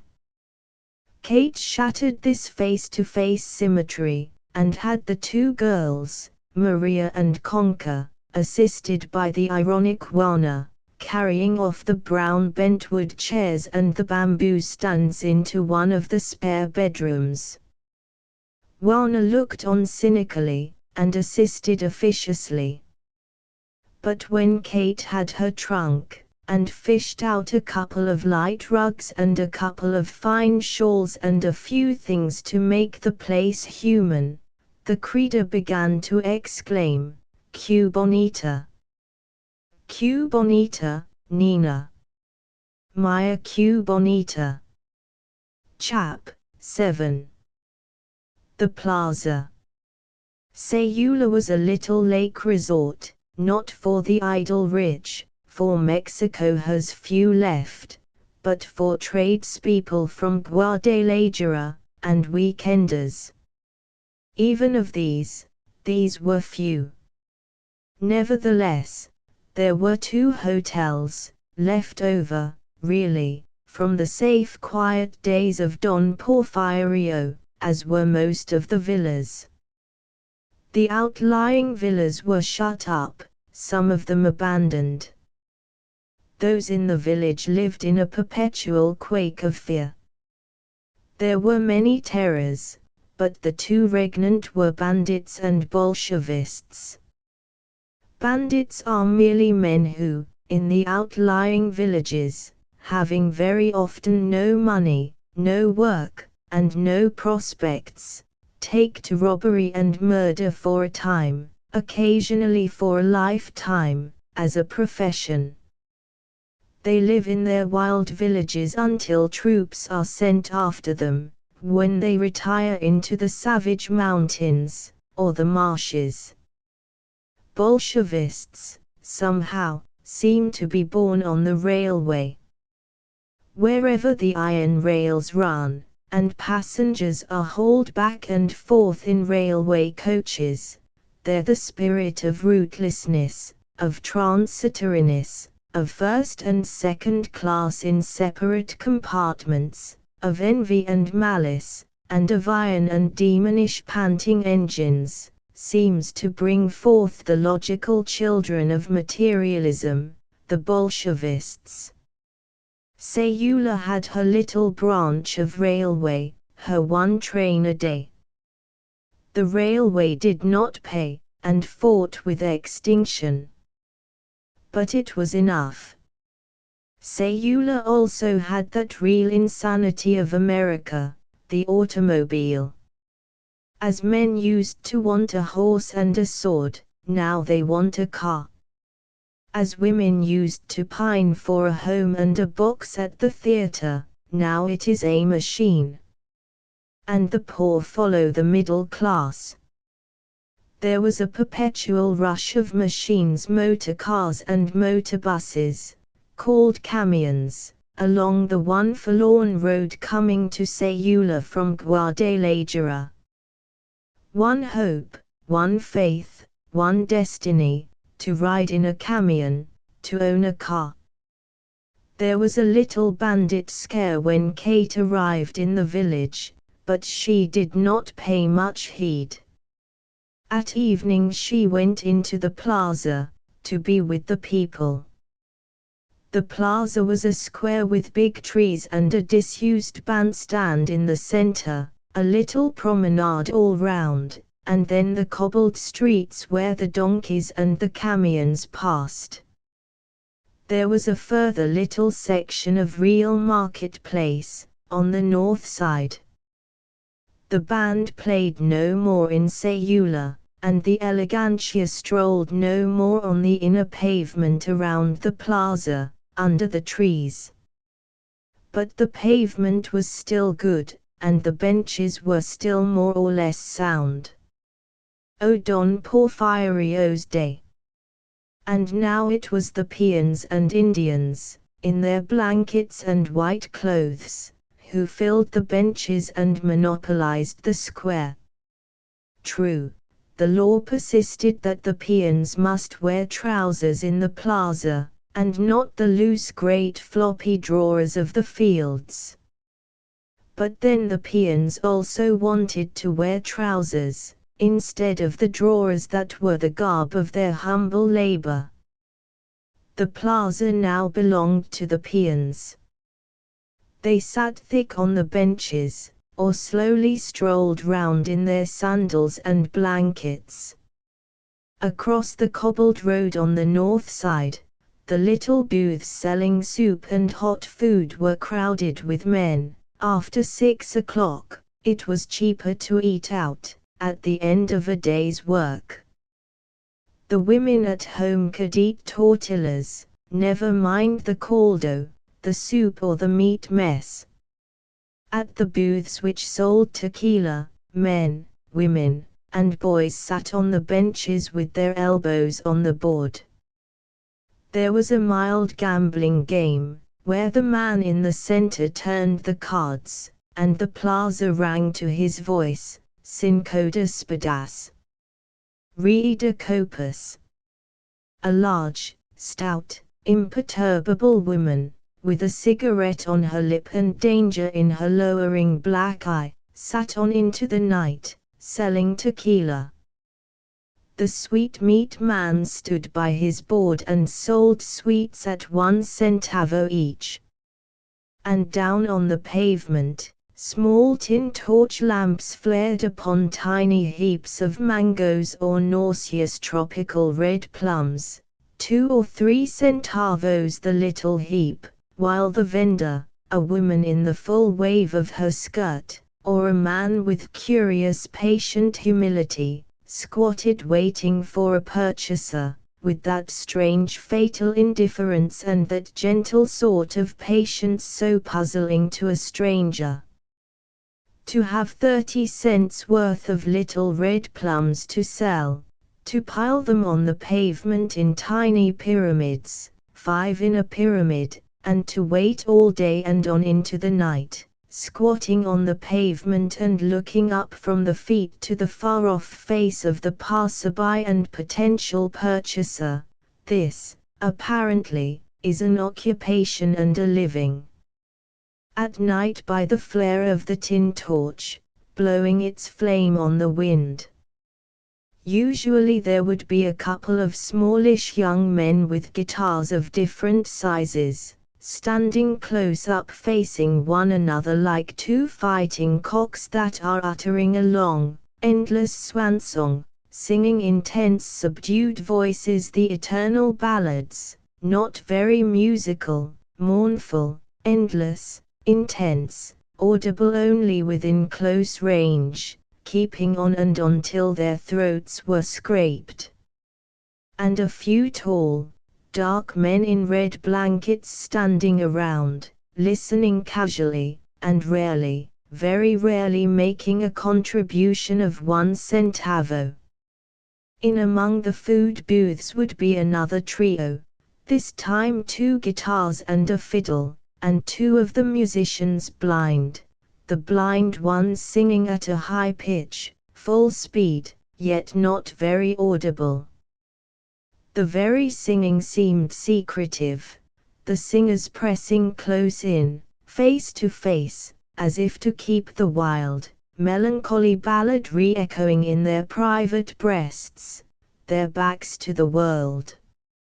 And the whole village was in the plaza. It was like a camp, with the low, rapid sound of voices. Rarely, very rarely a voice rose above the deep murmur of the men, the musical ripple of the women, the twitter of children. Rarely any quick movement, the slow promenade of men in sandals, the sandals, called hoorakes, making a slight cockroach shuffle on the pavement.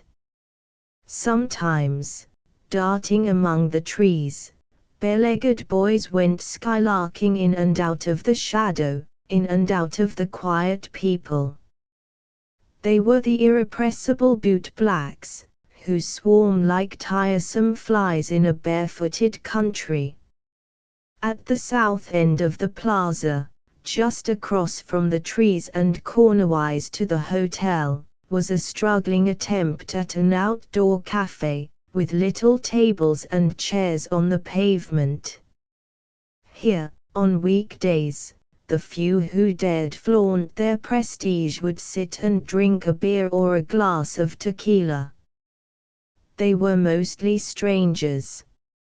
And the peons, sitting immobile on the seats in the background, looked on with basilisk eyes from under the great hats. But on Saturdays and Sundays there was something of a show. Then the camions and motor cars came in lurching and hissing. And, like strange birds alighting, you had slim and charming girls in organdie frocks and face powder and bobbed hair, fluttering into the plaza. There they strolled, arm in arm, brilliant in red organdie and blue chiffon and white muslin and pink and mauve and tangerine frail stuffs, their black hair bobbed out, their dark slim arms interlaced, their dark faces curiously macabre in the heavy makeup, approximating to white, but the white of a clown or a corpse. In a world of big, handsome peon men, these flappers flapped with butterfly brightness and an incongruous shrillness, manless. The supply of fifis, the male young elegants who are supposed to equate the flappers, was small. But still, fifis there were, in white flannel trousers and white shoes, dark jackets, correct straw hats, and canes. Fifis far more ladylike than the reckless flappers, and far more nervous, wincing. But Fifis none the less, gallant, smoking a cigarette with an elegant flourish, talking elegant Castilian, as near as possible, and looking as if they were going to be sacrificed to some Mexican god within a 12-month, when they were properly plumped and perfumed. The sacrificial calves being fattened. On Saturday, the Fifis and the flappers and the motor car people from town, only a forlorn few, after all, tried to be butterfly gay, in sinister Mexico. They hired the musicians with guitars and fiddle, and the jazz music began to quaver, a little too tenderly, without enough kick. And on the pavement under the trees of the Alameda, under the trees of the plaza, just near the little tables and chairs of the cafe, the young couples began to gyrate a la mode. The red and the pink and the yellow and the blue organdie frocks were turning sharply with all the white flannel trousers available, and some of the white flannel trousers had smart shoes, white with black strappings or with tan brogue bands. And some of the organdie frocks had green legs and green feet, some had legs a la nature, and white feet. And the slim, dark arms went around the dark blue Fifi shoulders, or dark blue with a white thread. And the immeasurably soft faces of the males would smile with a self-conscious fatherliness at the whitened, pretty, reckless little faces of the females, soft, fatherly, sensuous smiles, suggestive of a victim's luxuriousness. But they were dancing on the pavement of the plaza, and on this pavement the peons were slowly strolling, or standing in groups watching with black, inscrutable eyes the uncanny butterfly twitching of the dancers. Who knows what they thought, whether they felt any admiration and envy at all, or only just a silent, cold, dark-faced opposition. Opposition there was. The young peons in their little white blouses, and the scarlet syrup folded jauntily on one shoulder, strolled slowly on under their big, heavy, poised hats, with a will to ignore the dancers. Slowly, with a heavy, calm balance, they moved irresistibly through the dance, as if the dance did not exist. And the Fifis in white trousers, with organdie in their arms, steered as best they might, to avoid the heavy relentless passage of the young peons, who went on talking to one another, smiling and flashing powerful white teeth, in a black, heavy sang-froid that settled like a blight even on the music. The dancers and the passing peons never touched, never jostled. In Mexico you do not run into people accidentally. But the dance broke against the invisible opposition. The Indians on the seats, they too watched the dancers for a while. Then they turned against them the heavy negation of indifference, like a stone on the spirit. The mysterious faculty of the Indians, as they sit there, so quiet and dense, for killing off any ebullient life, for quenching any light and colorful effervescence. There was indeed a little native dance hall. But it was shut apart within four walls. And the whole rhythm and meaning was different, heavy, with a touch of violence. And even there, the dancers were artisans and mechanics or railway porters, the half-urban people. No peons at all, or practically none. So, before very long, the organdie butterflies and the flannel trouser fifis gave in, succumbed, crushed once more beneath the stone-heavy passivity of resistance in the demonish peons. The curious, radical opposition of the Indians to the thing we call the spirit. It is spirit which makes the flapper flap her organdie wings like a butterfly. It is spirit which creases the white flannel trousers of the fifi and makes him cut his rather pathetic dash. They try to talk the elegances and flippancies of the modern spirit. But down on it all, like a weight of obsidian, comes the passive negation of the Indian. He understands soul, which is of the blood.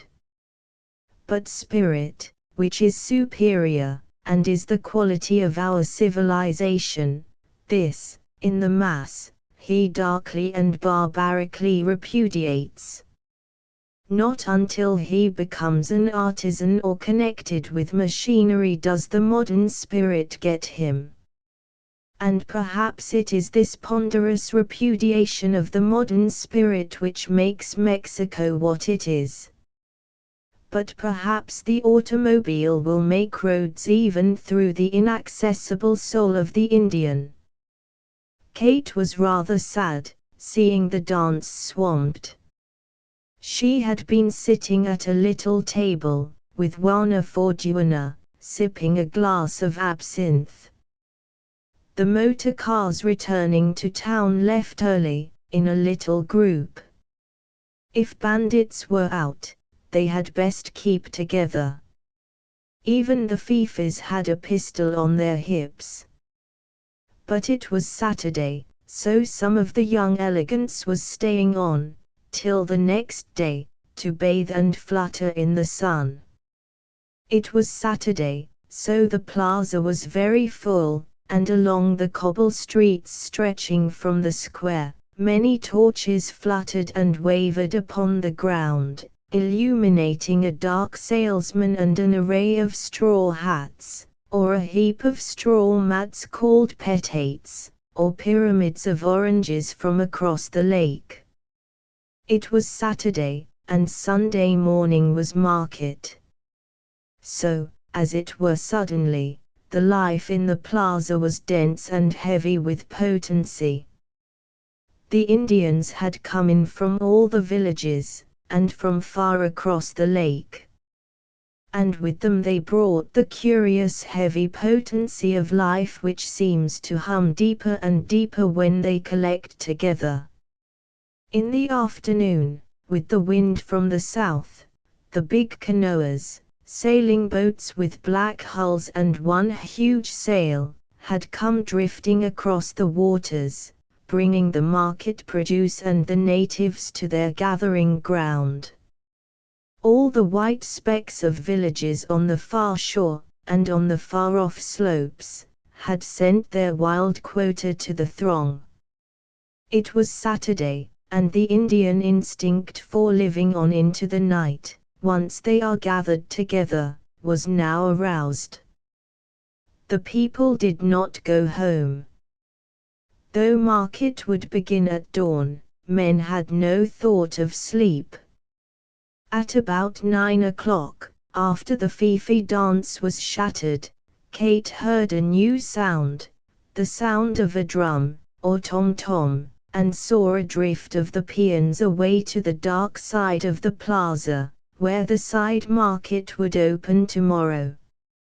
Already places had been taken, and little stalls set up, and huge egg-shaped baskets, big enough to hold 2 men, were lolling against the wall. There was a rippling and a pulse-like thudding of the drum, strangely arresting on the night air, then the long note of a flute playing a sort of wild, unemotional melody, with the drum for a syncopated rhythm. Kate, who had listened to the drums and the wild singing of the Red Indians in Arizona and New Mexico, instantly felt that timeless, primeval passion of the prehistoric races, with their intense and complicated religious significance, spreading on the air. She looked inquiringly at Warner, and Warner's black eyes glanced back at her furtively. "What is it?" said Kate. "Musicians, singers," said Warner evasively. "But it's different," said Kate. "Yes, it is new." "New?" "Yes, it has only been coming for a short time." "Where does it come from?" "Who knows," said Warner, with an evasive shrug of her shoulders. "I want to hear," said Kate. "It's purely men," said Warner. "Still, one can stand a little way off." Kate moved towards the dense, silent throng of men in big hats. They all had their backs to her. She stood on the step of one of the houses, and saw a little clearing at the center of the dense throng of men, under the stone wall over which bougainvillea and plumbago flowers were hanging, lit up by the small, brilliantly flaring torches of sweet-smelling wood, which a boy held in his two hands. The drum was in the center of the clearing, the drummer standing facing the crowd. He was naked from the waist up, wore snow-white cotton drawers, very full, held round the waist by a red sash, and bound at the ankles with red cords. Round his uncovered head was a red cord, with 3 straight scarlet feathers rising from the back of his head, and on his forehead, a turquoise ornament, a circle of blue with a round blue stone in the center. The flute player was also naked to the waist, but over his shoulder was folded a fine white sarap with blue and dark edges, and fringe. Among the crowd, men with naked shoulders were giving little leaflets to the onlookers. And all the time, high and pure, the queer clay flute was repeating a savage, rather difficult melody, and the drum was giving the blood rhythm.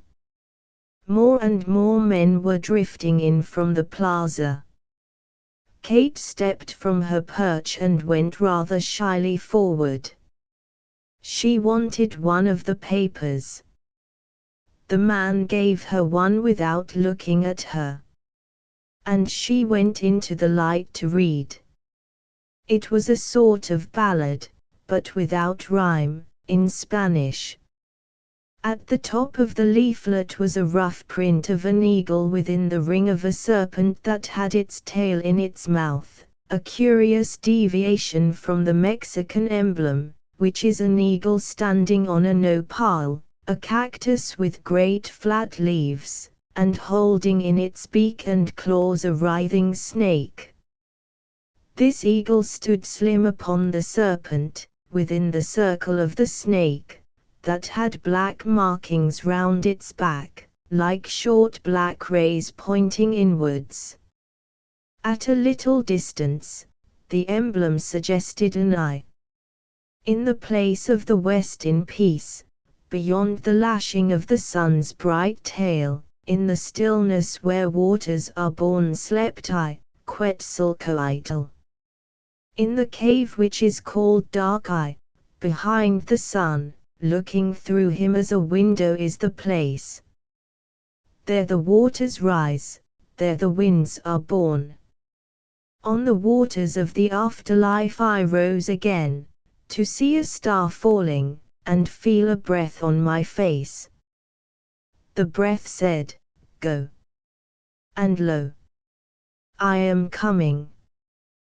The star that was falling was fading, was dying. I heard the star singing like a dying bird, "My name is Jesus, I am Mary's son. I am coming home." My mother, the moon is dark. O brother, Quetzalcoatl, hold back the dragon of the sun, bind him with shadow while I pass homewards. Let me come home. I bound the bright fangs of the sun and held him while Jesus passed into the lidless shade, into the eye of the Father, into the womb of refreshment. And the breath blew upon me again. So I took the sandals of the Saviour and started down the long slope past the Mount of the Sun, till I saw beneath me white breast tips of my Mexico, my bride. Jesus the crucified sleeps in the healing waters, the long sleep. Sleep, sleep, my brother, sleep. My bride between the seas is combing her dark hair, saying to herself, Quetzalcoatl.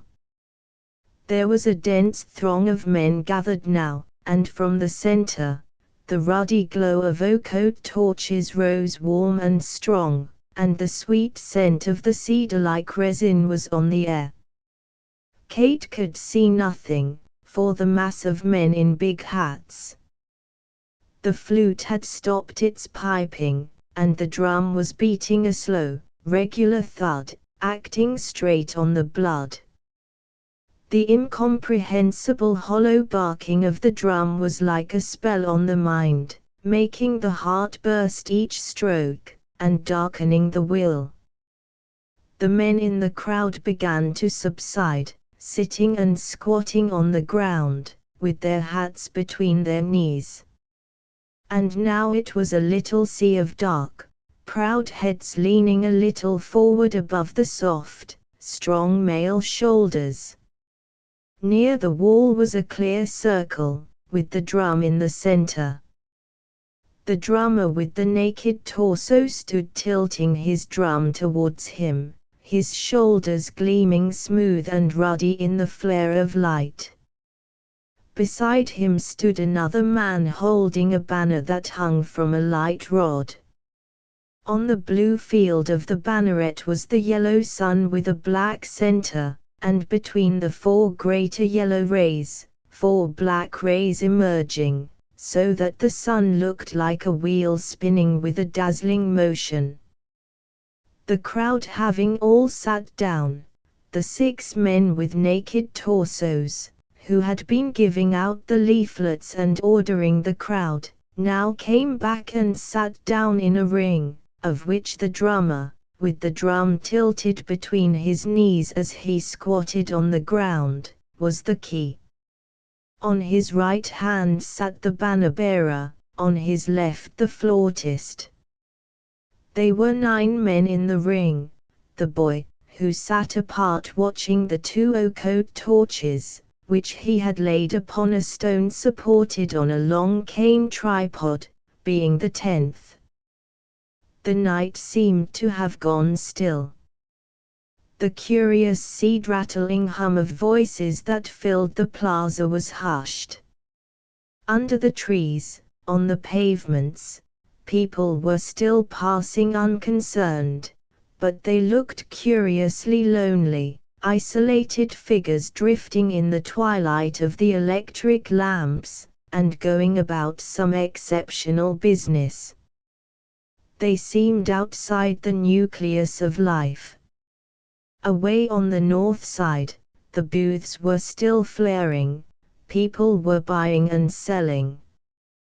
But this quarter too looked lonely, and outside the actual reality, almost like memory. When the men sat down, the women began to drift up shyly, and seat themselves on the ground at the outer rim, their full cotton skirts flowering out around them, and their dark rebosos drawn tight over their small, round, shy heads, as they squatted on the ground. Some, too shy to come right up, lingered on the nearest benches of the plaza. And some had gone away. Indeed, a good many men and women had disappeared as soon as the drum was heard. so that the plaza was curiously void. There was the dense clot of people round the drum, and then the outer world, seeming empty and hostile. Only in the dark little street that gave onto the darkness of the lake, people were standing like ghosts, half lit up, the men with their sarapes over their faces, watching erect and silent and concealed, from the shadow. But Kate, standing back in the doorway, with Juana sitting on the doorstep at her feet, was fascinated by the silent, half-naked ring of men in the torchlight. Their heads were black, their bodies soft and ruddy with the peculiar Indian beauty that has at the same time something terrible in it. The soft, full, handsome torsos of silent men with heads softly bent a little forward, the soft, easy shoulders, that are yet so broad, and which balance upon so powerful a backbone, shoulders drooping a little, with the relaxation of slumbering, quiescent power, the beautiful ruddy skin, gleaming with a dark fineness, the strong breasts, so male and so deep, yet without the muscular hardening that belongs to white men, and the dark, closed faces, closed upon a darkened consciousness, the black moustaches and delicate beards framing the closed silence of the mouth. All this was strangely impressive, moving strange, frightening emotions in the soul. Those men who sat there in their dark, physical tenderness, so still and soft, they looked at the same time frightening. Something dark, heavy, and reptilian in their silence and their softness. Their very naked torsos were clothed with a subtle shadow, a certain secret obscurity. White men sitting there would have been strong-muscled and frank, with an openness in their very physique, a certain ostensible presence. But not so these men. Their very nakedness only revealed the soft, heavy depths of their natural secrecy, their eternal invisibility. They did not belong to the realm of that which comes forth. Everybody was quite still, the expectant hush deepened to a kind of dead, night silence. The naked-shouldered men sat motionless, sunk into themselves, and listening with the dark ears of the blood. The red sash went tight round their waists, the wide white trousers, starched rather stiff, were bound round the ankles with red cords, and the dark feet in the glare of the torch looked almost black, in hurricks that had red thongs. What did they want then, in life, these men who sat so softly and without any assertion, yet whose weight was so ponderous, arresting? Kate was at once attracted and repelled. She was attracted, almost fascinated by the strange nuclear power of the men in the circle. It was like a darkly glowing, vivid nucleus of new life. Repellent the strange heaviness, the sinking of the spirit into the earth, like dark water.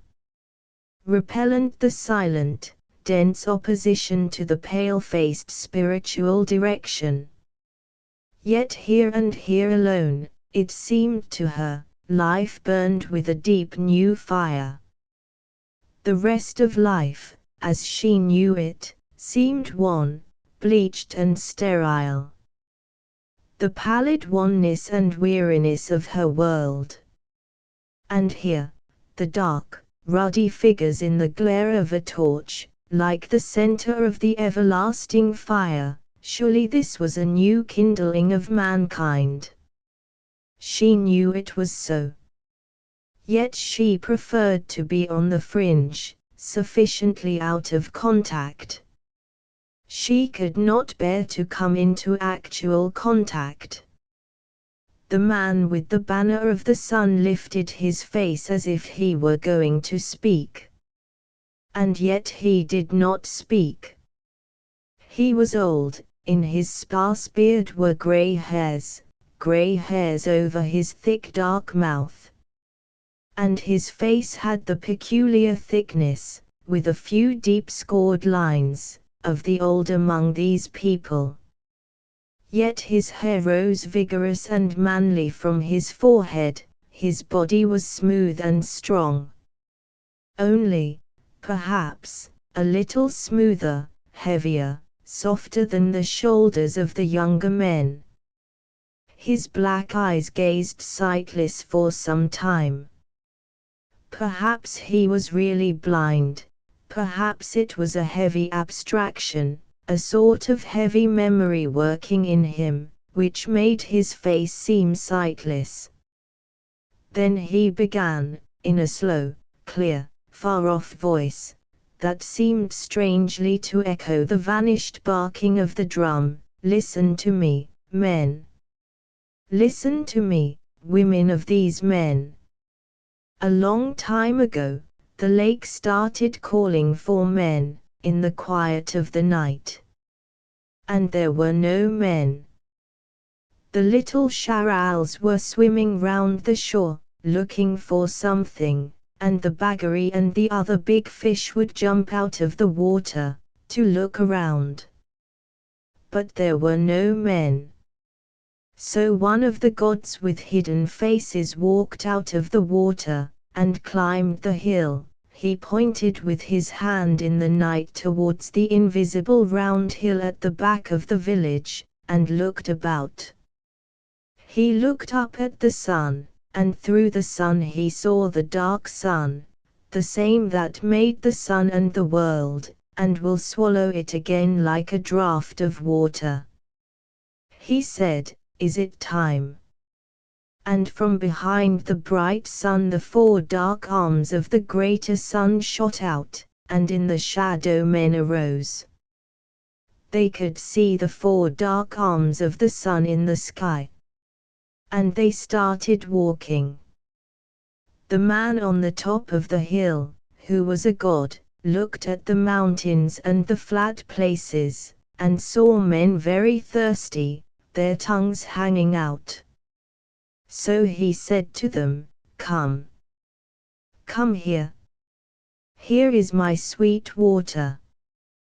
They came like dogs running with their tongues out, and kneeled on the shore of the lake. And the man on the top of the hill heard them panting with having drunk much water.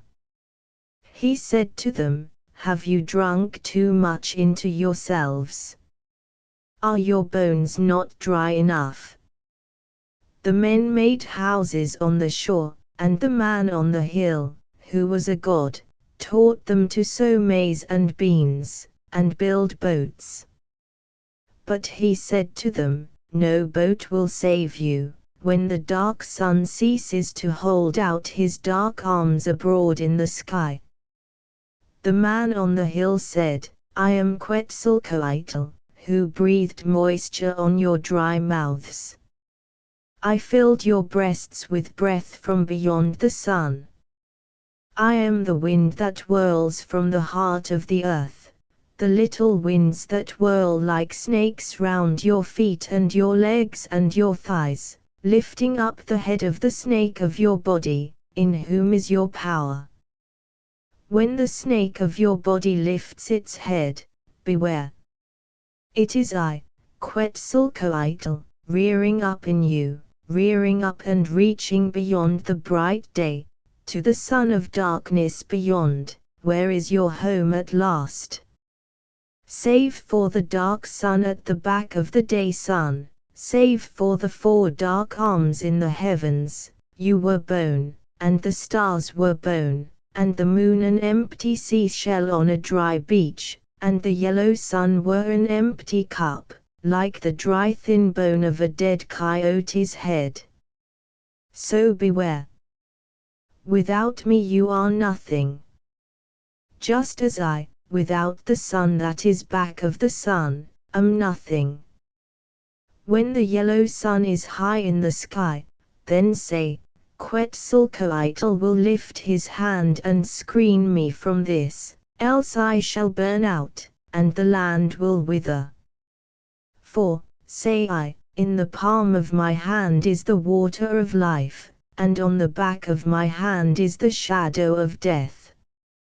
And when men forget me, I lift the back of my hand, farewell. Farewell, and the shadow of death. But men forgot me. Their bones were moist, their hearts weak. When the snake of their body lifted its head, they said, This is the tame snake that does as we wish. And when they could not bear the fire of the sun, they said, The sun is angry. He wants to drink us up. Let us give him blood of victims. And so it was. The dark branches of shade were gone from heaven, and Quetzalcoatl mourned and grew old, holding his hand before his face, to hide his face from men. He mourned and said, Let me go home. I am old, I am almost bone. Bone triumphs in me, my heart is a dry gourd. I am weary in Mexico. So he cried to the master sun, the dark one, of the unuttered name, I am withering white like a perishing gourd vine. I am turning to bone. I am denied of these Mexicans. I am waste and weary and old. Take me away. Then the dark sun reached an arm, and lifted Quetzalcoatl into the sky. And the dark sun beckoned with a finger, and brought white men out of the east. And they came with a dead God on the cross, saying, Lo! This is the Son of God. He is dead, he is bone. Lo, your God is bled and dead, he is bone. Kneel and sorrow for him, and weep. For your tears he will give you comfort again, from the dead, and a place among the scentless rose trees of the afterlife, when you are dead. Lo! His mother weeps, and the waters of the world are in her hands. She will give you drink, and heal you, and lead you to the land of God. In the land of God you shall weep no more. Beyond the gates of death, when you have passed from the house of bone, into the garden of white roses. So the weeping mother brought her son who was dead on the cross to Mexico, to live in the temples. And the people looked up no more, saying, The mother weeps. The son of her womb is bone. Let us hope for the place of the west, where the dead have peace among the scentless rose trees, in the paradise of God. For the priests would say, It is beautiful beyond the grave. And then the priests grew old, and the tears of the mother were exhausted, and the son on the cross cried out to the dark sun far beyond the sun, What is this that is done to me? Am I dead forever, and only dead? Am I always and only dead, but bone on a cross of bone? So this cry was heard in the world, and beyond the stars of the night, and beyond the sun of the day. Jesus said again, Is it time? My mother is old like a sinking moon, the old bone of her can weep no more. Are we perished beyond redeem? Then the greatest of the great sons spoke aloud from the back of the sun, I will take my son to my bosom, I will take his mother on my lap. Like a woman I will put them in my womb, like a mother I will lay them to sleep, in mercy I will dip them in the bath of forgetting and peace and renewal. That is all. So hear now, you men, and you women of these men. Jesus is going home, to the Father, and Mary is going back, to sleep in the belly of the Father. And they both will recover from death, during the long, long sleep. But the Father will not leave us alone. We are not abandoned. The Father has looked around, and has seen the morning star, fearless between the rush of the oncoming yellow sun, and the backward reel of the night. So the Great One, whose name has never been spoken, says, Who art thou, bright watchman? And the down star answering, It is I, the morning star, who in Mexico was Quetzalcoatl. It is I, who look at the yellow sun from behind, have my eye on the unseen side of the moon. It is I, the star, midway between the darkness and the rolling of the sun. I, called Quetzalcoatl, waiting in the strength of my days. The Father answered, It is well. It is well. And again, it is time. Thus the big word was spoken behind the back of the world. The Nameless said, It is time. Once more the word has been spoken, it is time. Listen, men, and the women of men, it is time. No, now it is time. Those that left us are coming back. Those that came are leaving again. Say welcome, and then farewell. Welcome. Farewell. The old man ended with a strong, suppressed cry, as if really calling to the gods, Bienvenido. Bienvenido. Adios. Adios. Even Juana, seated at Kate's feet, cried out without knowing what she did, Bienvenido. Bienvenido. Adios. Adios. Adios en. On the last adios, she trailed out to a natural human N. The drum began to beat with an insistent, intensive rhythm, and the flute, or whistle, lifted its odd, far-off calling voice.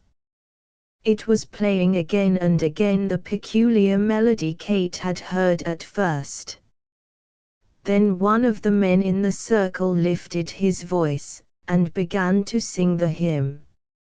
He sang in the fashion of the old Red Indians, with intensity and restraint, singing inwardly, singing to his own soul, not outward to the world, nor yet even upward to God, as the Christians sing. But with a sort of suppressed, tranced intensity, singing to the inner mystery, singing not into space, but into the other dimension of man's existence, where he finds himself in the infinite room that lies inside the axis of our wheeling space. Space, like the world, cannot but move. And like the world, there is an axis. And the axis of our worldly space, when you enter, is a vastness where even the trees come and go, and the soul is at home in its own dream, noble and unquestioned. The strange, inward pulse of the drum, and the singer singing inwardly, swirled the soul back into the very center of time, which is older than age. He began on a high, remote note, and holding the voice at a distance, ran on in subtle, running rhythms, apparently unmeasured, yet pulsed underneath by the drum, and giving throbbing, threefold lilts and lurches. For a long time, no melody at all was recognizable, it was just a lurching, running, far off crying, something like the distant faint howling of a coyote. It was really the music of the old American Indian. There was no recognizable rhythm, no recognizable emotion, it was hardly music. Rather a far-off, perfect crying in the night. But it went straight through to the soul, the most ancient and everlasting soul of all men, where alone can the human family assemble in immediate contact. Kate knew it at once, like a sort of fate. It was no good resisting. There was neither urge nor effort, nor any speciality. The sound sounded in the innermost far-off place of the human core, the ever-present, where there is neither hope nor emotion, but passion sits with folded wings on the nest, and faith is a tree of shadow. Like fate, like doom. Faith is the tree of life itself, inevitable, and the apples are upon us, like the apples of the eye, the apples of the chin, the apple of the heart, the apples of the breast, the apple of the belly, with its deep core, the apples of the loins, the apples of the knees, the little, side-by-side apples of the toes. What do change and evolution matter? We are the tree with the fruit forever upon it. And we are faith forever. Verbum Saturday.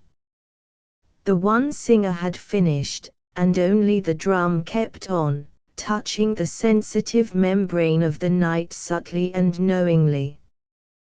Then a voice in the circle rose again on the song, and like birds flying from a tree, one after the other, the individual voices arose, till there was a strong, intense, curiously weighty soaring and sweeping of male voices, like a dark flock of birds flying and dipping in unison. And all the dark birds seemed to have launched out of the heart, in the inner forest of the masculine chest.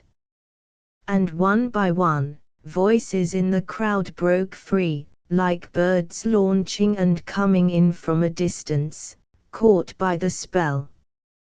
The words did not matter. Any verse, any words, no words. The song remained the same, a strong, deep wind rushing from the caverns of the breast, from the everlasting soul. Kate herself was too shy and wincing to sing, too blenched with disillusion. But she heard the answer away back in her soul, like a far-off mockingbird at night. And Juana was singing in spite of herself, in a crooning feminine voice, making up the words unconsciously. The half-naked men began to reach for their serapes, white serapes, with borders of blue and earth-brown bars, and dark fringe. A man rose from the crowd and went towards the lake. He came back with a coat and with faggots that a boat had brought over. And he started a little fire. After a while, another man went for fuel, and started another fire in the center of the circle, in front of the drum. Then one of the women went off soft and barefoot, in her full cotton skirt. And she made a little bonfire among the women. The air was bronze with the glow of flame, and sweet with smoke like incense. The song rose and fell, then died away. Rose, and died. The drum ebbed on, faintly touching the dark membrane of the night. Then ebbed away. In the absolute silence could be heard the soundless stillness of the dark lake. Then the drum started again, with a new, strong pulse. One of the seated men, in his white poncho with the dark blackish and blue border, got up, taking off his sandals as he did so, and began softly to dance the dance step. Mindless, dancing heavily and with a curious bird-like sensitiveness of the feet, he began to tread the earth with his bare soles, as if treading himself deep into the earth. Alone, with a curious pendulum rhythm, leaning a little forward from a powerful backbone, he trod to the drum beat, his white knees lifting and lifting alternately against the dark fringe of his blanket, with a queer dark splash. And another man put his hurricks into the center of the ring, near the fire, and stood up to dance. The man at the drum lifted up his voice in a wild, blind song. The men were taking off their ponchos. And soon, with the firelight on their breasts and on their darkly abstracted faces, they were all afoot, with bare torsos and bare feet, dancing the savage bird tread. Who sleeps shall wake. Who sleeps shall wake. Who treads down the path of the snake in the dust shall arrive at the place, in the path of the dust shall arrive at the place and be dressed in the skin of the snake, shall be dressed in the skin of the snake of the earth, that is father of stone, that is father of stone and the timber of earth, of the silver and gold, of the iron, the timber of earth from the bone of the father of earth, of the snake of the world, of the heart of the world, that beats as a snake beats the dust in its motion. On earth, from the heart of the world. Who sleeps, shall all wake. Who sleeps, shall all wake. Who sleeps, shall wake in the way of the snake of the dust of the earth, of the stone of the earth, of the bone of the earth. The song seemed to take new wild flights, after it had sunk and rustled to a last ebb. It was like waves that rise out of the invisible, and rear up into form, and a flying, disappearing whiteness and a rustle of extinction. And the dancers, after dancing in a circle in a slow, deep absorption, each man changeless in his own place, treading the same dust with the soft churning of bare feet, slowly, slowly began to revolve, till the circle was slowly revolving round the fire, with always the same soft, down-sinking, churning tread. And the drum kept the changeless living beat, like a heart, and the song rose and soared and fell, ebbed and ebbed to a sort of extinction, then heaved up again. Till the young peons could stand it no more.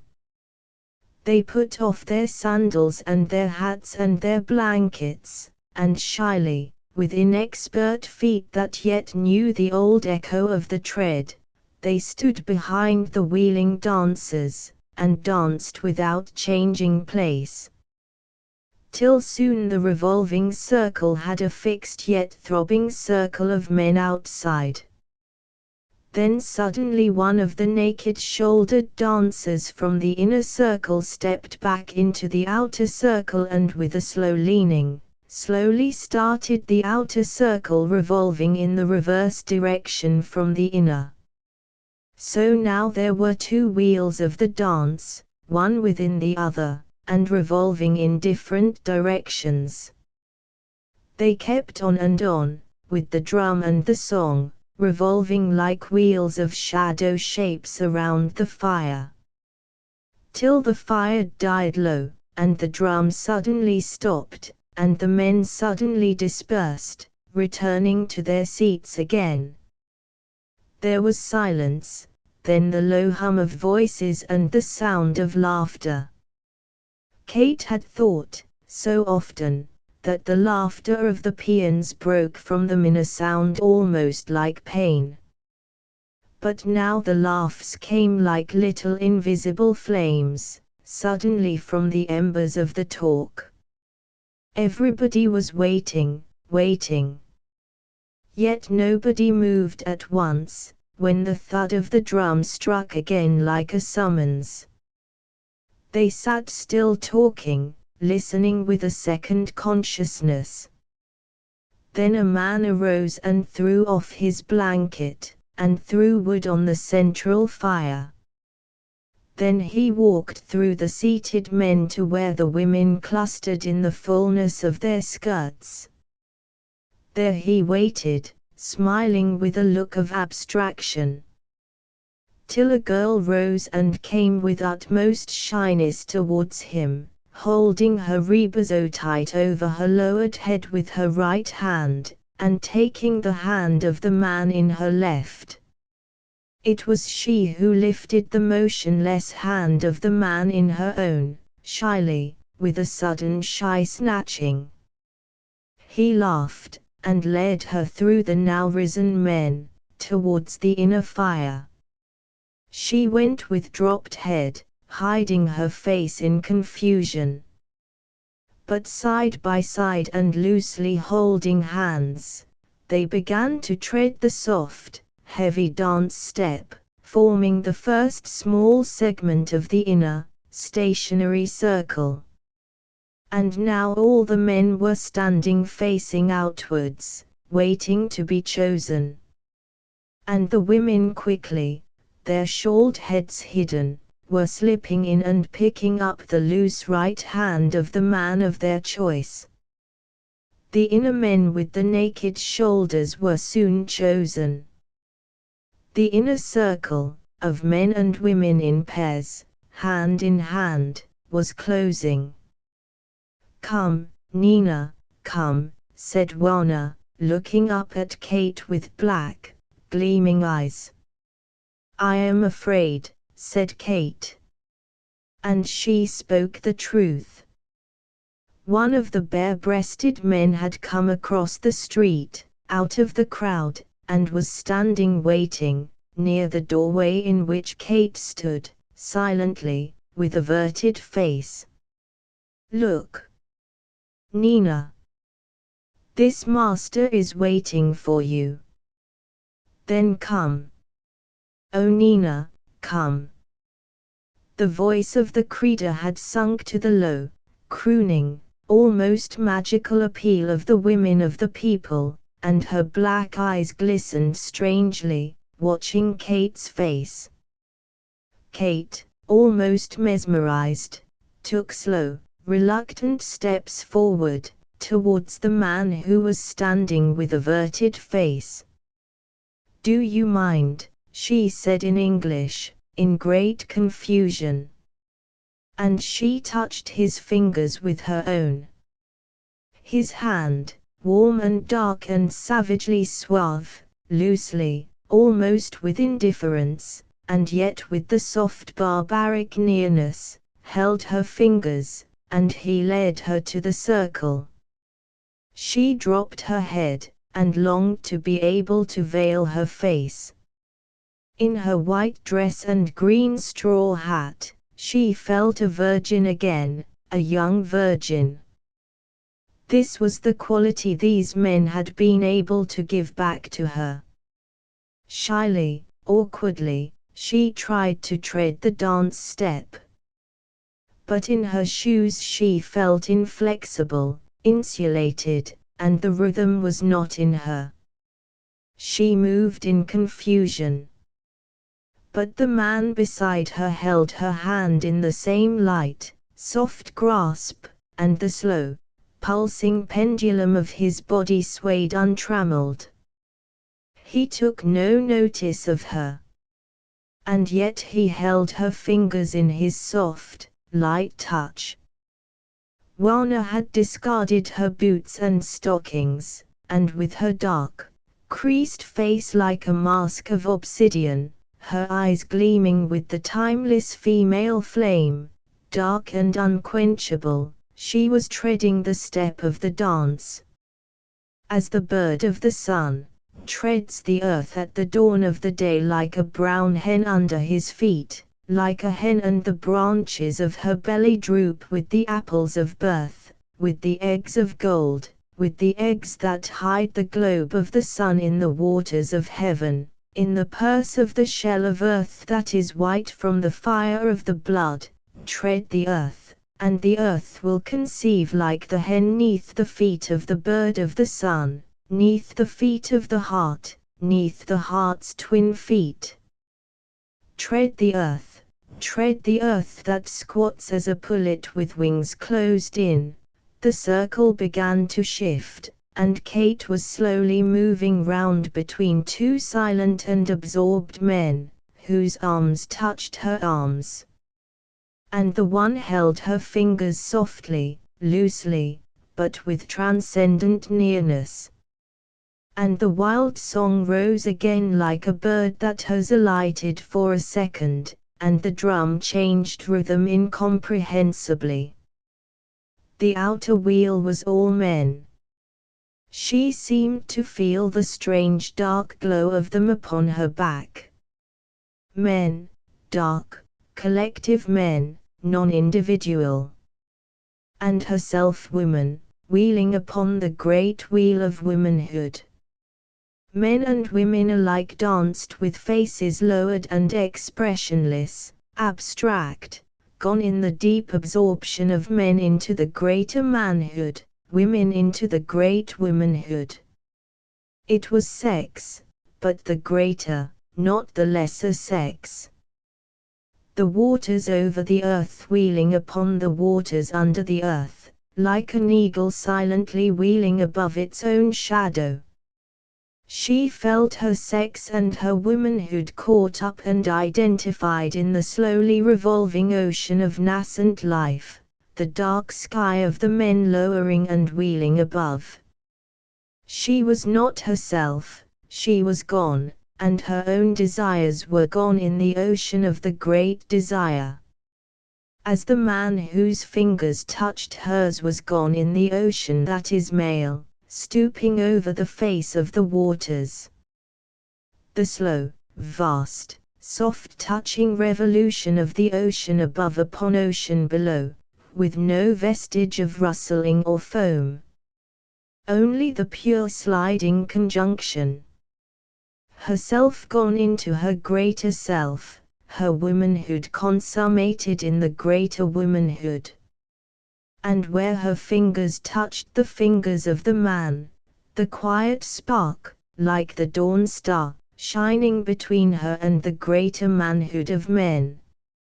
How strange, to be merged in desire beyond desire, to be gone in the body beyond the individualism of the body, with the spark of contact lingering like a morning star between her and the man, her woman's greater self, and the greater self of man. Even of the two men next to her. What a beautiful slow wheel of dance, two great streams streaming in contact, in opposite directions. She did not know the face of the man whose fingers she held. Her personal eyes had gone blind, his face was the face of dark heaven. Only the touch of his fingers a star that was both hers and his. Her feet were feeling the way into the dance step. She was beginning to learn softly to loosen her weight, to loosen the uplift of all her life, and let it pour slowly, darkly, with an ebbing gush, rhythmical in soft, rhythmic gushes from her feet into the dark body of the earth. Erect, strong like a staff of life, yet to loosen all the sap of her strength and let it flow down into the roots of the earth. She had lost count of time.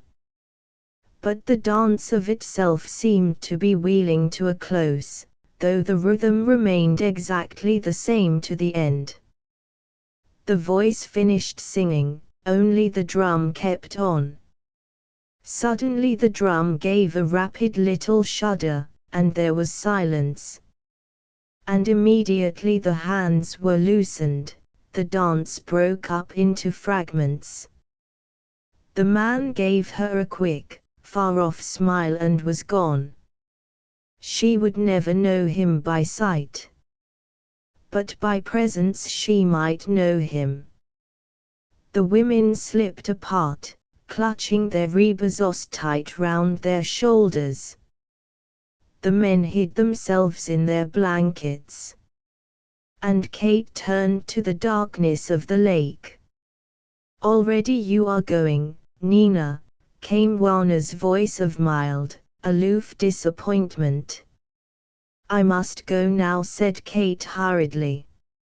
And she hastened towards the dark of the lake, Warner running behind her with shoes and stockings in her hand. Kate wanted to hurry home with her new secret, the strange secret of her greater womanhood, that she could not get used to. She would have to sink into this mystery. She hastened along the uneven path of the edge of the lake shore, that lay dark in shadow, though the stars gave enough light to show the dark bulks and masts of the sailing canoes against the downy obscurity of the water. Night, timeless, hourless night. She would not look at her watch. She would lay her watch face down, to hide its phosphorus figures. She would not be timed. And as she sank into sleep, she could hear the drum again, like a pulse inside a stone beating. Chap 8. Night in the house.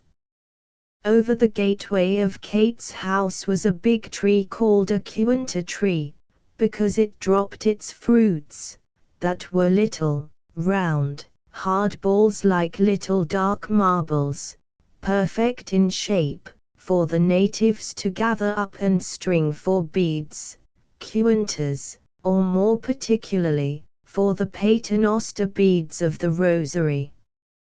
At night, the little road outside was quite dark, and the dropping of the cuantas startled the silence. The nights, which at first had seemed perfectly friendly, began to be full of terrors. Fear had risen again. A band of robbers had gathered in one of the outlying villages on the lake, a village where the men had bad characters, as being ready to turn bandit at any moment. And this gang, invisible in the daytime, consisting during the day of lake fishermen and laborers on the land, at night would set off on horseback to sack any lonely, or insufficiently protected house. Then the fact that a gang of bandits was out always set the isolated thieves and scoundrels in action. Whatever happened, it would be attributed to the bandits. And so, many an unsuspected, seemingly honest man, with the old lust in his soul, would steal out by night with his machete and perhaps a pistol, to put his fingers in the pie of the darkness.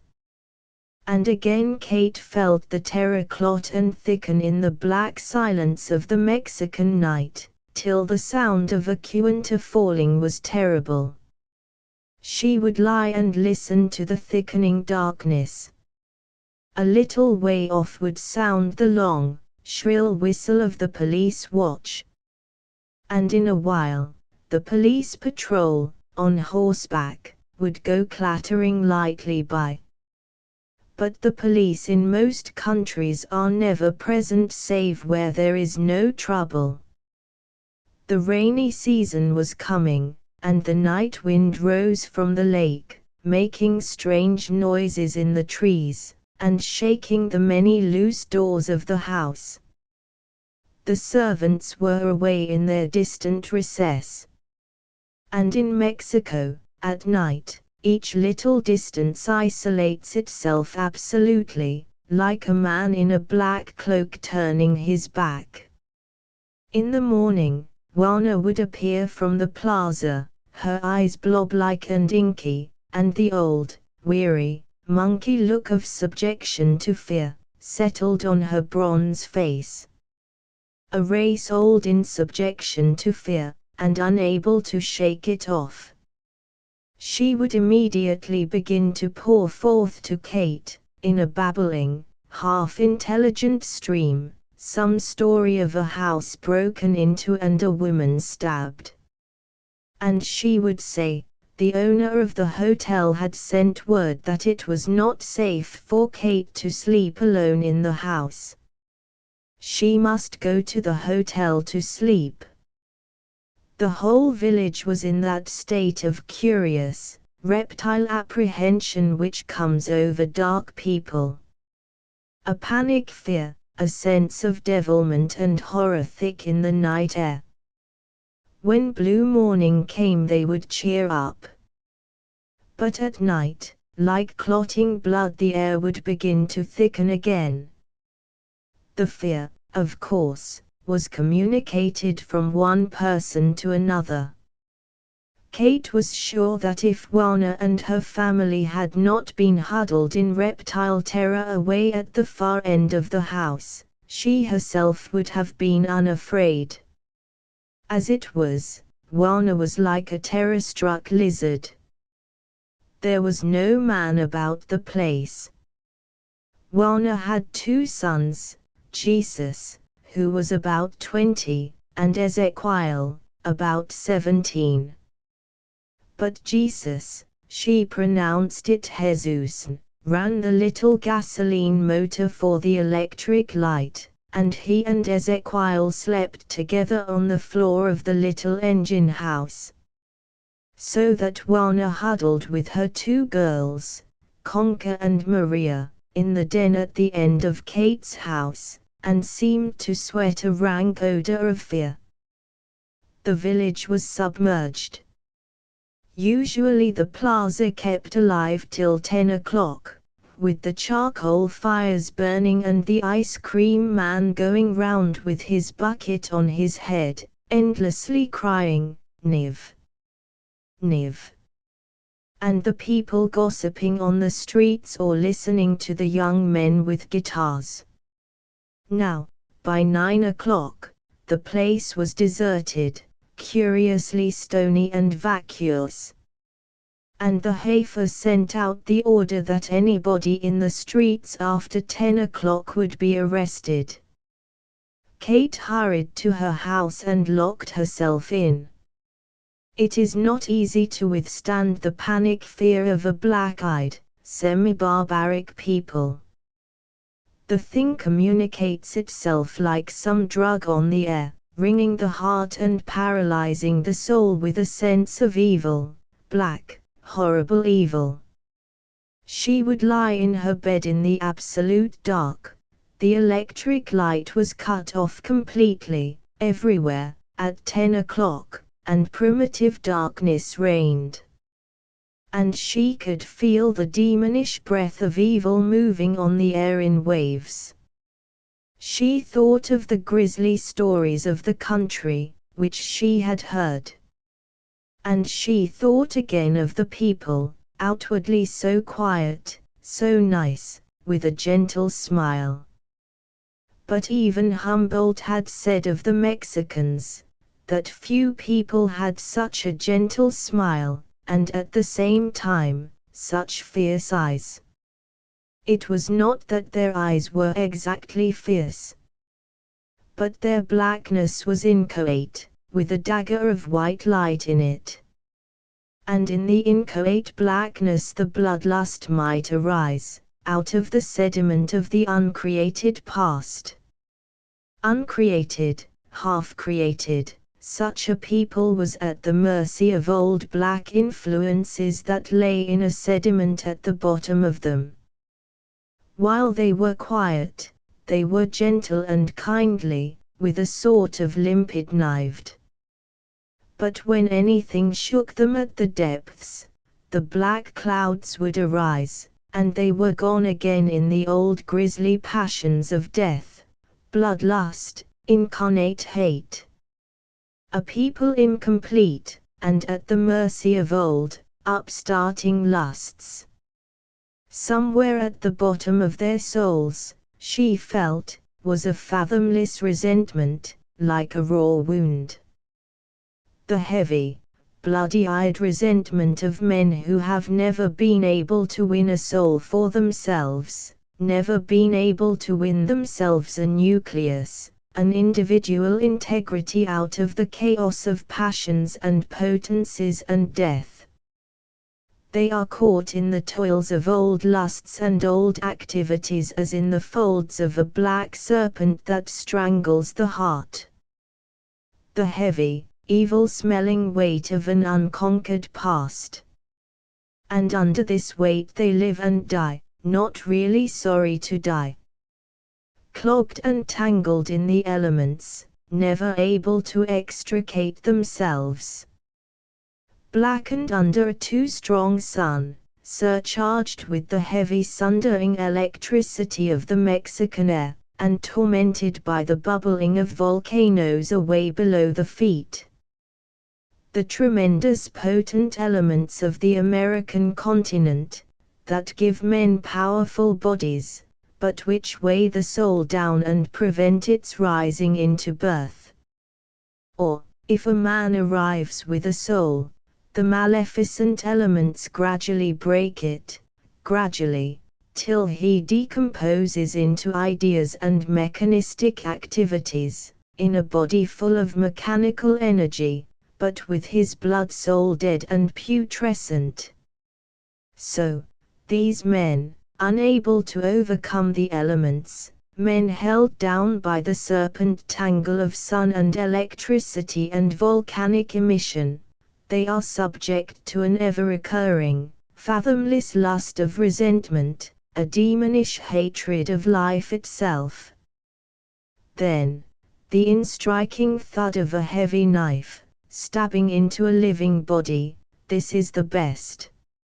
No lust of women can equal that lust. The clutching throb of gratification as the knife strikes in and the blood spurts out. It is the inevitable supreme gratification of a people entangled in the past, and unable to extricate itself. A people that has never been redeemed, that has not known a Savior. For Jesus is no Savior to the Mexicans. He is a dead God in their tomb. As a miner who is entombed underground by the collapsing of the earth in the gangways, so do whole nations become entombed under the slow subsidence of their past. Unless there comes some Savior, some Redeemer to drive a new way out, to the sun. But the white men brought no salvation to Mexico. On the contrary, they find themselves at last shut in the tomb along with their dead God and the conquered race. Which is the status quo. Kate lay and thought hard, in the black night. At the same time, she was listening intensely, with a clutch of horror. She could not control her heart. It seemed wrenched out of place, and really hurt her. She was, as she had never been before, absolute physically afraid, blood afraid. Her blood was wrenched in a paralysis of fear. In England, in Ireland, during the war and the revolution she had known spiritual fear. The ghastly fear of the rabble, and during the war, nations were nearly all rabble. The terror of the rabble that, mongrel-like, wanted to break the free spirit in individual men and women. It was the cold, collective lust of millions of people, to break the spirit in the outstanding individuals. They wanted to break this spirit, so that they could start the great downhill rush back to old underworld levels, old gold worship and murder lust. The rabble. In those days, Kate had known the agony of cold social fear, as if a democracy were a huge cold centipede which, if you resisted it, would dig every claw into you. And the flesh would mortify around every claw. That had been her worst agony of fear. And she had survived. Now she knew the real heart-wrench of blood fear. Her heart seemed pulled out of place, in a stretched pain. She dozed, and wakened suddenly, at a small noise. She sat up in bed. Her doors onto the veranda had shutters. The doors themselves were fastened, but the shutters were open for air, leaving the upper space, like the window of the door, open. And against the dark grey of the night she saw what looked like a black cat crouching on the bottom of the panel space. "What is that?" she said automatically. Instantly, the thing moved, slid away, and she knew it was the arm of a man that had been reaching inside to pull the bolt of the door. She lay for a second paralyzed, prepared to scream. There was no movement. So she leaned and lit a candle. The curious panic fear was an agony to her. It paralyzed her and wrenched her heart out of place. She lay prostrate in the anguish of night terror. The candle blazed duskily. There was a far-off mutter of thunder. And the night was horrible, horrible. Mexico was ghastly to her beyond description. She could not relax, she could not get her heart into place. Now she thought to herself, I am at the mercy of this thing, and I have lost myself. And it was a terrible feeling, to be lost, scattered, as it were, from herself in a horror of fear. What can I do? She thought, summoning her spirit. How can I help myself? She knew she was all alone. For a long time she could do nothing. Then a certain relief came to her as she thought, I am believing in evil. I mustn't believe in evil. Panic and murder never start unless the leading people let slip the control. I don't really believe in evil. I don't believe the old pan can wrench us back into the old, evil forms of consciousness, unless we wish it. I do believe there is a greater power, which will give us the greater strength, while we keep the faith in it, and the spark of contact. Even the man who wanted to break in here, I don't think he really had the power. He was just trying to be mean and wicked, but something in him would have to submit to a greater faith and a greater power. So she reassured herself, till she had the courage to get up and fasten her door shutters at the top. After which she went from room to room, to see that all was made fast. And she was thankful to realize that she was afraid of scorpions on the floor, as well as of the panic horror. Now she had seen that the 5 doors and the 6 windows of her wing of communicating rooms were fast. She was sealed inside the darkness, with her candle. To get to the other part of the house, the dining room and kitchen, she had to go outside on the veranda. She grew quieter, shut up with the dusky glow of her candle. And her heart, still wrenched with the pain of fear, was thinking, Joachim said that evil was the lapsing back to old life modes that have been surpassed in us. This brings murder and lust. But the drums of Saturday night are the old rhythm, and that dancing round the drum is the old savage form of expression. Consciously reverting to the savage. So perhaps it is evil. But then again her instinct to believe came up. No. It's not a helpless, panic reversal. It is conscious, carefully chosen. We must go back to pick up old threads.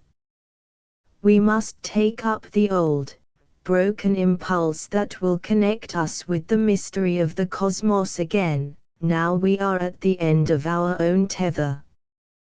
We must do it. Don Ramon is right. He must be a great man, really. I thought there were no really great men anymore, only great financiers and great artists and so on, but no great men. He must be a great man. She was again infinitely reassured by this thought. But again, just as she had blown out the candle, vivid flares of white light spurted through all the window cracks, and thunder broke in great round balls, smashing down. The bolts of thunder seemed to fall on her heart. She lay absolutely crushed, in a kind of quiescent hysterics, tortured. And the hysterics held her listening and tense and abject, until dawn. And then she was a wreck. In the morning came Juana, also looking like a dead insect, with the conventional phrase, "How have you passed the night, Nina?" "Badly," said Kate. Then she told the story of the black cat, or the man's arm. "Maya," said Juana, in a hushed voice. "The poor innocent will be murdered in her bed." "No, Nina, you must go and sleep in the hotel." "No, no, Nina, you can't leave your window shutter open." "No, no, impossible." "See now, will you go to the hotel to sleep?" "The other senora does it." "I don't want to," said Kate. "You don't want to, Nina?" "Ah. Entonces,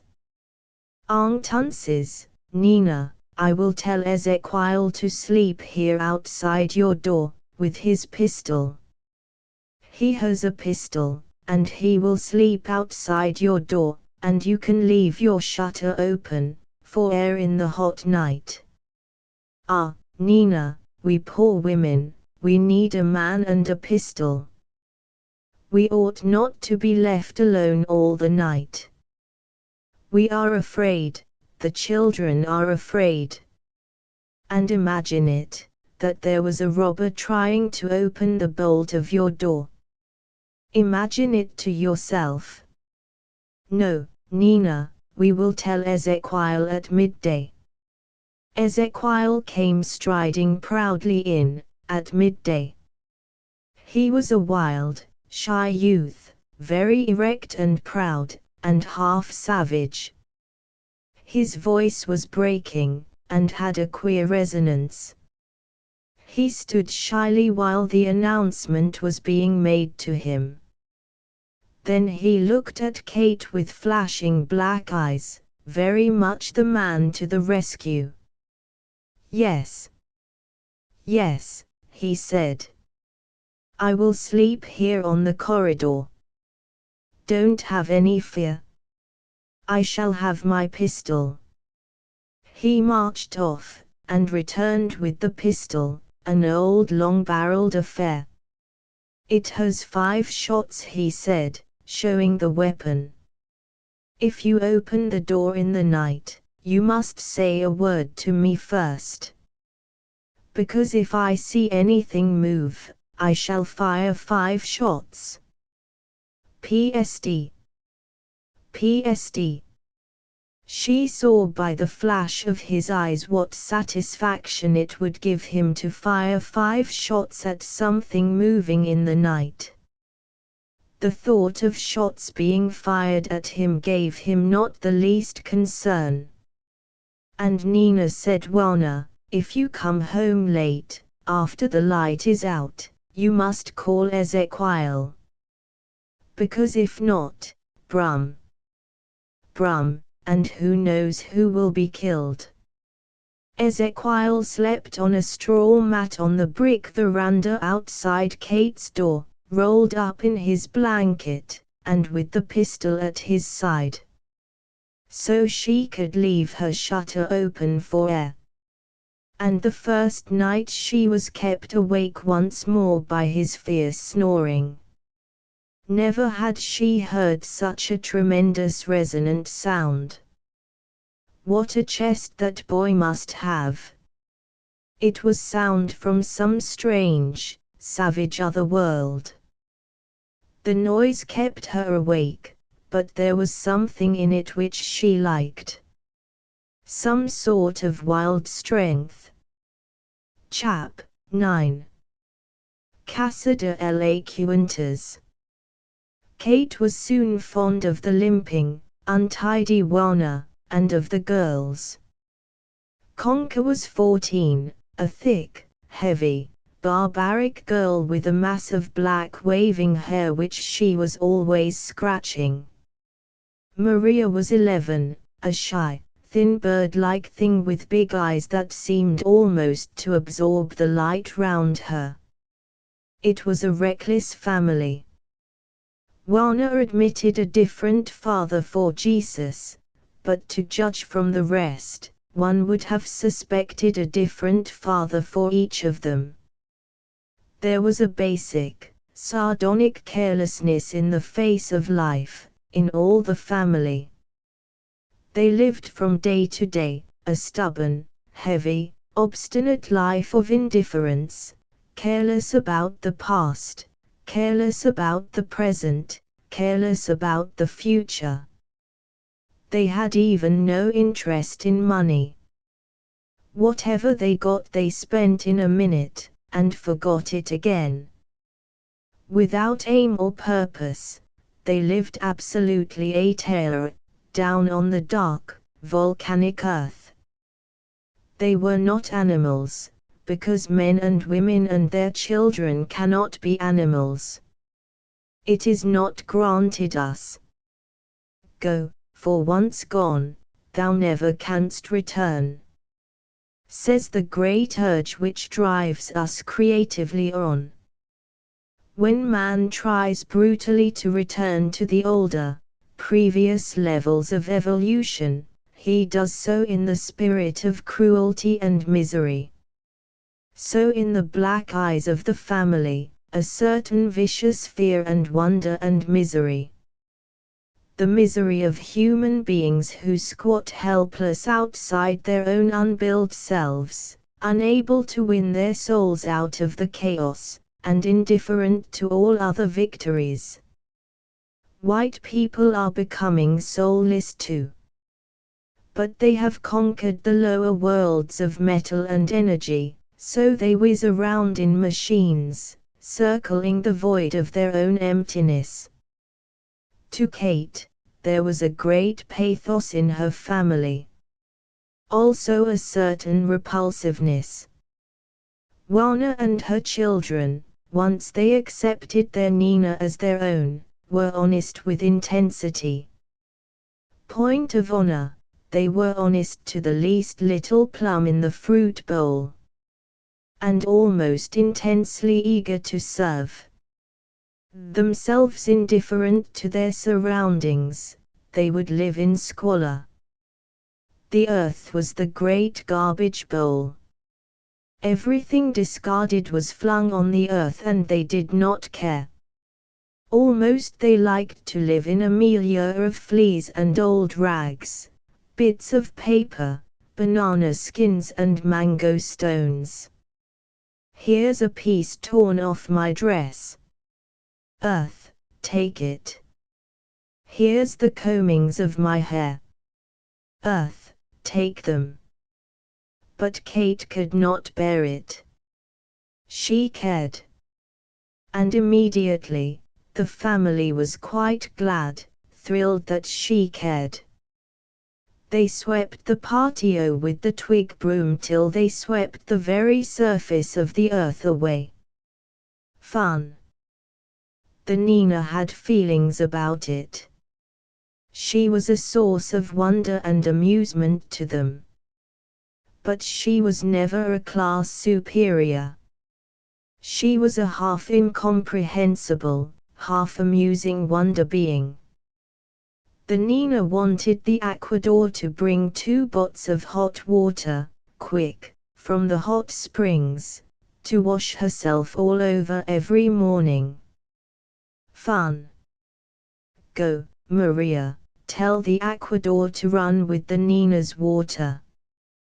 Then they almost resented it that she shut herself off to have her bath.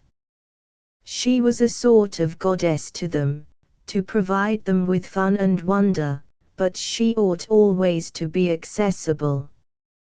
And a god who is forever accessible to human beings has an unenviable time of it, Kate soon discovered. No, it was no sinecure, being a Nina. At dawn began the scrape of the twig broom outside. Kate stayed on in bed, doors fastened but shutters open. Flutter outside. Somebody wanted to sell 2 eggs. Where is the Nina? She is sleeping. The visitor does not go.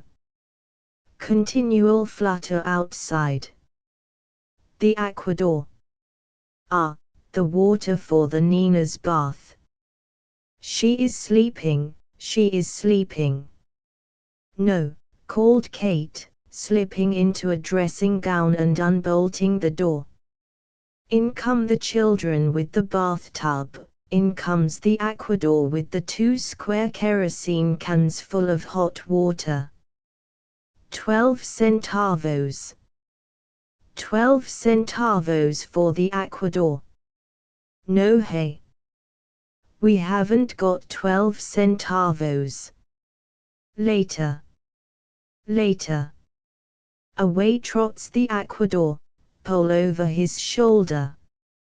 Kate shuts her doors and shutters and starts her bath. Nina. Nina. What do you want? Eggs boiled or fried or rancheros? Which do you want? Boiled. Coffee or chocolate? Coffee. Or do you want tea? No, coffee. Bath proceeds. Nina. Yes. There is no coffee. We are going to buy some. I'll take tea. No, Nina. I am going. Wait for me. Go then. Kate comes out to breakfast on the veranda. The table is set, heaped with fruit and white bread and sweet buns. Good morning, Nina. How have you passed the night? Well. Ah, praised be God. Maria, the coffee. I'm going to put the eggs in the water. Oh, Nina, that they may not be boiled hard. Look, what feet of the Madonna. Look. Bonitos. And Juana stooped down fascinated to touch with her black finger Kate's white soft feet, that were thrust in light sandals, just a thong across the foot. The day had begun. Juana looked upon herself as dedicated entirely to Kate. As soon as possible she shooed her girls away, to school. Sometimes they went, mostly they didn't. The Nina said they must go to school. Listen. Listen now. Says the Nina that you must go to school. Away. Walk. Wana would limp back and forth down the long veranda from kitchen to the breakfast table, carrying away the dishes one by one. Then, with a great splash, she was washing up. Morning. Brilliant sun pouring into the patio, on the hibiscus flowers and the fluttering yellow and green rags of the banana trees. Birds swiftly coming and going, with tropical suddenness. In the dense shadow of the mango grove, white-clad Indians going like ghosts. The sense of fierce sun and almost more impressive, of dark, intense shadow. A twitter of life, yet a certain heavy weight of silence. A dazzling flicker and brilliance of light, yet the feeling of weight. Kate would sit alone, rocking on her veranda, pretending to sew. Silently appears an old man with one egg held up mysteriously, like some symbol. Would the patrons buy it for 5 centavos? La Juana only gives 4 centavos. All right. Where is Juana? Juana appears from the plaza with more purchases. The egg. The 4 centavos. The account of the spendings. Entonces. Entonces. Lugo. Lugo. Ah, Nina, no tengo memoria. Juana could not read nor write. She scuffled off to the market with her pesos, bought endless little things at 1 or 2 centavos each, every morning. And every morning there was a reckoning up. Ah. Ah. Where are we? I have no memory. Well then, yes, I bought a coat for 3 centavos. How much? How much, Nina? How much is it now? It was a game which thrilled Juana to the marrow, reckoning up the centavos to get it just right. If she was a centavo short in the change, she was paralyzed. Time after time she would reappear.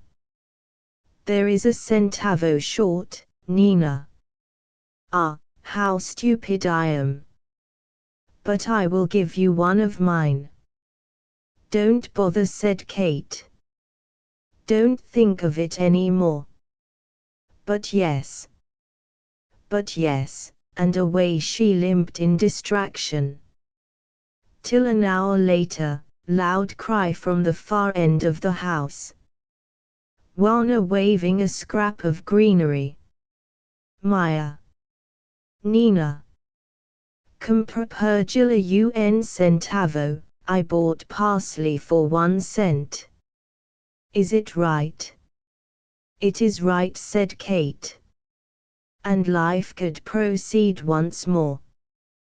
There were 2 kitchens, the one next the dining room, belonging to Kate, and the narrow little shed under the banana trees, belonging to the servants.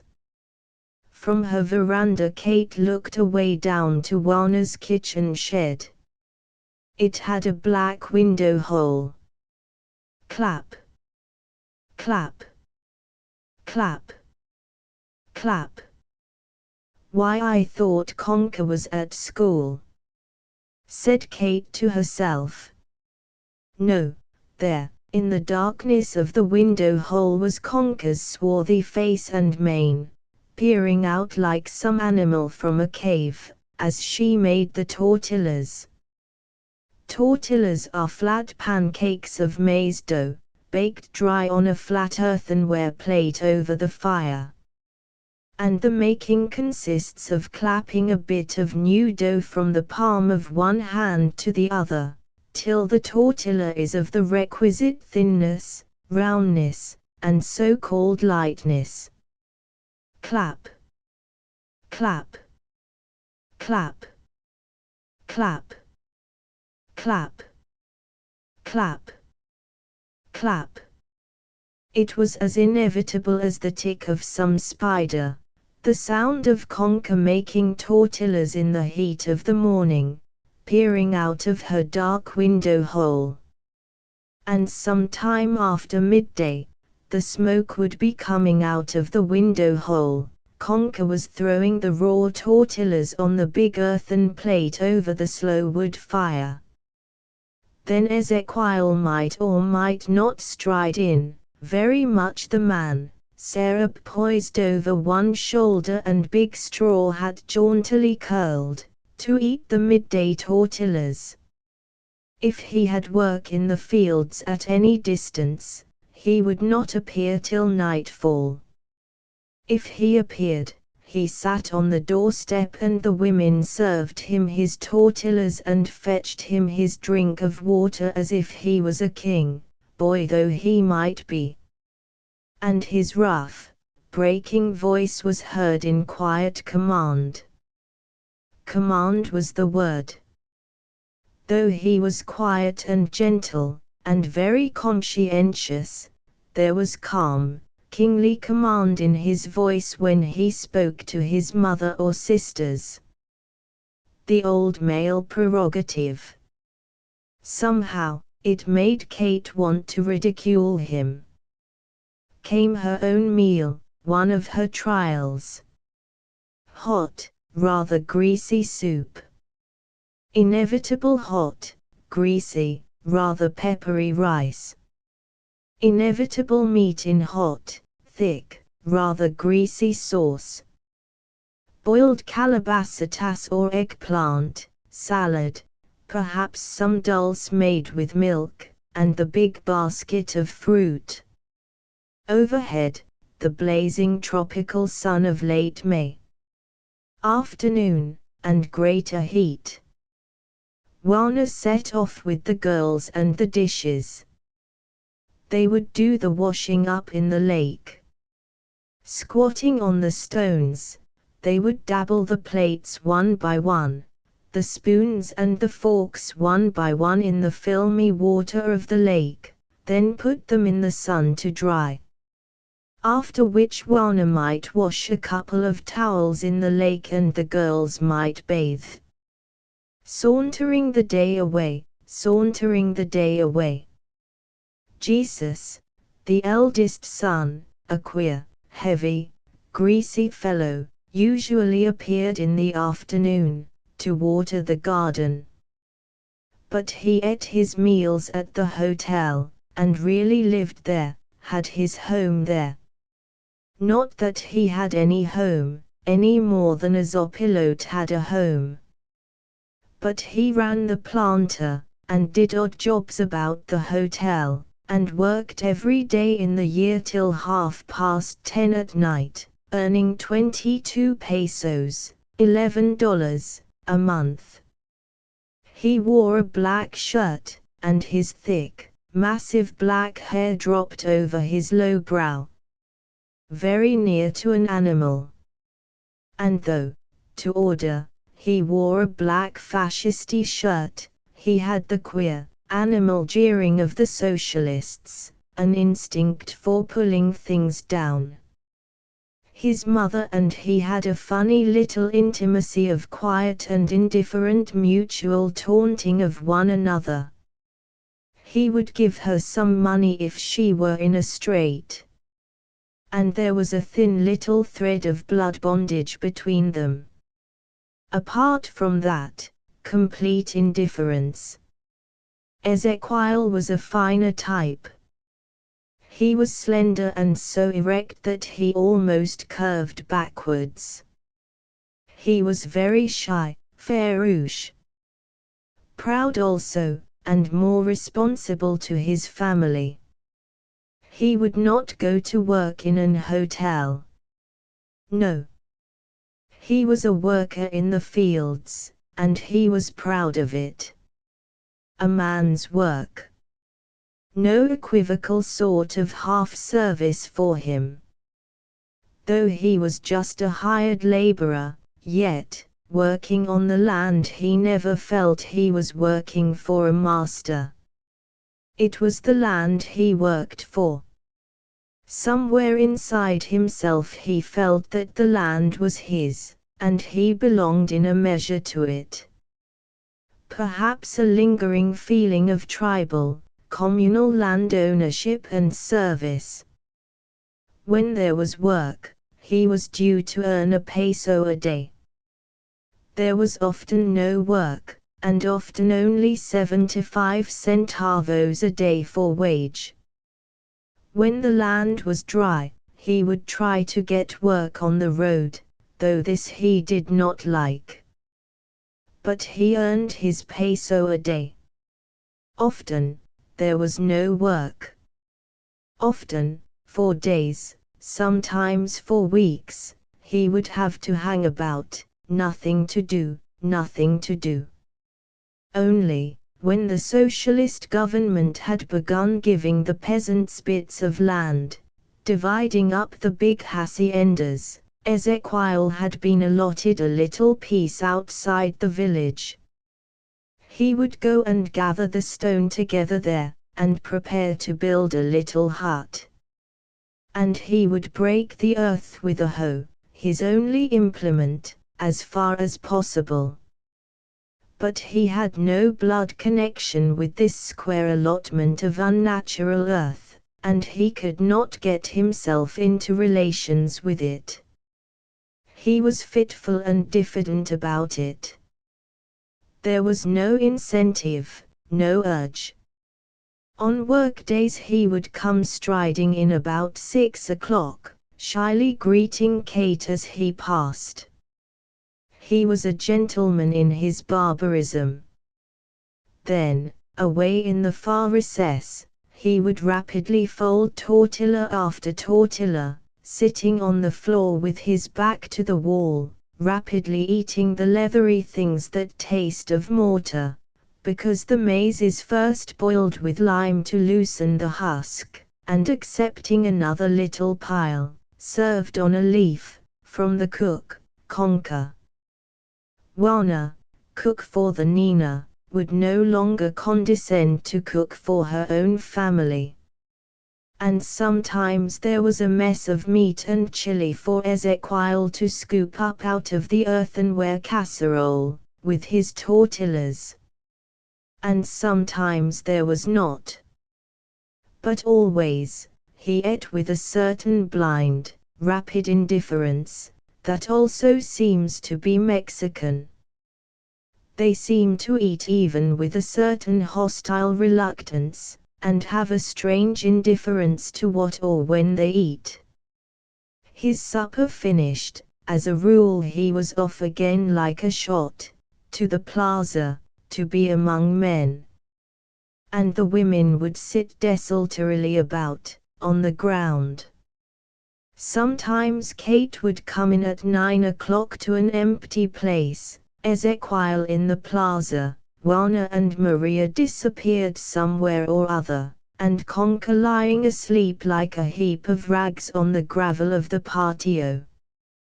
When Kate called her, she would raise her head, stupefied and hopeless, then get up like a dog and crawl away to the gate. The strange stupor of boredom and hopelessness that was always sinking upon them would make Kate's heart stand still with dread. The peculiar indifference to everything, even to one another. Juana washed a cotton shirt and a pair of cotton trousers for each of her sons, once a week, and there her maternal efforts ended. She saw hardly anything of them, and was often completely unaware of what Ezequiel was doing, where he was working, or at what. He had just gone off to work, no more.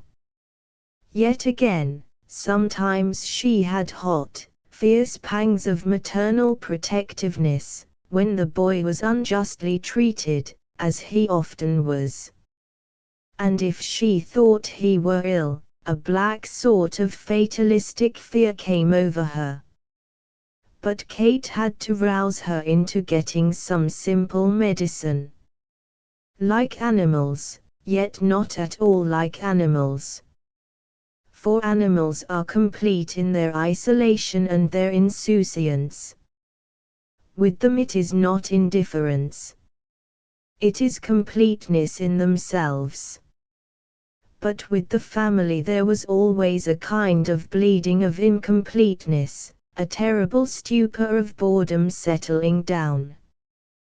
The two girls could not be apart, they must always be running after one another.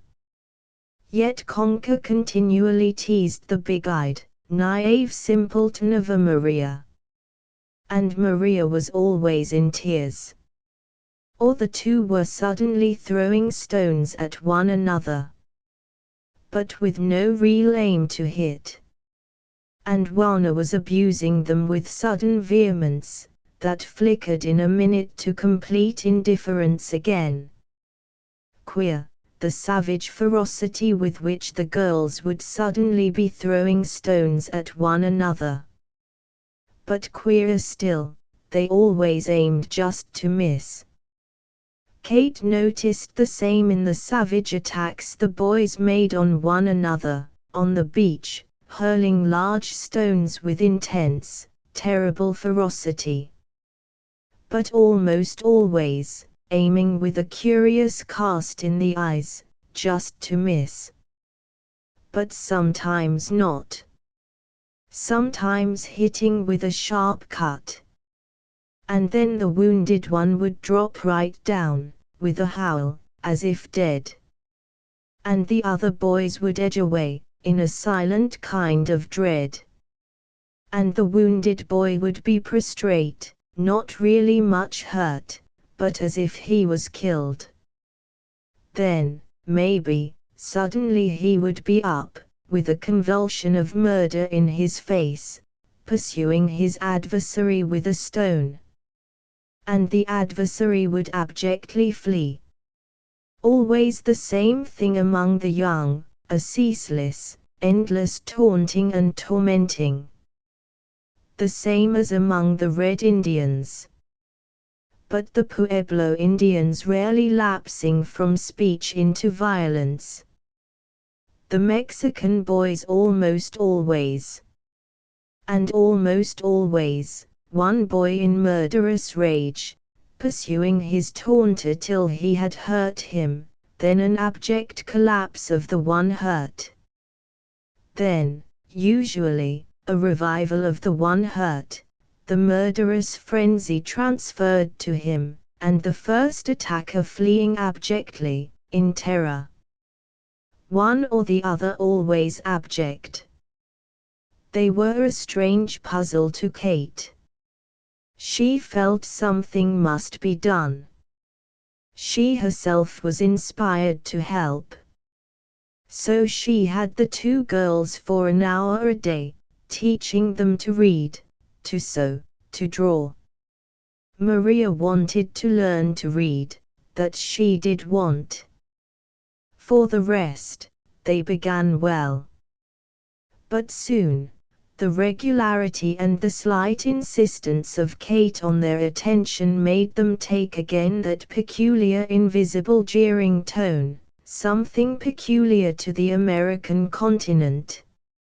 A quiet, invisible, malevolent mockery, a desire to wound. They would press upon her, trespassing upon her privacy, and with a queer effrontery, doing all they could to walk over her. With their ugly little wills, trying to pull her will down. No, don't lean on me, Conker. Stand on your own feet. The slight grin of malevolence on Conker's face, as she stood on her own feet. Then, do you have lice in your hair, Nina? The question asked with a peculiar, subtle, Indian insolence. No, said Kate, suddenly angry. And now go. Go.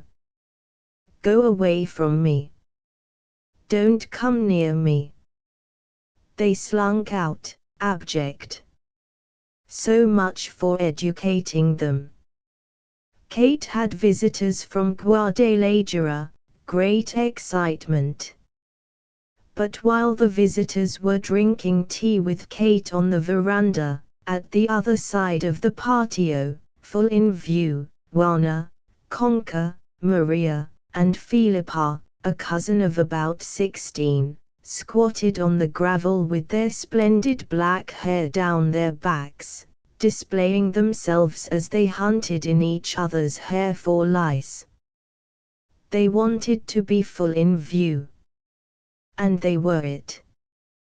They wanted the basic fact of lice to be thrust under the noses of those white people. Kate strode down the veranda.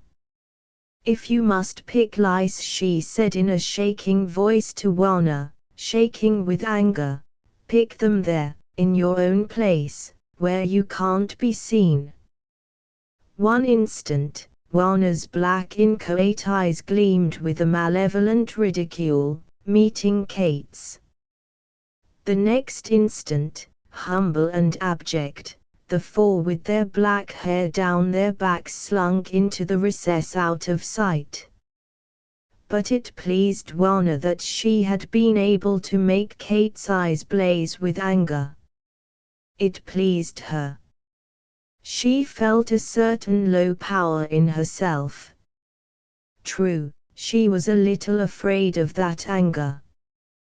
But that was what she wanted. She would have no use for a Nina of whom she was not a bit afraid. And she wanted to be able to provoke that anger, of which she felt a certain abject twinge of fear. Other dark races. Kate's own Irish were near enough, for her to have glimpsed some of the mystery. The dark races belong to a bygone cycle of humanity. They are left behind in a gulf out of which they have never been able to climb. And onto the particular white man's levels they never will be able to climb.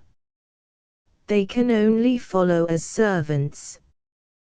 While the white man keeps the impetus of his own proud, onward march, the dark races will yield and serve, perforce. But let the white man once have a misgiving about his own leadership, and the dark races will at once attack him, to pull him down into the old gulfs. To engulf him again. Which is what is happening. For the white man, let him bluster as he may, is hollow with misgiving about his own supremacy. Full speed ahead, then, for the debacle. But once Kate had been roused to a passion of revulsion from these lice-picking, down-dragging people, they changed again, and served her with a certain true wistfulness that could not but touch her. Juana cared really about nothing. But just that last thread of relationship that connected her with Kate and the upper world of daylight and fresh air, she didn't want to break. No, no, she didn't want finally to drive her Nina away. No, no, the only one thing she did want, ultimately, was to serve her Nina. But at the same time, she cherished a deep malevolent grudge against rich people, white people, superior people. Perhaps the white man has finally betrayed his own leadership. Who knows? But it is a thing of the brave, on-marching soul, and perhaps this has been betrayed already by the white man. So that the dark are rising upon him. Juana would come to Kate, telling her stories from the past.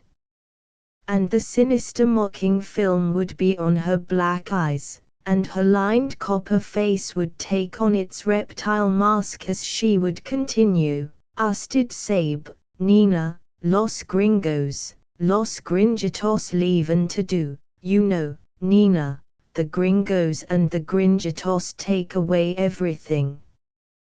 The gringos are the Americans." But Kate herself was included by Juana in the gringitos, the white foreigners. The woman was making another sliding, insolent attack. "It is possible," said Kate coldly. "But tell me what I take away from Mexico." "No, Nina, no." The subtle smile of satisfaction lurked under the bronze tarnish of Juana's face. She had been able to get at the other woman, touch the raw. "I don't speak of you, Nina." But there was too much protest in it. Almost, they wanted to drive her away, to insult her and drag her down and make her want to go away. They couldn't help it. Like the Irish, they could cut off their nose to spite their face. The backward races. At the same time there was a true pathos about them. Ezequiel had worked for a man for 2 months, building a house, when he was a boy of 14, in order to get a syrup. At the end of the 2 months, the man had put him off, and he had not got the syrup, had never got it. A bitter disappointment. But then, Kate was not responsible for that. And Juana seemed almost to make her so. A people without the energy of getting on, how could they fail to be hopelessly exploited? They had been hopelessly and cruelly exploited, for centuries. And their backbones were locked in malevolent resistance.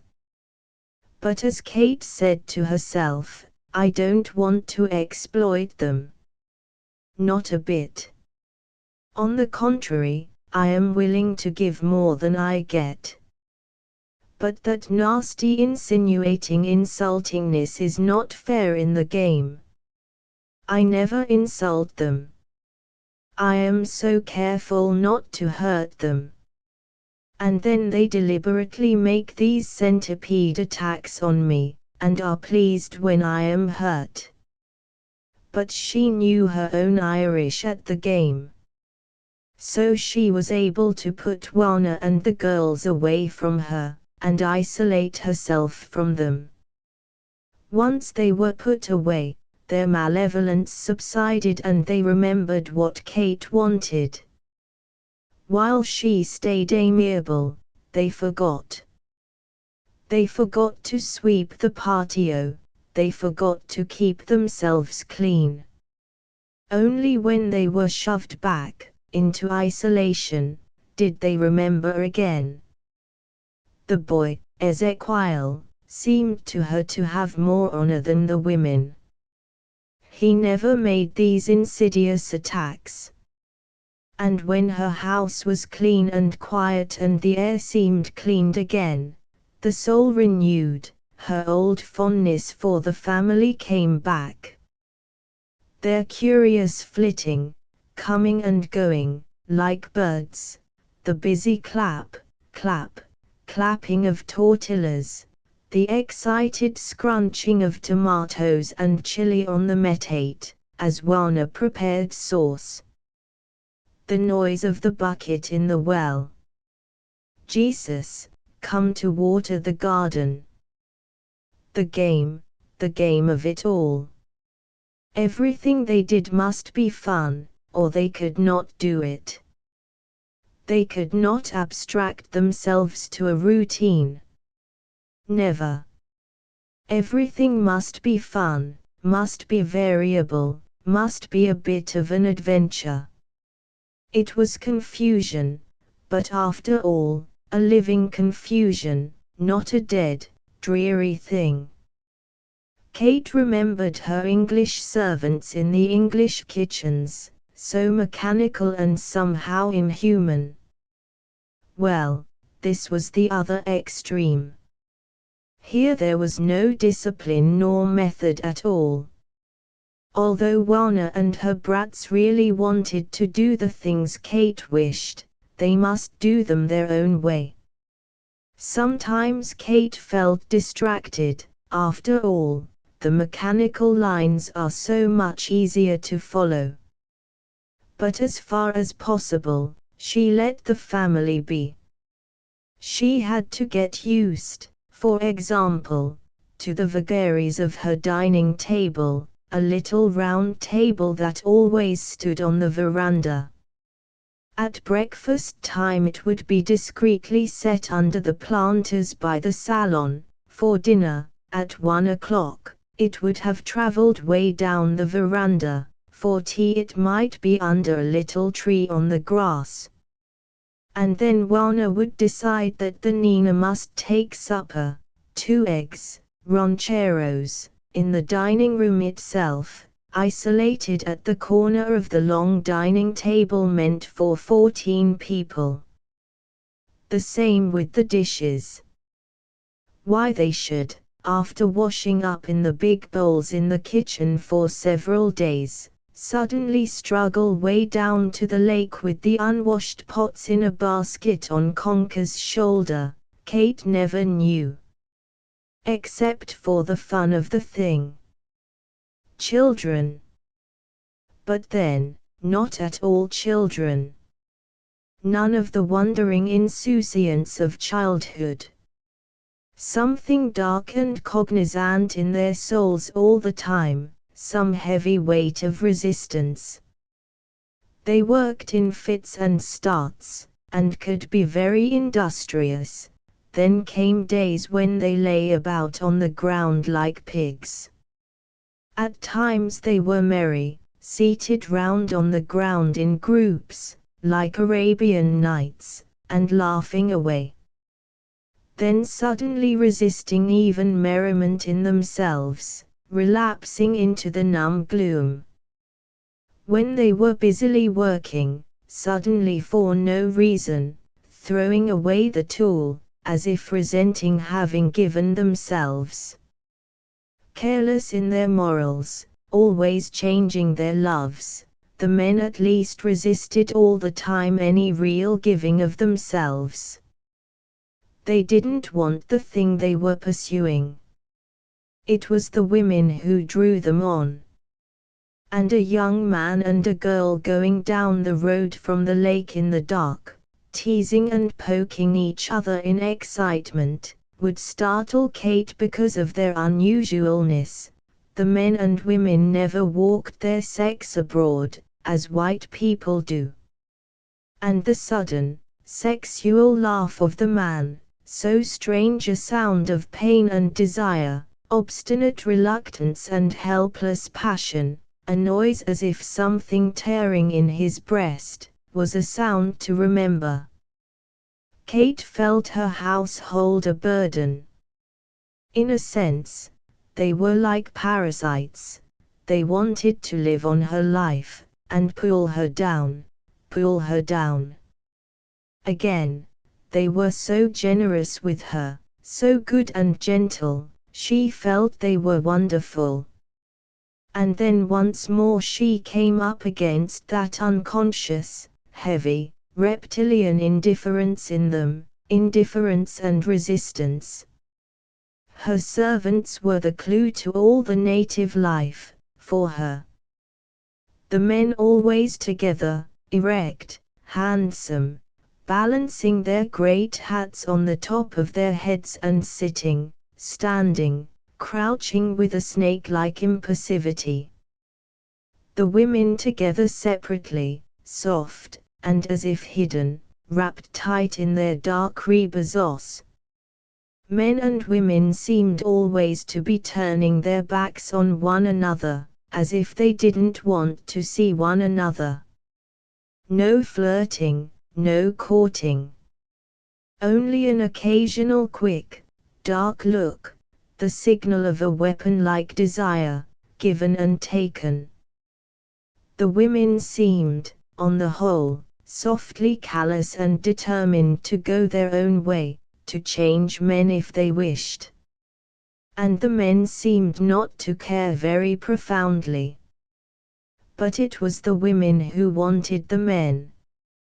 The native women, with their long black hair streaming down their full, ruddy backs, would bathe at one end of the beach, usually wearing their chemise, or a little skirt.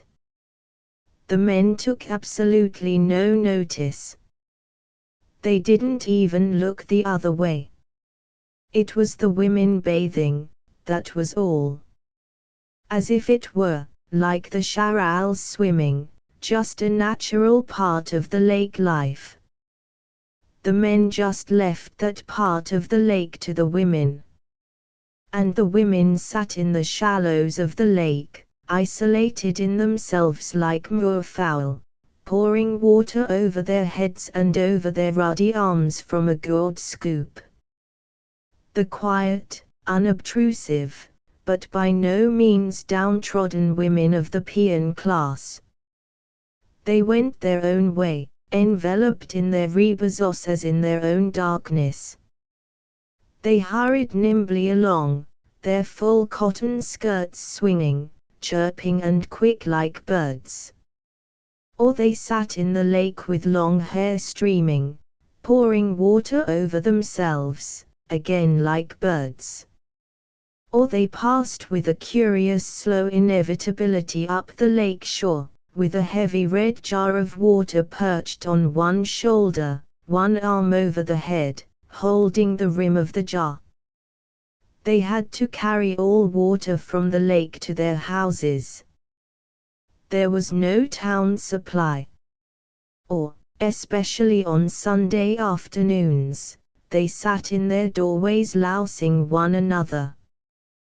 The most resplendent belles, with magnificent black wavy hair, were most thoroughly loused.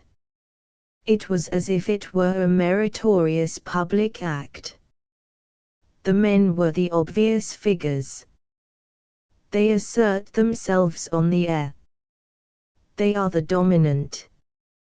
Usually they are in loose groups, talking quietly, or silent, always standing or sitting apart, rarely touching one another. Often a single man would stand alone at a street corner in his syrup, motionless for hours, like some powerful spectre. Or a man would lie on the beach as if he had been cast up dead from the waters. Impassive, motionless, they would sit side by side on the benches of the plaza, not exchanging a word. Each one isolated in his own fate, his eyes black and quick like a snake's, and as blank. It seemed to Kate that the highest thing this country might produce would be some powerful relationship of man to man. Marriage itself would always be a casual thing. Though the men seemed very gentle and protective to the little children. Then they forgot them. But sex itself was a powerful, potent thing, not to be played with or paraded. The one mystery.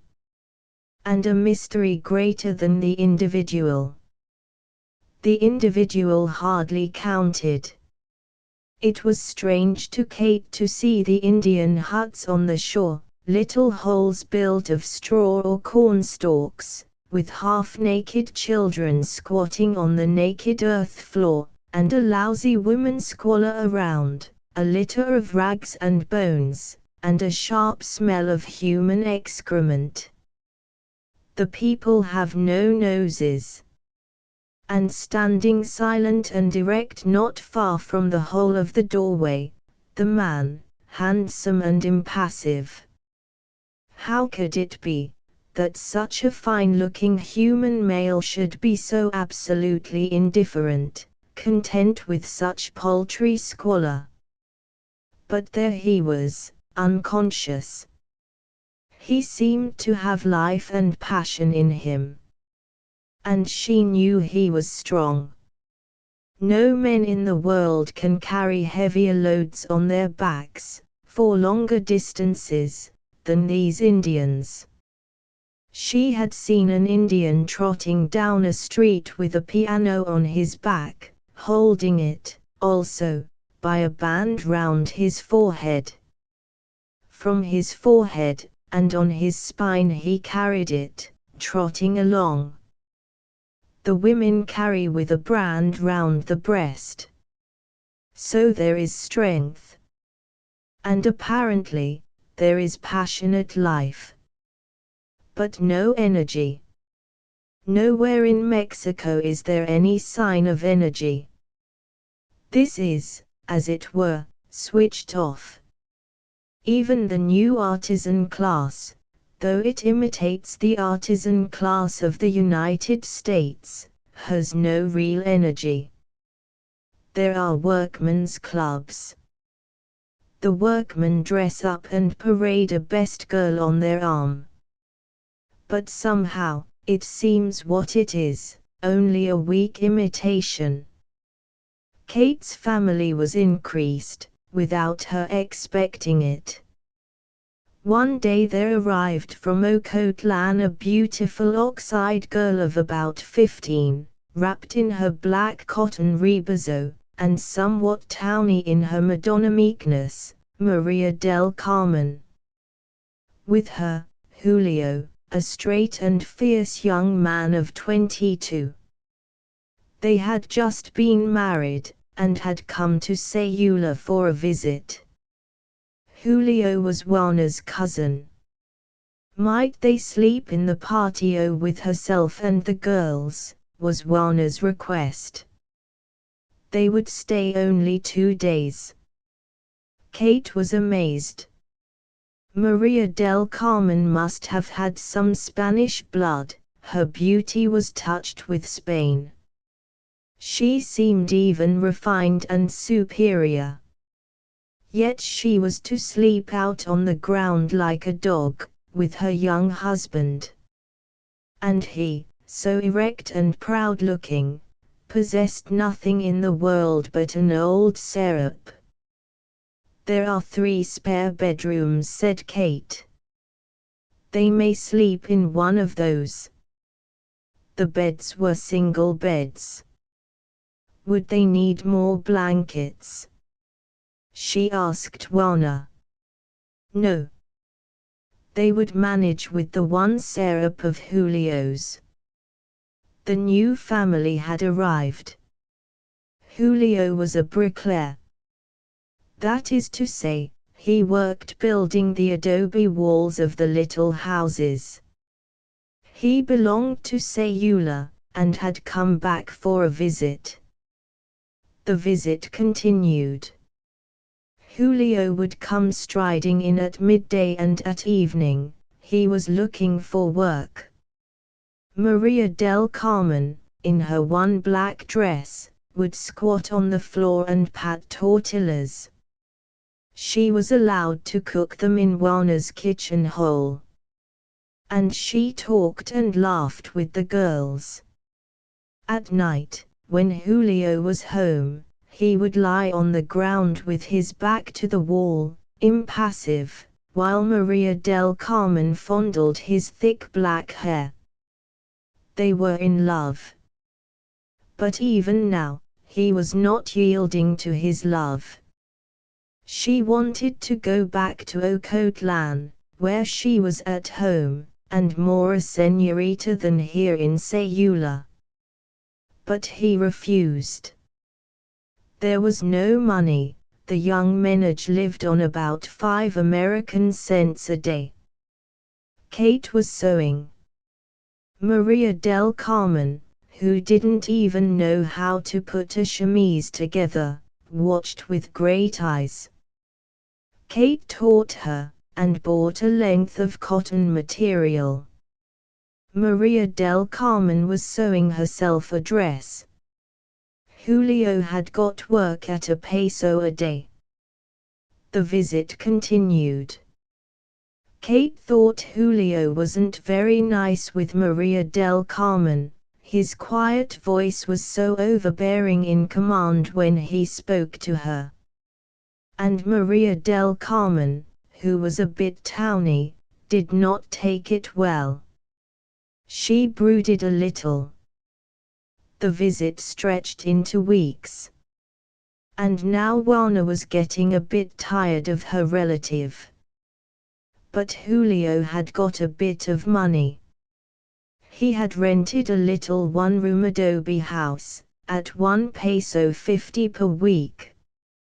Maria del Carmen was going to move into her own home.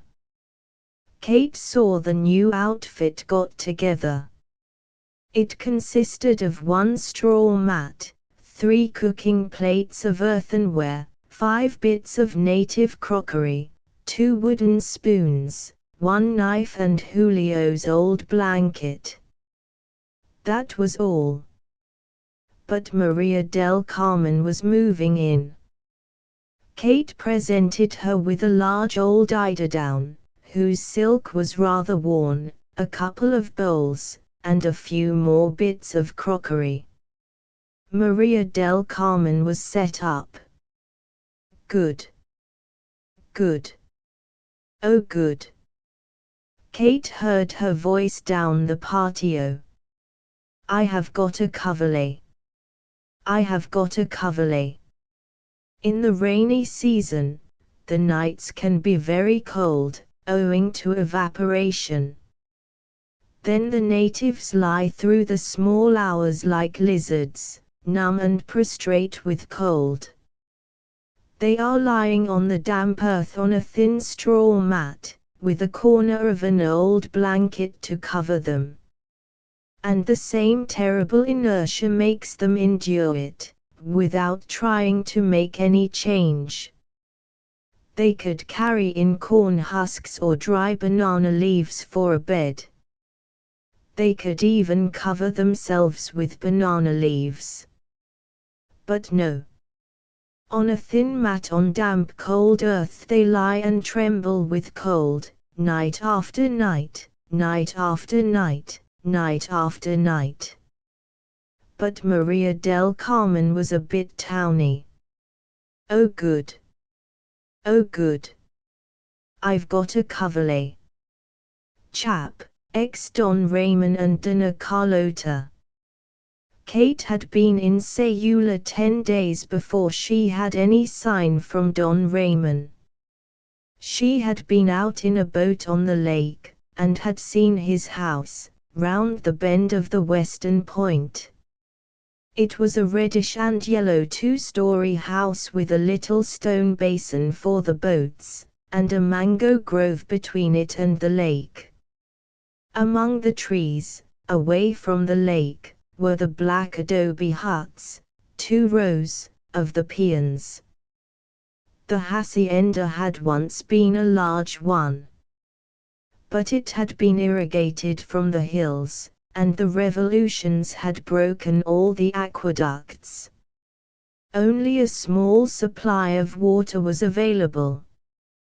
Then Don Ramon had had enemies in the government, so that a good deal of his land was taken away to be divided among the peons.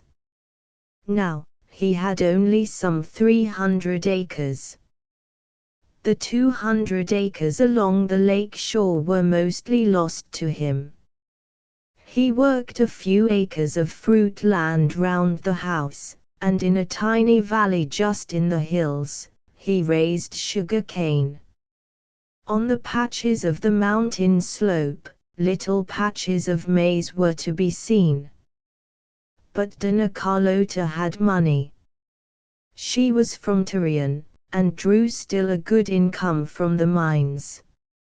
A mozo came with a note from Don Ramon. Might he bring his wife to call on Kate? Dona Carlota was a thin, gentle, wide-eyed woman, with a slightly startled expression, and soft, brownish hair.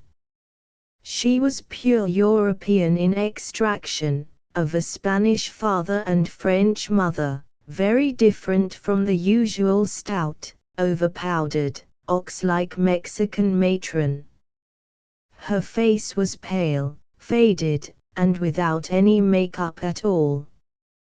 Her thin, eager figure had something English about it, but her strange, wide brown eyes were not English. She spoke only Spanish, or French. But her Spanish was so slow and distinct and slightly plaintive, that Kate understood her at once. The two women understood one another quickly, but were a little nervous of one another. Dona Carlota was delicate and sensitive like a Chihuahua dog, and with the same slightly prominent eyes. Kate felt she had rarely met a woman with such a dog-like finesse of gentleness. And the two women talked. Raymond, large and muted, kept himself in reserve. It was as if the two women rushed together to unite against his silence and his powerful, different significance. Kate knew at once that Dona Carlota loved him, but with a love that was now nearly all will. She had worshipped him, and she had had to leave off worshipping him. She had had to question him. And she would never now cease from questioning. So he sat apart, a little constrained, his handsome head hanging a little, and his dark, sensitive hands dangling between his thighs. "I had such a wonderful time," Kate said suddenly to him. "I danced a dance round the drum with the men of Quetzalcoatl." "I heard," he said, with a rather stiff smile. Dona Carlota understood English, though she would not speak it. "You danced with the men of Quetzalcoatl," she said in Spanish, in a pained voice. "But, Señora, why did you do such a thing?" "Oh, why? I was fascinated," said Kate. "No, you must not be fascinated. No. No. It is not good. I tell you, I am so sorry my husband interests himself in this thing. I am so sorry." Juana was bringing a bottle of vermouth, all that Kate had to offer her visitors, in the morning. "You went to see your boys in the United States," said Kate to Dona Carlota. "How were they?" "Oh, better, thank you. They are well, that is, the younger is very delicate." "You didn't bring him home?" "No. No. I think they are better at school.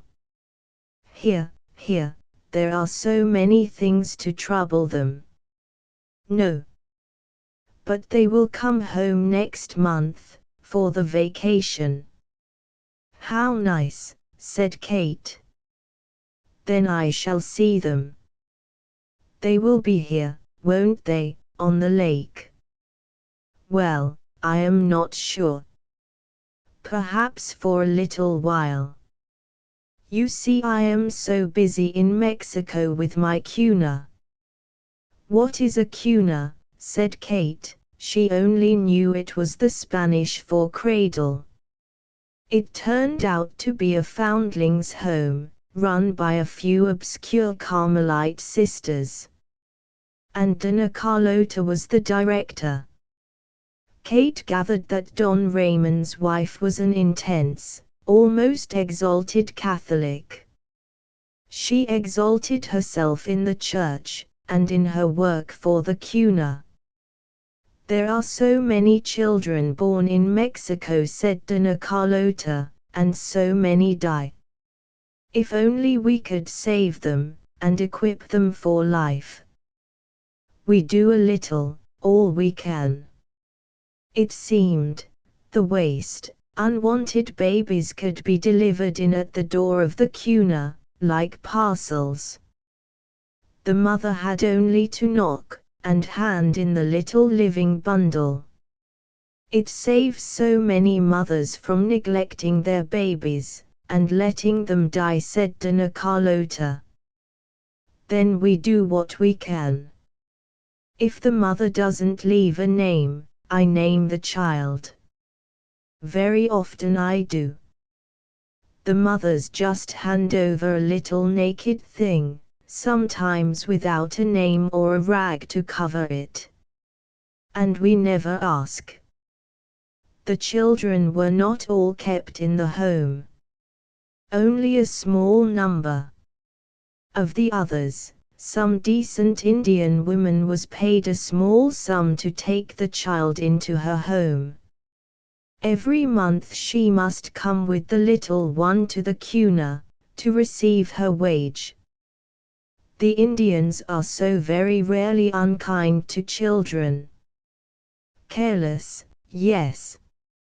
But rarely unkind. In former days, Dona Carlota said, nearly every well-born lady in Mexico would receive one or more of these foundlings into her home, and have it brought up with the family. It was the loose, patriarchal generosity innate in the bosoms of the Spanish Mexicans. But now, few children were adopted.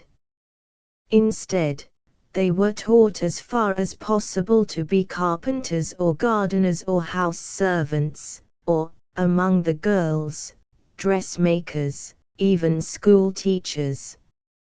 Kate listened with uneasy interest. She felt there was so much real human feeling in this Mexican charity, she was almost rebuked. Perhaps what Dona Carlota was doing was the best that could be done, in this half-wild, helpless country. At the same time, it was such a forlorn hope, it made one's heart sink. And Dona Carlota, confident as she was in her good works, still had just a bit the look of a victim, a gentle, sensitive, slightly startled victim. As if some secret enemy drained her blood. Don Ramon sat there impassive, listening without heeding, solid and unmoving against the charitable quiver of his wife's emotion. He let her do as she would. But against her work and against her flow he was in silent, heavy, unchanging opposition. She knew this, and trembled in her nervous eagerness, as she talked to Kate about the cuna, and won Kate's sympathy. Till it seemed to her that there was something cruel in Don Ramon's passive, masked poise. An impassive male cruelty, changeless as a stone idol. Now won't you come and spend the day with me while I am here with Don Ramon, said Dona Carlota. The house is very poor and rough. It is no longer what it used to be. But it is your house if you will come. Kate accepted, and said she would prefer to walk out. It was only 4 miles, and surely she would be safe, with Juana. I will send a man to come with you, said Don Ramon. It might not be quite safe. Where is General Weidmer? Asked Kate. We shall try to get him out when you come, replied Dona Carlota. I am so very fond of Don Cipriano, I have known him for many years, and he is the godfather of my younger son. But now he is in command of the Guadalajara division. He is not very often able to come out. I wonder why he is a general, said Kate. He seems to me too human. Oh, but he is very human too. But he is a general, yes, yes, he wants to be in command of the soldiers. And I tell you, he is very strong. He has great power with his regiments. They believe in him, oh, they believe in him. He has that power, you know, that some of the higher types of Indians have, to make many others want to follow them and fight for them. You know. Don Cipriano is like that. You can never change him. But I think a woman might be wonderful for him. He has lived so without any woman in his life. He won't care about them. What does he care about? Asked Kate. Ah. Dona Carlota started as if stung. Then she glanced quickly, involuntarily at her husband, as she added, I don't know. Really, I don't know. The men of Quetzalcoatl, said Don Ramon heavily, with a little smile. But Dona Carlota seemed to be able to take all the ease and the banter out of him. He seemed stiff and a bit stupid. Ah, there. There. There you have it. The men of Quetzalcoatl, that is a nice thing for him to care about. A nice thing, I say, fluttered Dona Carlota, in her gentle, fragile, scolding way. And it was evident to Kate that she adored both the men, and trembled in opposition to their wrongness, and would never give in to them. To Raymond it was a terrible burden, his wife's quivering, absolute, blind opposition, taken in conjunction with her helpless adoration. A manservant appeared at 9 o'clock one morning, to accompany Kate to the hacienda, which was called Jamiltepec. He had a basket, and had been shopping in the market. An elderly man, with grey in his moustache, he had bright young eyes and seemed full of energy. His bare feet in the huaraches were almost black with exposure, but his clothes were brilliantly white. Kate was glad to be walking. The one depressing thing about life in the villages was that one could not walk out into the country. There was always the liability to be held up or attacked. And she had walked already, as far as possible, in every direction, in the neighborhood of the village, accompanied usually by Ezequiel. Now she was beginning to feel a prisoner. She was glad, then, to be setting off. The morning was clear and hot, the pale brown lake quite still, like a phantom. People were moving on the beach, in the distance tiny, like dots of white dots of men following the faint dust of donkeys. She wondered often why humanity was like specks in the Mexican landscape, just specks of life. They passed from the lake shore to the rough, dusty road going west, between the steep slope of the hills and the bit of flat by the lake. For almost a mile there were villas, most of them shut up fast, some of them smashed, with broken walls and smashed windows. Only flowers bloomed in masses above the rubble. In the empty places were flimsy straw huts of the natives, haphazard, as if blown there. By the road under the hill, were black-grey adobe huts, like boxes, and fowls running about, and brown pigs or grey pigs spotted with black careered and grunted, and half-naked children, dark orange-brown, trotted or lay flat on their faces in the road, their little naked posteriors hunched up, fast asleep. already asleep again. The houses were many of them being rethatched, or the tiled roofs were being patched by men who assumed a great air of importance at having undertaken such a task. They were pretending to hurry, too, because the real rains might begin any day. And in the little stony levels by the lake, the land was being scratch-plowed by a pair of oxen and a lump of pointed wood.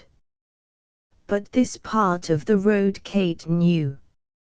She knew the fine villa on the knoll, with its tufts of palms, and the laid-out avenues that were laid out, indeed, as the dead are, to crumble back again. She was glad to be past the villas, where the road came down to the lake again, under big shady trees that had twisted, wriggly beans. On the left was the water, the color of turtle doves, lapping the pale fawn stones. At a water-hole of a stream in the beach, a cluster of women were busily washing clothes. In the shallows of the lake itself 2 women sat bathing, their black hair hanging dense and wet. A little further along, a man was wading slowly, stopping to throw his round net skillfully upon the water, then slowly stooping and gathering it in, picking out the tiny, glittery fish called charals. Strangely silent and remote everything, in the gleaming morning, as if it were some distant period of time. A little breeze was coming from the lake, but the deep dust underfoot was hot. On the right the hill rose precipitous, baked and yellowish, giving back the sun and the intense dryness, and exhaling the faint, desiccated, peculiar smell of Mexico, that smells as if the earth had sweated itself dry. All the time strings of donkeys trotted laden through the dust, their drivers stalking erect and rapid behind, watching with eyes like black holes, but always answering Kate's salute with a respectful adios. And Juana echoed her laconic adios. She was limping, and she thought it horrible of Kate to walk 4 miles, when they might have struggled out in an old hired motor car, or gone in a boat, or even ridden donkeyback. But to go on foot. Kate could hear all her reader's feelings in the drawled, sardonic adios. But the man behind strode bravely and called cheerfully. His pistol was prominent in his belt. A bluff of yellow rock came jutting at the road. The road wound round it, and into a piece of flat open country. There were fields of dry stone, and hedges of dusty thorn and cactus. To the left the bright green of the willows by the lake shore.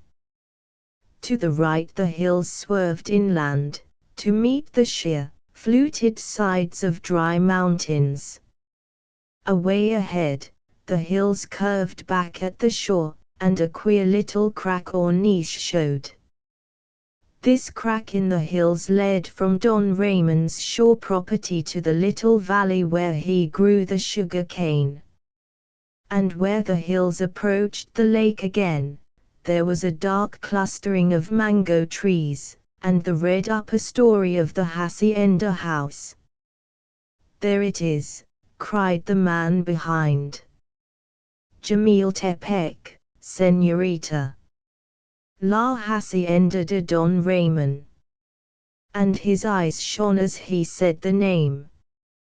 He was a proud peon, and he really seemed happy. "Look." "How far?" cried Juana. "Another time," said Kate, "I shall come alone, or with Ezequiel." "No, Nina. Don't say so. Only my foot hurts this morning." "Yes. better not to bring you." "No, Nina. I like to come, very much." The tall windmill fan for drawing up water from the lake was spinning gaily.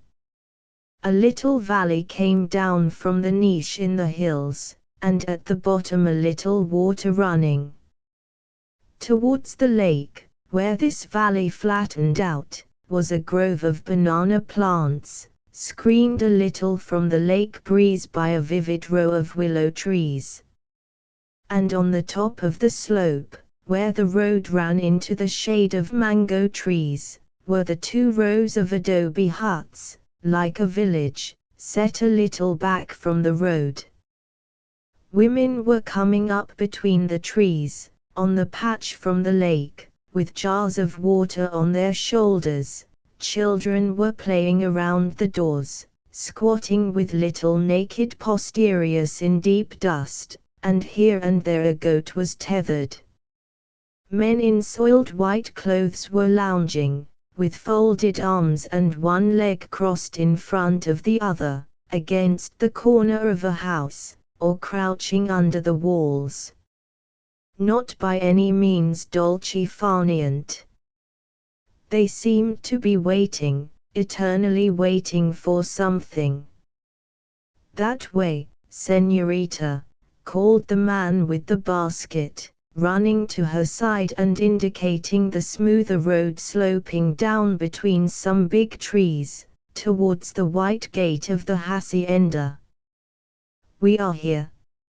Always he spoke with pleased delight, as if the place were a wonder place to him. The big doors of the zaguan, the entrance, stood open, and in the shade of the entranceway a couple of little soldiers were seated. Across the cleared, straw-littered space in front of the gates 2 peons were trotting, each with a big bunch of bananas on his head. The soldiers said something, and the 2 peons halted in their trotting, and slowly turned under their yellow-green load, to look back at Kate and Juana and the man Martin, approaching down the road. Then they turned again and trotted into the courtyard, barefoot. The soldiers stood up. Martin, trotting at Kate's side again, ushered her into the arched entrance, where the ox wagons rumbling through had worn deep ruts. Juana came behind, making a humble nose. Kate found herself in a big, barren yard, that seemed empty. There were high walls on the 3 sides, with sheds and stables. The 4th side, facing, was the house, with heavily barred windows looking onto the courtyard, but with no door. Instead, there was another zaguan, or passage with closed doors, piercing the house. Martin trotted ahead to knock on the closed doors.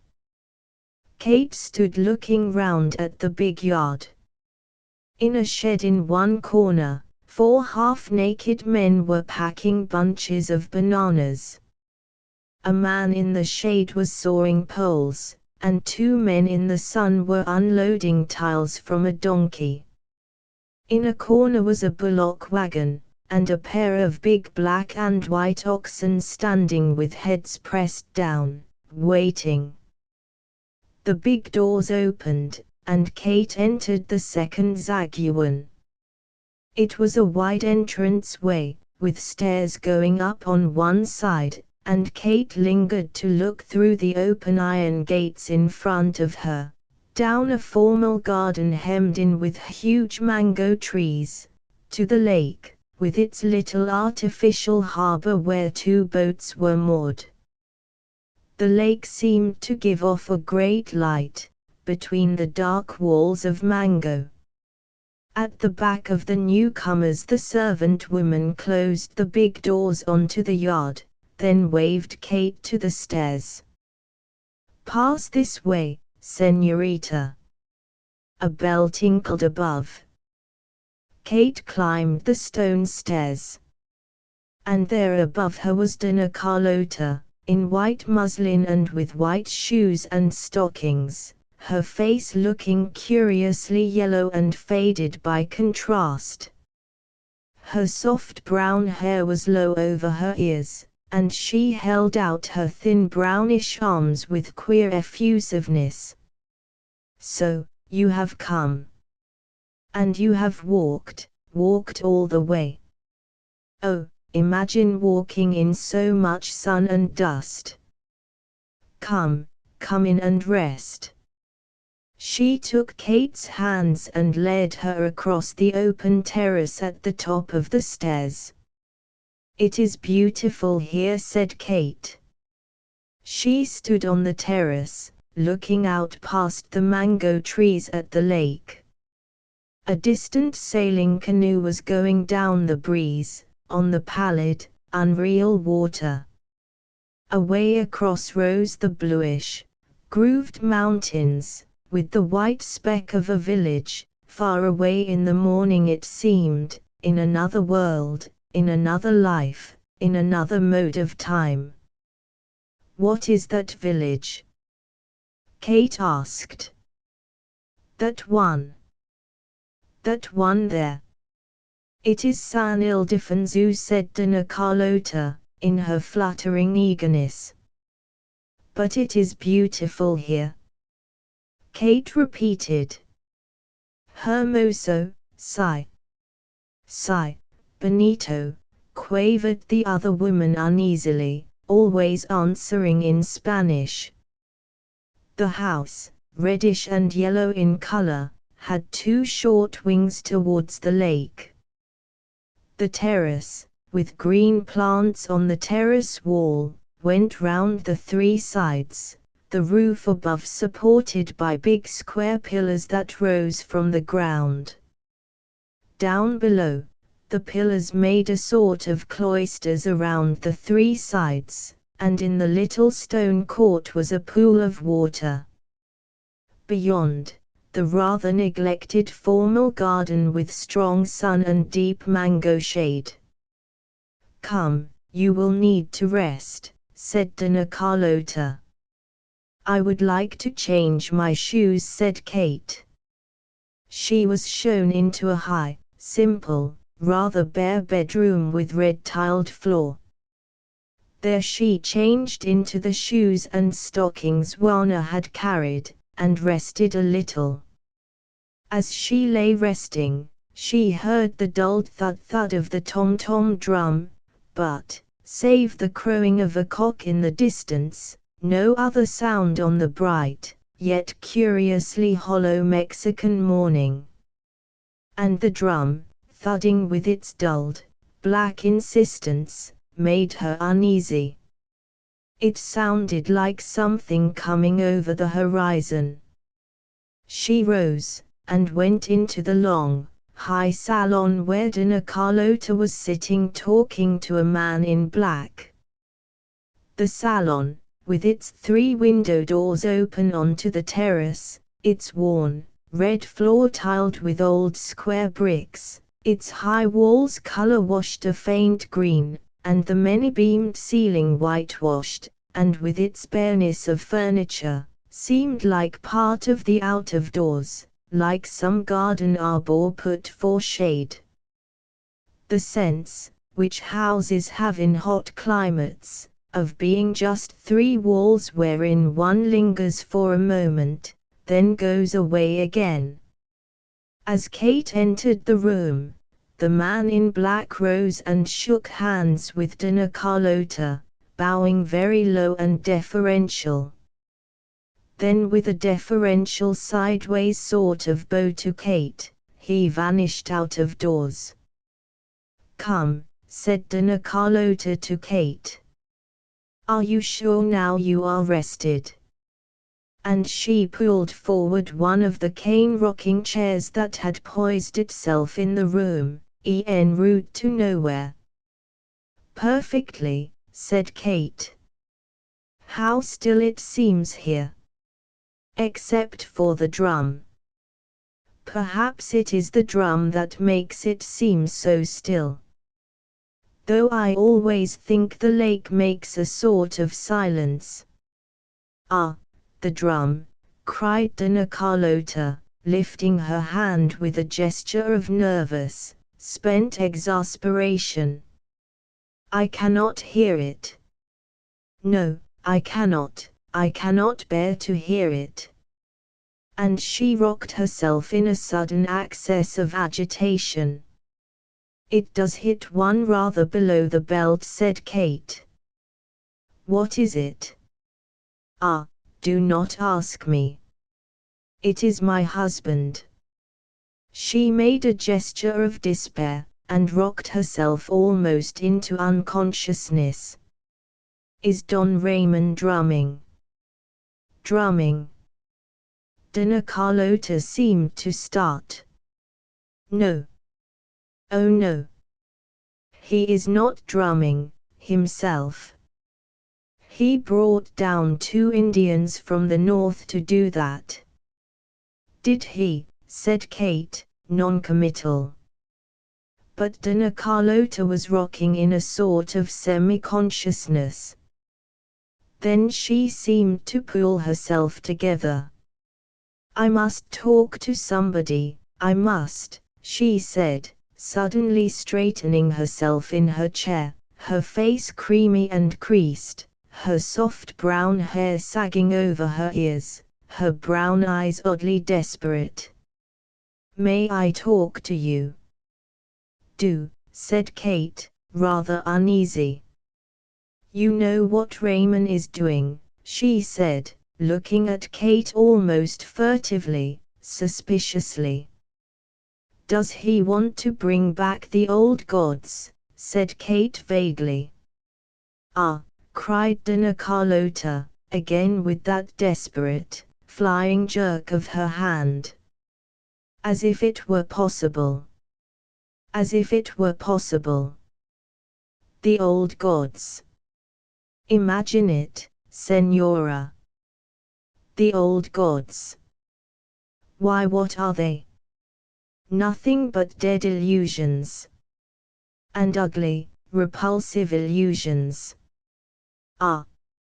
I always thought my husband such a clever man, so superior to me. Ah, it is terrible to have to change one's idea. This is such nonsense. How dare he? How dare he take such nonsense seriously?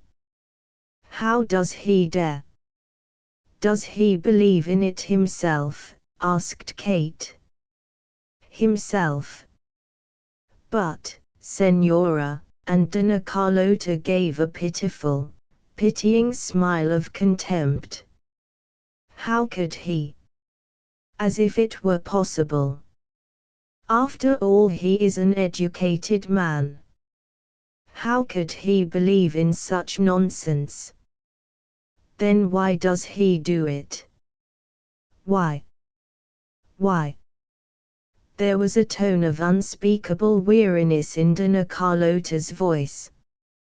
I wish I knew. I think he has gone insane, as Mexicans do. Insane like Francisco Villa, the bandit. Kate thought of the pug-faced notorious Pancho Villa in wonder, unable to connect him with Don Raymond. All the Mexicans, as soon as they rise above themselves, go that way, said Dona Carlota. Their pride gets the better of them. And then they understand nothing, nothing but their own foolish will, their will to be very, very important. It is just the male vanity. Don't you think, Senora, that the beginning and the end of a man is his vanity? Don't you think it was just against this danger that Christ came, to teach men a proper humility? To teach them the sin of pride. But that is why they hate Christ so much, and his teaching. First and last, they want their own vanity. Kate had often thought so herself. Her own final conclusion about men was that they were the vanity of vanities, nothing but vanity. They must be flattered and made to feel great, nothing else. And now, my husband wants to go to the other extreme of Jesus. He wants to exalt pride and vanity higher than God. Ah, it is terrible, terrible. And foolish like a little boy. Ah, what is a man but a little boy who needs a nurse and a mother? Ah, Senora, I can't bear it. Dona Carlota covered her face with her hand, as if swooning. But there is something wonderful, too, about Don Ramon, said Kate coaxingly, though at the moment she hated him. Wonderful? Ah yes, he has gifts. He has great gifts. But what are gifts to a man who perverts them? Tell me what you think he really wants, said Kate. Power. Just power. Just foolish, wicked power. As if there had not been enough horrible, wicked power let loose in this country. But he wants to be beyond them all. He wants to be worshipped. To be worshipped. To be worshipped. A god. He, whom I've held in my arms. He is a child, as all men are children. And now he wants to be worshipped. She went off into a shrill, wild laughter, covering her face with her hands, and laughing shrilly, her laughter punctuated by hollow, ghastly sobs. Kate sat in absolute dismay, waiting for the other woman to recover herself. She felt cold against these hysterics, and exerted all her heavy female will to stop them. After all, she said, when Dona Carlota became quiet, her face in her hands, it isn't your fault. We can't be responsible, even for our husbands. I know that, since my husband died, and I couldn't prevent him dying. And then I learned that no matter how you love another person, you can't really do anything, you are helpless when it comes to the last things. You have to leave them to themselves, when they want to die, or when they want to do things that seem foolish, so foolish, to a woman. Dona Carlota looked up at the other woman. You loved your husband very much, and he died, she said softly. I did love him. And I shall never love another man.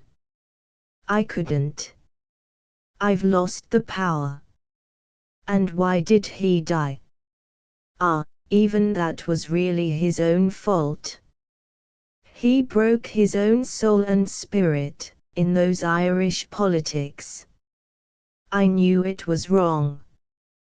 What does Ireland matter, what does nationalism and all that rubbish matter, really? And revolutions. They are so stupid and vieux. Ah! It would have been so much better if Joachim had been content to live his life in peace, with me. It could be so jolly, so lovely.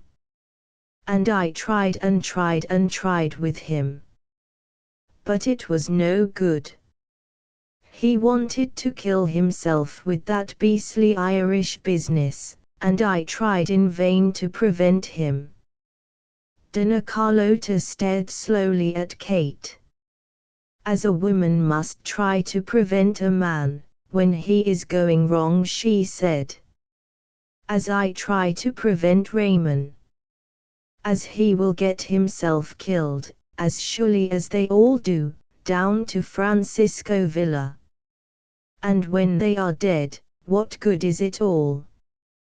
When they are dead, said Kate, then you know it's no good. You do. Oh, Senora, if you think you can help me with Raymond, do help me, do. For it means the death either of me or him. And I shall die, though he is wrong. Unless he gets killed. Tell me what he wants to do, said Kate. What does he think he wants to do, anyhow? Like my husband thought he wanted to make a free Ireland and a great Irish people. But I knew all the time, the Irish aren't a great people anymore, and you can't make them free. They are only good at destroying, just mere stupid destroying. How can you make a people free, if they aren't free? If something inside them compels them to go on destroying. I know. I know. And that is Raymond. He wants to destroy even Jesus and the Blessed Virgin, for this people. Imagine it. To destroy Jesus and the Blessed Virgin. The last thing they've got. But what does he say himself, that he wants to do? He says he wants to make a new connection between the people and God. He says himself, God is always God. But man loses his connection with God. And then he can never recover it again, unless some new Savior comes to give him his new connection. And every new connection is different from the last, though God is always God. And now, Raymond says, the people have lost God. And the Savior cannot lead them to him anymore. There must be a new Savior with a new vision. But Senora, that is not true for me. God is love, and if Raymond would only submit to love, he would know that he had found God. But he is perverse. If we could be together, quietly loving, and enjoying the beautiful world, and waiting in the love of God. Senora, why can't he see it? Oh, why can't he see it? Instead of doing all these, the tears came to Dona Carlota's eyes, and spilled over her cheeks. Kate also was in tears, mopping her face. It's no good, she said, sobbing. I know it's no good, no matter what we do. They don't want to be happy and peaceful. They want this strife and these other false, horrible connections. It's no good whatever we do. That's what's so bitter, so bitter. The two women sat in their bentwood rocking chairs and just sobbed.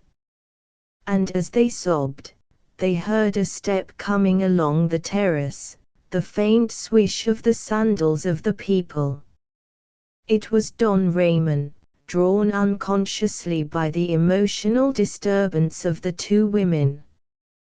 Dona Carlota hastily dabbed her eyes and her sniffing nose.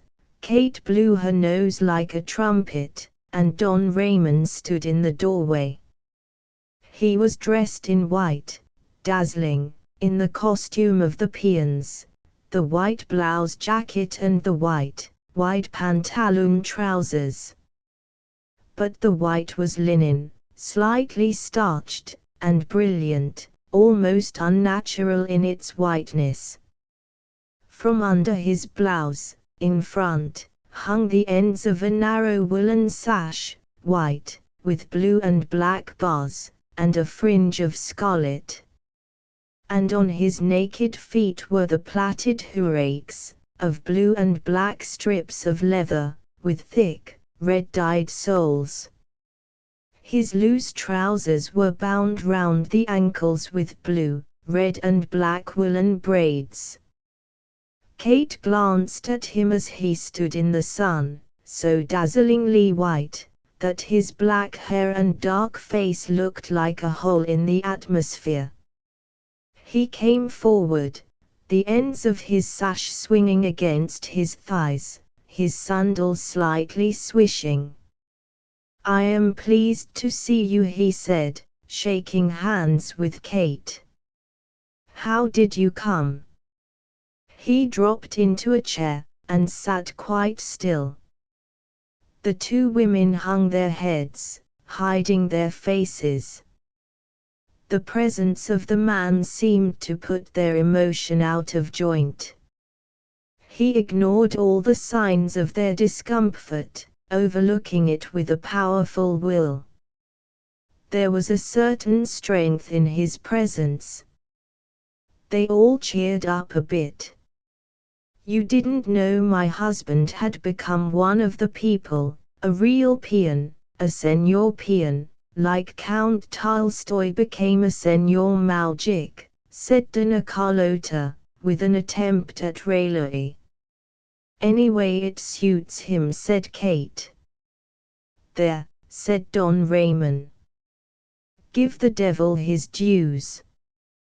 But there was something unyielding, unbending about him. He laughed and spoke to the women only from a surface self. Underneath, powerful and inscrutable, he made no connection with them. So it was at lunch. There was a flitting conversation, with intervals of silence. It was evident that Raymond was thinking in another world, in the silence. And the ponderous stillness of his will, working in another sphere, made the women feel overshadowed. "The Senora is like me," Raymond said to Dona Carlota. "She cannot bear the sound of that drum. Must it play any more this afternoon?" There was a moment's pause, before he answered, "After 4 o'clock only." "Must we have that noise today?" Carlota persisted. "Why not today like other days?" he said. But a certain darkness was on his brow, and it was evident he wanted to leave the presence of the two women. "Because the Senora is here, and I am here, and we neither of us like it. And tomorrow the Senora will not be here, and I shall be gone back to Mexico. So why not spare us today? Surely you can show us this consideration." Raymond looked at her, and then at Kate. There was anger in his eyes. And Kate could almost feel, in his powerful chest, the big heart swelling with a suffocation of anger. Both women kept mum. But it pleased them, anyhow, that they could make him angry. "Why not row with Mrs. Leslie on the lake?" he said, with quiet control. But under his dark brows was a level, indignant anger. "We may not want to," said Carlota. Then he did what Kate had not known anyone to do before. He withdrew his consciousness away from them as they all three sat at table, leaving the two women, as it were, seated outside a closed door, with nothing more happening. Kate felt for the time startled and forlorn, then a slow anger burned in her warm ivory cheek. "Oh, yes," she said.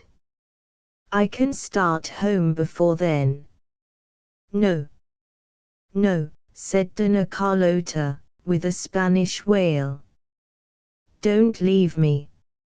Stay with me till evening, and help me to amuse Don Cipriano.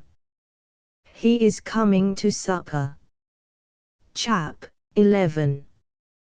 Lords of the Day and Night. When lunch was over, Raymond went to his room, to sleep for an hour. It was a hot, still afternoon. Clouds were standing erect and splendid, at the west end of the lake, like messengers. Raymond went into his room and closed the window doors and the shutters, till it was quite dark, save for yellow pencils of light that stood like substance on the darkness, from the cracks of the shutters. He took off his clothes, and in the darkness thrust his clenched fists upwards above his head, in a terrible tension of stretched, upright prayer. In his eyes was only darkness, and slowly the darkness revolved in his brain, too, till he was mindless. Only a powerful will stretched itself and quivered from his spine in an immense tension of prayer.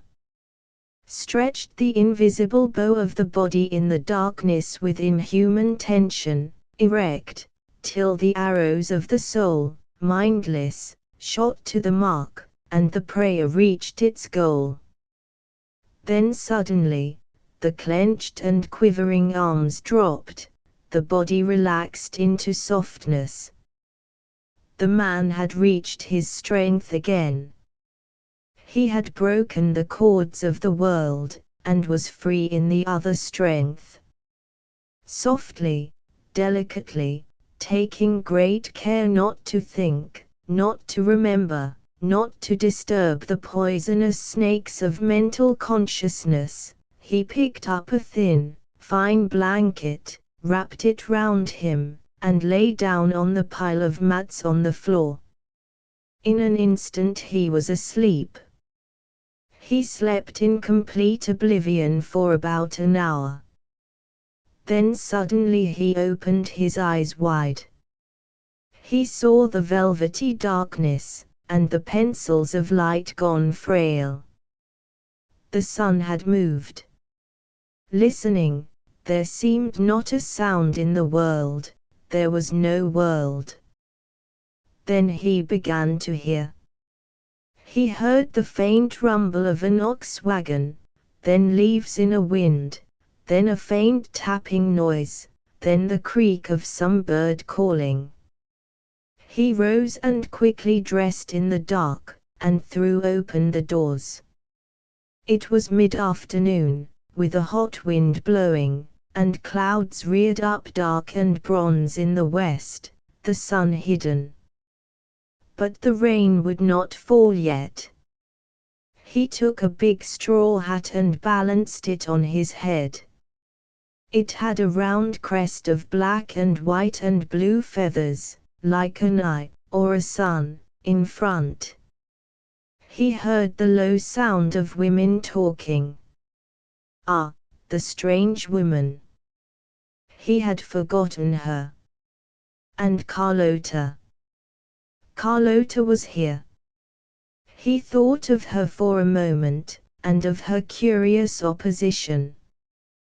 Then, before he could be angry, he lifted his breast again in the black, mindless prayer, his eyes went dark, and the sense of opposition left him. He went quickly, driftingly along the terrace to the stone stairs that led down to the inner entranceway. Going through to the courtyard, he saw two men packing bales of bananas upon donkeys, under a shed. The soldiers were sleeping in the zaguan. Through the open doors, up the avenue of trees, he could see an ox wagon slowly retreating. Within the courtyard there was the sharp ringing of metal hammered on an anvil. It came from a corner where was a smithy, where a man and a boy were working. In another shed, a carpenter was planing wood. Don Raymond stood a moment to look around. This was his own world. His own spirit was spread over it like a soft, nourishing shadow, and the silence of his own power gave it peace. The men working were almost instantly aware of his presence. One after the other the dark, hot faces glanced up at him, and glanced away again. They were men, and his presence was wonderful to them, but they were afraid to approach him, even by staring at him. They worked the quicker for having seen him, as if it gave them new life. He went across to the smithy, where the boy was blowing the old-fashioned bellows, and the man was hammering a piece of metal, with quick, light blows. The man worked on without lifting his head, as the patron drew near. "It is the bird," said Raymond, standing watching the piece of metal, now cold upon the anvil. "Yes, patron. It is the bird. Is it right?" And the man looked up with black, bright, waiting eyes. The smith lifted with the tongs the black, flat, tongue-shaped piece of metal, and Raymond looked at it a long time. "I put the wings on after," said the smith. Raymond traced with his dark, sensitive hand an imaginary line, outside the edge of the iron. 3 times he did it. And the movement fascinated the smith. "A little more slender, so," said Raymond. "Yes, patron. Yes. Yes. I understand," said the man eagerly. "And the rest?" "Here it is." The man pointed to 2 hoops of iron, one smaller than the other, and to some flat discs of iron, triangular in shape. "Lay them on the ground." The man put the hoops on the ground, one within the other. Then, taking the triangular discs, he placed them with quick, sensitive hands, so that their bases were upon the outer circle, and their apices touched the inner. There were 7. And thus they made a 7-pointed sun of the space inside. "Now the bird," said Raymond.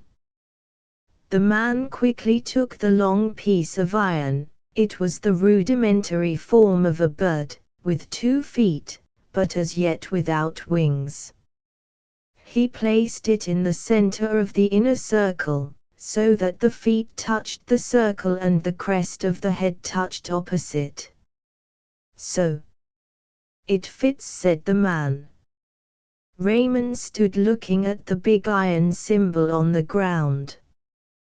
He heard the doors of the inner entrance, Kate and Carlota walking across the courtyard. "I take it away?" asked the workman quickly. "Never mind," Raymond answered quietly. Kate stood and stared at the great wreath of iron on the ground. "What is it?" she asked brightly. "The bird within the sun." "Is that a bird?" "When it has wings." "Ah, yes. When it has wings." "And what is it for?" "For a symbol to the people."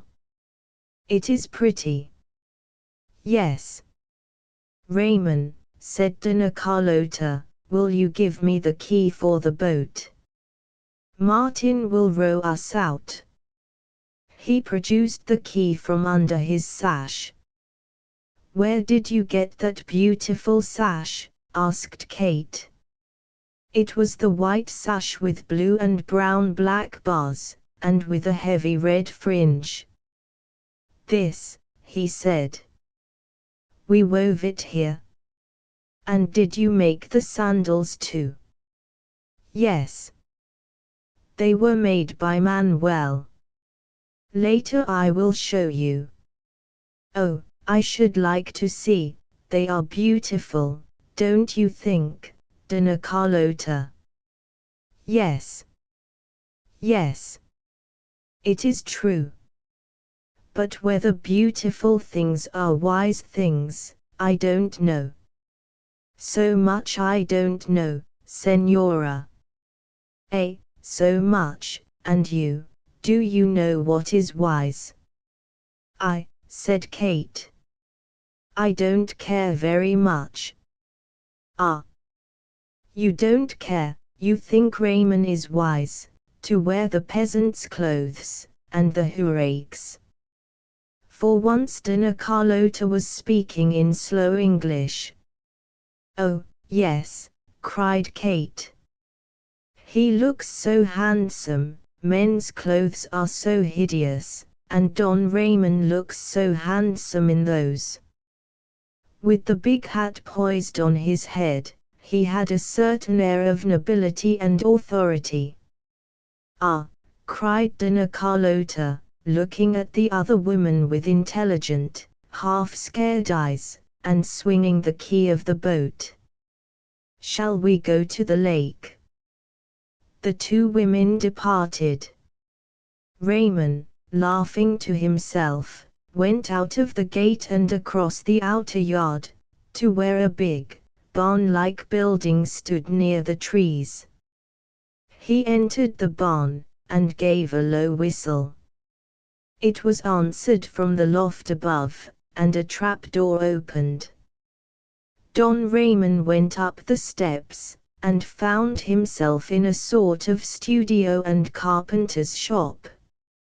A fattish young man with curly hair, wearing an artist's blouse, and with mallet and chisels in his hand, greeted him. How is it going? Asked Raymond. Yes, well, the artist was working on a head, in wood. It was larger than life, conventionalized. Yet under the conventional lines the likeness to Raymond revealed itself.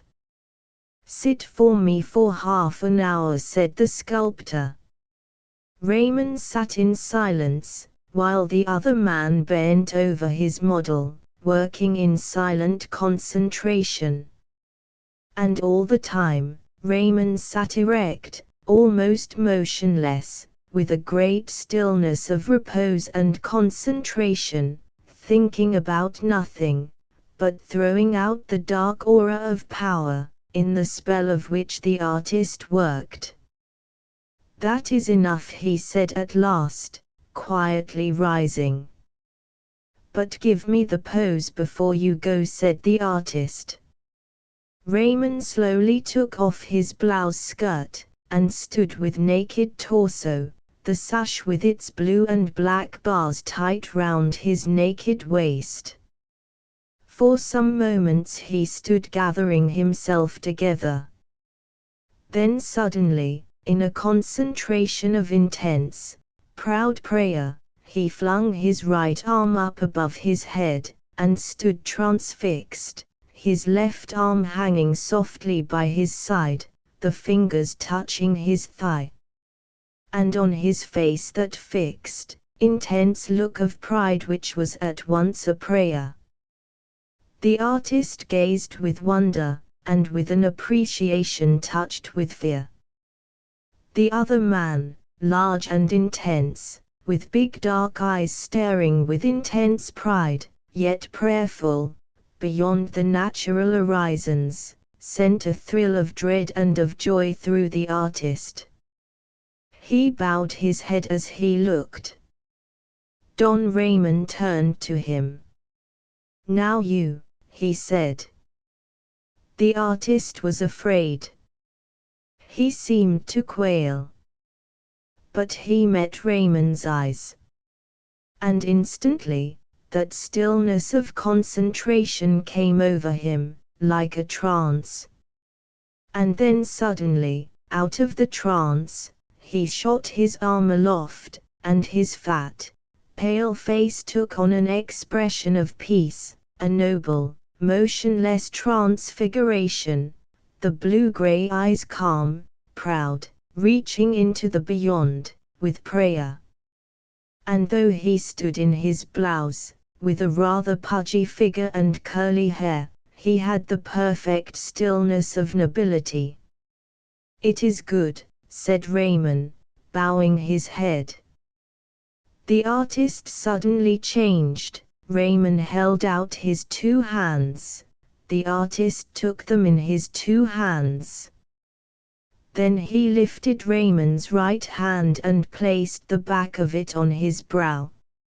"Adios," said Raymond, taking his blouse again.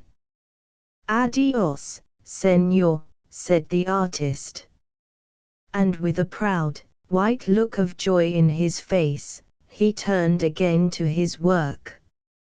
Raymond visited the adobe house, its yard fenced with cane and overshadowed by a great mango tree, where Manuel and his wife and children, and 2 assistants, were spinning and weaving.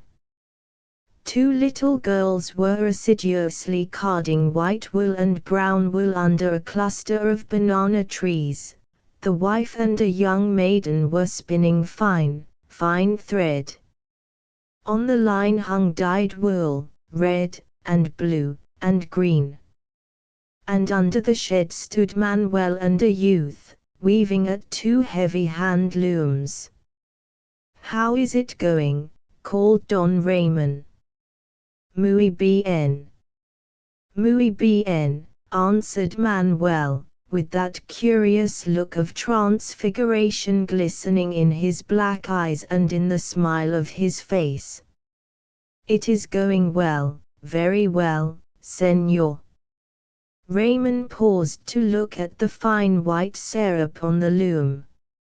It had a zigzag border of natural black wool and blue, in little diamonds, and the ends a complication of blackish and blue diamond pattern.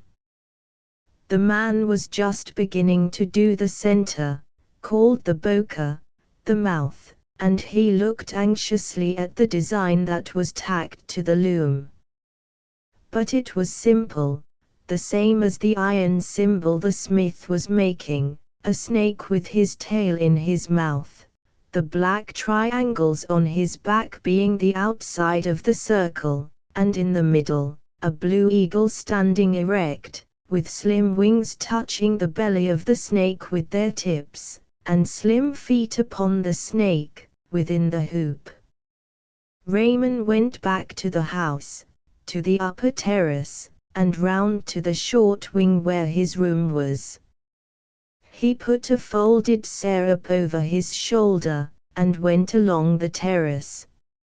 At the end of this wing, projecting to the lake, was a square terrace with a low, thick wall and a tiled roof, and a coral scarlet bignonia dangling from the massive pillars. The terrace, or loggia, was strewn with the native palm leaf mats, petates, and there was a drum in one corner, with the drumstick upon it. At the far inner corner, went down an enclosed stone staircase, with an iron door at the bottom. Raymond stood a while looking out at the lake. The clouds were dissolving again, the sheet of water gave off a whitish light. In the distance he could see the dancing speck of a boat, probably Martin with the 2 women. He took off his hat and his blouse, and stood motionless, naked to the waist. Then he lifted the drumstick, and after waiting a moment or 2, to become still in soul, he sounded the rhythmic summons, rather slow, yet with a curious surge in its strong weak, 1-2 rhythm. He had got the old barbaric power into the drum. For some time he stood alone, the drum, or tom-tom, lifted by its thong against his legs, his right hand drumming, his face expressionless. A man entered, bareheaded, running from the inner terrace. He was in the white cotton clothes, snow white, but with a dark syrup folded on his shoulder, and he held a key in his hand. He saluted Raymond by putting the back of his right hand in front of his eyes for a moment, then he went down the stone stairway and opened the iron door. Immediately men were coming up, all dressed alike, in the white cotton clothes and the hurraks, each with a folded syrup over his shoulder. But their sashes were all blue, and their sandals blue and white. The sculptor came too, and Mirabal was there, also dressed in the cotton clothes. There were 7 men, besides Raymond. At the top of the stairs, one after another, they saluted. Then they took their sérapes, dark brown, with blue eyes filled with white, along the edges, and threw them down along the wall, their hats beside them. Then they took off their blouses, and flung them on their hats. Raymond left the drum, and sat down on his own syrup, that was white with the blue and black bars, and the scarlet fringe. The drummer sat down and took the drum. The circle of men sat cross-legged, naked to the waist, silent. Some were of a dark, ruddy coffee brown, 2 were white, Raymond was of a soft creamy brown. They sat in silence for a time, only the monotonous, hypnotic sound of the drum pulsing, touching the inner air. Then the drummer began to sing, in the curious, small, inner voice, that hardly emerges from the circle, singing in the ancient falsetto of the Indians, who sleeps, shall wake. Who sleeps, shall wake. Who treads down the path of the snake shall arrive at the place, in the path of the dust shall arrive at the place and be dressed in the skin of the snake. One by one the voices of the men joined in, till they were all singing in the strange, blind infallible rhythm of the ancient barbaric world. And all in the small, inward voices, as if they were singing from the oldest, darkest recess of the soul, not outwards, but inwards, the soul singing back to herself. They sang for a time, in the peculiar unison like a flock of birds that fly in one consciousness. And when the drum shuddered for an end, they all let their voices fade out, with the same broad, clapping sound in the throat. There was silence. The men turned, speaking to one another, laughing in a quiet way. But their daytime voices, and their daytime eyes had gone. Then Raymond's voice was heard, and the men were suddenly silent, listening with bent heads. Raymond sat with his face lifted, looking far away, in the pride of prayer. There is no before and after, there is only now, he said, speaking in a proud, but inward voice. The great snake coils and uncoils the plasm of his folds, and stars appear, and worlds fade out. It is no more than the changing and easing of the plasm. I always am, says his sleep. As a man in a deep sleep knows not, but is, so is the snake of the coiled cosmos, wearing its plasm. As a man in a deep sleep has no tomorrow, no yesterday, nor today, but only is, so is the limpid, far-reaching snake of the eternal cosmos, now, and forever now. Now, and only now, and forever now. But dreams arise and fade in the sleep of the snake.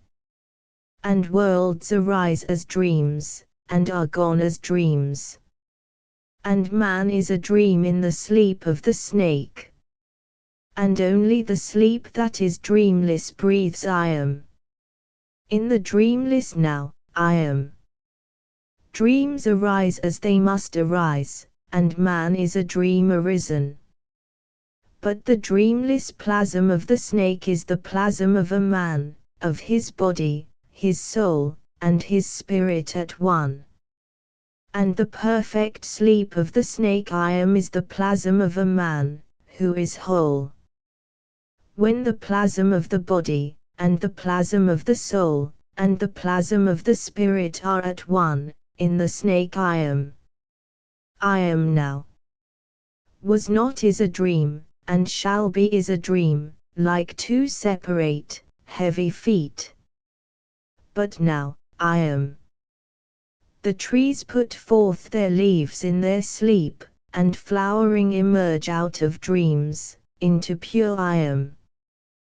The birds forget the stress of their dreams, and sing aloud in the now, I am. I am.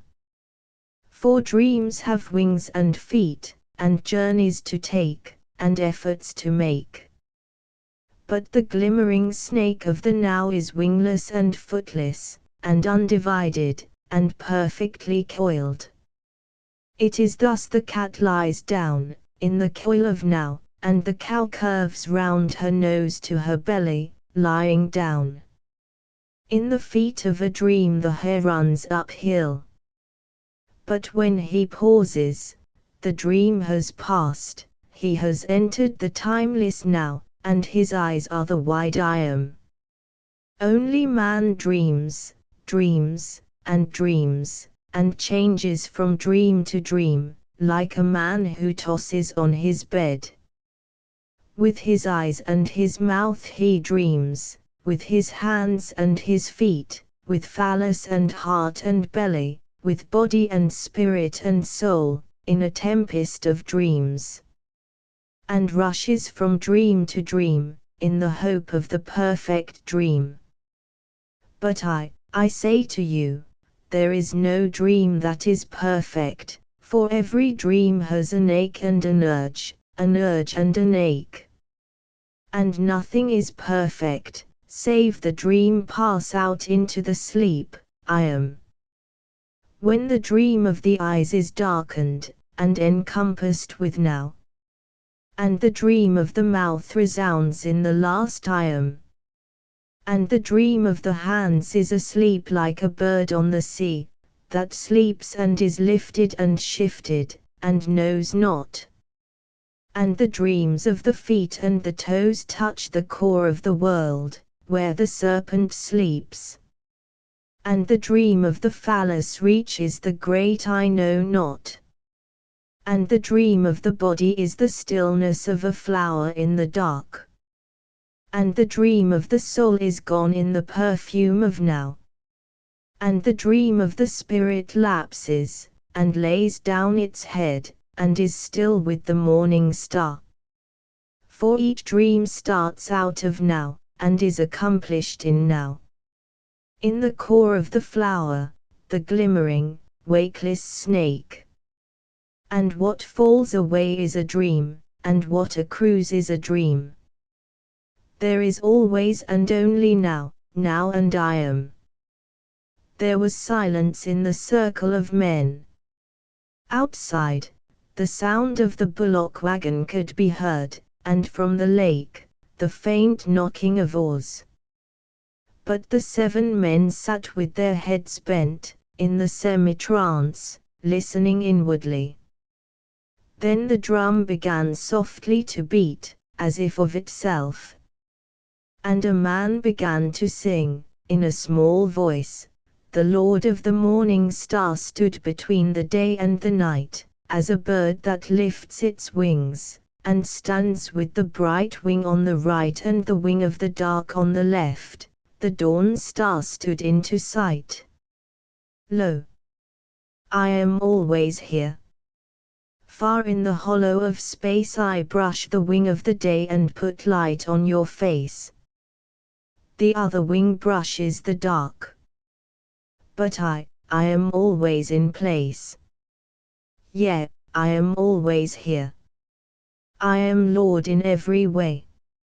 And the lords among men see me through the flashing of wings. They see me and lose me again. but lo, I am always here within ken. The multitudes see me not.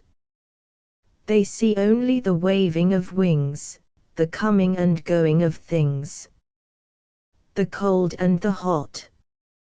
But ye that perceive me between the tremors of night and the day, I make you the lords of the way unseen. The path between gulfs of the dark and the steeps of the light, the path like a snake that is gone, like the length of a fuse to ignite the substance of shadow, that bursts and explodes into sight. I am here undeparting. I sit tight between wings of the endless flight, at the depths of the peace and the fight. Deep in the moistures of peace, and far down the muzzle of the fight you shall find me, who am neither increase nor destruction, different quite. I am far beyond the horizons of love and strife. Like a star, like a pond that washes the lords of life. Listen, said Raymond, in the stillness. We will be masters among men, and lords among men. But lords of men, and masters of men we will not be. Listen. We are lords of the night. Lords of the day and night. Sons of the morning star, sons of the evening star. Men of the morning and the evening star. We are not lords of men, how can men make us lords? Nor are we masters of men, for men are not worth it. But I am the morning and the evening star, and Lord of the day and the night. By the power that is put in my left hand, and the power that I grasp in my right, I am Lord of the two ways. And my flower on earth is the jasmine flower, and in heaven the flower Hesperus. I will not command you, nor serve you, for the snake goes crooked to his own house. Yet I will be with you, so you depart not from yourselves. There is no giving, and no taking. When the fingers that give touch the fingers that receive, the morning star shines at once, from the contact, and the jasmine gleams between the hands. And thus there is neither giving nor taking, nor hand that proffers nor hand that receives, but the star between them is all, and the dark hand and the light hand are invisible on each side. The jasmine takes the giving and the receiving in her cup, and the scent of the oneness is fragrant on the air. Think neither to give nor to receive, only let the jasmine flower. Let nothing spill from you in excess, let nothing be reaved from you. And reave nothing away. Not even the scent from the rose, nor the juice from the pomegranate, nor the warmth from the fire. But say to the rose, Lo, I take you away from your tree, and your breath is in my nostrils, and my breath is warm in your depths. Let it be a sacrament between us. And beware when you break the pomegranate, it is sunset you take in your hands. Say, I am coming, come thou. Let the evening star stand between us. And when the fire burns up and the wind is cold and you spread your hands to the blaze, listen to the flame saying, Ah! Is it thou? Comest thou to me? Lo, I was going the longest journey, down the path of the greatest snake. But since thou comest to me, I come to thee. And where thou fallayest into my hands, fall I into thine, and jasmine flowers on the burning bush between us. Our meeting is the burning bush, whence the jasmine flowers. Reave nothing away, and let nothing be reaved from you. For reaver and bereaved alike break the root of the jasmine flower, and spit upon the evening star. Take nothing, to say, I have it. For you can possess nothing, not even peace. Naught is possessible, neither gold, nor land, nor love, nor life, nor peace, nor even sorrow, nor death, nor yet salvation. Say of nothing, it is mine. Say only, it is with me. For the gold that is with thee lingers as a departing moon, looking across space thy way, saying, Lo! We are beholden of each other. Lo! For this little while, to each other thou and I are beholden. And thy land says to thee, Ah, my child of a far-off father.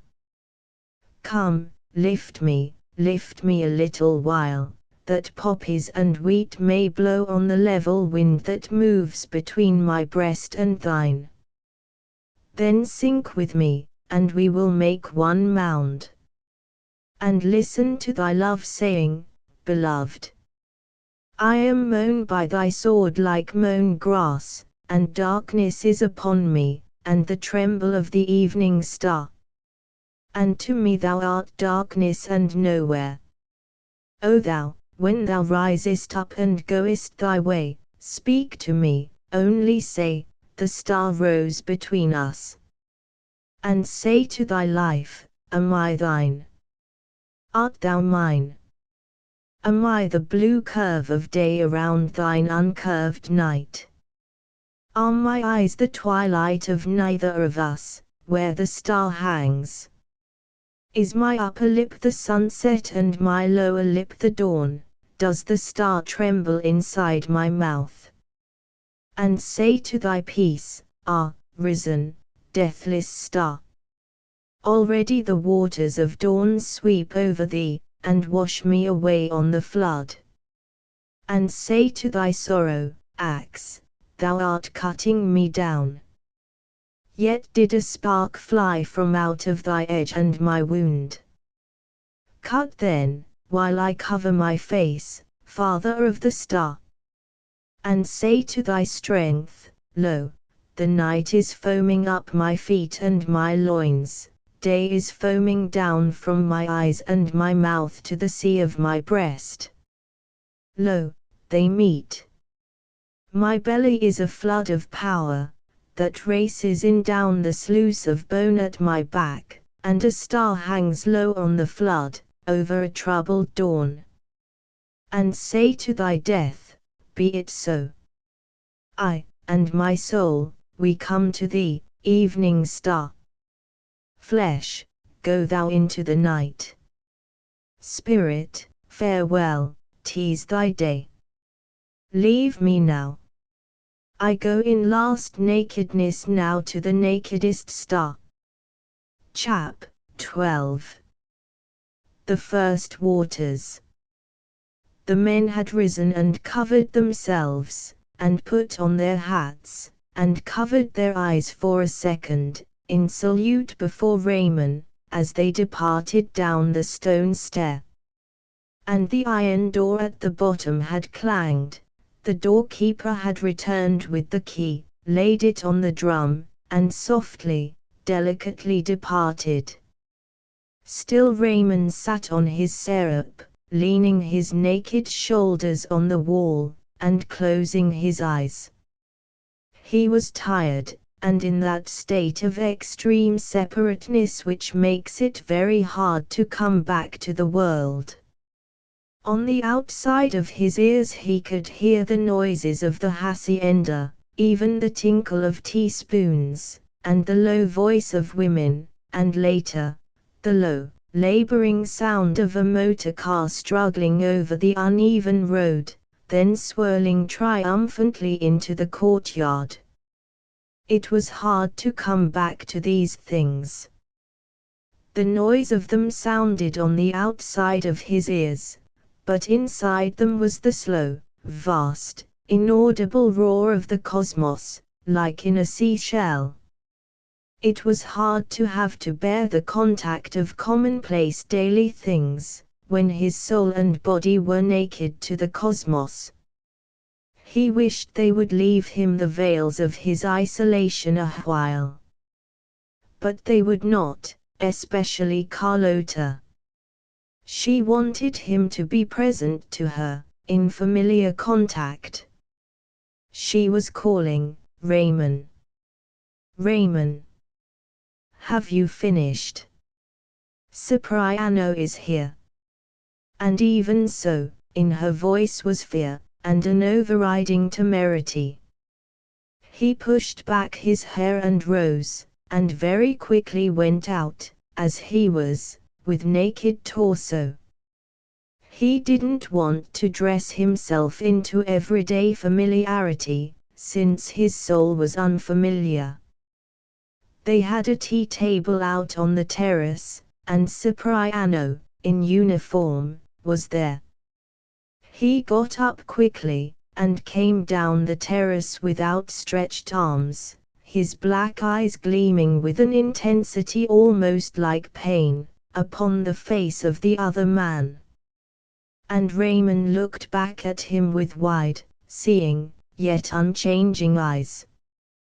The two men embraced, breast to breast, and for a moment Cipriano laid his little blackish hands on the naked shoulders of the bigger man, and for a moment was perfectly still on his breast. Then very softly, he stood back and looked at him, saying not a word. Raymond abstractly laid his hand on Cipriano's shoulder, looking down at him with a little smile. "Que tal?" he said, from the edge of his lips. "How goes it?" "Bien. Muy bien," said Cipriano, still gazing into the other man's face with black, wondering, childlike, searching eyes, as if he, Cipriano, were searching for himself, in Raymond's face. Raymond looked back into Cipriano's black, Indian eyes with a faint, kind smile of recognition, and Cipriano hung his head as if to hide his face, the black hair, which he wore rather long and brushed sideways, dropping over his forehead. The women watched in absolute silence. Then, as the two men began slowly to come along the terrace to the tea table, Carlota began to pour tea. But her hand trembled so much, the teapot wobbled as she held it, and she had to put it down and clasp her hands in the lap of her white muslin dress. "You rode on the lake," said Raymond abstractedly, coming up. "It was lovely," said Kate. "But hot when the sun came." Raymond smiled a little, then pushed his hand through his hair. Then, leaning one hand on the parapet of the terrace wall, he turned to look at the lake, and a sigh lifted his shoulders unconsciously. He stood thus, naked to the waist, his black hair ruffled and splendid, his back to the women, looking out at the lake. Cipriano stood lingering beside him. Kate saw the sigh lift the soft, quiescent, cream-brown shoulders. The soft, cream-brown skin of his back, of a smooth, pure sensuality, made her shudder. The broad, square, rather high shoulders, with neck and head rising steep, proudly. The full-fleshed, deep-chested, rich body of the man made her feel dizzy. In spite of herself, she could not help imagining a knife stuck between those pure, male shoulders. If only to break the arrogance of their remoteness. That was it. His nakedness was so aloof, far off and intangible, in another day. so that to think of it was almost a violation, even to look at it with prying eyes. Kate's heart suddenly shrank in her breast. This was how Salome had looked at John. And this was the beauty of John, that he had, like a pomegranate on a dark tree in the distance, naked, but not undressed.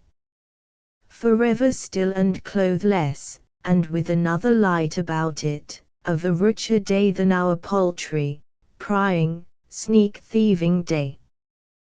The moment Kate had imagined a knife between his shoulders, her heart shrank with grief and shame, and a great stillness came over her. Better to take the hush into one's heart, and the sharp, prying beams out of one's eyes. Better to lapse away from one's own prying, assertive self, into the soft, untrespassing self, to whom nakedness is neither shame nor excitement, but clothed like a flower in its own deep, soft consciousness, beyond cheap awareness. The evening breeze was blowing very faintly. Sailing boats were advancing through the pearly atmosphere. Far off, the sun above had a golden quality. The opposite shore, 20 miles away, was distinct, and yet there seemed an opalescent, spume-like haze in the air, the same quality as in the filmy water. Kate could see the white specks of the far-off church towers of Tulierpen. Below, in the garden below the house, was a thick grove of mango trees. Among the dark and reddish leaves of the mangoes, scarlet little birds were bustling, like suddenly opening poppy buds, and pairs of yellow birds, yellow underneath as yellow butterflies, so perfectly clear, went skimming past. When they settled for a moment and closed their wings, they disappeared, for they were grey on top. And when the cardinal birds settled, they too disappeared, for the outside of their wings was brown, like a sheath. Birds in this country have all their color below, said Kate.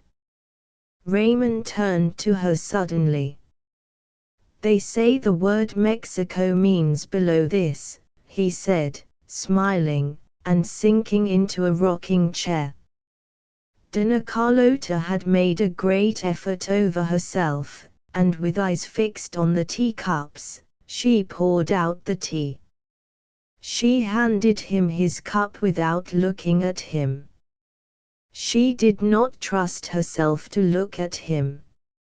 It made her tremble with a strange, hysterical anger. She, who had been married to him for years, and knew him, knew him, and yet, had not got him at all. None of him. Give me a piece of sugar, Carlota, he said, in his quiet voice. But at the sound of it, his wife stopped as if some hand had suddenly grasped her. Sugar. Sugar, she repeated abstractedly to herself.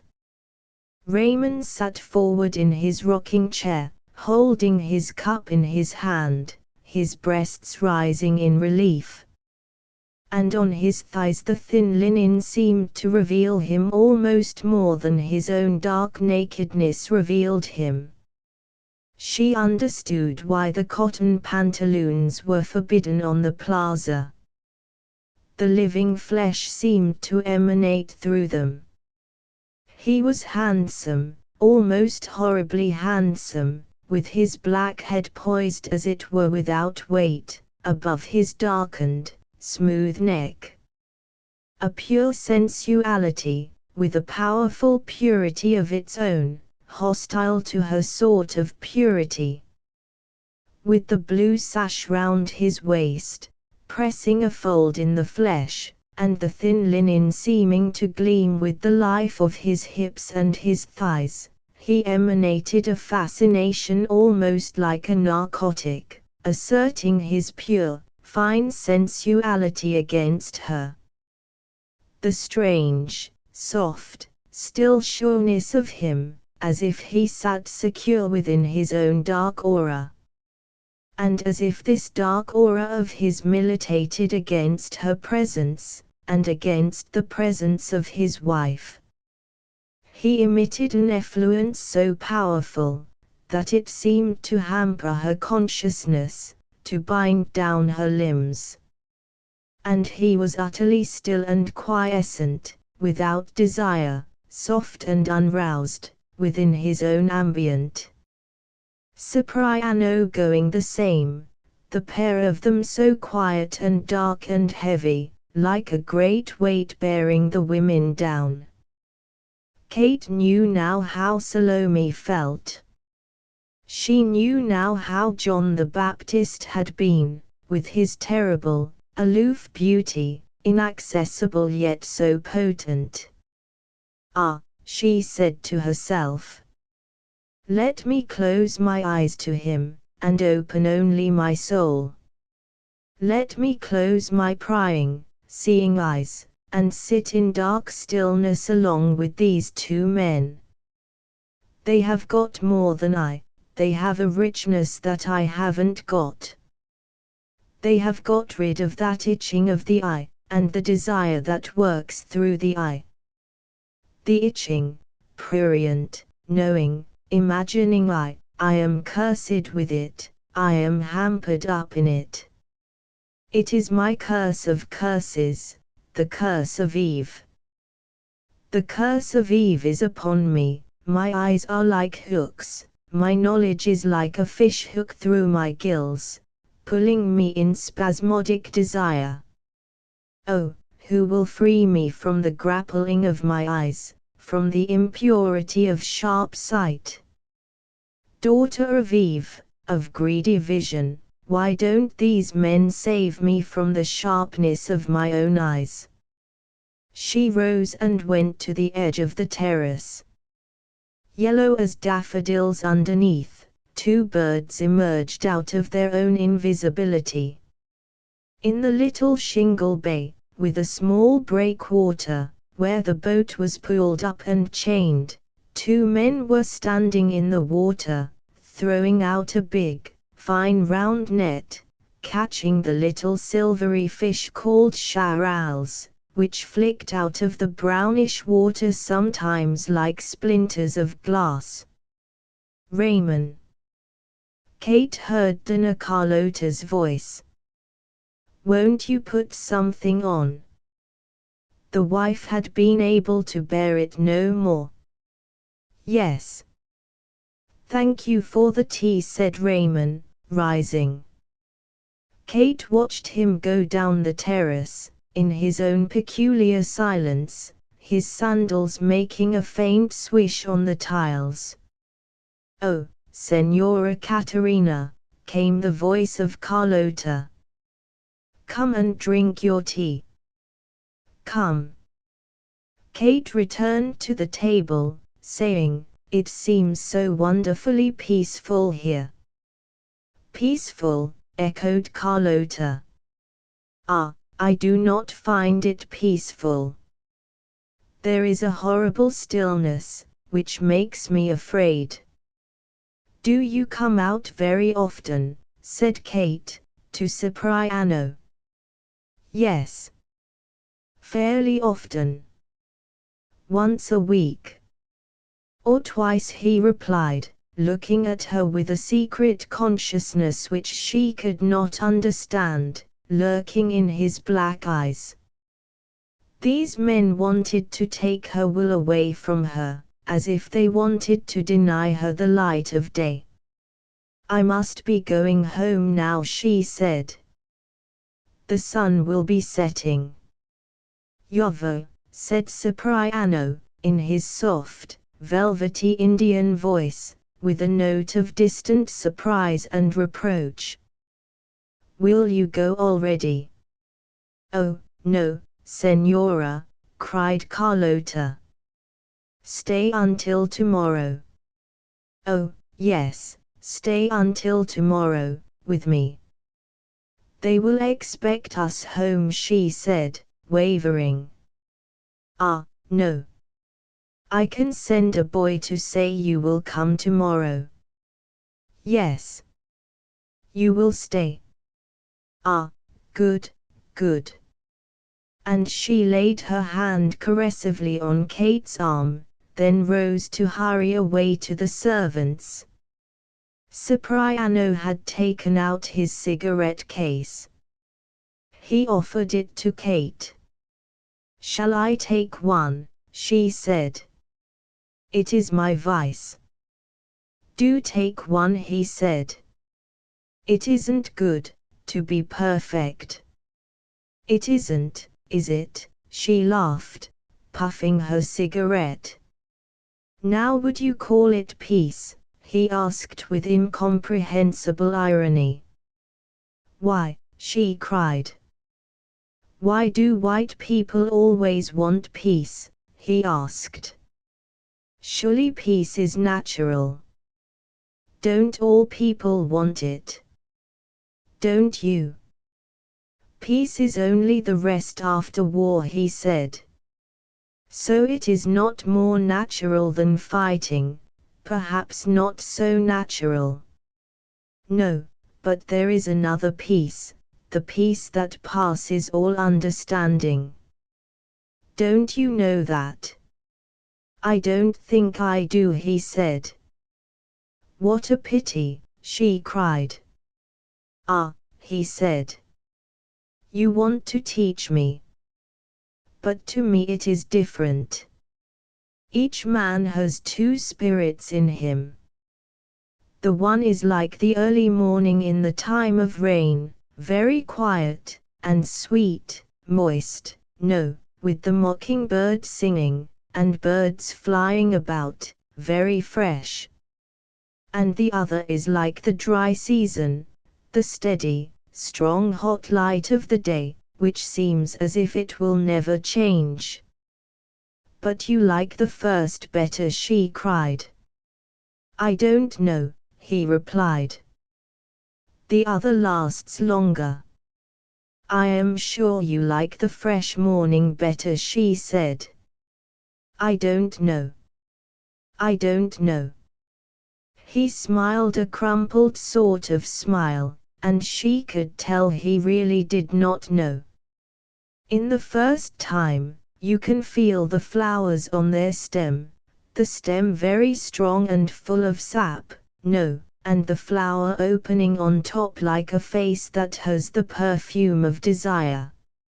And a woman might be like that. But this passes, and the sun begins to shine very strong, very hot, no. Then everything inside a man changes, goes dark, no. And the flowers crumple up, and the breast of a man becomes like a steel mirror. And he is all darkness inside, coiling and uncoiling like a snake. All the flowers withered up on shrunk stems, no. And then women don't exist for a man. They disappear like the flowers. And then what does he want? Said Kate. I don't know. Perhaps he wants to be a very big man, and master all the people. Then why doesn't he? Said Kate. He lifted his shoulders. And you, he said to her. You seem to me like that morning I told you about. I am just 40 years old, she laughed shakily. Again he lifted his shoulders. It doesn't matter, he said. It is the same. Your body seems to me like the stem of the flower I told you about, and in your face it will always be morning, of the time of the rains. Why do you say that to me? She said, as an involuntary strange shudder shook her. Why not say it? He replied. You are like the cool morning, very fresh.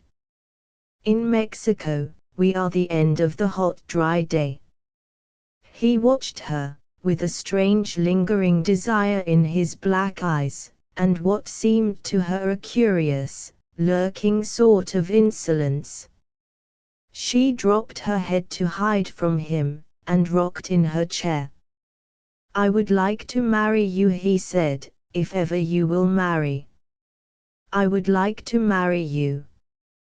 "I don't think I shall ever marry again," she flashed, her bosom heaving like suffocation, and a dark flush suffusing over her face, against her will. "Who knows?" said he. Raymond was coming down the terrace, his fine white scarab folded over his naked shoulder, with its blue and dark pattern at the borders, and its long scarlet fringe dangling and swaying as he walked. He leaned against one of the pillars of the terrace, and looked down at Kate and Cipriano. Cipriano glanced up with that peculiar glance of primitive intimacy.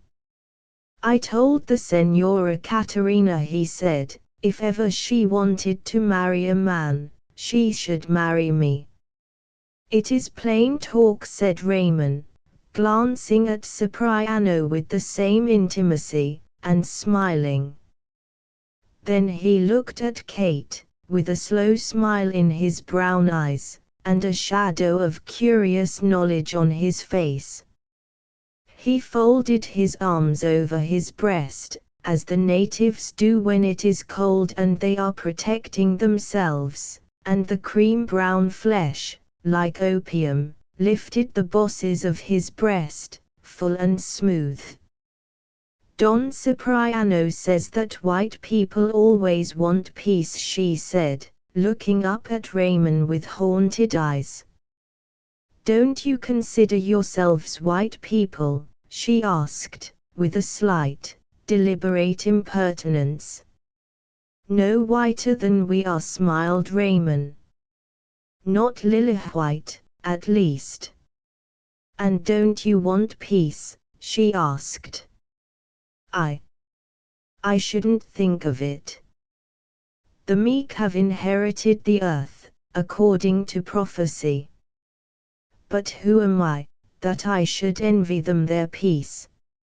No, Senora. Do I look like a gospel of peace, or a gospel of war either? Life doesn't split down that division, for me. "I don't know what you want," said she, looking up at him with haunted eyes. "We only half know ourselves," he replied, smiling with changeful eyes. "Perhaps not so much as half."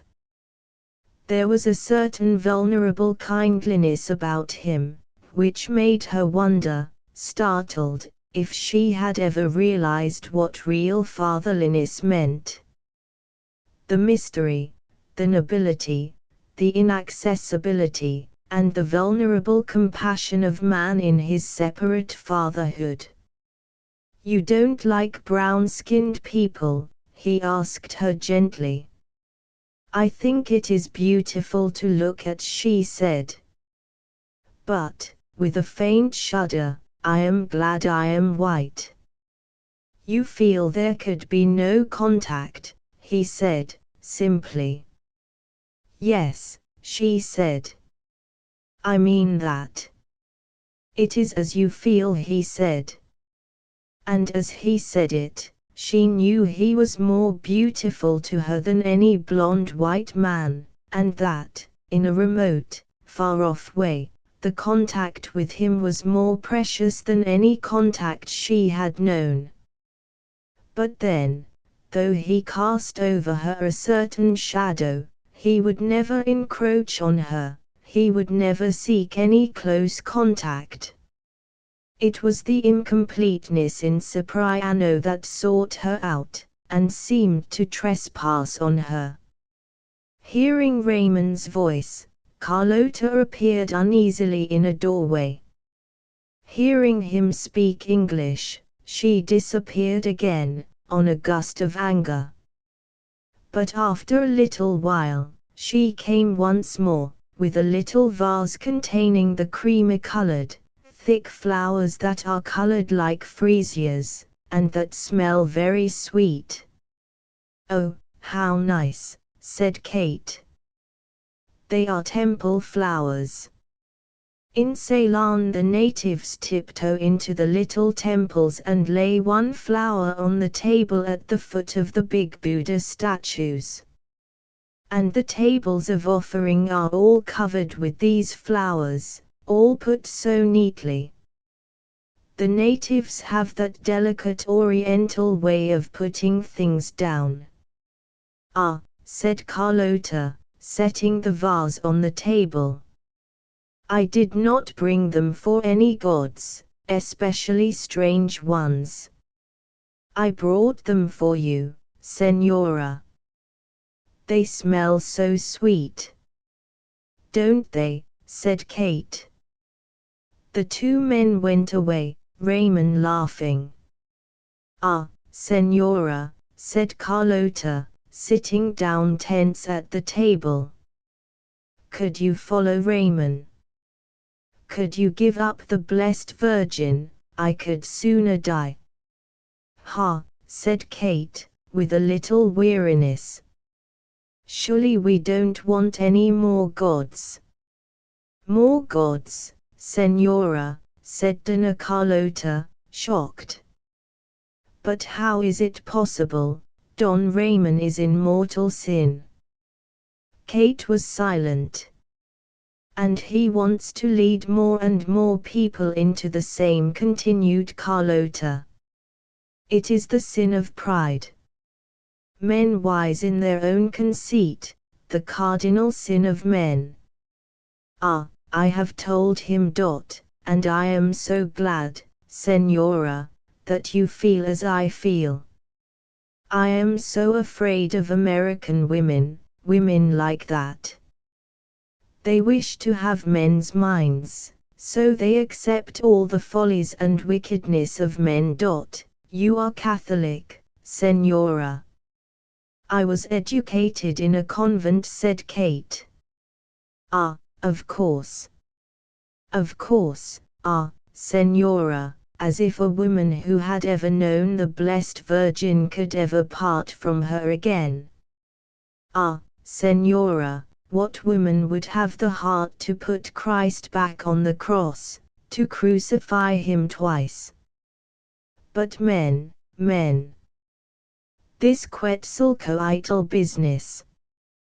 What buffoonery, Senora, if it were not horrible sin. And two clever, well-educated men. Wise in their own conceit. Men usually are," said Kate. It was sunset, with a big level cloud like fur overhead, only the sides of the horizon fairly clear. The sun was not visible. It had gone down in a thick, rose-red fume behind the wavy ridge of the mountains. Now the hills stood up bluish, all the air was a salmon-red flush, the fawn water had pinkish ripples. Boys and men, bathing a little way along the shore, were the color of deep flame. Kate and Carlota had climbed up to the azotea, the flat roof, from the stone stairway at the end of the terrace. They could see the world, the hacienda with its courtyard like a fortress, the road between deep trees, the black mud huts near the broken high road, and little naked fires already twinkling outside the doors. All the air was pinkish, melting to a lavender blue, and the willows on the shore, in the pink light, were apple green and glowing. The hills behind rose abruptly, like mounds, dry and pinky. Away in the distance, down the lake, the two white obelisk towers of Sayula glinted among the trees, and villas peeped out. Boats were creeping into the shadow, from the outer brightness of the lake. and in one of these boats was Juana, being rowed, disconsolate, home. Chap. 13. The first rain. Raymond and Cipriano were out by the lake. Cipriano also had changed into the white clothes and sandals, and he looked better than when in uniform. I had a talk with Montes when he came to Guadalajara, Cipriano said to Raymond. Montes was the President of the Republic. And what did he say? He is careful. But he doesn't like his colleagues. I think he feels lonely. I think he would like to know you better. Why? Perhaps that you could give him your moral support. Perhaps that you might be secretary and president when Montes' term is up. I like Montes, said Raymond. He is sincere and passionate. Did you like him? Yes, said Cipriano. More or less. He is suspicious, and jealous for fear anyone else might want to share in his power. He has the cravings of a dictator. He wanted to find out if I would stick to him. You let him know you would. I told him that all I cared for was for you and for Mexico. What did he say? Well, he is no fool. He said, Don Raymond sees the world with different eyes from mine. Who knows which of us is right? I want to save my country from poverty and unenlightenment. He wants to save its soul. I say, a hungry and ignorant man has no place for a soul. An empty belly grinds upon itself, so does an empty mind, and the soul doesn't exist. Don Raymond says, if a man has no soul, it doesn't matter whether he is hungry or ignorant. Well, he can go his way, and I mine. We shall never hinder one another, I believe. I give you my word I won't have him interfered with. He sweeps the patio and I sweep the street. Sensible, said Raymond. And honest in his convictions. Why should you not be secretary in a few months' time? And follow to the presidency, said Cipriano. You know I don't want that. I must stand in another world, and act in another world. Politics must go their own way, and society must do as it will. Leave me alone, Cipriano. I know you want me to be another Porfirio Diaz, or something like that. But for me that would be failure pure and simple. Cipriano was watching Raymond with black, guarded eyes, in which was an element of love, and of fear, and of trust, but also incomprehension, and the suspicion that goes with incomprehension. I don't understand, myself, what you want, he muttered. Yes, yes, you do. Politics, and all this social religion that Montes has got is like washing the outside of the egg, to make it look clean. But myself, I want to get inside the egg, right to the middle, to start it growing into a new bud. Cipriano. Mexico is like an old egg that the bird of time laid long ago, and she has been sitting on it for centuries, till it looks foul in the nest of the world. But still, Cipriano, it is a good egg. It is not addled.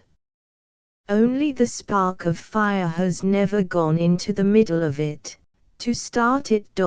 Mantis wants to clean the nest and wash the egg. But meanwhile, the egg will go cold and die. The more you save these people from poverty and ignorance, the quicker they will die, like a dirty egg that you take from under the hen eagle, to wash it. While you wash the egg, it chills and dies. Poor old Mantis, all his ideas are American and European. And the old dove of Europe will never hatch the egg of dark-skinned America. The United States can't die, because it isn't alive. It is a nest full of China eggs, made of pot. So they can be kept clean. But here, Cipriano, here, let us hatch the chick before we start cleaning up the nest. Cipriano hung his head. He was always testing Raymond, to see if he could change him. When he found he couldn't, then he submitted, and new little fires of joy sprang up in him. But meanwhile, he had to try, and try again. It is no good, trying to mix the two things. At this stage of affairs, at least, they won't mix. We have to shut our eyes and sink down, sink away from the surface, away, like shadows, down to the bottom. Like the pearl divers. But you keep bobbing up like a cork. Cipriano smiled subtly. He knew well enough. We've got to open the oyster of the cosmos, and get our manhood out of it. Till we've got the pearl, we are only gnats on the surface of the ocean, said Raymond. My manhood is like a devil inside me, said Cipriano. It's very true, said Raymond. That's because the old oyster has him shut up, like a black pearl. You must let him walk out. Raymond, said Cipriano, wouldn't it be good to be a serpent, and be big enough to wrap one's folds round the globe of the world, and crush it like that egg? Raymond looked at him and laughed. I believe we could do that, said Cipriano, a slow smile curling round his mouth. And wouldn't it be good? Raymond shook his head, laughing. There would be one good moment, at least, he said. Who asks for more, said Cipriano. A spark flashed out of Raymond's eyes too. Then he checked himself, and gathered himself together. What would be the good, he said heavily. If the egg was crushed, and we remained, what could we do but go howling down the empty passages of darkness? What's the good, Cipriano? Raymond got up and walked away. The sun had set, the night was falling. And in his soul the great, writhing anger was alive again. Carlota provoked it into life.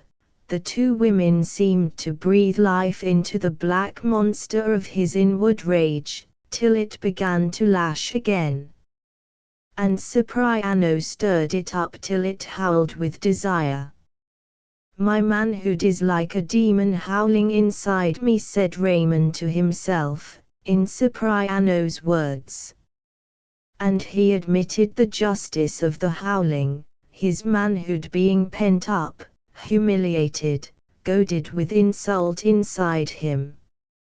And rage came over him, against Carlota, against Cipriano, against his own people, against all mankind, till he was filled with rage like the devil. His people would betray him, he knew that. Cipriano would betray him. Given one little vulnerable chink, they would pierce him. They would leap at the place out of nowhere, like a tarantula, and bite in the poison. While ever there was one little vulnerable chink. And what man can be invulnerable? He went upstairs by the outer stairway, through the iron door at the side of the house, under the heavy trees, up to his room, and sat on his bed. The night was hot, heavy, and ominously still. "The waters are coming," he heard a servant say. He shut the doors of his room till it was black dark inside.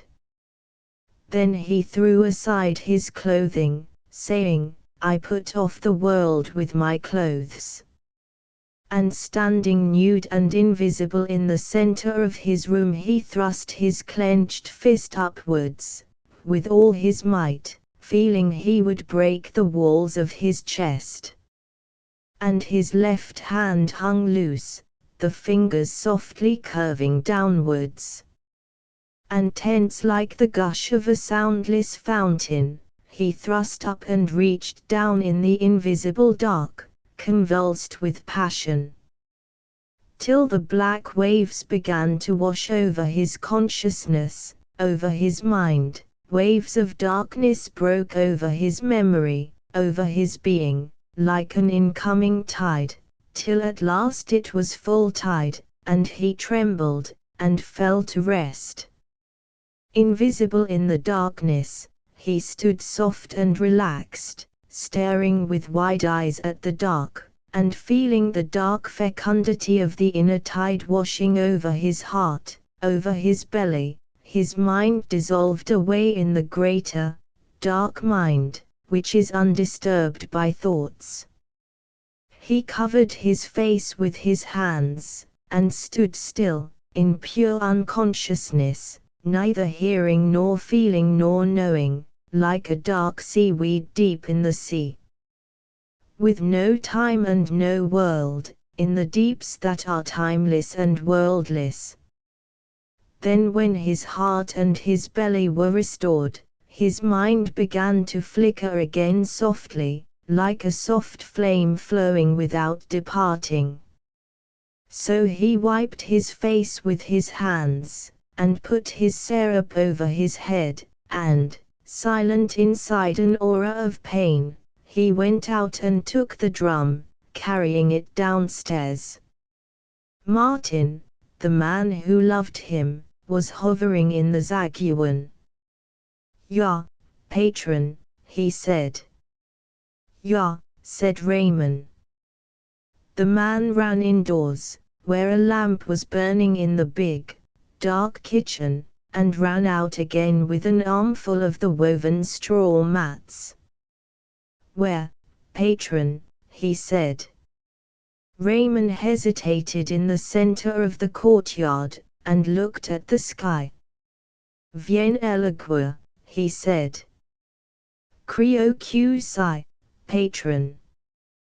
They went to the shed where the bananas had been packed and carried away on donkeys. There the man threw down the petates. Raymond arranged them.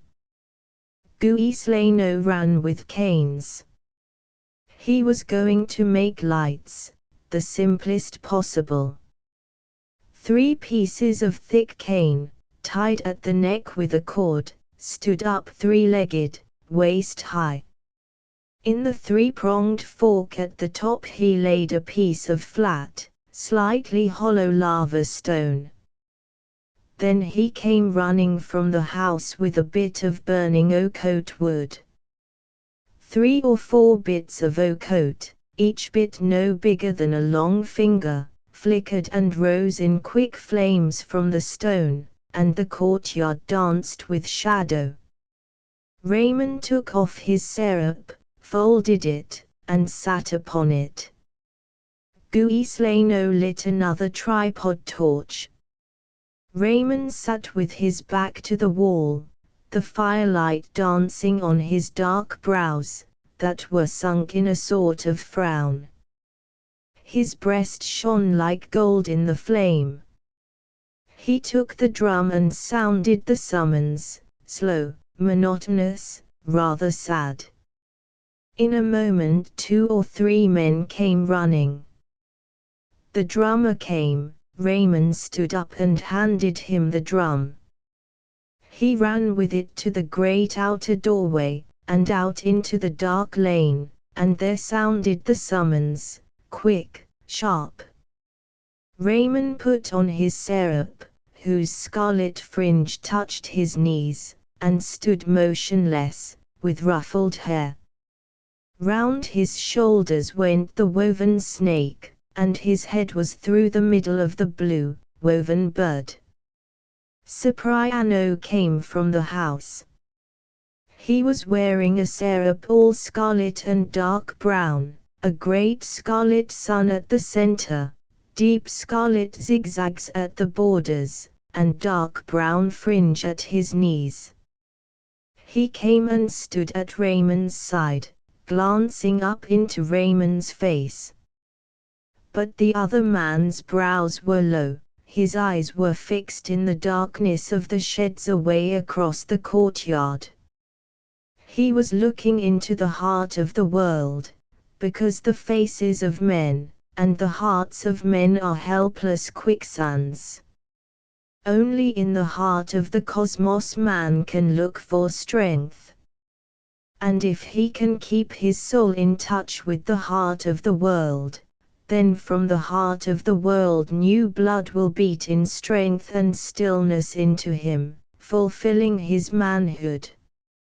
Cipriano turned his black eyes to the courtyard. His soldiers had drawn near, in a little group. 3 or 4 men were standing in dark serapes, round the fire. Cipriano stood brilliant like a cardinal bird, next to Raymond.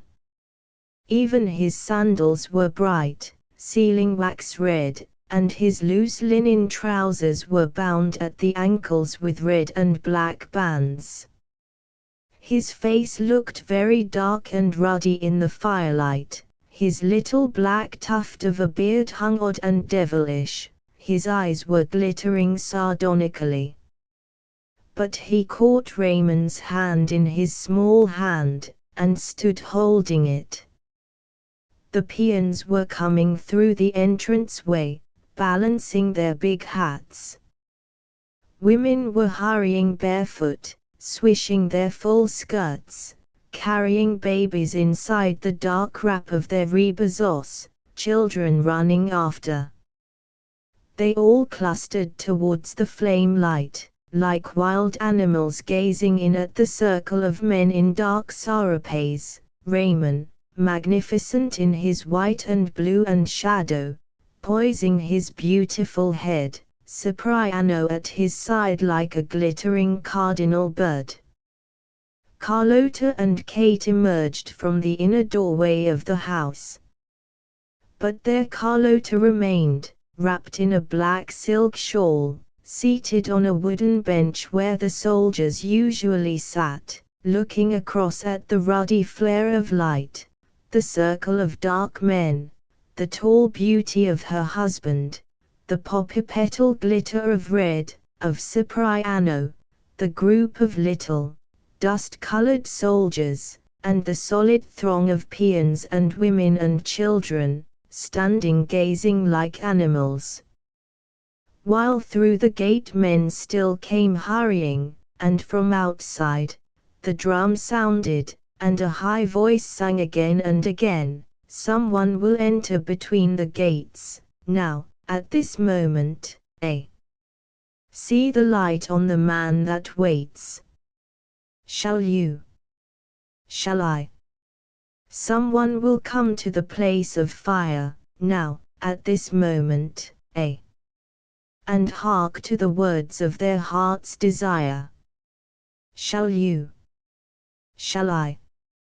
Someone will knock when the door is shut, in a moment, hear a voice saying, I know you not. Shall you? Shall I?" There was a queer, wild yell each time on the and like a bugle refrain, "Shall you? shall I? It made Carlota shiver.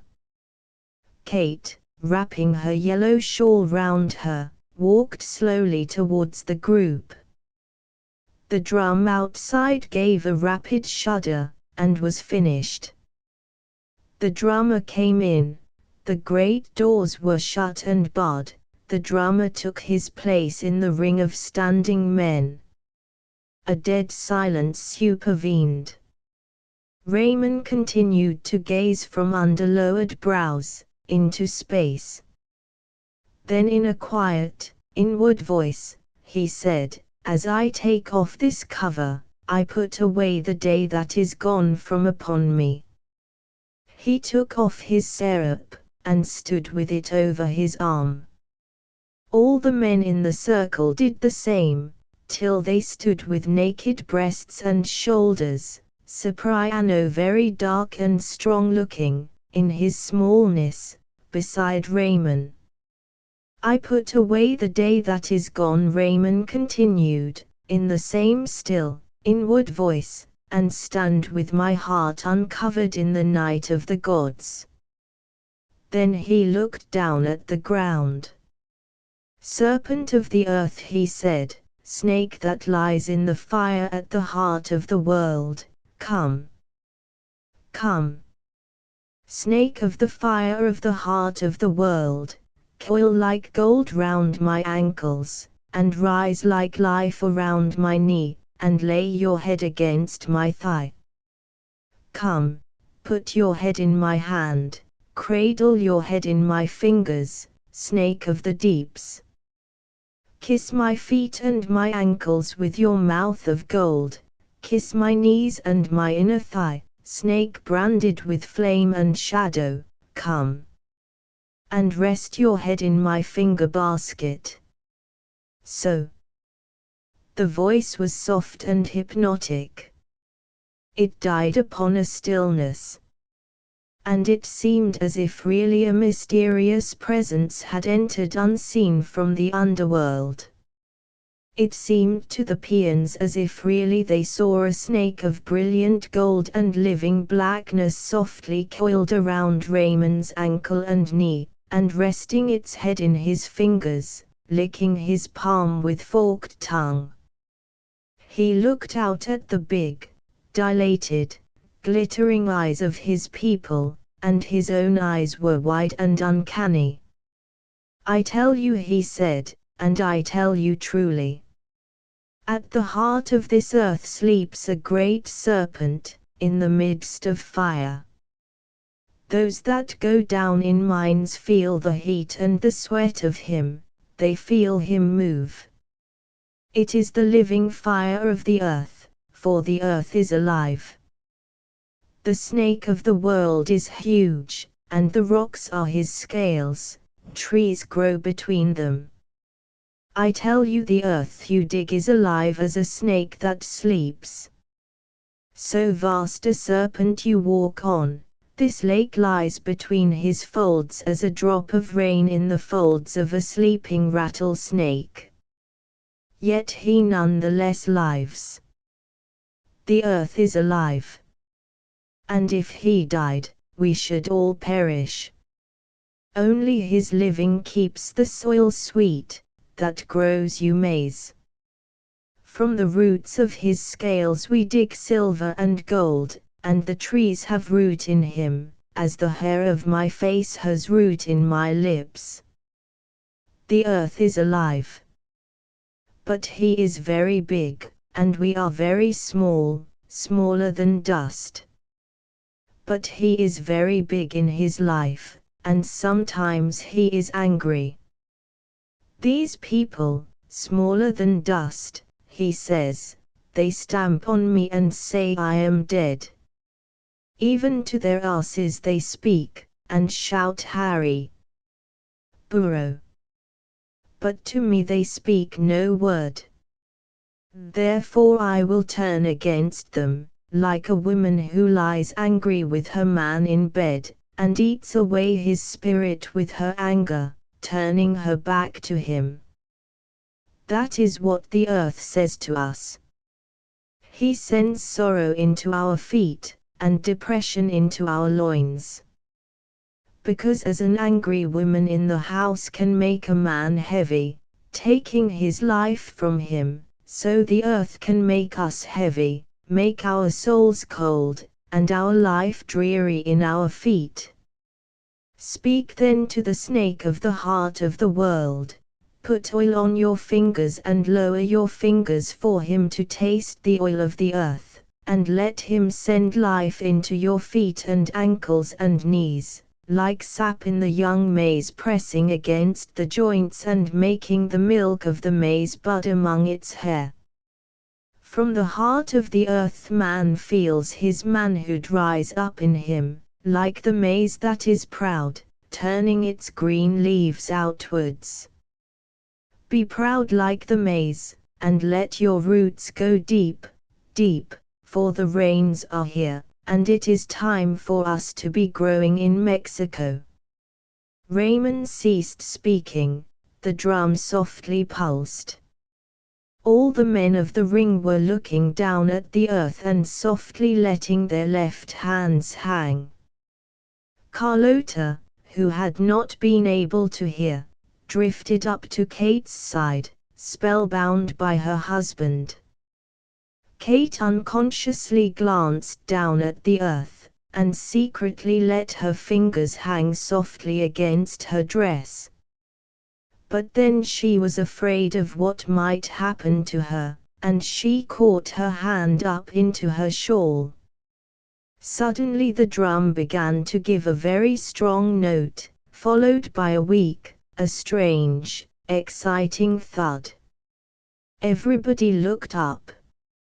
Raymond had flung his right arm tense into the air, and was looking up at the black dark sky. The men of the ring did the same, and the naked arms were thrust aloft like so many rockets. Up, up. Up, said a wild voice. Up. Up, cried the men of the ring, in a wild chorus. And involuntarily the men in the crowd twitched, then shot their arms upwards, turning their faces to the dark heavens.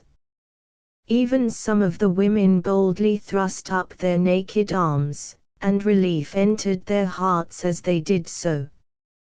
But Kate would not lift her arm. There was dead silence, even the drum was silent. Then the voice of Raymond was heard, speaking upwards to the black sky. Your big wings are dark, bird, you are flying low tonight. You are flying low over Mexico, we shall soon feel the fan of your wings on our face. Bird. You fly about where you will. You fly past the stars, and you perch on the sun. You fly out of sight, and are gone beyond the white river of the sky. But you come back like the ducks of the north, looking for water and winter. You sit in the middle of the sun, and preen your feathers. You crouch in the river of stars, and make the stardust rise around you. You fly away into the deepest hollow place of the sky, whence there seems no return. You come back to us, and hover overhead, and we feel your wings fanning our faces. Even as he spoke the wind rose, in sudden gusts, and a door could be heard slamming in the house, with a shivering of glass, and the trees gave off a tearing sound. Come then, bird of the great sky. Raymond called wildly. Come. O bird, settle a moment on my wrist, over my head, and give me power of the sky, and wisdom. O bird. Bird of all the wide heavens, even if you drum your feathers in thunder, and drop the white snake of fire from your beak back to the earth again, where he can run in, deep down the rocks again, home, even if you come as the thunderer, come. Settle on my wrist a moment, with the clutch of the power of thunder, and arch your wings over my head, like a shadow of clouds, and bend your breast to my brow, and bless me with the sun. Bird, roaming bird of the beyond, with thunder in your pinions and the snake of lightning in your beak, with the blue heaven in the socket of your wings and cloud in the arch of your neck, with sun in the burnt feathers of your breast and power in your feet, with terrible wisdom in your flight, swoop to me a moment, swoop. Sudden gusts of wind tore at the little fires of flame, till they could be heard to rustle, and the lake began to speak in a vast hollow noise, beyond the tearing of trees. Distant lightning was beating far off, over the black hills. Raymond dropped his arm, which had been bent over his head. The drum began to beat. Then he said, "Sit down a moment, before the bird shakes water out of his wings. It will come soon. Sit down." There was a stir. Men put their serape over their faces, women clutched their rebazos tighter, and all sat down on the ground. Only Kate and Carlotta remained standing, on the outer edge. Gusts of wind tore at the flames. The men put their hats on the ground in front of them. "The earth is alive, and the sky is alive," said Raymond in his natural voice, "and between them, we live. Earth has kissed my knees, and put strength in my belly. Sky has perched on my wrist, and sent power into my breast. But as in the morning star stands between earth and sky, a star can rise in us, and stand between the heart and the loins. That is the manhood of man, and for woman, her womanhood. You are not yet men. And women, you are not yet women. You run about and toss about and die, and still you have not found the star of your manhood rise within you. The stars of your womanhood shine out serene between your breasts, women. I tell you, for him that wishes it, the star of his manhood shall rise within him, and he shall be proud, and perfect even as the morning star is perfect. And the star of a woman's womanhood can rise at last, from between the heavy rim of the earth and the lost grey void of the sky. But how? How shall we do it? How shall it be? How shall we men become men of the morning star? And the women the dawn star women? Lower your fingers to the caress of the snake of the earth. Lift your wrist for a perch to the far-lying bird. Have the courage of both, the courage of lightning and the earthquake. And wisdom of both, the wisdom of the snake and the eagle. And the peace of both, the peace of the serpent and the sun. And the power of both, the power of the innermost earth and the outermost heaven. But on your brow, men, the undimmed morning star, that neither day nor night, nor earth nor sky can swallow and put out. And between your breasts, women, the dawn star, that cannot be dimmed. And your home at last is the morning star. Neither heaven nor earth shall swallow you up at the last, but you shall pass into the place beyond both, into the bright star that is lonely yet feels itself never alone. The morning star is sending you a messenger, a god who died in Mexico. But he slept his sleep, and the invisible ones washed his body with water of resurrection. So he has risen, and pushed the stone from the mouth of the tomb, and has stretched himself. and now he is striding across the horizons even quicker than the great stone from the tomb is tumbling back to the earth, to crush those that rolled it up. The son of the star is coming back to the sons of men, with big, bright strides. Prepare to receive him. And wash yourselves, and put oil on your hands and your feet, on your mouth and eyes and ears and nostrils, on your breast and navel and on the secret places of your body, that nothing of the dead days, no dust of skeletons and evil things may pass into you and make you unclean. Do not look with the eyes of yesterday, nor like yesterday listen, nor breathe, nor smell, nor taste, nor swallow food and drink. Do not kiss with the mouths of yesterday, nor touch with the hands, nor walk with yesterday's feet. And let your navel know nothing of yesterday, and go into your women with a new body, enter the new body in her. For yesterday's body is dead, and carrion, the Xopilot is hovering above it. Put yesterday's body from off you, and have a new body. Even as your God who is coming. Quetzalcoatl is coming with a new body, like a star, from the shadows of death. Yes, even as you sit upon the earth this moment, with the round of your body touching the round of the earth, say, Earth. Earth. You are alive as the globes of my body are alive. Breathe the kiss of the inner earth upon me, even as I sit upon you.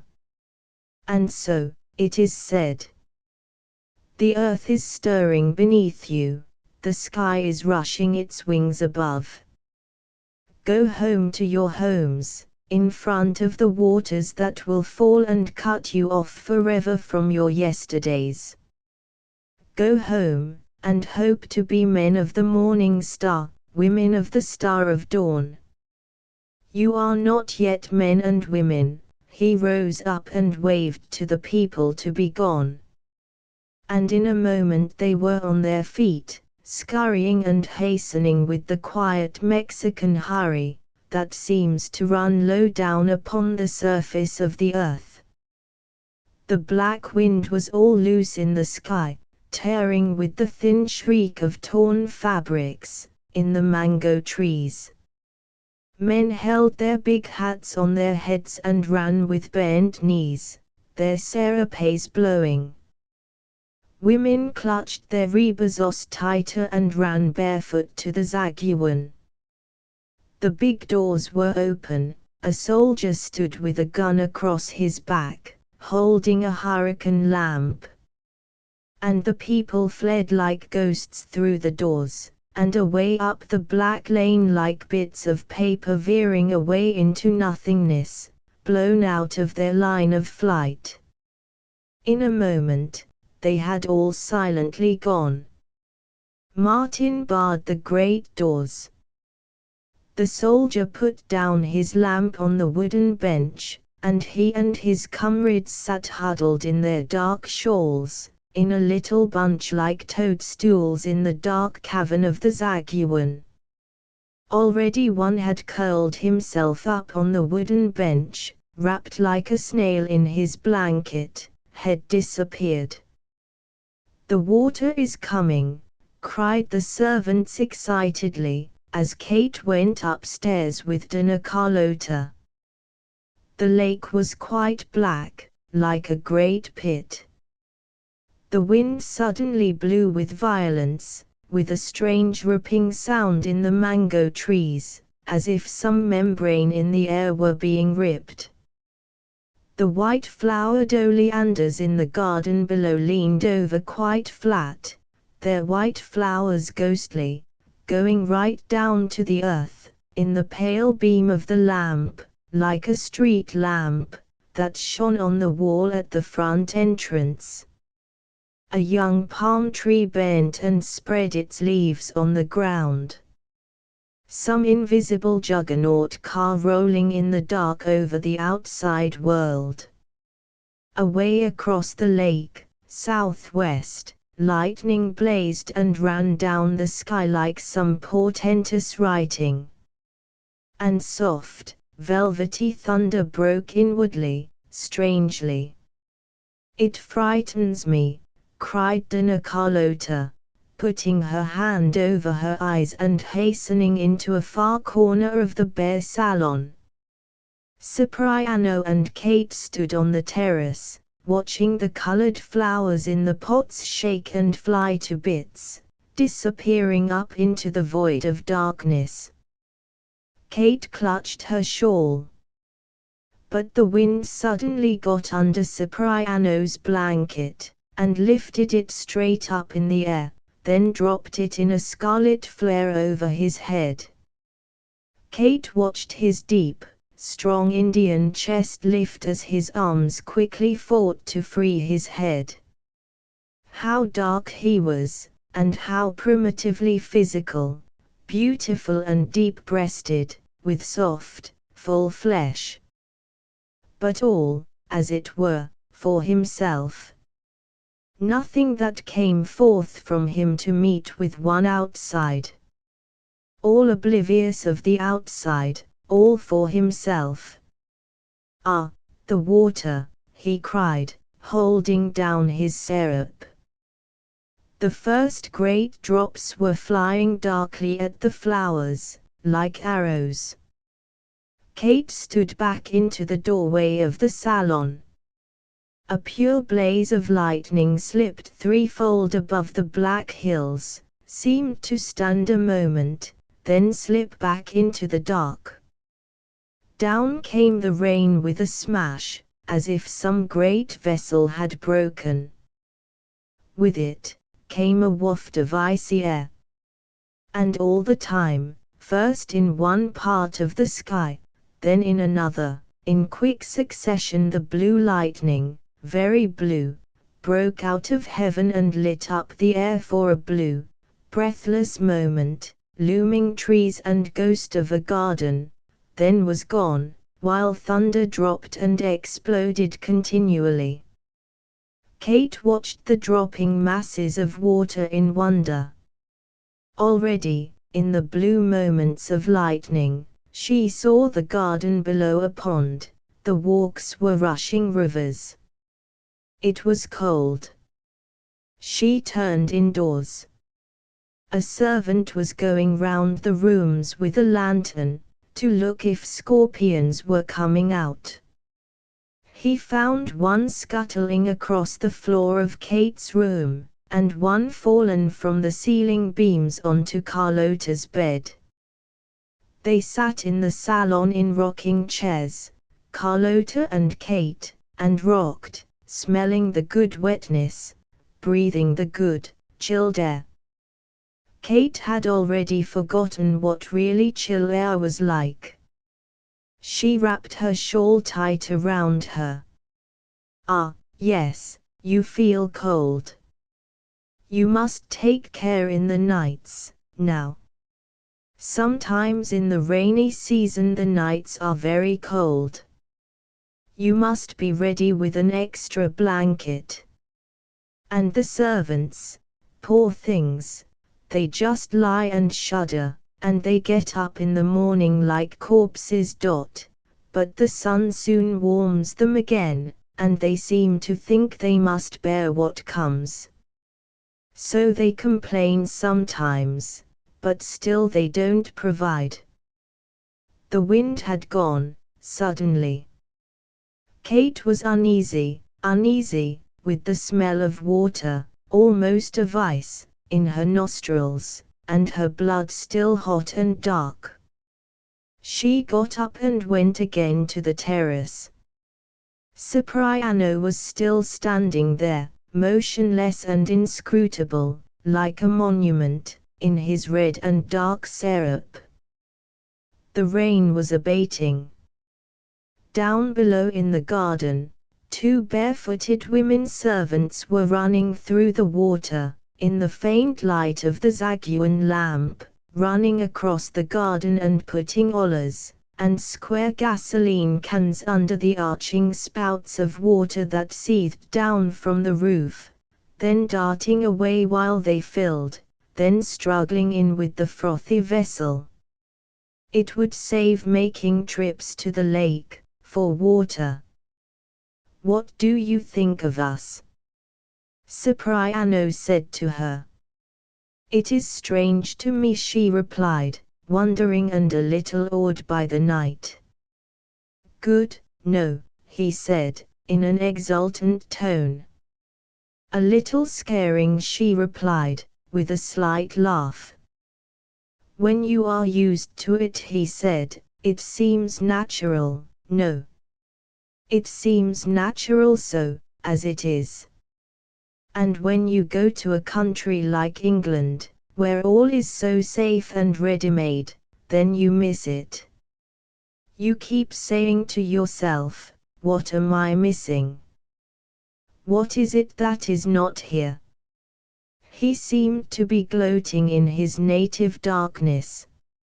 It was curious, that though he spoke such good English, it seemed always foreign to her, more foreign than Dona Carlota's Spanish. "I can't understand that people want to have everything, all life, so safe and ready-made as in England and America. It is good to be awake. On the qui-vive, no." "Perhaps," she said. "So I like it," he said, "when Raymond tells the people the earth is alive, and the sky has a big bird in it, that you don't see. I think it is true." "Certainly.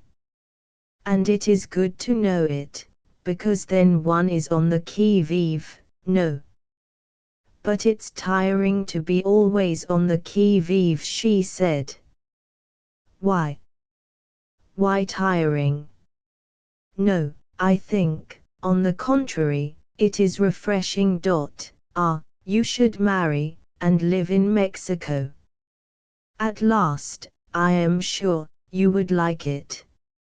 You would keep waking up more and more to it. Or else going more and more deadened," she said. "That is how most foreigners go, it seems to me." "Why deadened?" he said to her. "I don't understand." "Why deadened? Here you have a country where night is night, and rain comes down and you know it. And you have a people with whom you must be on the qui-vive all the time, all the time. And that is very good, no. You don't go sleepy. Like a pair. Don't you say a pair goes sleepy, no, cuando se echa a perder." "Yes," she said.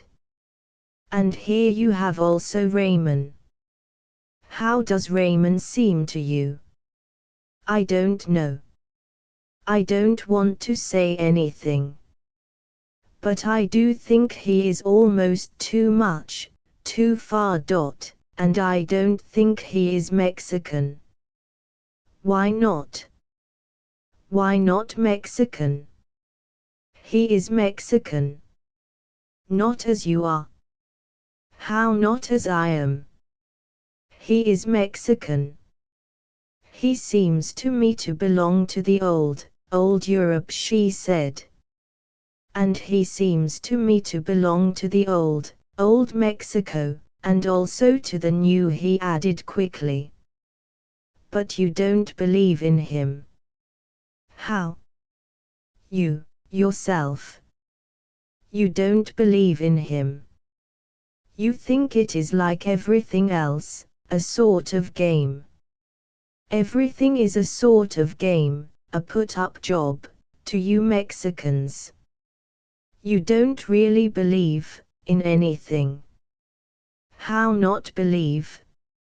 "I not believe in Raymond, well, perhaps not, in that way of kneeling before him and spreading out my arms and shedding tears on his feet. But I I believe in him, too. Not in your way, but in mine. I tell you why. Because he has the power to compel me. If he hadn't the power to compel me, how should I believe? It is a queer sort of belief that is compelled, she said. How else should one believe, except by being compelled? I like Raymond for that he can compel me. When I grew up, and my godfather could not compel me to believe, I was very unhappy. It made me very unhappy. But Raymond compels me, and that is very good. It makes me very happy, when I know I can't escape. It would make you happy too. To know I could not escape from Don Raymond, she said ironically. Yes, that also. And to know you could not escape from Mexico. And even from such a man as me. She paused in the dark before she answered, sardonically, I don't think it would make me happy to feel I couldn't escape from Mexico. No, I feel, unless I was sure I could get out any day, I couldn't bear to be here. In her mind she thought, and perhaps Raymond is the only one I couldn't quite escape from, because he really touches me somewhere inside. But from you, you little Cipriano, I should have no need even to escape, because I could not be caught by you. Ah, he said quickly. You think so? But then you don't know. You can only think with American thoughts. It is natural. From your education, you have only American thoughts, USA thoughts, to think with. Nearly all women are like that, even Mexican women of the Spanish-Mexican class. They are all thinking nothing but USA thoughts, because those are the ones that go with the way they dress their hair. And so it is with you. You think like a modern woman, because you belong to the Anglo-Saxon or Teutonic world, and dress your hair in a certain way, and have money, and are altogether free. But you only think like this because you have had these thoughts put in your head, just as in Mexico you spend centavos and pesos, because that is the Mexican money you have put in your pocket. It's what they give you at the bank. So when you say you are free, you are not free. You are compelled all the time to be thinking USA thoughts, compelled, I must say. You have not as much choice as a slave. As the peons must eat tortillas, tortillas, tortillas, because there is nothing else, you must think these USA thoughts, about being a woman and being free. Every day you must eat those tortillas, tortillas. Till you don't know how you would like something else. What else should I like? She said, with a grimace at the darkness. Other thoughts, other feelings. You are afraid of such a man as me, because you think I should not treat you l'américaine. You are quite right. I should not treat you as an American woman must be treated. Why should I? I don't wish to. It doesn't seem good to me. You would treat a woman like a real old Mexican, would you? Keep her ignorant, and shut her up, said Kate sarcastically. I could not keep her ignorant if she did not start ignorant.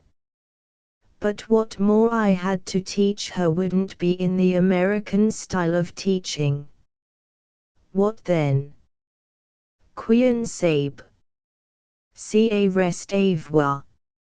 It continua a why resta, said Kate, laughing. Chap. 14. Home to Sayula. The morning came perfectly blue, with a freshness in the air and a blue luminousness over the trees and the distant mountains, and birds so bright, absolutely like new opened buds sparking in the air.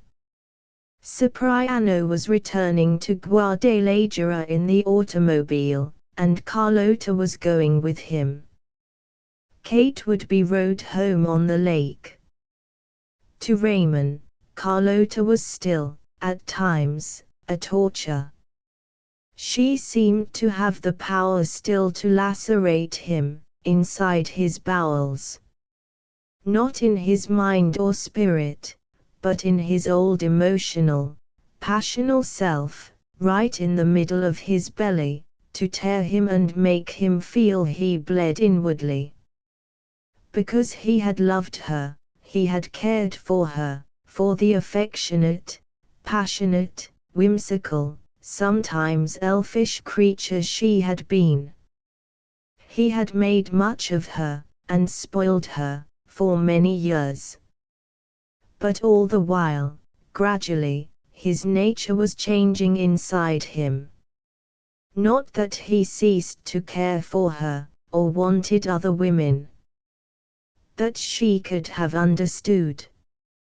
But inside him was a slow, blind imperative, urging him to cast his emotional and spiritual and mental self into the slow furnace, and smelt them into a new, whole being.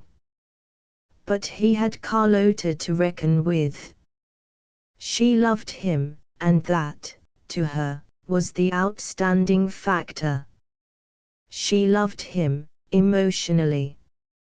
And spiritually, she loved mankind. And mentally, she was sure she was quite right. Yet as time went on, he had to change. He had to cast that emotional self, which she loved, into the furnace, to be smelted down to another self. And she felt she was robbed, cheated. Why couldn't he go on being gentle, good, and loving, and trying to make the whole world more gentle, good, and loving? He couldn't, because it was borne in upon him that the world had gone as far as it could go in the good, gentle, and loving direction, and anything further in that line meant perversity. So the time had come for the slow, great change to something else. What, he didn't know. The emotion of love, and the greater emotion of liberty for mankind seemed to go hard and congeal upon him, like the shell on a chrysalis. It was the old caterpillar stage of Christianity evolving into something else. But Carlota felt this was all she had, this emotion of love, for her husband, her children, for her people, for the animals and birds and trees of the world. It was her all, her Christ, and her blessed Virgin. How could she let it go? So she continued to love him, and to love the world, steadily, pathetically, obstinately and devilishly. She prayed for him, and she engaged in works of charity. But her love had turned from being the spontaneous flow, subject to the unforeseen comings and goings of the Holy Ghost, and had turned into will. She loved now with her will, as the white world now tends to do. She became filled with charity, that cruel kindness. Her winsomeness and her elvishness departed from her. She began to wither, she grew tense. And she blamed him, and prayed for him. Even as the spontaneous mystery died in her, the will hardened, till she was nothing but a will, a lost will. She soon succeeded in drawing the life of her young boys all to herself, with her pathos and her subtle will. Raymond was too proud and angry to fight for them. They were her children. Let her have them. They were the children of his old body. His new body had no children, would probably never have any. But remember, he said to her, with southern logic, you do not love, save with your will. I don't like the love you have for your God, it is an assertion of your own will. I don't like the love you have for me, it is the same. I don't like the love you have for your children. If ever I see in them a spark of desire to be saved from it, I shall do my best to save them. Meanwhile have your love, have your will. But you know I dislike it. I dislike your insistence. I dislike your monopoly of one feeling, I dislike your charity works. I disapprove of the whole trend of your life. You are weakening and vitiating the boys. You do not love them, you are only putting your love will over them. One day they will turn and hate you for it. Remember, I have said this to you. Dona Carlota had trembled in every fiber of her body, under the shock of this. But she went away to the chapel of the Annunciation convent, and prayed.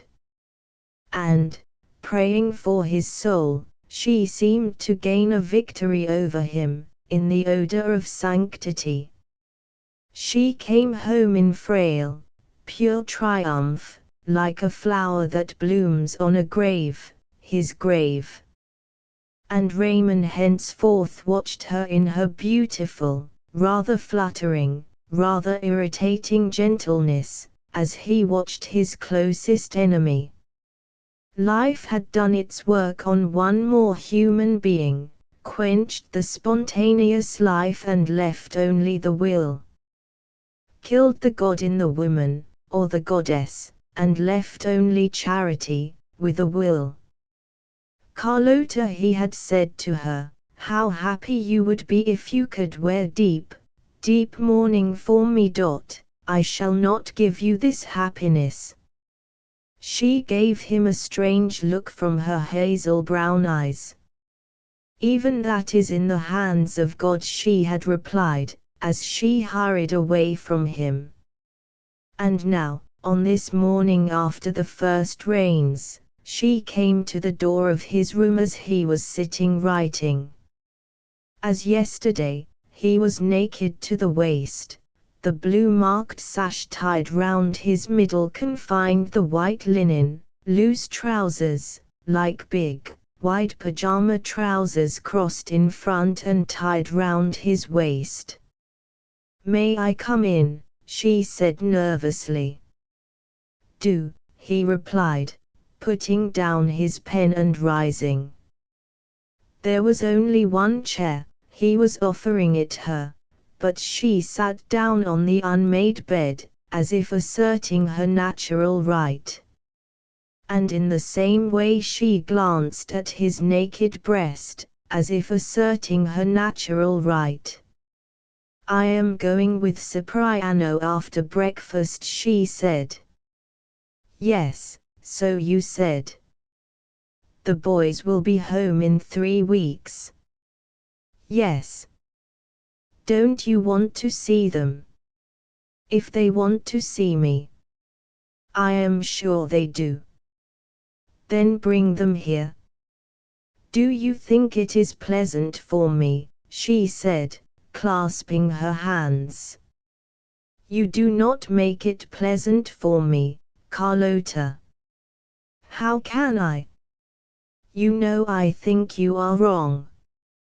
When I listened to you last night, there is something so beautiful in it all, and yet so monstrous. So monstrous, oh! I think to myself, what is this man doing? This man of all men, who might be such a blessing to his country and mankind, well said Raymond. And what is he instead? You know. You know. I can't bear it. It isn't for you to save Mexico, Raymond. Christ has already saved it. It seems to me not so. He has. He has. And He made you the wonderful being that you are, so that you should work out the salvation, in the name of Christ and of love. Instead of which, Carlota, I try something else. But believe me, if the real Christ has not been able to save Mexico, and He hasn't, then I am sure, the white Antichrist of charity, and socialism, and politics, and reform, will only succeed in finally destroying her. That, and that alone makes me take my stand. You, Carlota, with your charity works and your pity, and men like Benito Juarez, with their reform and their liberty, and the rest of the benevolent people, politicians and socialists and so forth, surcharged with pity for living men, in their mouths, but really with hate, the hate of the materialist have-nots for the materialist